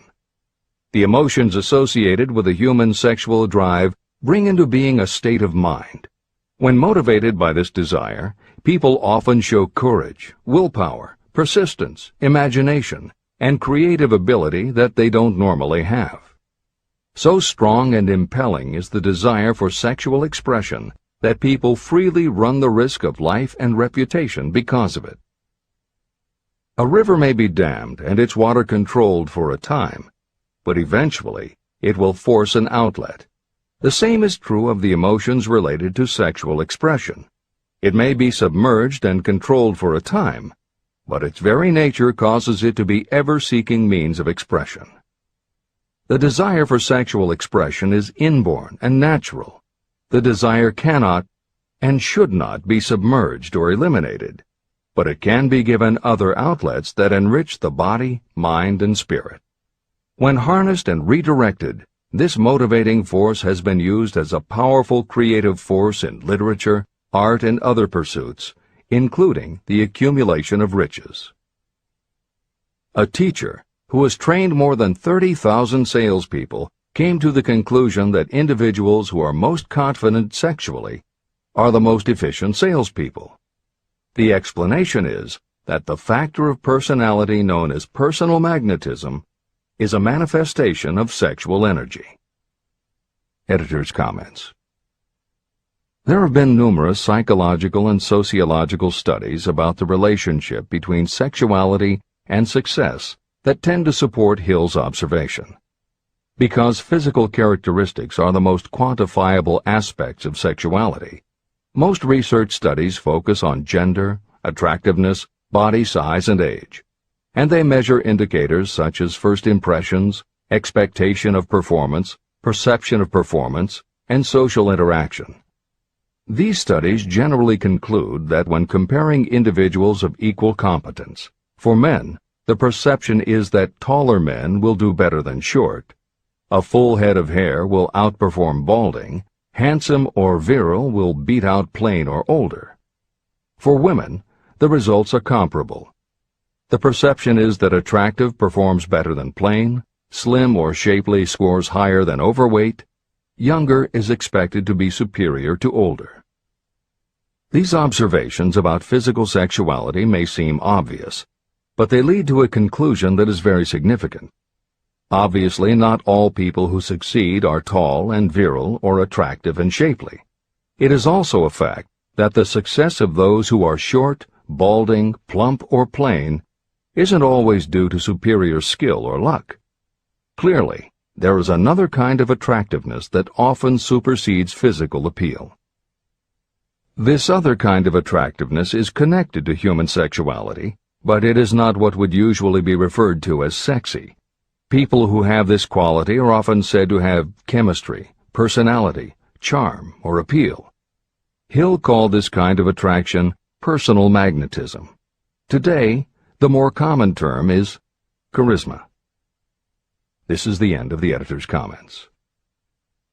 When employing salespeople, a good sales manager looks for personal magnetism or charisma as the first requirement. People who lack this kind of sexual energy will never become enthusiastic, nor inspire others with enthusiasm. And enthusiasm is one of the most important requisites in salesmanship, no matter what you're selling. The public speaker, preacher, lawyer, or salesperson who is lacking in charisma is a flop as far as being able to influence others is concerned. That, plus the fact that most people are influenced through an appeal to their emotions, should easily convince you of the importance of charisma as a part of the salesperson's ability. Master salespeople attain mastery in selling because they either consciously or unconsciously transmute charisma, sexual energy, into sales enthusiasm. That statement explains the actual, practical meaning of sexual transmutation.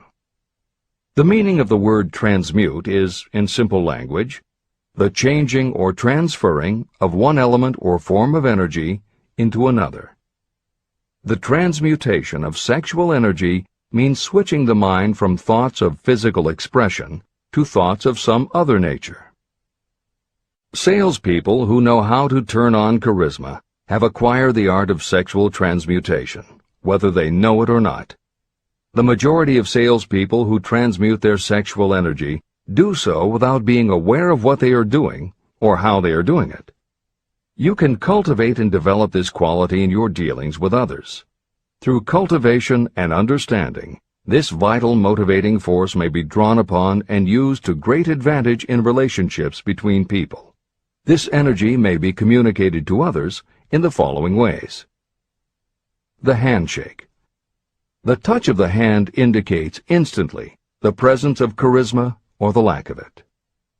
The tone of voice. Charisma, or sexual energy, is the factor with which the voice may be colored or made musical and charming. Posture and carriage of the body. People with charisma move briskly and with grace and ease. The vibrations of thought. People with charisma project sexuality through their personality in a way that influences those around them. Clothing and style. People who are charismatic are usually very careful about their personal appearance. They usually select clothing of a style becoming to their personality, physique, complexion, etc. Editor's comments. Having established a link between sexuality and success in the form of charisma, in the following section, Napoleon Hill explores how sexuality might also be a motivating factor in success by enhancing creativity. To illustrate the connection, Hill draws upon the biographies of historical figures who exhibited both charisma and exceptional creativity. In the time since Hill conducted his research, many women have risen to positions of power and influence. Their accomplishments have been well documented and are readily available in bookstores and libraries. However, when Hill was assembling his data, the majority of historical biographies available were about successful men. Further, the successful industrialists and political leaders he had personally studied during the previous 30 years were also men. Because of this limitation, Hill does not theorize about the role men might play in motivating the success of women. This issue is addressed in a later editorial comment. This is the end of the editor's comments. Creativity. It seemed quite significant to me when I made the discovery that practically every great leader I had the privilege of analyzing was a man whose achievements were largely inspired by a woman. In most instances, the woman was a wife, of whom the public had heard little or nothing. In a few of the cases I studied, the source of inspiration was the other woman. The pages of history are filled with the records of great men whose achievements may be traced directly to the influence of women who aroused the creative faculties of their minds. Napoleon Bonaparte was one of these. When inspired by his first wife, Josephine, he was irresistible and invincible. When his better judgment or reasoning faculty prompted him to put Josephine aside, he began to decline.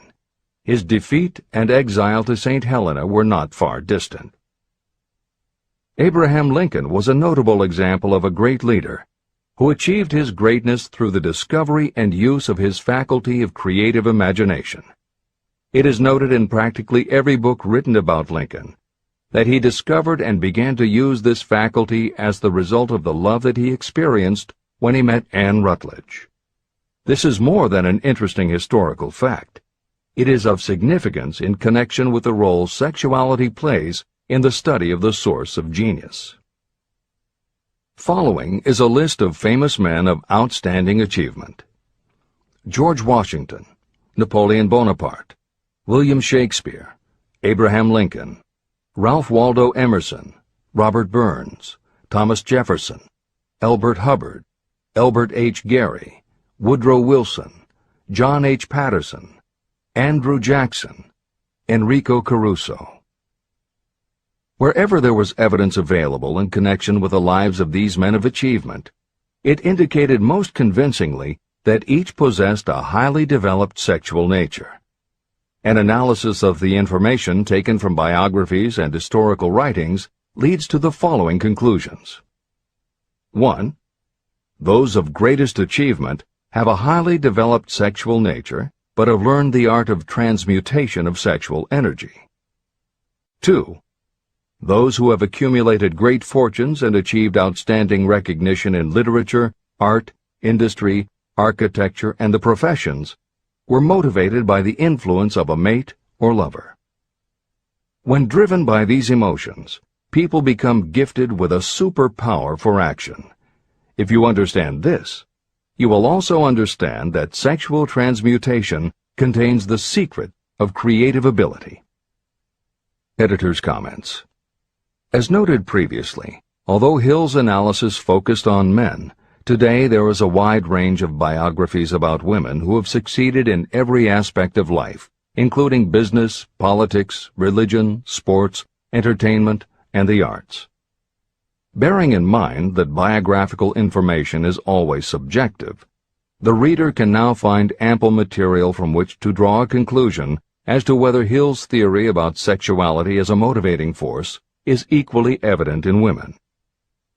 Napoleon Hill had to do an in-depth analysis of biographies in searching for indications that the subject's sexuality had a correlation to their success.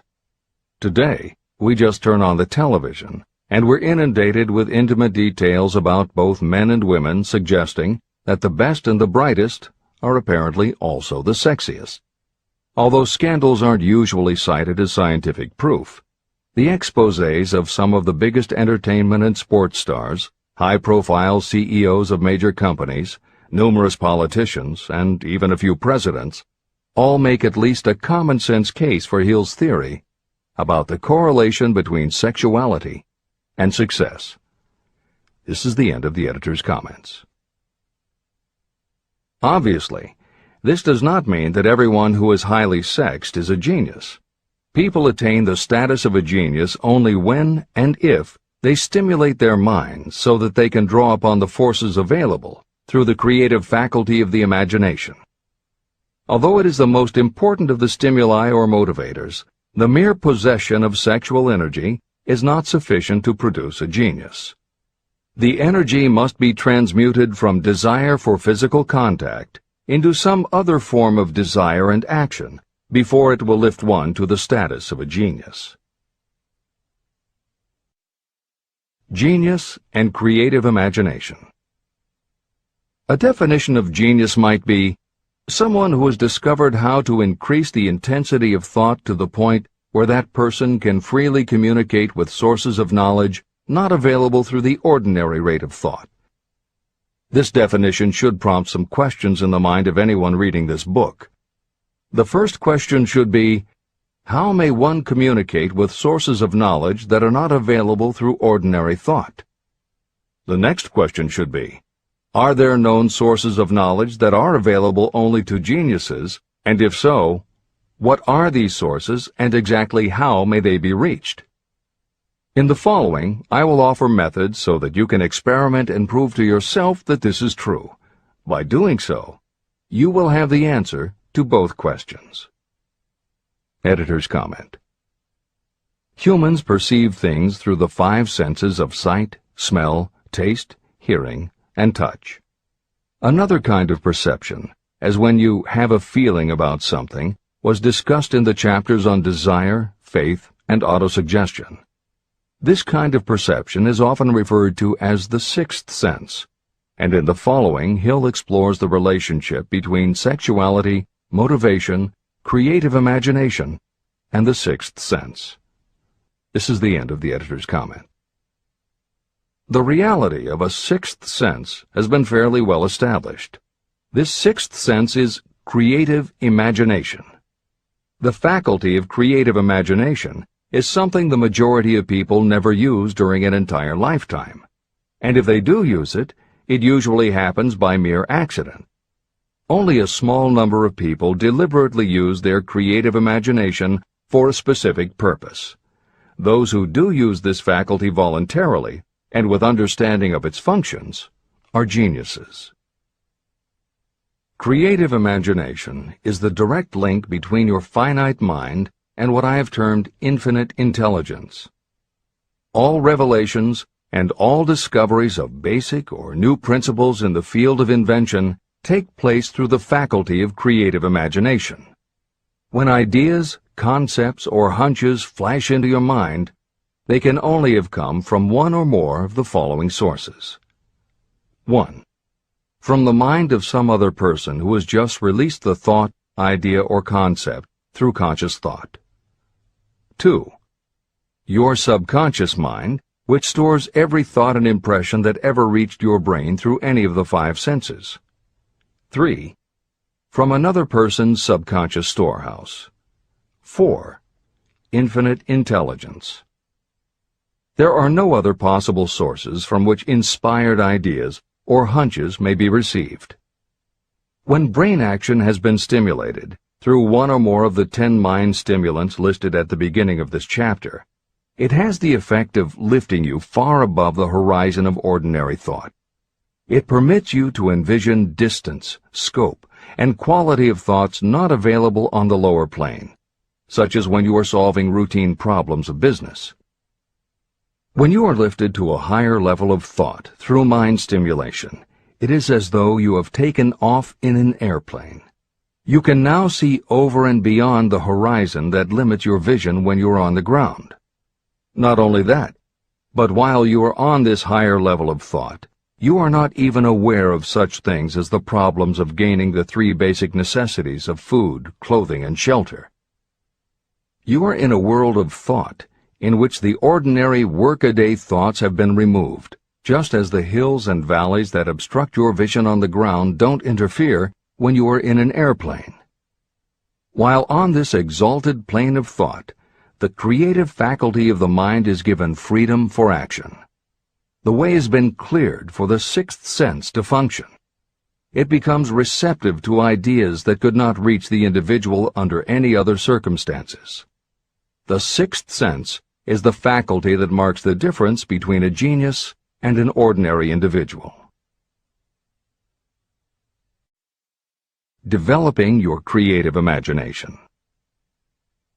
A mind stimulant is any influence that will either temporarily or permanently increase the intensity of thought. The previously mentioned 10 major stimulants are those most commonly resorted to. Through these sources you may commune with infinite intelligence, enter the storehouse of your subconscious mind, or perhaps even that of another person. That is all there is to genius. The more you use your creative faculty, the more alert and receptive it becomes to factors originating outside your conscious mind. And the more this creative faculty is used, the more you will rely upon it for your thoughts and ideas. This faculty can be cultivated and developed only through use. What we generally refer to as our conscience operates entirely through the faculty of the 6th sense. The great artists, writers, musicians, and poets become great because they acquire the habit of relying upon the still small voice that speaks from within, through their creative imagination. Anyone with a keen imagination knows that some of their best ideas come through so-called hunches. One of the best-known public speakers admits that his speeches are only really great when he closes his eyes and begins to rely entirely upon the faculty of creative imagination. When asked why he closed his eyes just before the climax of his speech, he replied, "I do it because then I speak through ideas that come to me from within." One of America's most successful and best-known financiers has the habit of closing his eyes for 2 or 3 minutes before making a decision. When asked why, he replied, "With my eyes closed, I am able to draw upon a source of superior intelligence." Dr. Elmer R. Gates created more than 200 useful patents through the process of cultivating and using his creative faculty.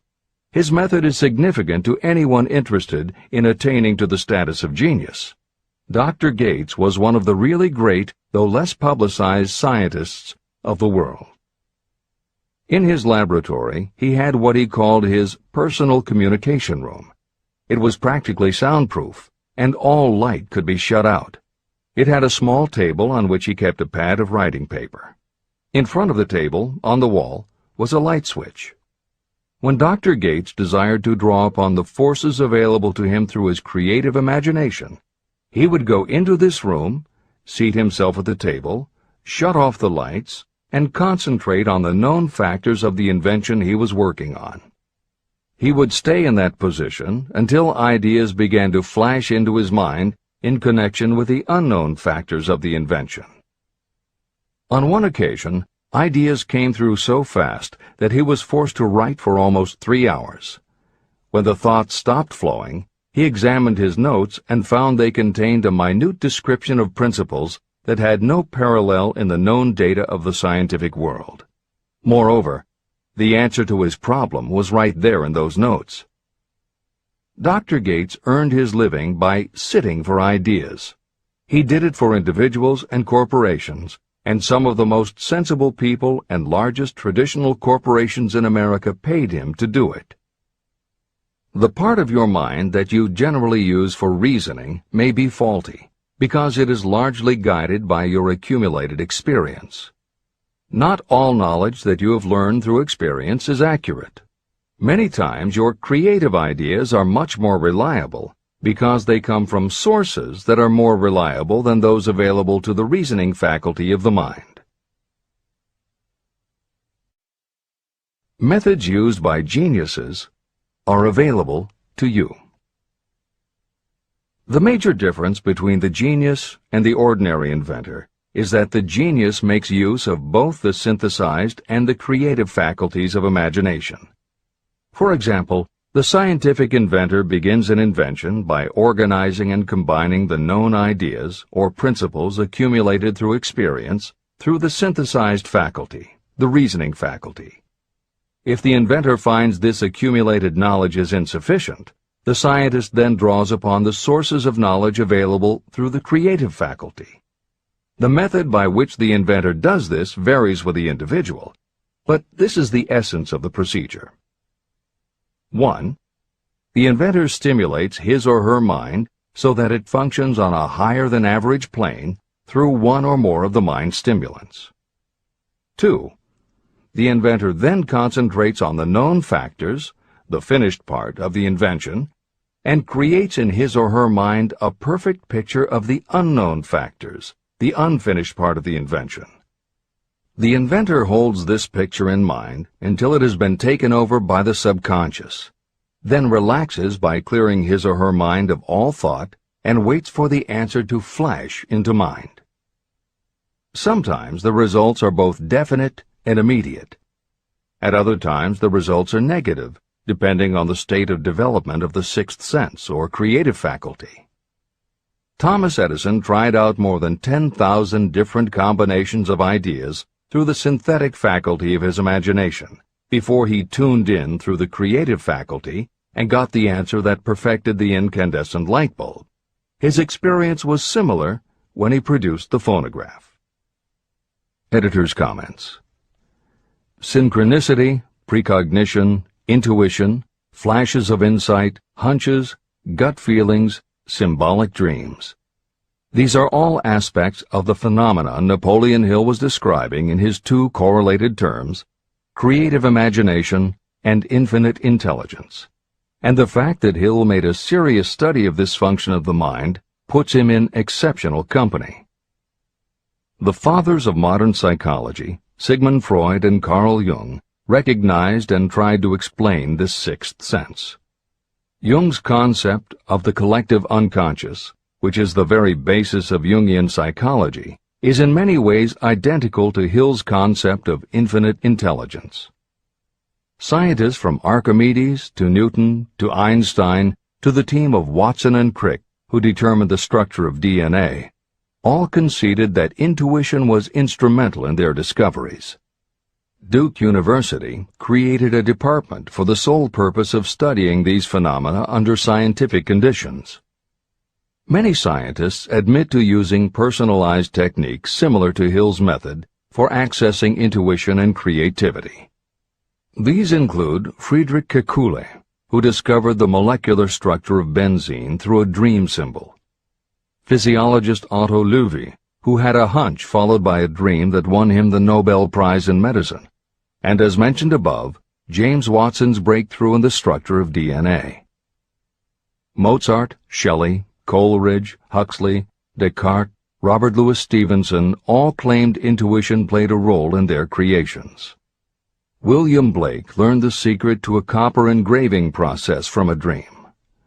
British Prime Minister Winston Churchill firmly believed a premonition saved him from being killed by a bomb during the Blitz of London. As was noted earlier, psychiatry, clinical hypnosis, and affirmations all had to overcome considerable skepticism before they were accepted. That is also true of those phenomena Hill terms infinite intelligence. However, In the 1970s and 80s, the public's interest was piqued by well-researched books such as The Intuitive Edge by Philip Goldberg, Creative Dreaming by Patricia Garfield, and The Right Brain Experience by Mary Lee Zdenek. Though these anomalies of the mind still defy laboratory proof, contemporary researchers continue to publish tantalizing results. This is the end of the editorial comments. Nature has equipped the human brain and mind with internal stimulants that safely trigger the mind to tune in to fine and rare thoughts. No satisfactory substitute for nature's stimulants has ever been found. However, history is not lacking in examples of people who rose to the status of genius as the result of using artificial mind stimulants. Edgar Allan Poe wrote The Raven while under the influence of alcohol, dreaming dreams no mortal ever dared to dream before. Samuel Taylor Coleridge wrote Kubla Khan during an opium-induced dream, and Robert Burns wrote best when intoxicated. For auld lang syne, my dear, we'll take a cup of kindness yet for auld lang syne. It is true that these and others who are known as geniuses relied upon artificial mind stimulation. But a more important lesson to remember is how many of these people destroyed themselves through the use of those stimulants. Editor's comments. In more contemporary terms, Hill's point about the dangers of artificial mind stimulants was never better made than it was in the television series Behind the Music, which began running on VH1 in the late 1990s. The series was meant to chronicle the lives of rock stars and celebrate their hits, but after viewing 2 or 3 of the shows, they all began to look the same. Young singer and band have a hit record, make millions of dollars, plunge into the sex, drugs, and rock and roll lifestyle, everyone gets addicted, and they blow all of the money. By the end of the show, at least one band member overdoses, the band breaks up, the singer hits the skids, meets someone who inspires him or her to go into rehab, the ex-star makes an anti-drug TV spot and professes newfound faith and family values while announcing a comeback tour. Although the shows played like a bad parody of themselves, the fact that the stories were so similar, that so many talented singers and songwriters who depended on drugs ended up burning out, should be telling you something, especially if you don't just want to succeed, but want to keep and enjoy your success. This is the end of the editor's comments. Every intelligent person knows that stimulation in excess through alcohol or drugs is a destructive form of intemperance. For some, overindulgence in sexual expression may become just as destructive. A sexually obsessed person is not essentially different from a person addicted to drugs or alcohol. Both have lost control over their faculties of reason and willpower. Human sexuality is a mighty urge to action, but its forces are like a cyclone, almost impossible to completely control. When an individual is driven solely by emotions related to sexuality, that person may be capable of great achievement, but their actions are often disorganized and destructive. It is true that a person may pursue financial or business success by harnessing the driving force of sexual energy without self-control. But history is filled with evidence that such people likely have certain traits of character that rob them of the ability to either hold or enjoy their fortunes. Ignorance of this potential pitfall has cost thousands of people their happiness, even though they possessed riches. From my analysis of over 25,000 people, I found that those who succeed in an outstanding way often do not hit their stride until they are beyond the age of 40 or 50. This fact was so astounding that it prompted me to go into the study of its cause most carefully.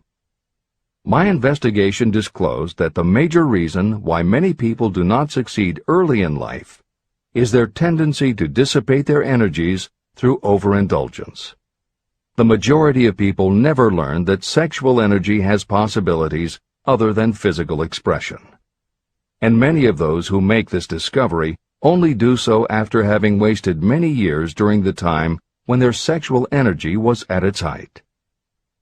Most people come to the realization by accident, and many don't even know they have tapped into this power.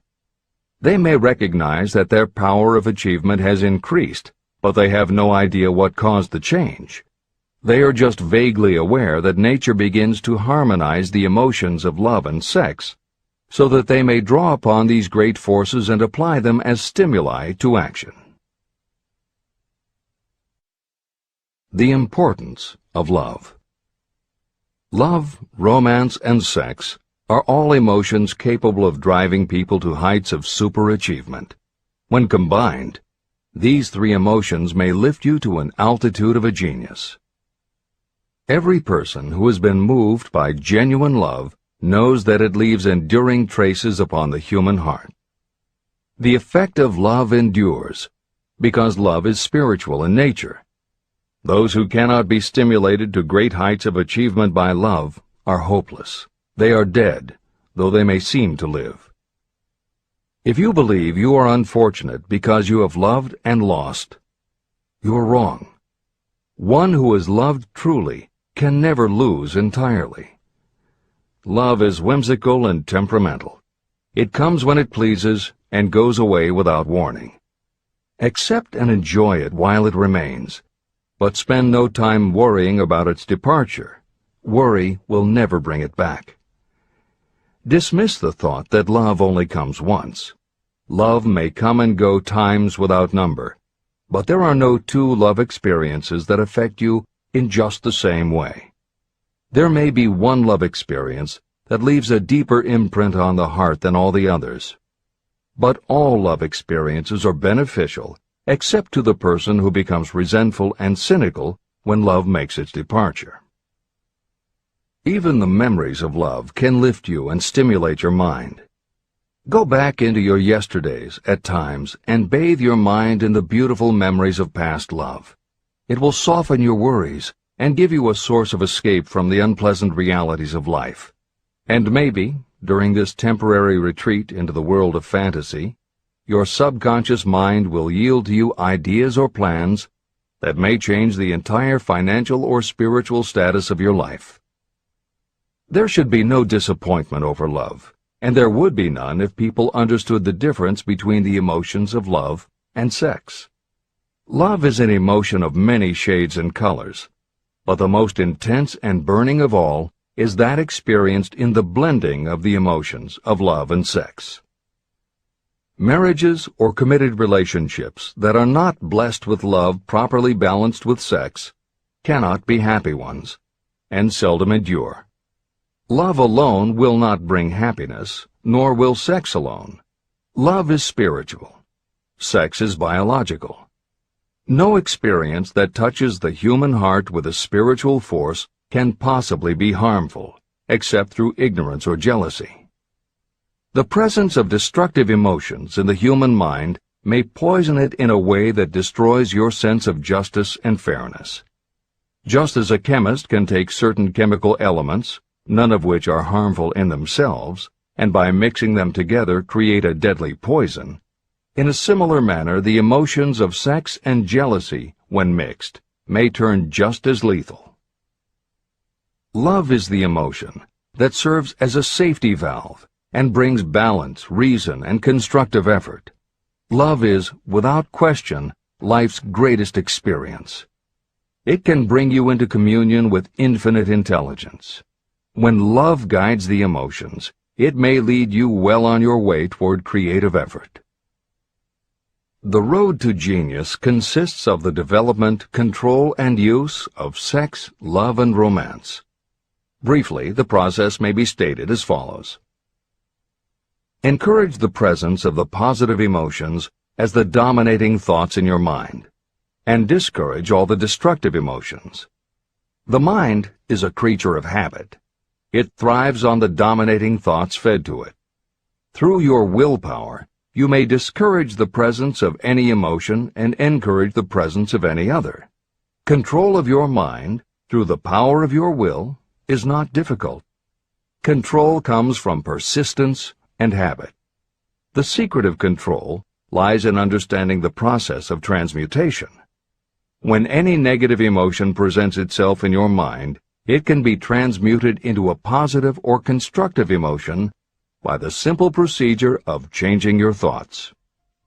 There is no other road to genius than through voluntary self-effort. When the emotion of romance is added to those of love and sex, the obstructions between the finite mind and infinite intelligence are removed. Then, a genius has been born.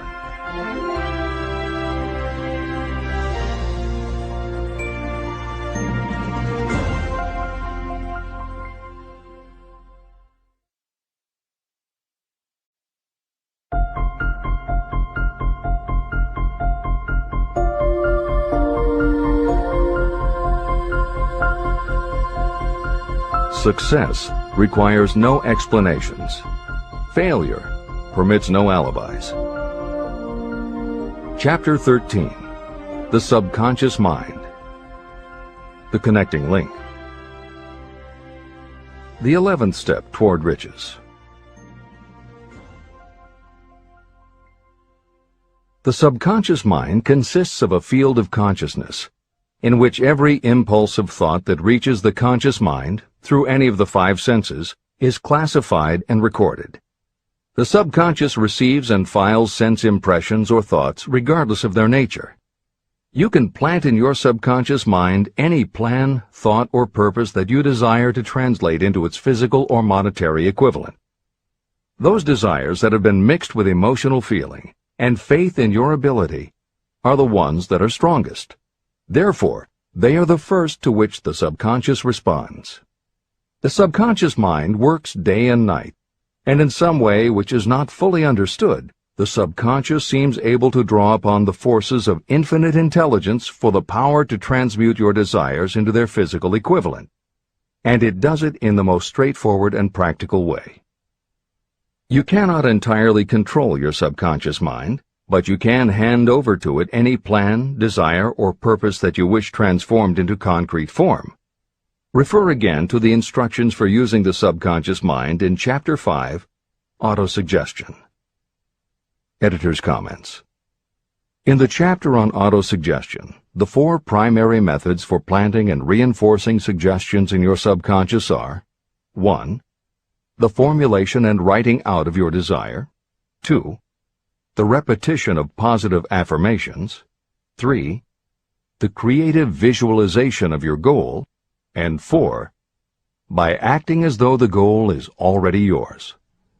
This is the end of the editor's comment. From my research, I have concluded that the subconscious mind is the connecting link between the finite mind of man and infinite intelligence. It is the intermediary through which you may draw upon the forces of infinite intelligence. From my research, I have concluded that the subconscious mind is the connecting link between the finite mind of man and infinite intelligence. It is the intermediary through which you may draw upon the forces of infinite intelligence.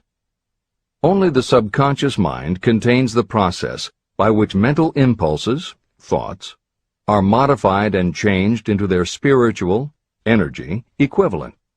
It alone is the medium through which prayer, desire, may be transmitted to the source capable of answering prayer, infinite intelligence.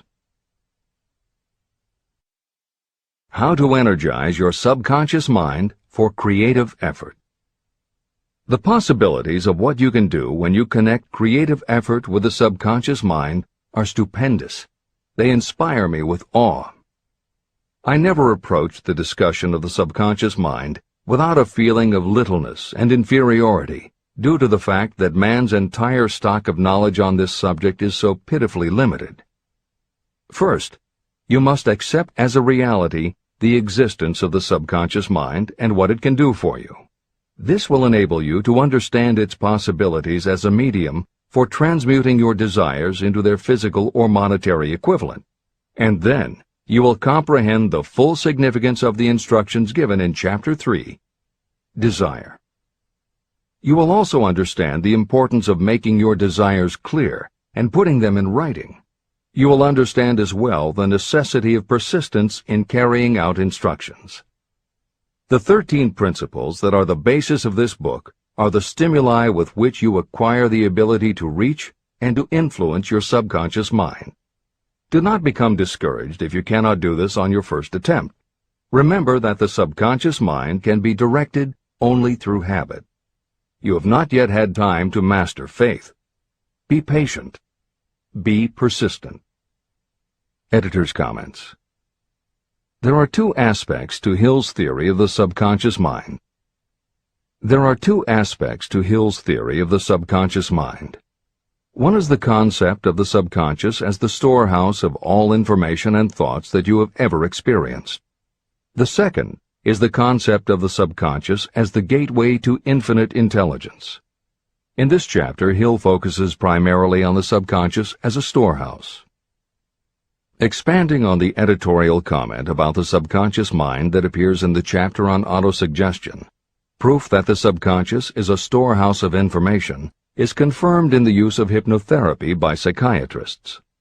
Through hypnosis, psychiatrists are able to help patients open the door to their subconscious so that they can retrieve information about traumatic situations that have been filtered out or repressed by the conscious mind. Further proof is in the use of hypnosis by law enforcement officials to recapture information such as license plate numbers and other details that the conscious mind of a witness has filtered out. Although results vary from person to person, there is no doubt that the subconscious has access to information that the conscious mind does not. This storehouse aspect of the subconscious is what accounts for some ideas that come to us through creative imagination. In some instances, bits of information and ideas that our conscious mind has forgotten will connect with each other on a subconscious level to create a new idea, and that idea will be received by our creative intelligence, which presents it to us as a flash of inspiration. You can't completely control this process, but you can condition yourself to come up with more and better ideas. It is a fact that a traumatic experience, the result of which creates a strongly planted idea, can influence the way a person thinks and acts. If that is true, then by intentionally using all of your efforts to powerfully plant an idea in your subconscious, you should be able to create what would amount to a good traumatic experience that will influence the way you think and act in a positive way. This is exactly how you develop what Hill calls a money consciousness. If you do everything within your power to strongly, firmly, and with complete faith and conviction plant the idea that you will be successful and achieve your desire, your subconscious will accept and store that idea. If you have planted the idea so strongly that it is the dominant idea in your subconscious, it will influence all of the other ideas and information stored there. When you have given your subconscious this specific direction that it did not have before, it will begin to put together pieces of information, and through your creative intelligence, you will find that you are coming up with more and better plans and ideas to accomplish your goal.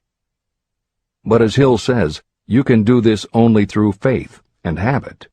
You must write out the affirmation of your goal, and you must repeat it aloud every day with absolute faith and conviction that you can achieve it. You must vividly and creatively visualize yourself achieving your goal, and you must do it every day. You must conduct yourself with the attitude that says you can accomplish your goal, and that you deserve the help of those who can help you to accomplish your goal. And you must conduct yourself in that way every day. If you seriously commit yourself to doing these things, it will change the way you think and act. Your subconscious will do everything it can to transmute your desire into reality, and other people will want to do what they can to help you succeed. This is the end of the editor's comments. Many statements in the chapters on faith and on autosuggestion are repeated here for the benefit of your subconscious mind. Remember, your subconscious mind functions whether you make any effort to influence it or not. This means that thoughts of fear, poverty, and all negative ideas will affect your subconscious mind unless you master these impulses and give it more desirable food on which it may feed. The subconscious mind will not remain idle. If you don't plant desires in your subconscious mind, It will feed on the thoughts that reach it as the result of your neglect. Both negative and positive thoughts are reaching your subconscious mind continuously. These thoughts come from the four sources. 1. Consciously from other people. 2. Your subconscious. 3. Subconsciously from other people. And 4. Infinite intelligence. Every day, all kinds of thought impulses are reaching your subconscious mind without your knowledge. Some of these impulses are negative. Some are positive. Right now, you should be specifically trying to shut off the flow of negative impulses and actively working to influence your subconscious mind through positive impulses of desire. When you achieve this, you will possess the key that unlocks the door to your subconscious mind. Moreover, you will control that door so completely that no undesirable thought may influence your subconscious mind. Everything that you create begins in the form of a thought impulse. You can create nothing that you do not first conceive as a thought. Through the aid of the imagination, thoughts may be assembled into plans.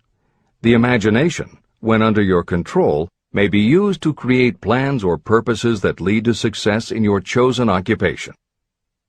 All thoughts that you want to turn into success and have planted in the subconscious mind must pass through the imagination and be mixed with faith, your faith in your own abilities. The mixing of faith with a plan or purpose intended for submission to the subconscious mind can only be done through the imagination.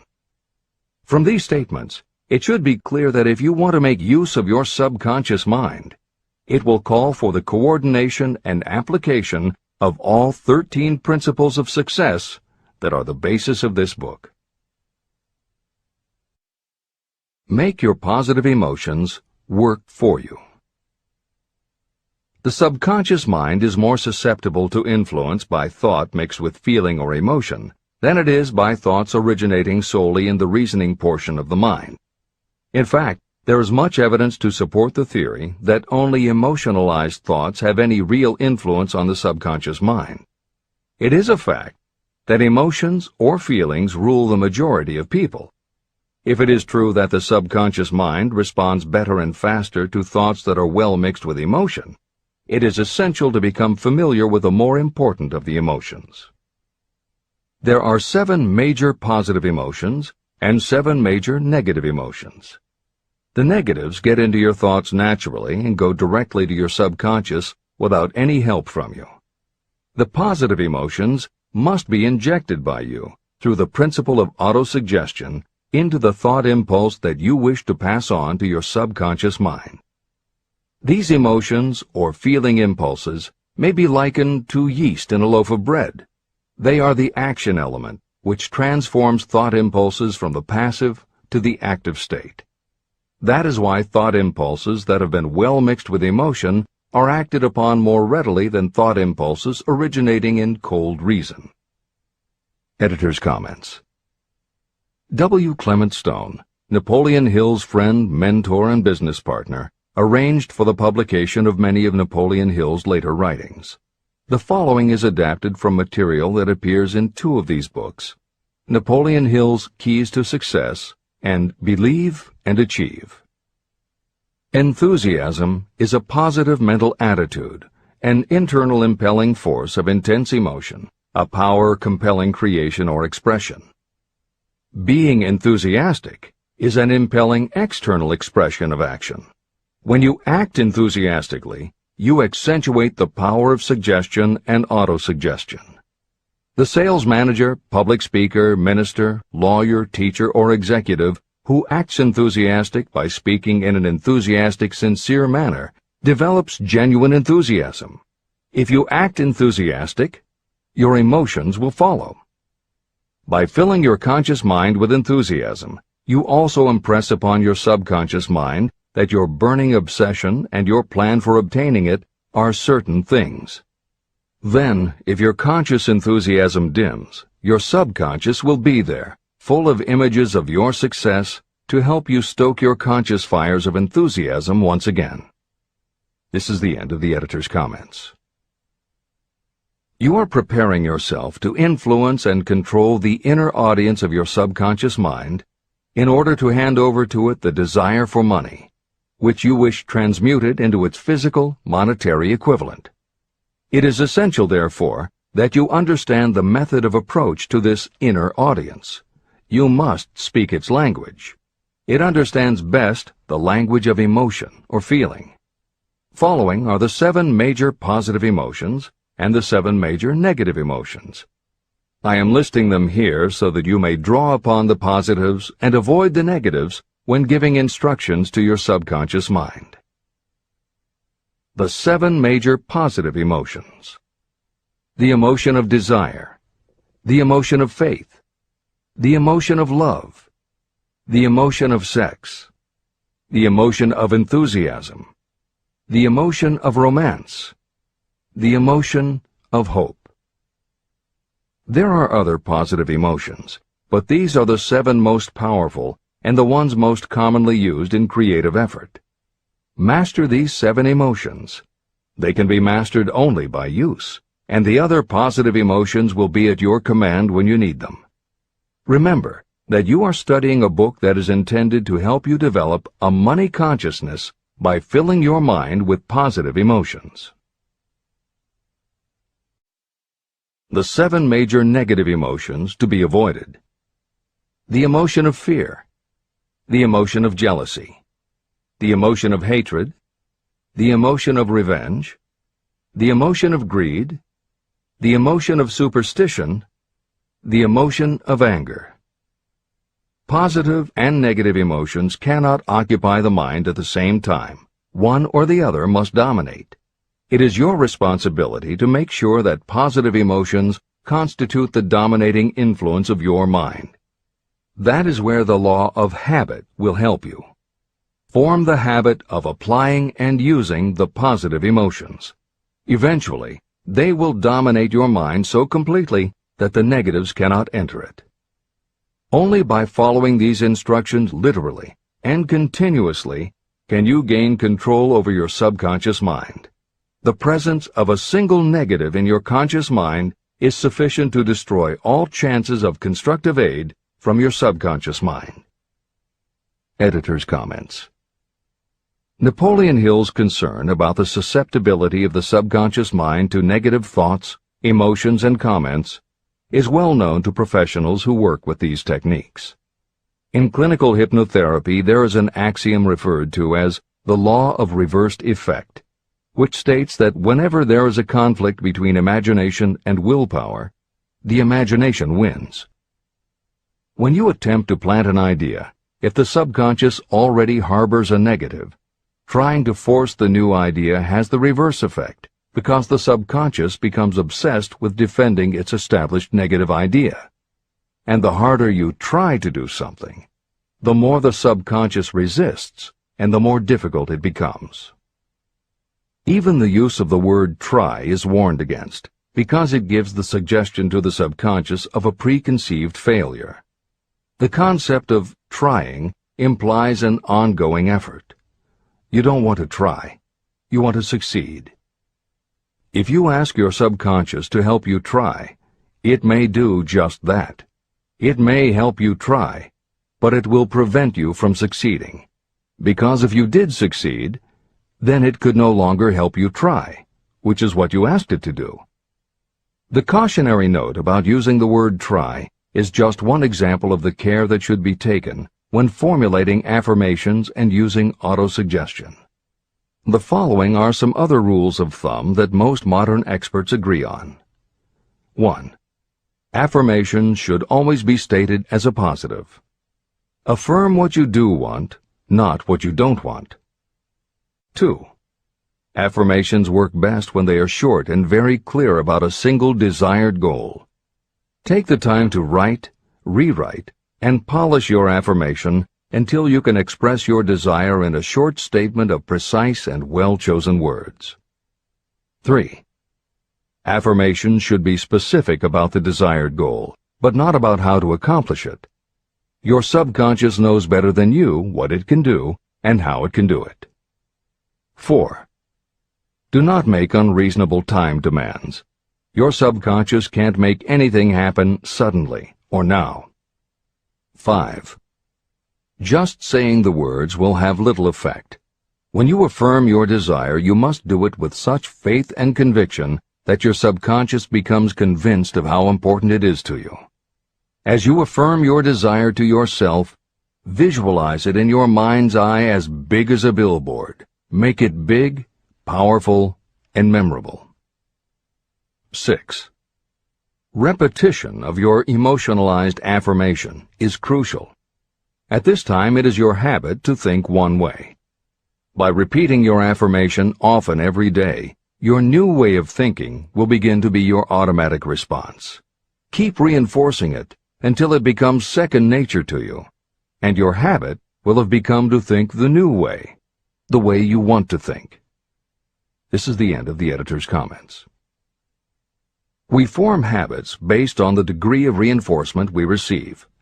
Habits make no moral judgments. They can be either good or bad. Both are formed through repetition. If we try something and like the results, we repeat the action. You can replace negative thoughts with positive ones. You can replace inaction with action, and you can form any habit you choose. Your thoughts are the only thing that you can completely control if you choose to do so. You can control your thoughts to control your habits. The secret of effective prayer. Most people resort to prayer only after everything else has failed, or else they pray by a ritual of meaningless words. And because most people who pray do so only after everything else has failed, they go to prayer with their minds filled with fear and doubt. Because fear and doubt are the emotions that are mixed with their prayer, these are the emotions the subconscious mind passes on, and these are the emotions that infinite intelligence receives and acts upon. If you pray for a thing, but as you pray you have fear that you may not receive it, or that your prayer will not be acted upon by infinite intelligence, your prayer will have been in vain. Prayer does sometimes result in the realization of that for which one prays. If you have ever had the experience of receiving something for which you prayed, go back in your memory and recall your actual state of mind while you were praying, and you will know for sure that the theory here described is more than a theory. The method by which you may communicate with infinite intelligence is very similar to the way the vibration of sound is transmitted by radio waves. Sound cannot be transmitted through the atmosphere until it has been changed into a very high rate of vibration. The radio station takes the sound of the human voice and modifies it by stepping up the vibration millions of times. Only in this way can the energy of sound be sent over distances. After this transformation has taken place, the energy, which originally was in the form of vibrations of sound, is broadcast or transmitted as a radio signal. When a radio set receives the high-speed transmission, it then reconverts that energy back to its original slower rate of vibration. And when it is stepped down to its original rate, it vibrates the diaphragm of the speaker, which reproduces the original sound of the voice. The subconscious mind is the intermediary that translates prayers or desires into terms that infinite intelligence can receive. The answer comes back to you in the form of a definite plan or idea for procuring the object of your prayer. When you understand this principle, you know why mere words read from a prayer book cannot serve as an agency of communication between the mind of man and infinite intelligence. Do not expect troubles, as they have a tendency not to disappoint. Chapter 14. The Brain. A broadcasting and receiving station for thought. The 12th step toward riches. It was while I was working with the late Dr. Alexander Graham Bell and Dr. Elmer R. Gates that I first proposed the idea that every human brain is both a broadcasting and receiving station for the vibration of thought. In some way similar to the principle behind the operation of a radio receiver, every human brain is capable of picking up vibrations of thought that are being released by other brains.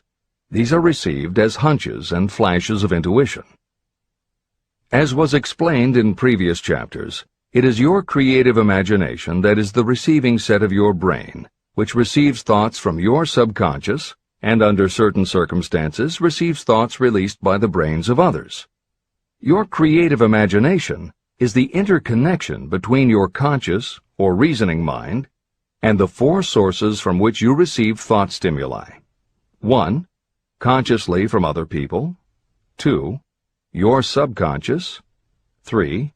Subconsciously from other people. And 4. Infinite intelligence.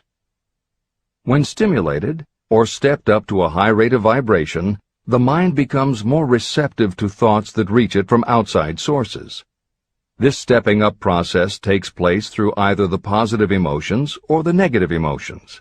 Through the emotions, the vibrations of thought may be increased. The brain that has been stimulated by emotions functions at a much more rapid rate than it does when that emotion is quieted or absent. The result is the increase of thought to such a pitch that the creative imagination becomes highly receptive to ideas. On the other hand, when the brain is functioning at a rapid rate, it also gives to your own thoughts the emotional feeling that is essential before those thoughts will be picked up and acted upon by your subconscious mind. The subconscious mind is the sending station of the brain, through which vibrations of thought are broadcast. Autosuggestion is the medium by which you may put into operation your sending station. The creative imagination is the receiving set through which the energies of thought are picked up. Editor's comments. The following combines the above concept with the related materials from previous chapters to provide a step-by-step recap of Napoleon Hill's view of the process. 1. The brain is simultaneously both a broadcaster and a receiver. 2. Emotion affects both your ability to send and your ability to receive. When under the effect of strong emotion, the more powerfully you can send thoughts. When under the effect of strong emotion, the more receptive you are to receiving thoughts. 3. When you send thoughts, to where do you send them? You send them to your subconscious by using autosuggestion. 4. When you receive thoughts, where do they come from? They come from your subconscious and you receive them through your creative imagination. 5. Your subconscious mind has two aspects.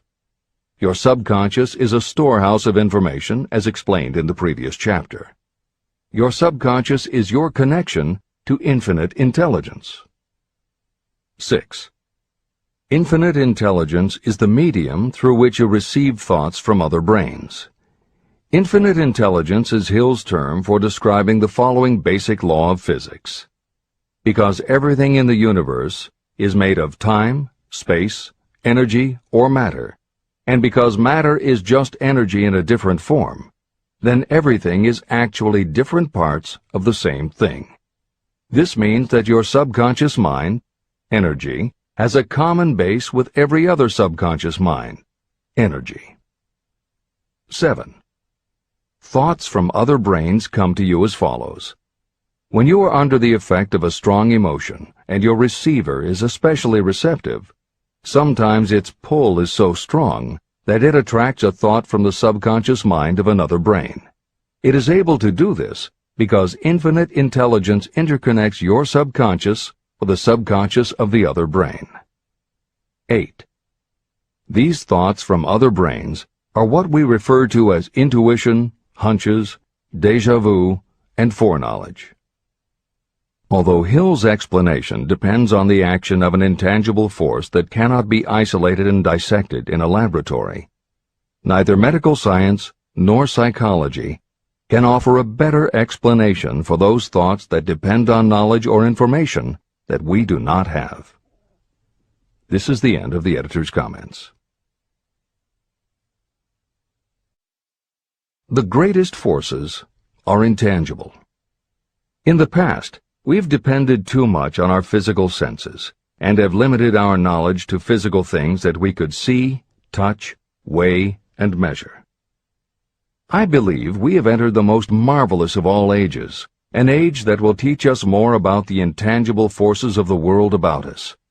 Perhaps we shall learn that there is an other self that is more powerful than the physical self we see when we look in a mirror. Many people do not take seriously such intangibles, the things that they cannot perceive through any of their five senses. However, to belittle the idea of forces that are intangible or cannot be explained is to ignore the fact that all of us, every day, are controlled by forces that are unseen and intangible.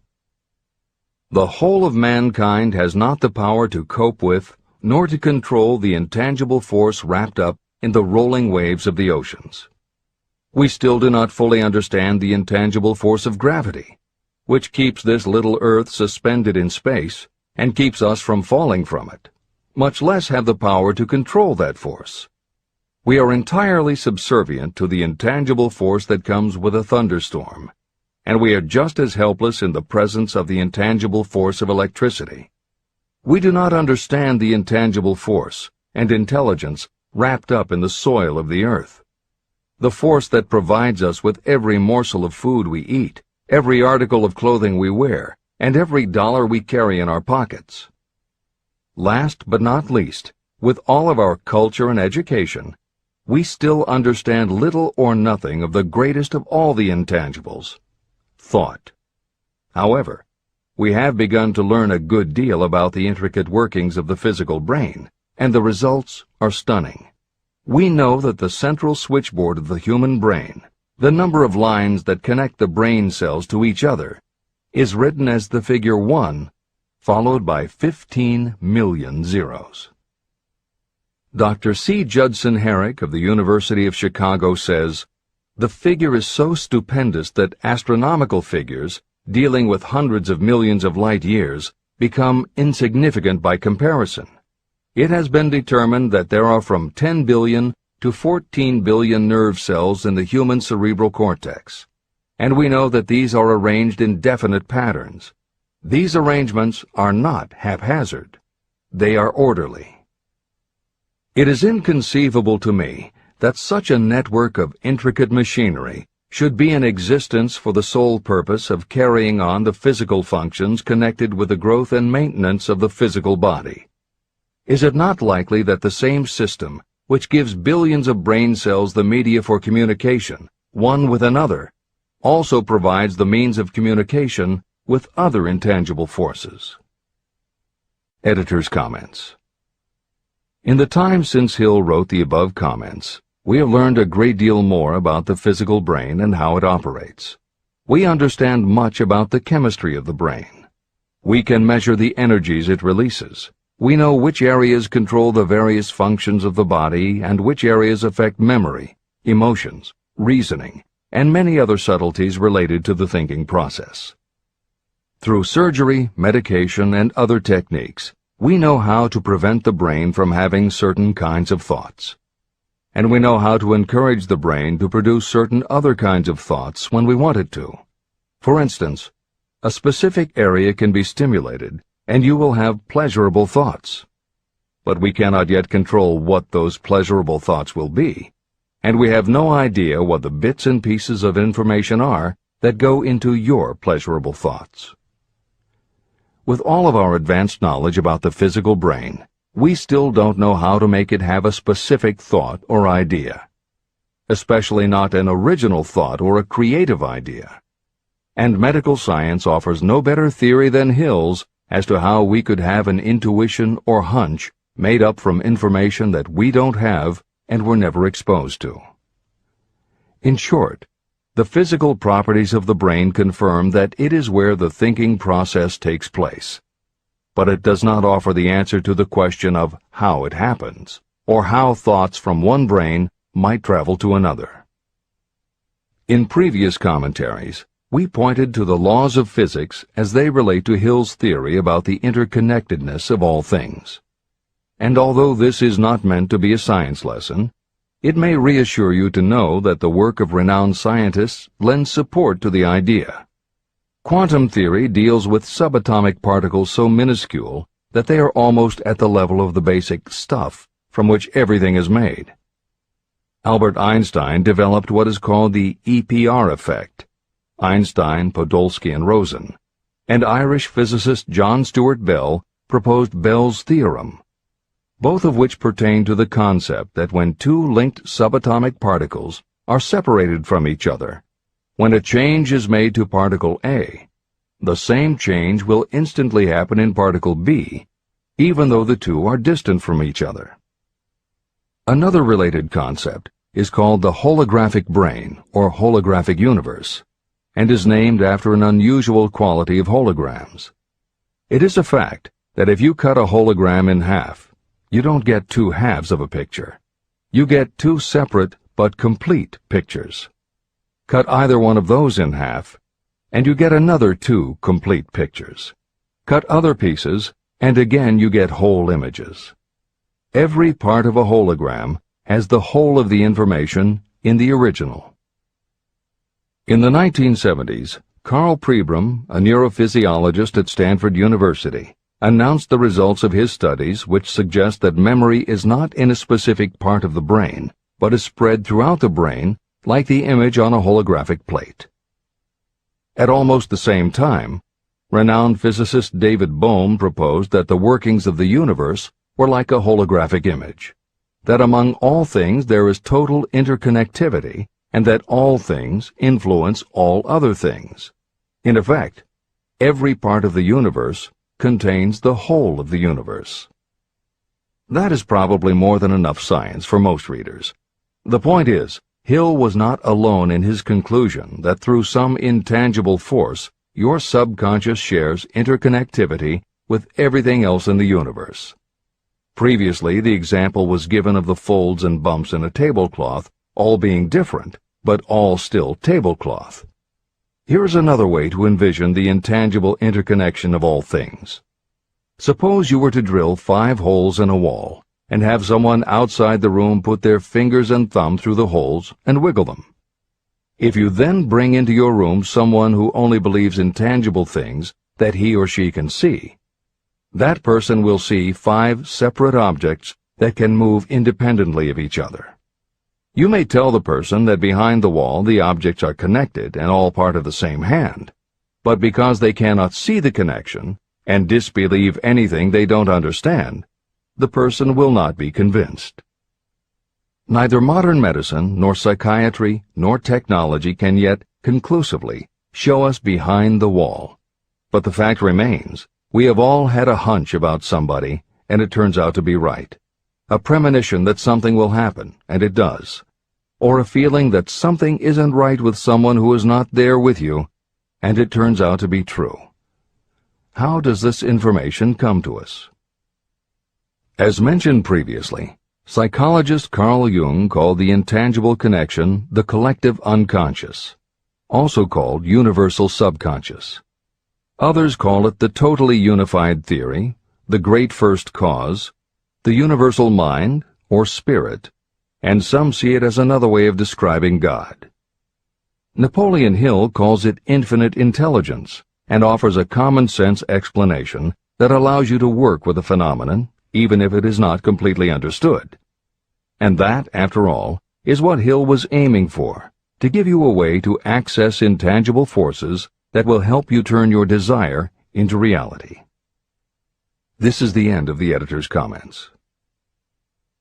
After this book had been written, just before the manuscript went to the publisher, the New York Times published an editorial showing that at least one great university and one intelligent investigator in the field of mental phenomena are carrying on an organized research through which conclusions have been reached that parallel many of those described in this and the following chapter.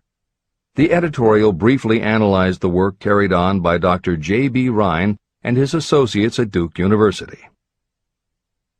From the New York Times. What is telepathy? A month ago, we cited on this page some of the remarkable results achieved by Professor Rhine and his associates in Duke University from more than 100,000 tests to determine the existence of telepathy and clairvoyance. These results were summarized in the first 2 articles in Harper's Magazine. In the second, which has now appeared, the author, E.H. Wright, attempts to summarize what has been learned, or what it seems reasonable to infer, regarding the exact nature of these extrasensory modes of perception. The actual existence of telepathy and clairvoyance now seems to some scientists enormously probable as the result of Rhine's experiments. Various percipients were asked to name as many cards in a special pack as they could without looking at them and without other sensory access to them. About a score of men and women were discovered who could regularly name so many of the cards correctly that there was not one chance in many a million of their having done their feats by luck or accident. But how did they do them? These powers, assuming that they exist, do not seem to be sensory. There is no known organ for them. The experiments work just as well at distances of several hundred miles as they did in the same room. These facts also dispose, in Mr. Wright's opinion, of the attempt to explain telepathy or clairvoyance through any physical theory of radiation. All known forms of radiant energy decline inversely as the square of the distance traversed. Telepathy and clairvoyance do not. But they do vary through physical cause, as our other mental powers do. Contrary to widespread opinion, they do not improve when the percipient is asleep or half asleep, but on the contrary, when he is most wide awake and alert. Rhine discovered that a narcotic will invariably lower a percipient score, while a stimulant will always send it higher. The most reliable performer apparently cannot make a good score unless he tries to do his best.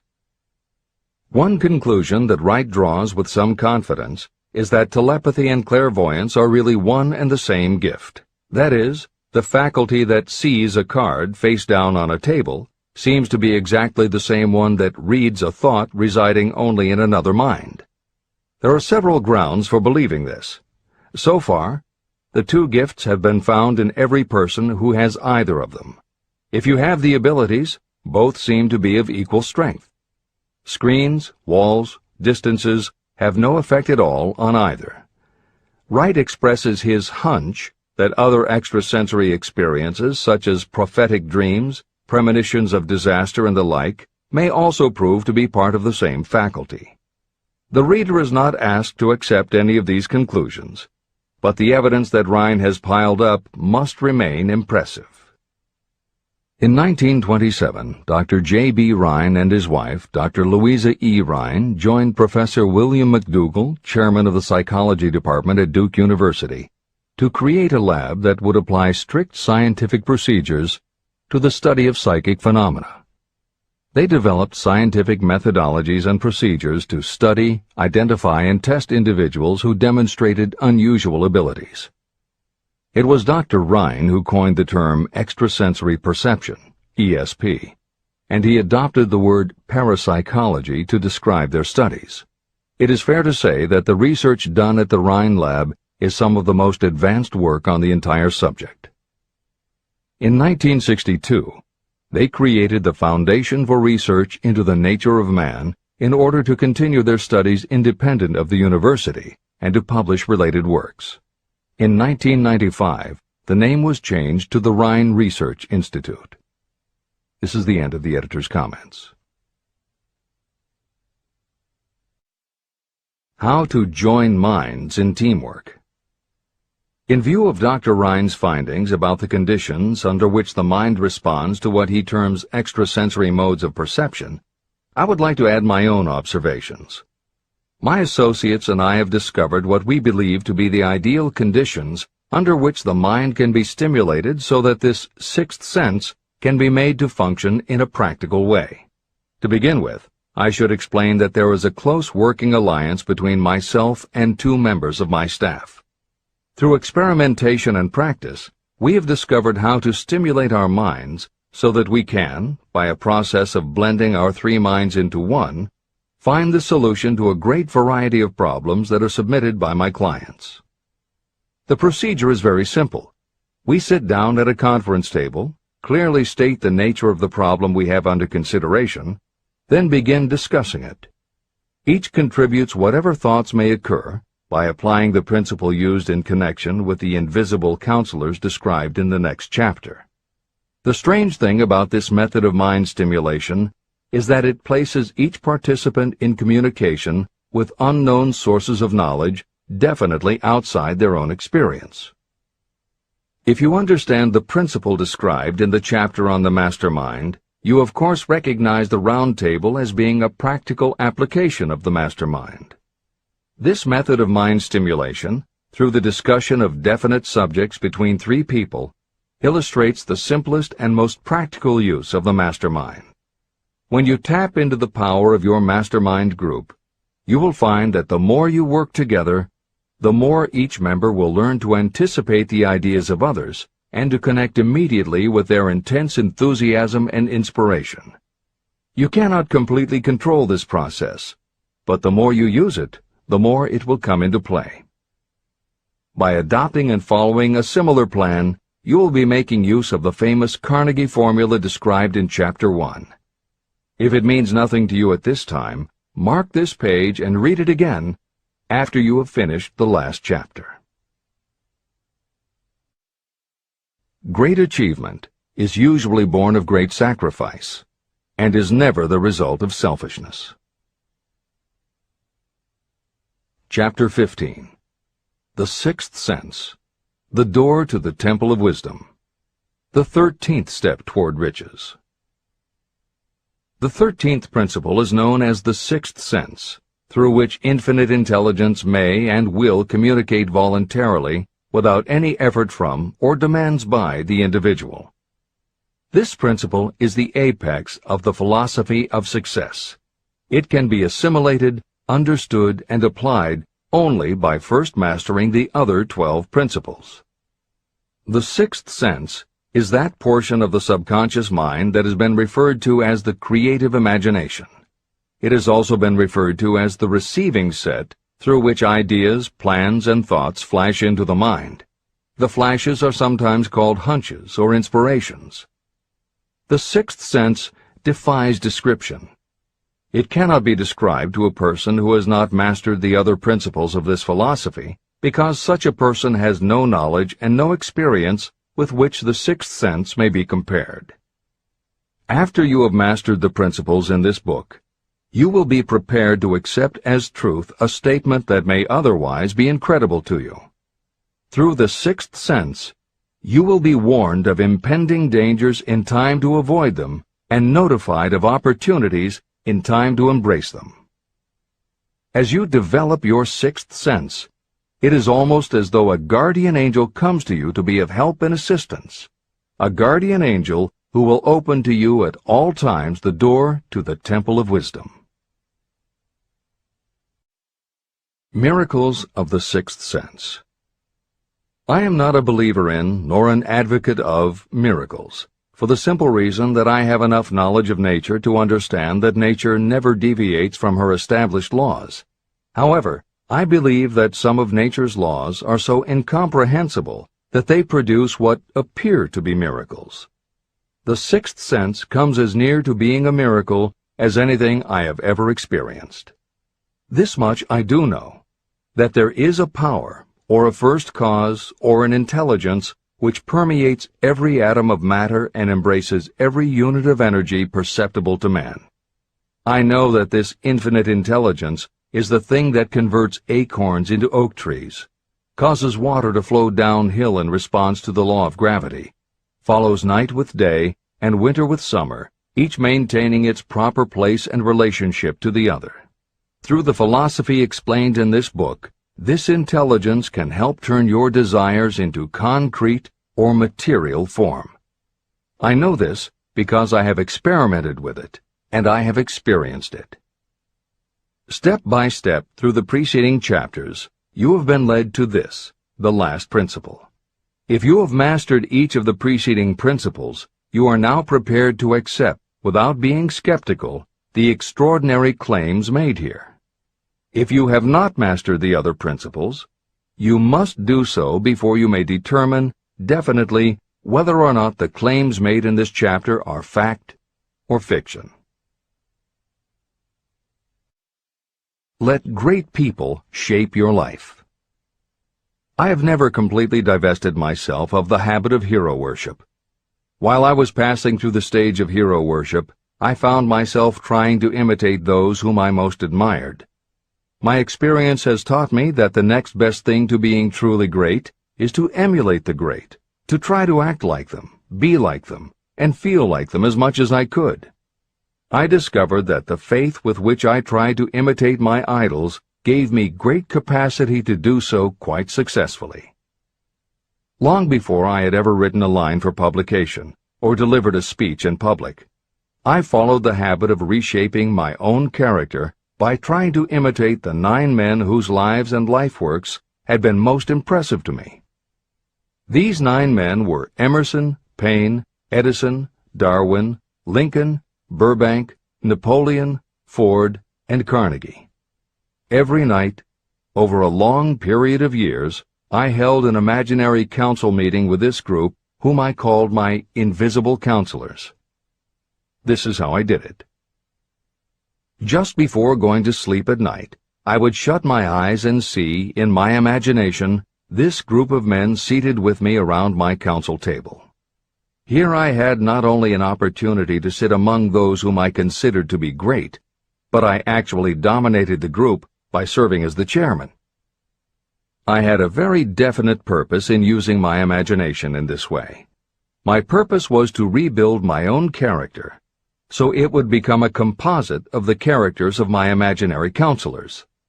Realizing that I had to overcome the handicap of being born and raised in an environment of ignorance and superstition, I deliberately assigned myself the task of voluntary rebirth through the method I have described above. Building character through autosuggestion. I knew, of course, that we all become what we are because of our dominating thoughts and desires. I knew that every deeply seated desire causes a person to find a way to turn that desire into reality. I knew that self-suggestion is a powerful factor in building character. In fact, it is the sole principle through which character is built. With this knowledge of how the mind works, I was fairly well armed with the equipment needed to rebuild my character. In these imaginary council meetings, I called on my cabinet members for the knowledge I wished each to contribute. I would even speak out loud to each of them as follows. Mr. Emerson, I desire to acquire from you the marvelous understanding of nature which distinguished your life. I ask that you impress upon my subconscious mind those qualities you possessed that enabled you to understand and adapt yourself to the laws of nature. Mr. Burbank, I request that you pass on to me the knowledge that enabled you to so harmonize the laws of nature that you caused the cactus to shed its thorns and become an edible food. Give me access to the knowledge that enabled you to make 2 blades of grass grow where but 1 grew before. Napoleon, I desire to acquire from you the marvelous ability you possess to inspire men and to arouse them to greater and more determined spirit of action. I desire also to acquire the spirit of enduring faith, which enabled you to turn defeat into victory and to surmount staggering obstacles. Mr. Paine, I desire to acquire from you the freedom of thought and the courage and clarity with which to express convictions which so distinguished you. Mr. Darwin, I wish to acquire from you the marvelous patience and ability to study cause and effect without bias or prejudice, so exemplified by you in the field of natural science. Mr. Lincoln, I desire to build into my own character the keen sense of justice, the untiring spirit of patience, the sense of humor, the human understanding, and the tolerance that were your distinguishing characteristics. Mr. Carnegie, I wish to acquire a thorough understanding of the principles of organized effort, which you use so effectively in the building of a great industrial enterprise. Mr. Ford, I wish to acquire your spirit of persistence, the determination, poise, and self-confidence that have enabled you to master poverty and to organize, unify, and simplify human effort so I may help others to follow in your footsteps. Mr. Edison, I wish to acquire from you the marvelous spirit of faith with which you have uncovered so many of nature's secrets, the spirit of unremitting toil with which you have so often wrested victory from defeat. The startling power of imagination. My method of addressing the members of my imaginary cabinet would vary according to the traits of character I was most interested in acquiring. I studied the records of their lives with painstaking care. After some months of this nightly procedure, I was astounded as each time my imaginary counselors started to become more and more real to me. Each of these 9 men developed individual characteristics that surprised me. For example, Lincoln developed the habit of always being late, then walking around in solemn parade. He always wore an expression of seriousness on his face. Rarely did I see him smile. This was not true of the others. Burbank and Payne often indulged in witty repartee, which seemed at times to shock the other members of the cabinet. On one occasion, Burbank was late. When he came, he was excited with enthusiasm, and explained that he had been late because of an experiment he was making, through which he hoped to be able to grow apples on any sort of tree. Payne chided him by reminding him that it was an apple that started all the trouble between man and woman. Darwin chuckled as he suggested that Payne should watch out for little serpents when he went into the forest to gather apples, as they had the habit of growing into big snakes. Emerson observed, "No serpents, no apples," and Napoleon remarked, "No apples, no state." These meetings became so realistic that I became fearful of their consequences and discontinued them for several months. The experiences were so uncanny, I was afraid that if I continued them, I would lose sight of the fact that the meetings were purely experiences of my imagination. In writing this book, this is the first time that I've had the courage to mention this. I knew from my own attitude in connection with such matters that I would be misunderstood if I described my unusual experience. I now have the courage to put this on the printed page, because I am now less concerned about what they say than I was in the years that have passed. While the members of my cabinet may be purely fictional, and the meetings existed only in my own imagination, they have led me into glorious paths of adventure, rekindled my appreciation of true greatness, encouraged my creativity, and inspired me to be honest and bold in expressing my thoughts. Editor's comments. Napoleon Hill's experience with his imaginary counselors is not as uncommon as it may seem on first reading. In fact, it happens to novelists all the time. As an author proceeds with the writing of a book, there will come a point when the characters in the novel become so well defined in the author's mind that the personalities of the characters themselves begin to suggest plot points and dialogue that the author never planned. Often the thoughts that come to the author when he or she is in the character are completely original, and in real life would never have occurred to the author. Psychiatrists, therapists, and motivational experts also use this phenomenon when they work with role-playing. The usual procedure is to ask 2 people to act out a scenario as if they were in each other's shoes. If this is done in a situation where the participants do not feel embarrassed or self-conscious, and if the people will allow themselves to become submerged and seriously try to become the other person, the results can be stunning. Depending on the faith with which you approach it, you can get not just a general sense of what the other person is going through, but also have flashes of insight, actually feel what the other person feels, and gain a real understanding about the reactions or motivations of others. Why it works is just as much a mystery as why you get hunches. It may be simply that when your imagination creates a character, it doesn't give the character inhibitions, so when you think through the character, your mind is less restricted. Regardless, the fact is that by using your imagination to project yourself into other characters, you can open yourself to ideas that you don't normally have access to, and you can use this mental phenomenon as one of the tools that will help you turn your desire into success. This is the end of the editor's comments. Tapping the source of inspiration. Somewhere in the cell structure of the brain is something that receives the vibrations of thought ordinarily called hunches. So far, science has not discovered where this sixth sense is located, but this is not important. The fact remains that human beings do receive accurate knowledge through sources other than the physical senses. Generally, such knowledge is received when the mind is under the influence of extraordinary stimulation. Any emergency that arouses the emotions and causes the heart to beat more rapidly may bring the sixth sense into action. Anyone who has experienced a near accident while driving knows that the sixth sense often comes to your rescue and by split seconds helps to avoid the accident. I mention this as background to the following statement of fact. On many occasions when I have faced emergencies, some of them so grave that my life was in jeopardy, I have been miraculously guided past these difficulties through the influence of my invisible counselors. My original purpose in conducting council meetings with imaginary beings was solely to use autosuggestion to impress upon my subconscious mind certain characteristics that I wanted to acquire. In more recent years, my experimentation has taken on an entirely different trend. I now go to my imaginary counselors with every difficult problem that confronts me and my clients.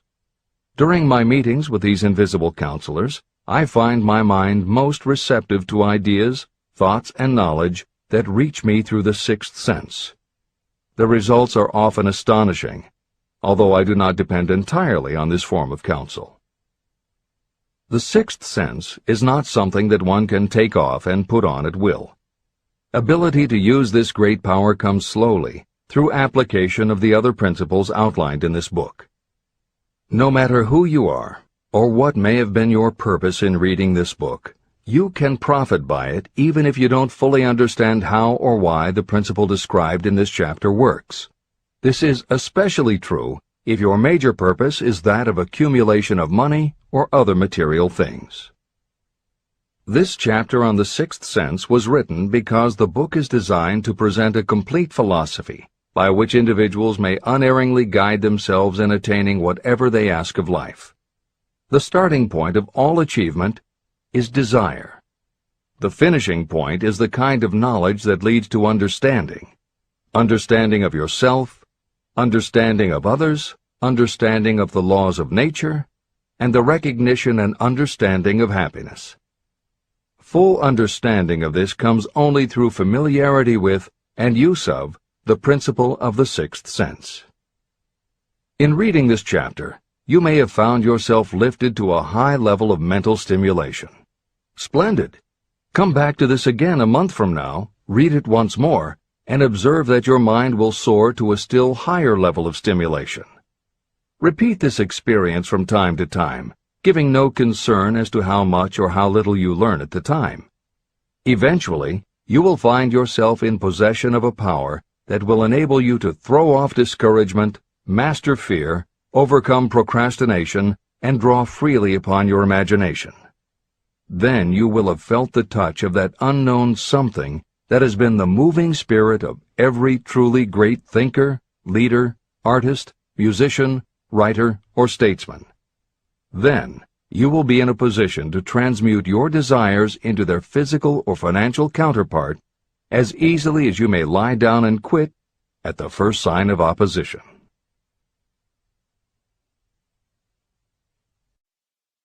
The man who actually knows just what he wants in life has already gone a long way toward attaining it. Chapter 16. The Six Ghosts of Fear. How many are standing in your way? Take inventory of yourself as you read this closing chapter, and find out how many of the ghosts are standing in your way. Before you can put any portion of this philosophy into successful use, your mind must be prepared to receive it.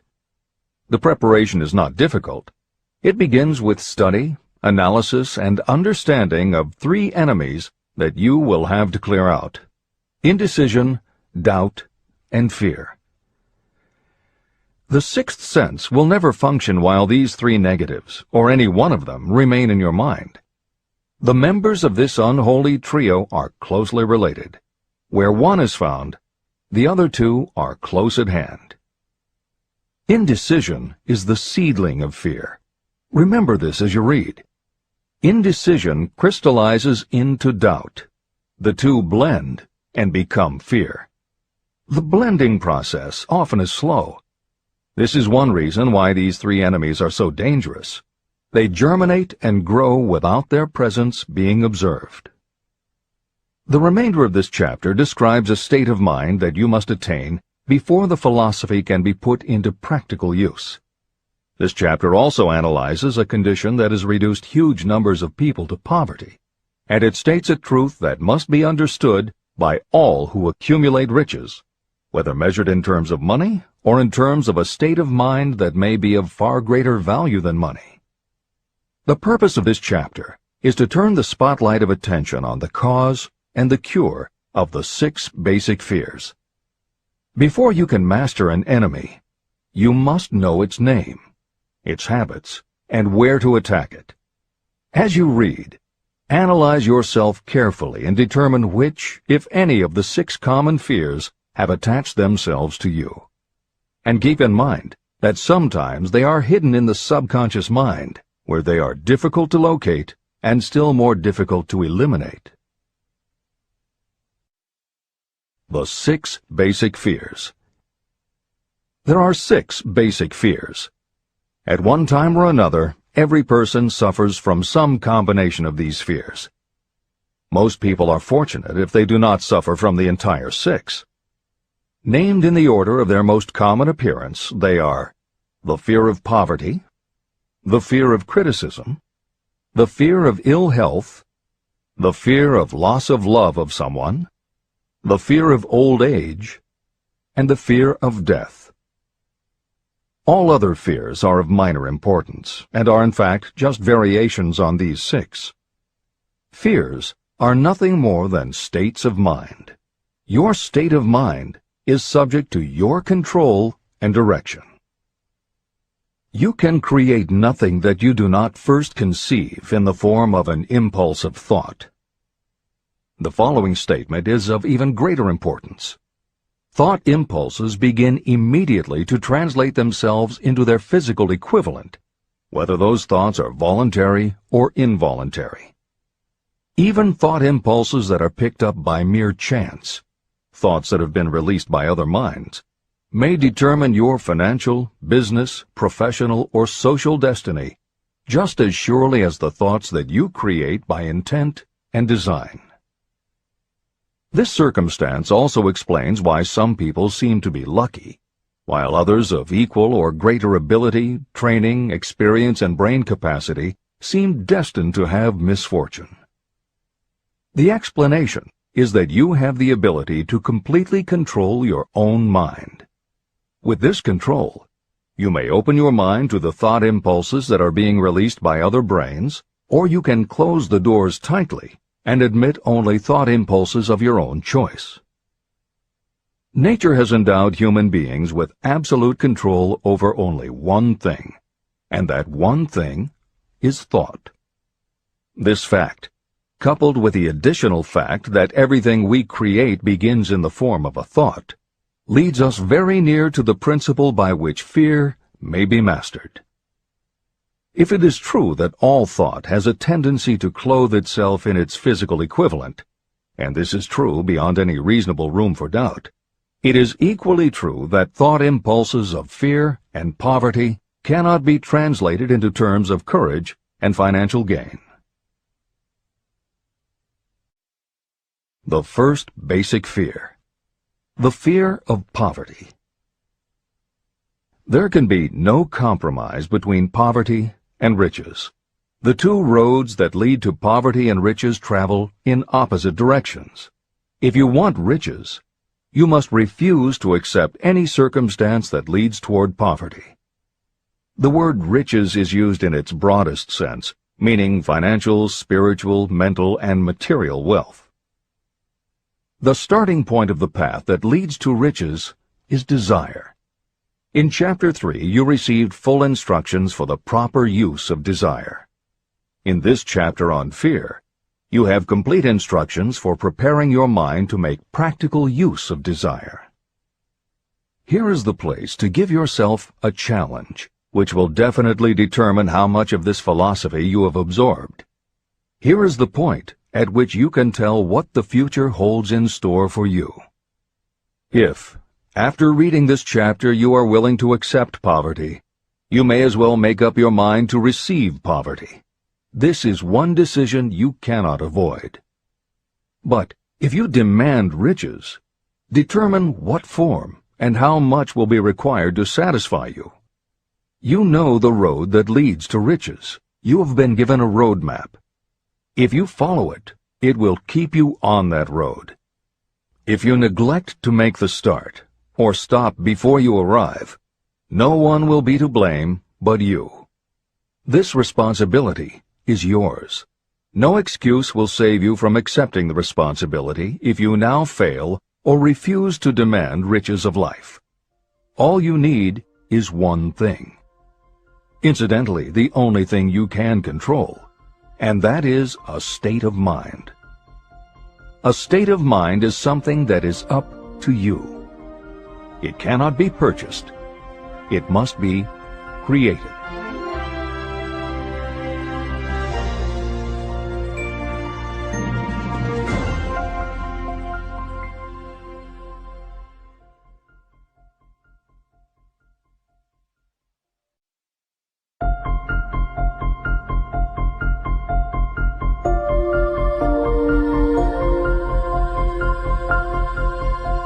The most destructive fear.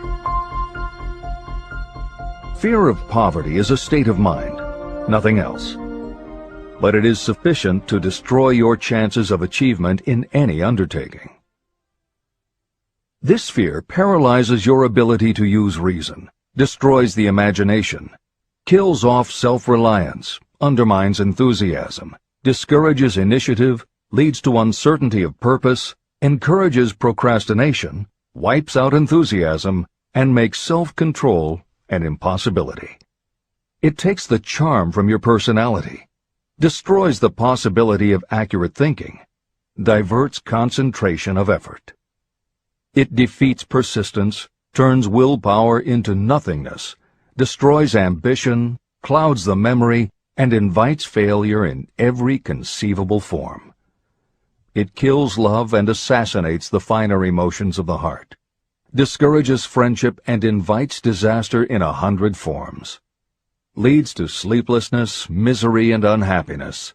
And all this despite the obvious truth that you live in a world of overabundance of everything your heart could desire, with nothing standing between you and your desires except lack of a definite purpose.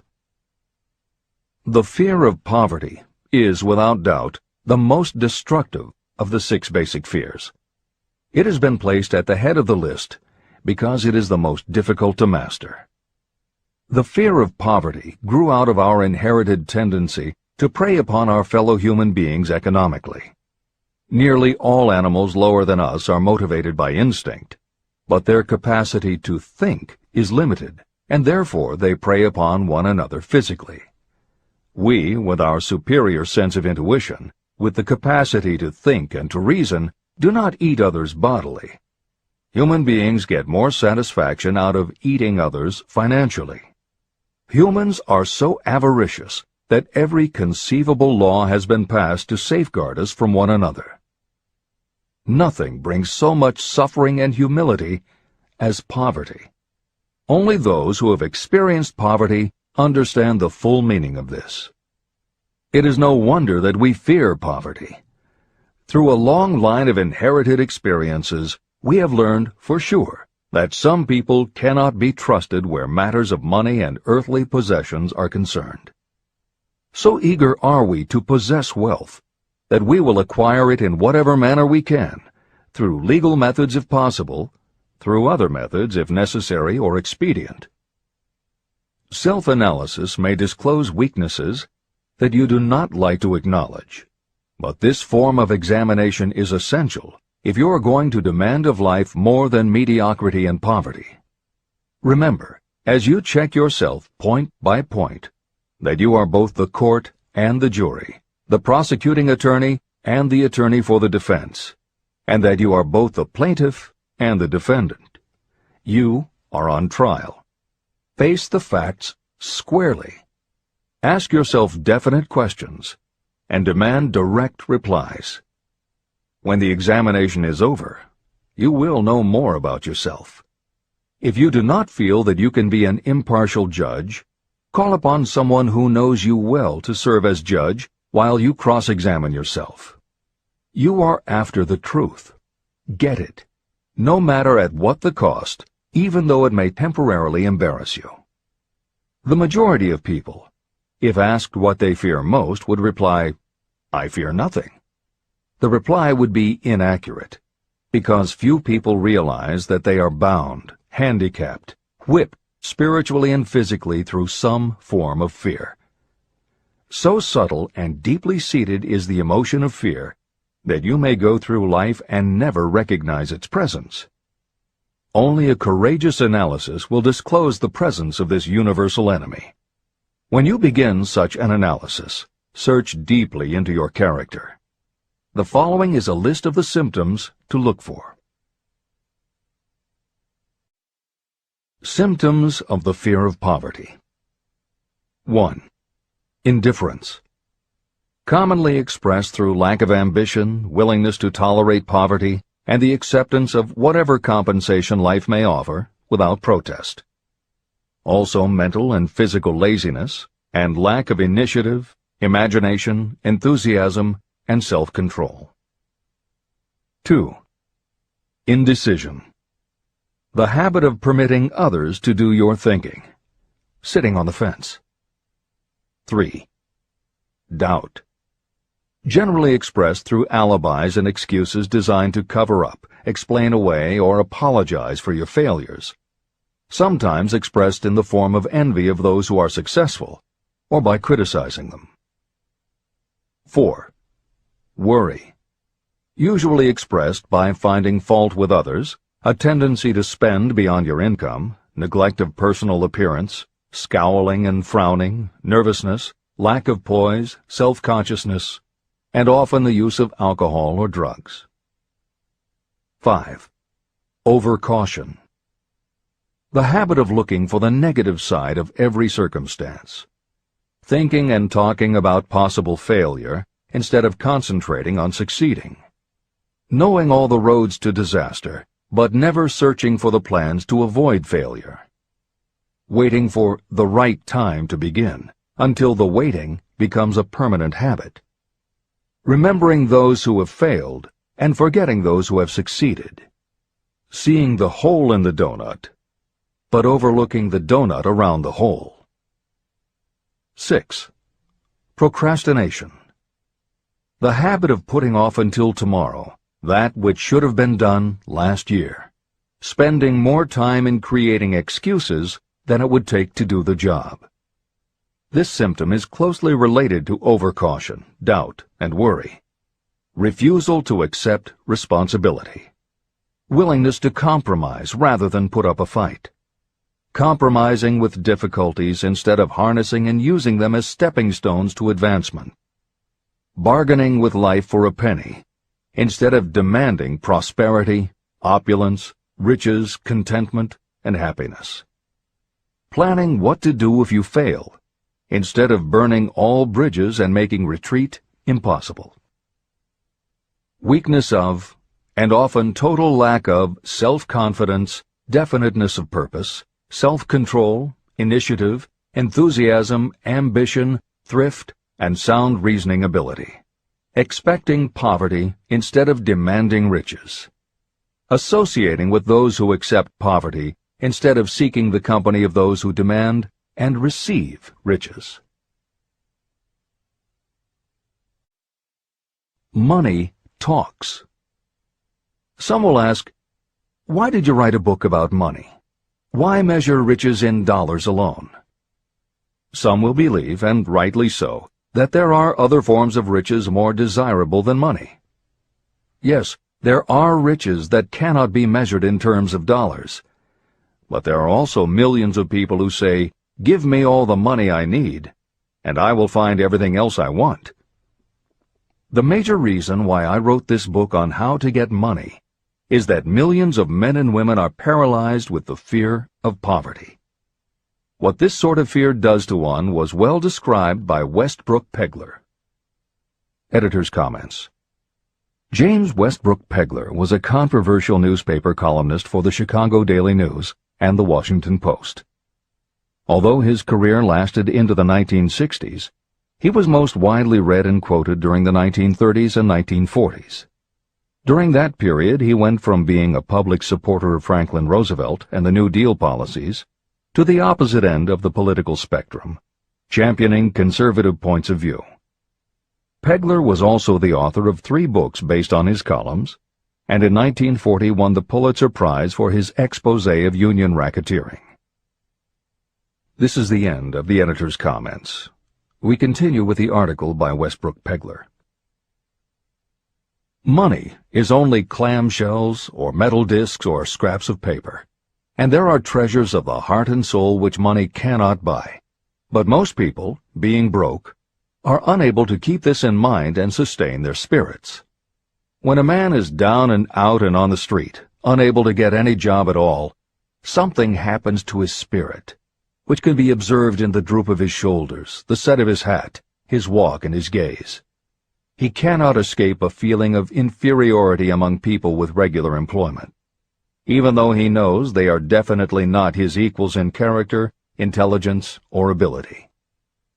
These people, even his friends, feel, on the other hand, a sense of superiority and regard him, perhaps unconsciously, as a casualty. He may borrow for a time, but not enough to carry on in his accustomed way, and he cannot continue to borrow very long. But borrowing in itself, when a man is borrowing merely to live, is a depressing experience, and the money lacks the power of earned money to revive his spirits. Of course, none of this applies to bums or habitual ne'er-do-wells, but only to men of normal ambitions and self-respect. Women in the same predicament must be different. We somehow do not think of women at all in considering the down-and-outers. They are scarce in the bread lines, they rarely are seen begging on the streets, and they are not recognizable in crowds by the same plain signs which identify busted men. Of course, I do not mean the shuffling hags of the city streets, who are the opposite number of the confirmed male bums. I mean reasonably young, decent, and intelligent women. There must be many of them, but their despair is not apparent. When a man is down and out, he has time on his hands for brooding. He may travel miles to see a man about a job and discover that the job is filled, or that it is one of those jobs with no base pay, but only a commission on the sale of some useless knick-knack which nobody would buy except out of pity. Turning that down, he finds himself back on the street with nowhere to go, but just anywhere. So he walks and walks. He gazes into store windows at luxuries which are not for him, and feels inferior and gives way to people who stop to look with an active interest. He wanders into the railroad station, or puts himself down in the library to ease his legs and soak up a little heat, but that isn't looking for a job, so he gets going again. He may not know it, but his aimlessness would give him away even if the very lines of his figure did not. He may be well dressed in the clothes left over from the days when he had a steady job, but the clothes cannot disguise the droop. He sees thousands of other people, bookkeepers or clerks or chemists or wagon hands, busy at their work, and envies them from the bottom of his soul. They have their independence, their self-respect and manhood, and he simply cannot convince himself that he is a good man too, though he argue it out and arrive at a favorable verdict hour after hour. It is just money which makes this difference in him. With a little money, he would be himself again. This is the end of the article by Westbrook Pegler. The second basic fear, the fear of criticism. Just how we originally came by this fear, no one can say definitely, but one thing is certain: we have it in a highly developed form. I am inclined to attribute the basic fear of criticism to that part of our inherited nature that prompts us not only to take away other people's goods and wares, but also to justify our actions by criticism of the character of others. It is well known that a thief will criticize the man from whom he steals, that politicians seek office not by displaying their own virtues and qualifications, but by running negative campaigns against their opponents. Designers and clothing manufacturers have not been slow to take advantage of this basic fear of criticism. Every season, styles change. Who establishes the styles? Certainly not the purchaser. It is the designers and manufacturers. Why do they change the styles so often? The answer is obvious. They change the styles so they can sell more clothes. The fear of criticism robs people of their initiative, destroys their power of imagination, limits their individuality, takes away their self-reliance, and does them damage in 100 other ways. Parents often do their children irreparable injury by criticizing them. The mother of one of my friends used to punish him with a switch almost daily, always completing the job with a statement, "You'll land in the penitentiary before you are 20. He was sent to a reformatory at the age of 17. Editor's comments. Modern psychotherapy is well aware of the circumstance that Hill describes in the preceding paragraph. In the chapters on autosuggestion and hypnosis, reference was made to childhood traumas that result in phobias, compulsive behaviors, fixations, or complexes. However, there are instances in which the implanting of a suggestion is much more subtle. Hypnotherapists have found that common phrases such as, "Don't you ever say no to me again," "I'm afraid she'll never get over it," or "You're just like your father," can hamper a person's abilities later in life if such phrases were said often enough, or at a time when a child was particularly vulnerable. This is the end of the editor's comments. Criticism is the one form of service of which everyone has too much. Everyone has a stock of it, which is handed out gratis whether called for or not. Your nearest relatives are often the worst offenders. It should be recognized as a crime. In reality, it is a crime of the worst nature for any parent to build inferiority complexes in the mind of a child through unnecessary criticism. Employers who understand human nature get the best there is in people not by criticism, but by constructive suggestion. Parents may accomplish the same results with their children. Criticism will plant fear in the human heart, or resentment, but it will not build love or affection. Symptoms of the fear of criticism. This fear is almost as universal as the fear of poverty, and its effects are just as fatal to personal achievement, mainly because this fear destroys initiative and discourages the use of imagination. The major symptoms of the fear are: 1. Self-consciousness, generally expressed through nervousness, timidity in conversation and in meeting strangers, awkward movements, and shifting of the eyes. 2. Lack of poise, expressed through lack of voice control, nervousness in the presence of others, poor posture, poor memory. 3. Personality weaknesses, lacking in firmness of decision, personal charm, and ability to express opinions definitely, the habit of sidestepping issues instead of meeting them squarely, agreeing with others without careful examination of their opinions. 4. Inferiority complex, the habit of expressing your own self-approval as a means of covering up your feeling of inferiority, using big words to impress others, often without knowing the real meaning of the words, imitating others in dress, speech, and manners, boasting of imaginary achievements, and acting superior to cover up the fact that you feel inferior. 5. Extravagance, the habit of trying to keep up with the Joneses and spending beyond your income. 6. Lack of initiative, failure to embrace opportunities for self-advancement, fear to express opinions, lack of confidence in your own ideas, giving evasive answers to questions asked by superiors, hesitancy of manner and speech, deceit in both words and deeds. 7. lack of ambition, mental and physical laziness, lack of self-assertion, slowness in reaching decisions, being too easily influenced, the habit of accepting defeat without protest, or quitting an undertaking when opposed by others. Also the habit of criticizing others behind their backs and flattering them to their faces, suspicion of other people without cause, lack of tactfulness of manner and speech, and unwillingness to accept the blame for mistakes. The third basic fear, the fear of ill health. This fear may be traced to both physical and social heredity. It is closely associated with the causes of fear of old age and the fear of death. We fear ill health because of the terrible pictures that have been planted in our minds of what may happen if death should overtake us. We also fear it because of the economic toll that it may claim. One reputable physician estimated that 75% of all people who visit doctors are suffering with hypochondria, imaginary illness. It has been shown that the fear of disease, even when there is not the slightest cause for fear, often produces the physical symptoms of the disease feared.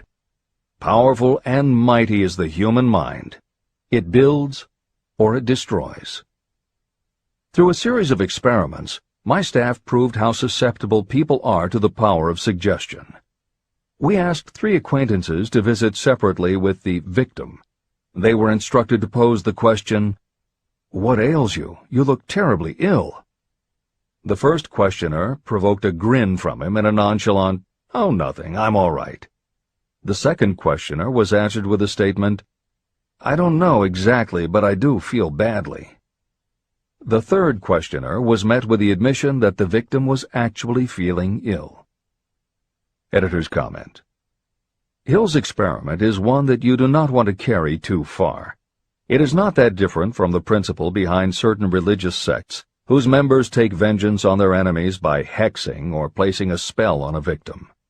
The spell only works because the victim believes that spells can be cast and that it is possible he or she could be hexed. When the hex victim is informed that someone has cast a spell on them, they accept that it is possible, and their mind does the rest. The same theory operated when Hill's associate was told 3 times that he looked ill. He believed it was possible. Being told 3 times was convincing, and his mind went to work and made it so. This is the end of the editor's comment.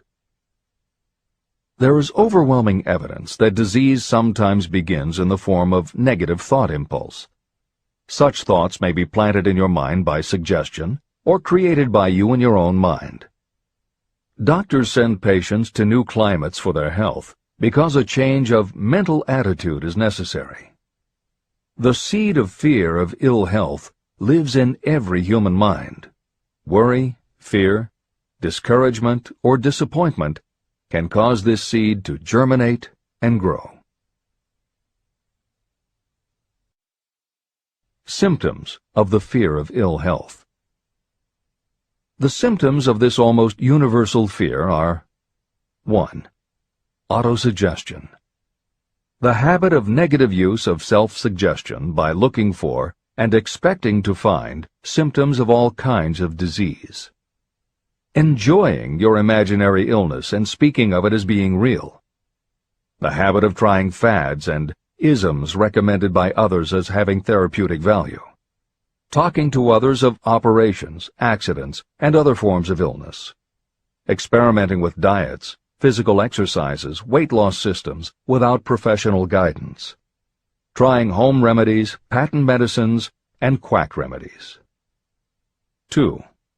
Hypochondria, a medical term for imaginary disease. The habit of excessively talking about illness, and by concentrating the mind on disease you begin to expect it to happen to you. Nothing that comes in bottles can cure this condition. It is brought on by negative thinking, and nothing but positive thought can cure it. Hypochondria is said to do as much damage on occasion as the real disease might do.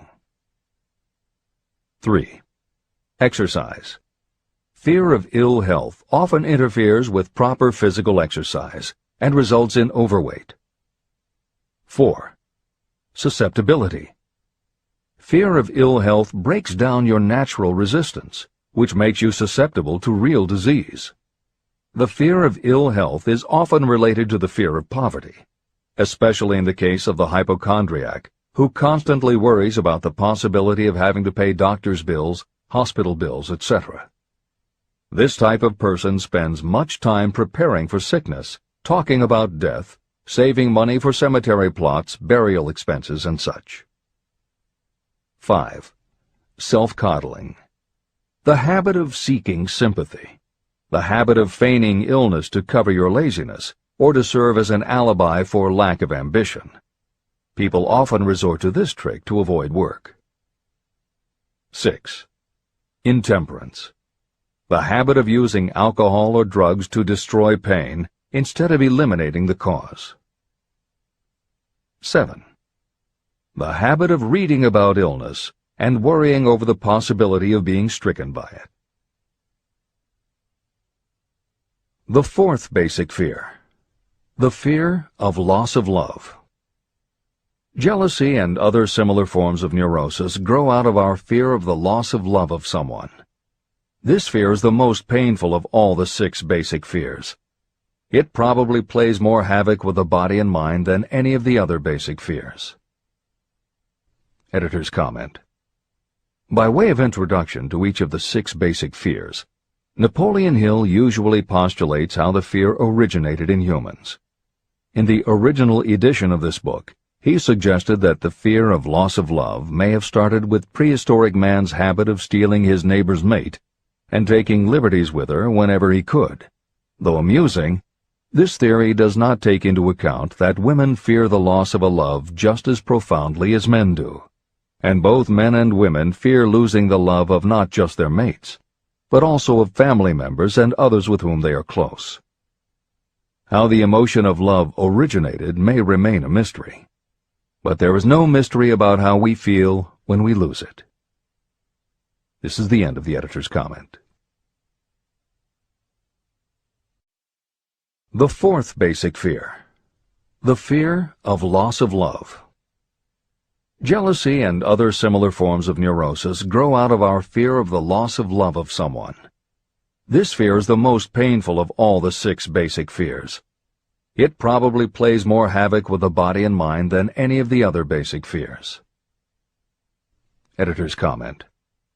By way of introduction to each of the 6 basic fears, Napoleon Hill usually postulates how the fear originated in humans. In the original edition of this book, he suggested that the fear of loss of love may have started with prehistoric man's habit of stealing his neighbor's mate and taking liberties with her whenever he could. Though amusing, this theory does not take into account that women fear the loss of a love just as profoundly as men do, and both men and women fear losing the love of not just their mates, but also of family members and others with whom they are close. How the emotion of love originated may remain a mystery, but there is no mystery about how we feel when we lose it. This is the end of the editor's comment. Symptoms of the fear of loss of love. The distinguishing symptoms of this fear are 1. Jealousy. The habit of being suspicious of friends and loved ones. The habit of accusing wife or husband of infidelity without grounds. General suspicion of everyone and absolute faith in no one. 2. Fault-finding. The habit of finding fault with friends, relatives, business associates, and loved ones upon the slightest provocation, or without any cause whatsoever. 3. Gambling. The habit of gambling, stealing, cheating, and otherwise taking hazardous chances to provide money for loved ones, in the belief that love can be bought. The habit of spending beyond your means, or incurring debts to provide gifts for loved ones, in order to make a good impression. Also insomnia, nervousness, lack of persistence, weakness of will, lack of self-control, lack of self-reliance, bad temper. The fifth basic fear. The fear of old age. In the main, this fear grows out of two sources. First, the thought that old age may bring with it poverty. Second is the concern that many have for what may await them in the world beyond. The most common cause of fear of old age is associated with the possibility of poverty. Poorhouse is not a pretty word. It throws a chill into the mind of every person who faces the possibility of having to spend declining years having to live on some form of charity. The possibility of ill health, which is more common as people grow older, is also a contributing cause of this common fear of old age, as is concern about diminishing sexuality. Another contributing cause of the fear of old age is the possibility of loss of freedom and independence, as old age may bring with it the loss of both physical and economic freedom. Symptoms of the fear of old age. The most common symptoms of this fear are 1. Lack of enthusiasm. The tendency to slow down and develop an inferiority complex, falsely believing you are slipping because of age. The habit of killing off initiative, imagination, and self-reliance by falsely believing you are too old to exercise these qualities. 2. Self-consciousness of speech. The habit of speaking apologetically of yourself as being old merely because you have reached the age of 40 or 50, instead of reversing the rule and expressing gratitude for having reached the age of wisdom and understanding. 3. Inappropriate dress and action. Trying to appear much younger than your age by going overboard in your attempt to keep up with the style and mannerisms of youth.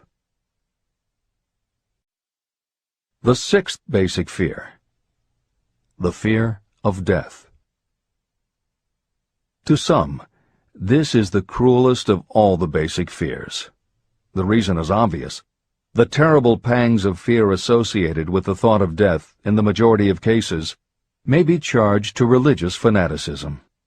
So-called heathens are less afraid of death than the more civilized.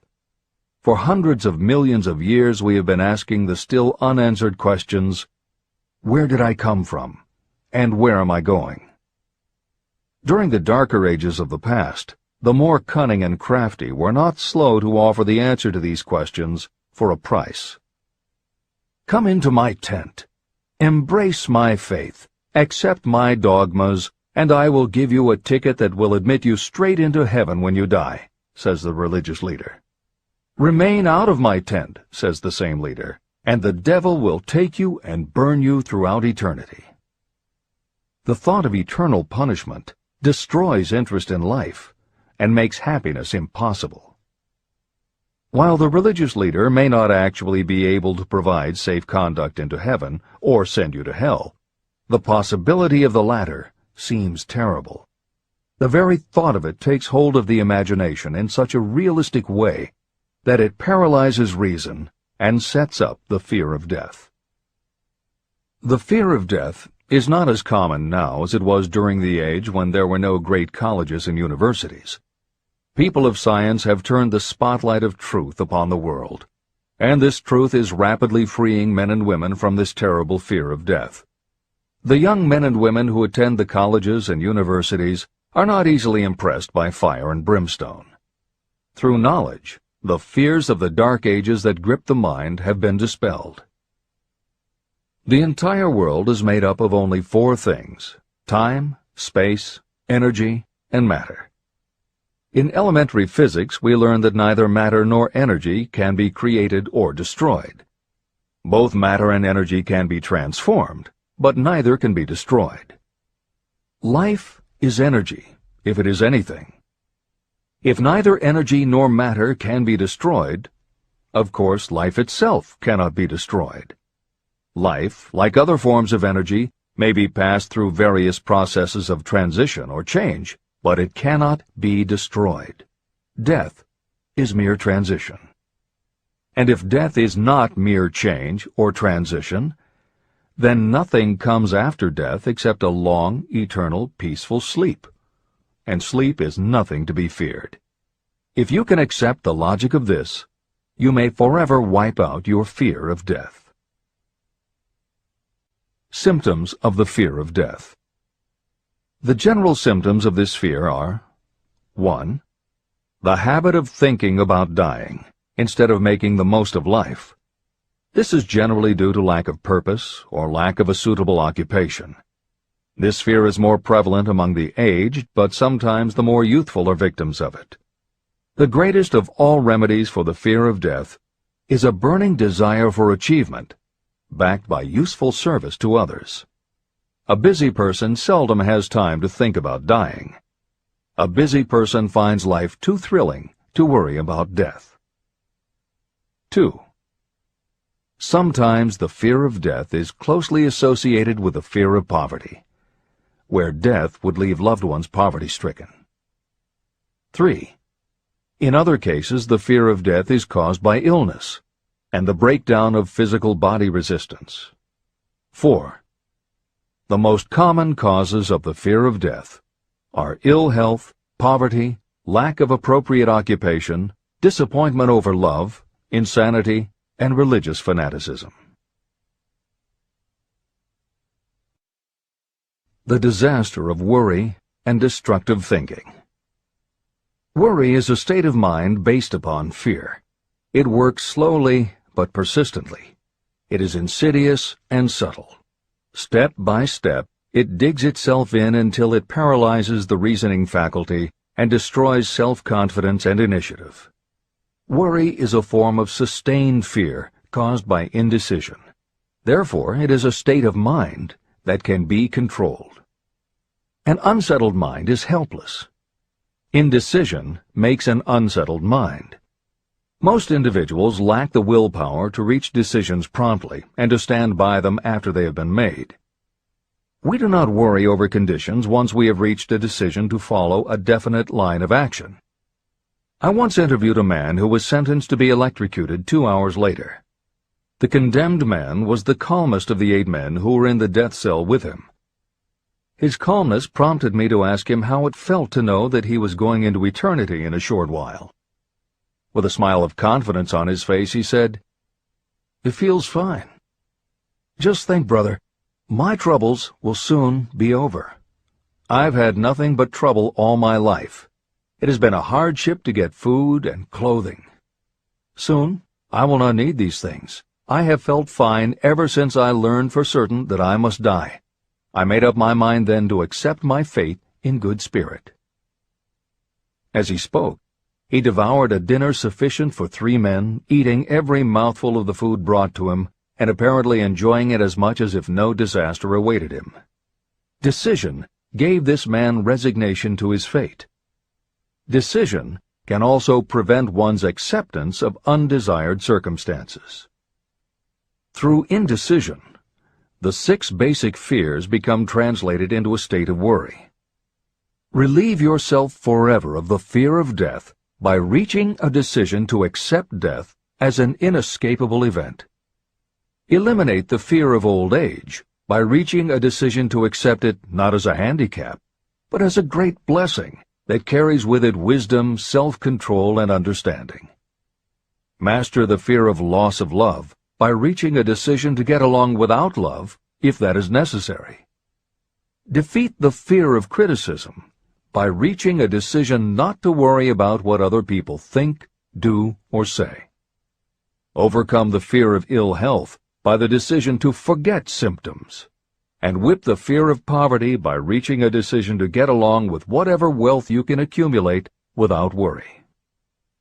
Kill the habit of worry in all its forms by reaching a general blanket decision that nothing life has to offer is worth the price of worry. With this decision will come poise, peace of mind, and calmness of thought, which will bring happiness. If your mind is filled with fear, you not only destroy your own chances of intelligent action, but you transmit these destructive vibrations to the minds of all who come into contact with you, and you destroy their chances too. Even a dog or a horse knows when its master lacks courage. It will pick up the vibrations of fear given off by its master and behave accordingly. The vibrations of fear pass from one mind to another just as quickly and as surely as the sound of the human voice passes from the broadcasting station to a radio receiver. The person who constantly speaks of negative or destructive thoughts is practically certain to experience the results of those words in the form of destructive feedback. But even negative thoughts without words will come back to you. The release of destructive thought impulses alone also produces feedback in more ways than one. First, and perhaps most important to be remembered, the person who releases thoughts of a destructive nature must suffer damage through the breaking down of creative imagination. Secondly, the presence in the mind of any destructive emotion develops a negative personality, which repels people and often converts them into antagonists. The third source of damage is that negative thoughts not only affect others, but they also embed themselves in the subconscious mind of the person releasing them and there become a part of that person's character.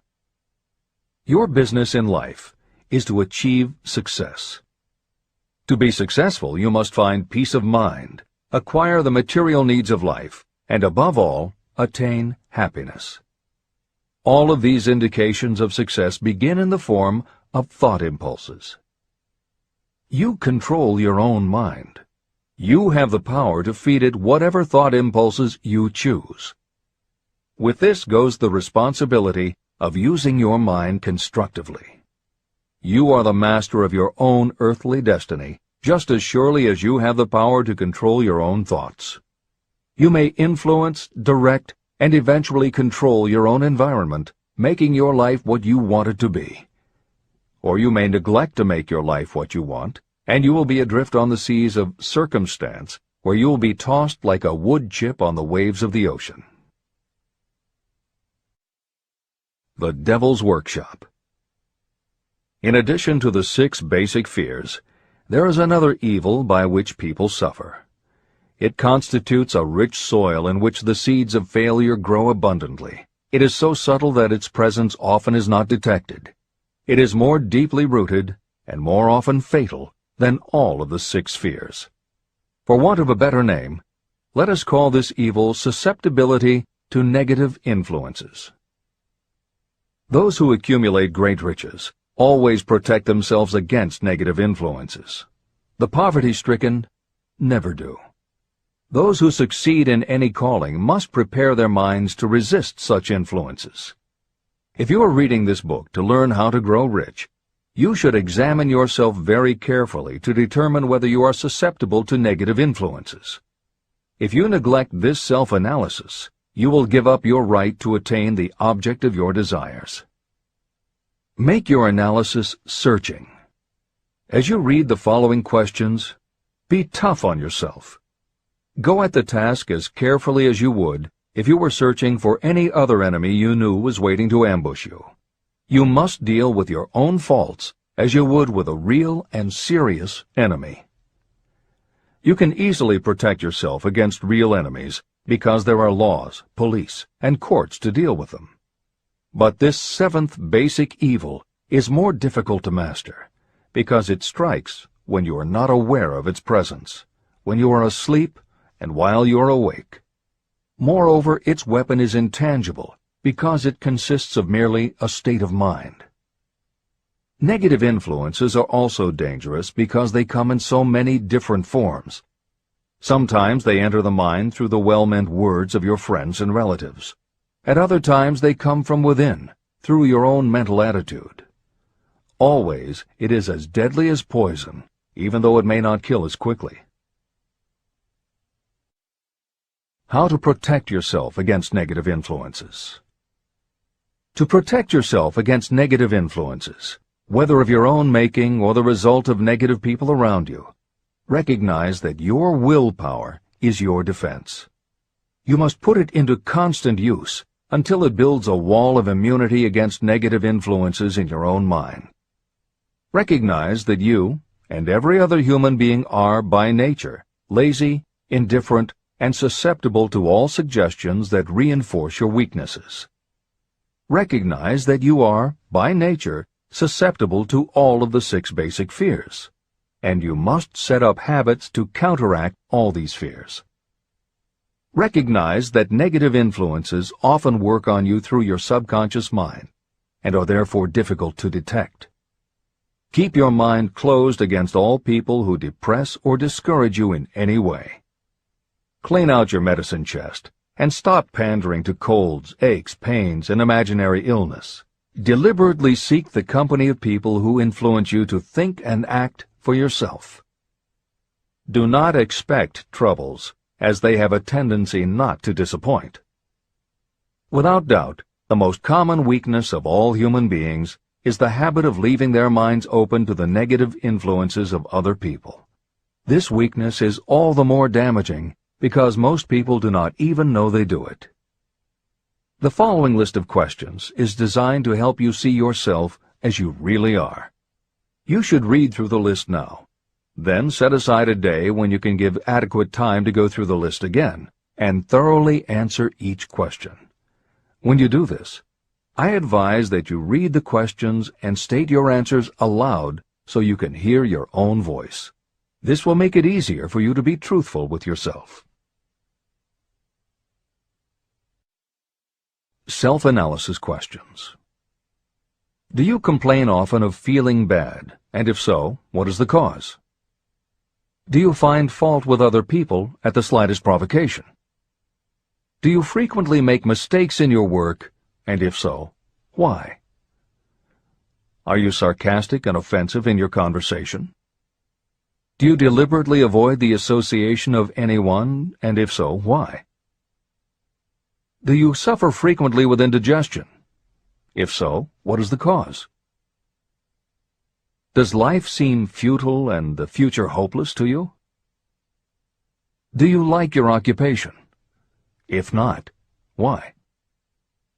Do you often feel self-pity? And if so, why? Are you envious of those who excel you? To which do you devote most time, thinking of success or of failure? Are you gaining or losing self-confidence as you grow older?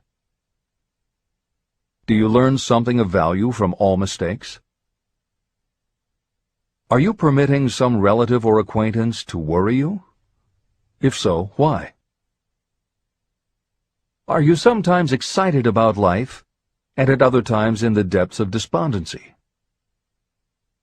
Who has the most inspiring influence upon you, and for what reason? Do you tolerate negative or discouraging influences that you could avoid? Are you careless of your personal appearance? If so, when and why? Have you learned how to ignore your troubles by being too busy to be annoyed by them? Would you call yourself a spineless weakling if you permitted others to do your thinking for you? How many preventable disturbances annoy you, and why do you tolerate them? Do you resort to alcohol, drugs, cigarettes, or other compulsions to quiet your nerves? If so, why do you not try willpower instead? Does anyone nag you, and if so, for what reason? Do you have a definite major purpose? And if so, what is it, and what plan do you have for achieving it? Do you suffer from any of the 6 basic fears? If so, which ones? Have you developed a method to shield yourself against the negative influence of others? Do you use autosuggestion to make your mind positive? Which do you value most, your material possessions or your privilege of controlling your own thoughts? Are you easily influenced by others against your own judgment? Has today added anything of value to your stock of knowledge or state of mind? Do you face squarely the circumstances that make you unhappy, or do you sidestep the responsibility? Do you analyze all mistakes and failures and try to profit by them, or do you take the attitude that this is not your duty? Can you name 3 of your most damaging weaknesses? What are you doing to correct them? Do you encourage other people to bring their worries to you for sympathy? Do you choose from your daily experiences lessons or influences that aid in your personal advancement? Does your presence have a negative influence on other people as a rule? What habits of other people annoy you most? Do you form your own opinions, or do you permit yourself to be influenced by other people? Have you learned how to create a mental state of mind with which you can shield yourself against all discouraging influences? Does your occupation inspire you with faith and hope? Are you conscious of possessing spiritual forces of sufficient power to enable you to keep your mind free from all forms of fear?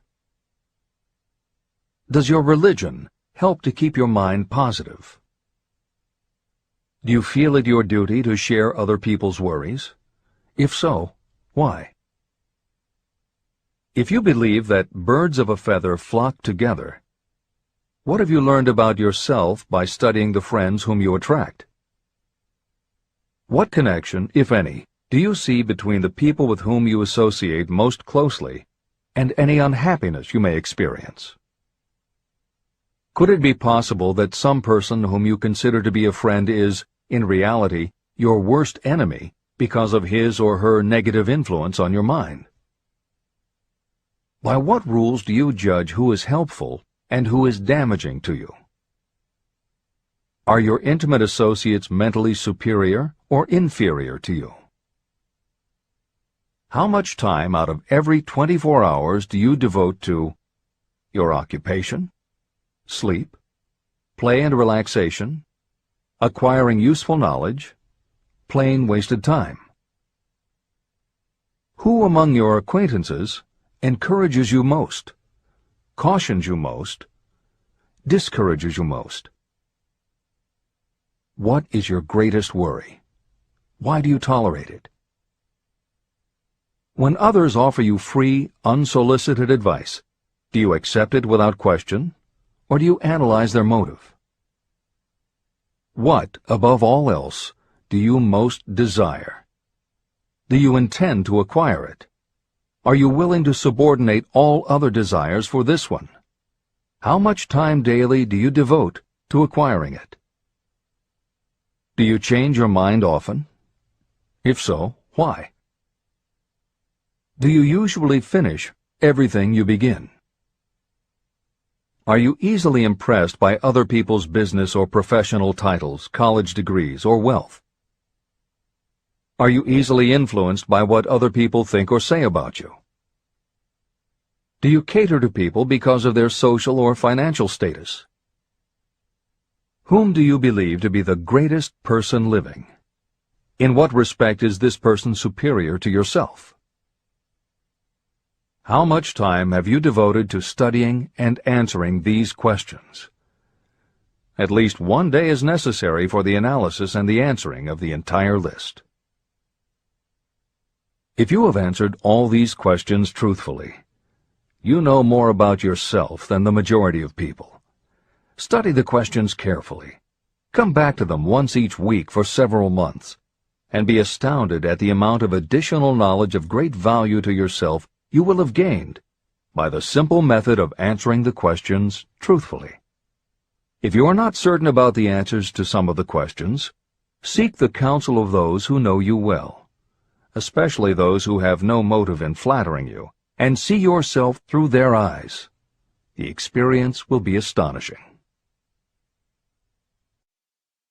The one thing over which you have absolute control. You have absolute control over only one thing, and that is your thoughts. This is the most significant and inspiring of all facts known to humans. It reflects our divine nature. This ability to control your thoughts is the sole means by which you may control your own destiny. If you fail to control your own mind, you may be sure you will control nothing else. Your mind is your spiritual estate. Protect and use it with the care to which divine royalty is entitled. You were given your willpower for this purpose. Unfortunately, there is no legal protection against those who, by design or through ignorance, poison the minds of others with negative suggestion. Those with negative minds tried to convince Thomas A. Edison that he could not build a machine that would record and reproduce the human voice, because, they said, no one else has ever produced such a machine. Edison did not believe them. He knew that the mind could produce anything the mind could conceive and believe. That knowledge was the thing that lifted the great Edison above the common herd.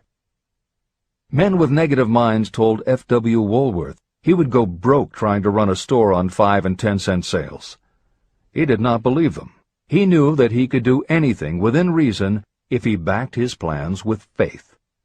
Exercising his right to keep the negative suggestions of others out of his mind, he piled up a fortune of more than $100 million. Doubting Thomases scoffed scornfully when Henry Ford tried out his first crudely built automobile on the streets of Detroit. Some said the thing would never become practical. Others said no one would pay money for such a contraption. Ford said, "I'll belt the earth with dependable motor cars." And he did. For the benefit of those seeking vast riches, let it be remembered that practically the sole difference between Henry Ford and a majority of workers is this: Ford had a mind, and he controlled it. The others have minds that they do not try to control. Mind control is the result of self-discipline and habit. You either control your mind, or it controls you. There is no halfway compromise. The most practical method for controlling your mind is the habit of keeping it busy with a definite purpose, backed by a definite plan. Study the records of those who achieve noteworthy success, and you will see that they have control over their own minds, and that they exercise that control and direct it toward the attainment of definite objectives. Without this control, success is not possible. 55 Famous Alibis by Old Man If. People who do not succeed have one distinguishing trait in common. They know all the reasons for failure and have what they believe to be airtight alibis to explain away their own lack of achievement. Some of these alibis are clever, and a few of them are justifiable by the facts. But alibis cannot be used for money. The world wants to know only one thing: have you achieved success? A character analyst compiled a list of the most commonly used alibis. As you read the list, examine yourself carefully and determine how many of these alibis you use. Remember, the philosophy presented in this book makes every one of these alibis obsolete. If I didn't have a wife and family. If I had enough pull. If I had money. If I had a good education. If I could get a job. If I had good health. If I only had time. If times were better. If other people understood me. If conditions around me were only different. If I could live my life over again. If I did not fear what they would say. If I had been given a chance. If I now had a chance. If other people didn't have it in for me. If nothing happens to stop me. If only I were younger. If I only could do what I want. If I had been born rich. If I could meet the right people. If I had the talent that some people have. If I dared to assert myself. If only I had embraced past opportunities. If people didn't get on my nerves. If I didn't have to keep house and look after the children.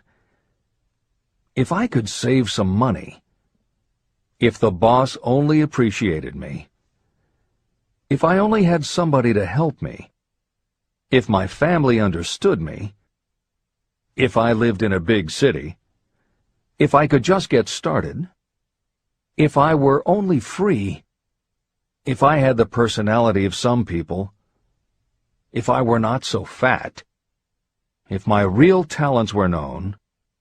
If I could just get a break. If I could only get out of debt. If I hadn't failed. If I only knew how. If everybody wasn't against me. If I didn't have so many worries. If I could marry the right person. If people weren't so dumb. If my family were not so extravagant. If I were sure of myself. If luck were not against me. If I had not been born under the wrong star. If it were not true that what is to be will be. If I did not have to work so hard. If I hadn't lost my money. If I lived in a different neighborhood. If I didn't have a past. If I only had a business of my own. If other people would only listen to me. If, and this is the greatest of them all, if I had the courage to see myself as I really am, I would find out what is wrong with me and correct it. And I know that something must be wrong with the way I have done things, or I would already have the success that I desire. I recognize that something must be wrong with me, otherwise I would have spent more time analyzing my weaknesses and less time building alibis to cover them. Building alibis to explain away failure is a national pastime. The habit is as old as the human race and is fatal to success. Why do people cling to their pet alibis? The answer is obvious. They defend their alibis because they create them. Your alibi is the child of your own imagination. It is human nature to defend your own brainchild. Building alibis is a deeply rooted habit. Habits are difficult to break, especially when they provide justification for something we do. Plato had this truth in mind when he said, "The first and best victory is to conquer self. To be conquered by self is, of all things, the most shameful and vile." Another philosopher had the same thought in mind when he said, "It was a great surprise to me when I discovered that most of the ugliness I saw in others was but a reflection of my own nature." Elbert Hubbard, philosopher, author, publisher of the Fra magazine, and founder of the Roycrofters community of artists, said, "It has always been a mystery to me why people spend so much time deliberately fooling themselves by creating alibis to cover their weaknesses. If used differently, this same time would be sufficient to cure the weakness. Then no alibis would be needed." In parting, I would remind you that life is a checkerboard, and the player opposite you is time. If you hesitate before moving, or neglect to move promptly, your men will be wiped off the board by time. You are playing against a partner who will not tolerate indecision. Previously, you may have had a logical excuse for not having forced life to come through with whatever you asked. That alibi is now obsolete, because you are in possession of the master key that unlocks the door to life's riches. The master key is intangible, but it is powerful. It is the privilege of creating, in your own mind, a burning desire for a definite form of riches. There is no penalty for the use of this key, but there is a price you must pay if you do not use it. The price is failure. There is a reward of stupendous proportions if you put the key to use. It is the satisfaction that will come to you when you conquer self and force life to pay whatever is asked. The reward is worthy of your effort. Will you make the start and be convinced? "If we are related," said the immortal Emerson, "we shall meet." In closing, may I borrow his thought and say, if we are related, we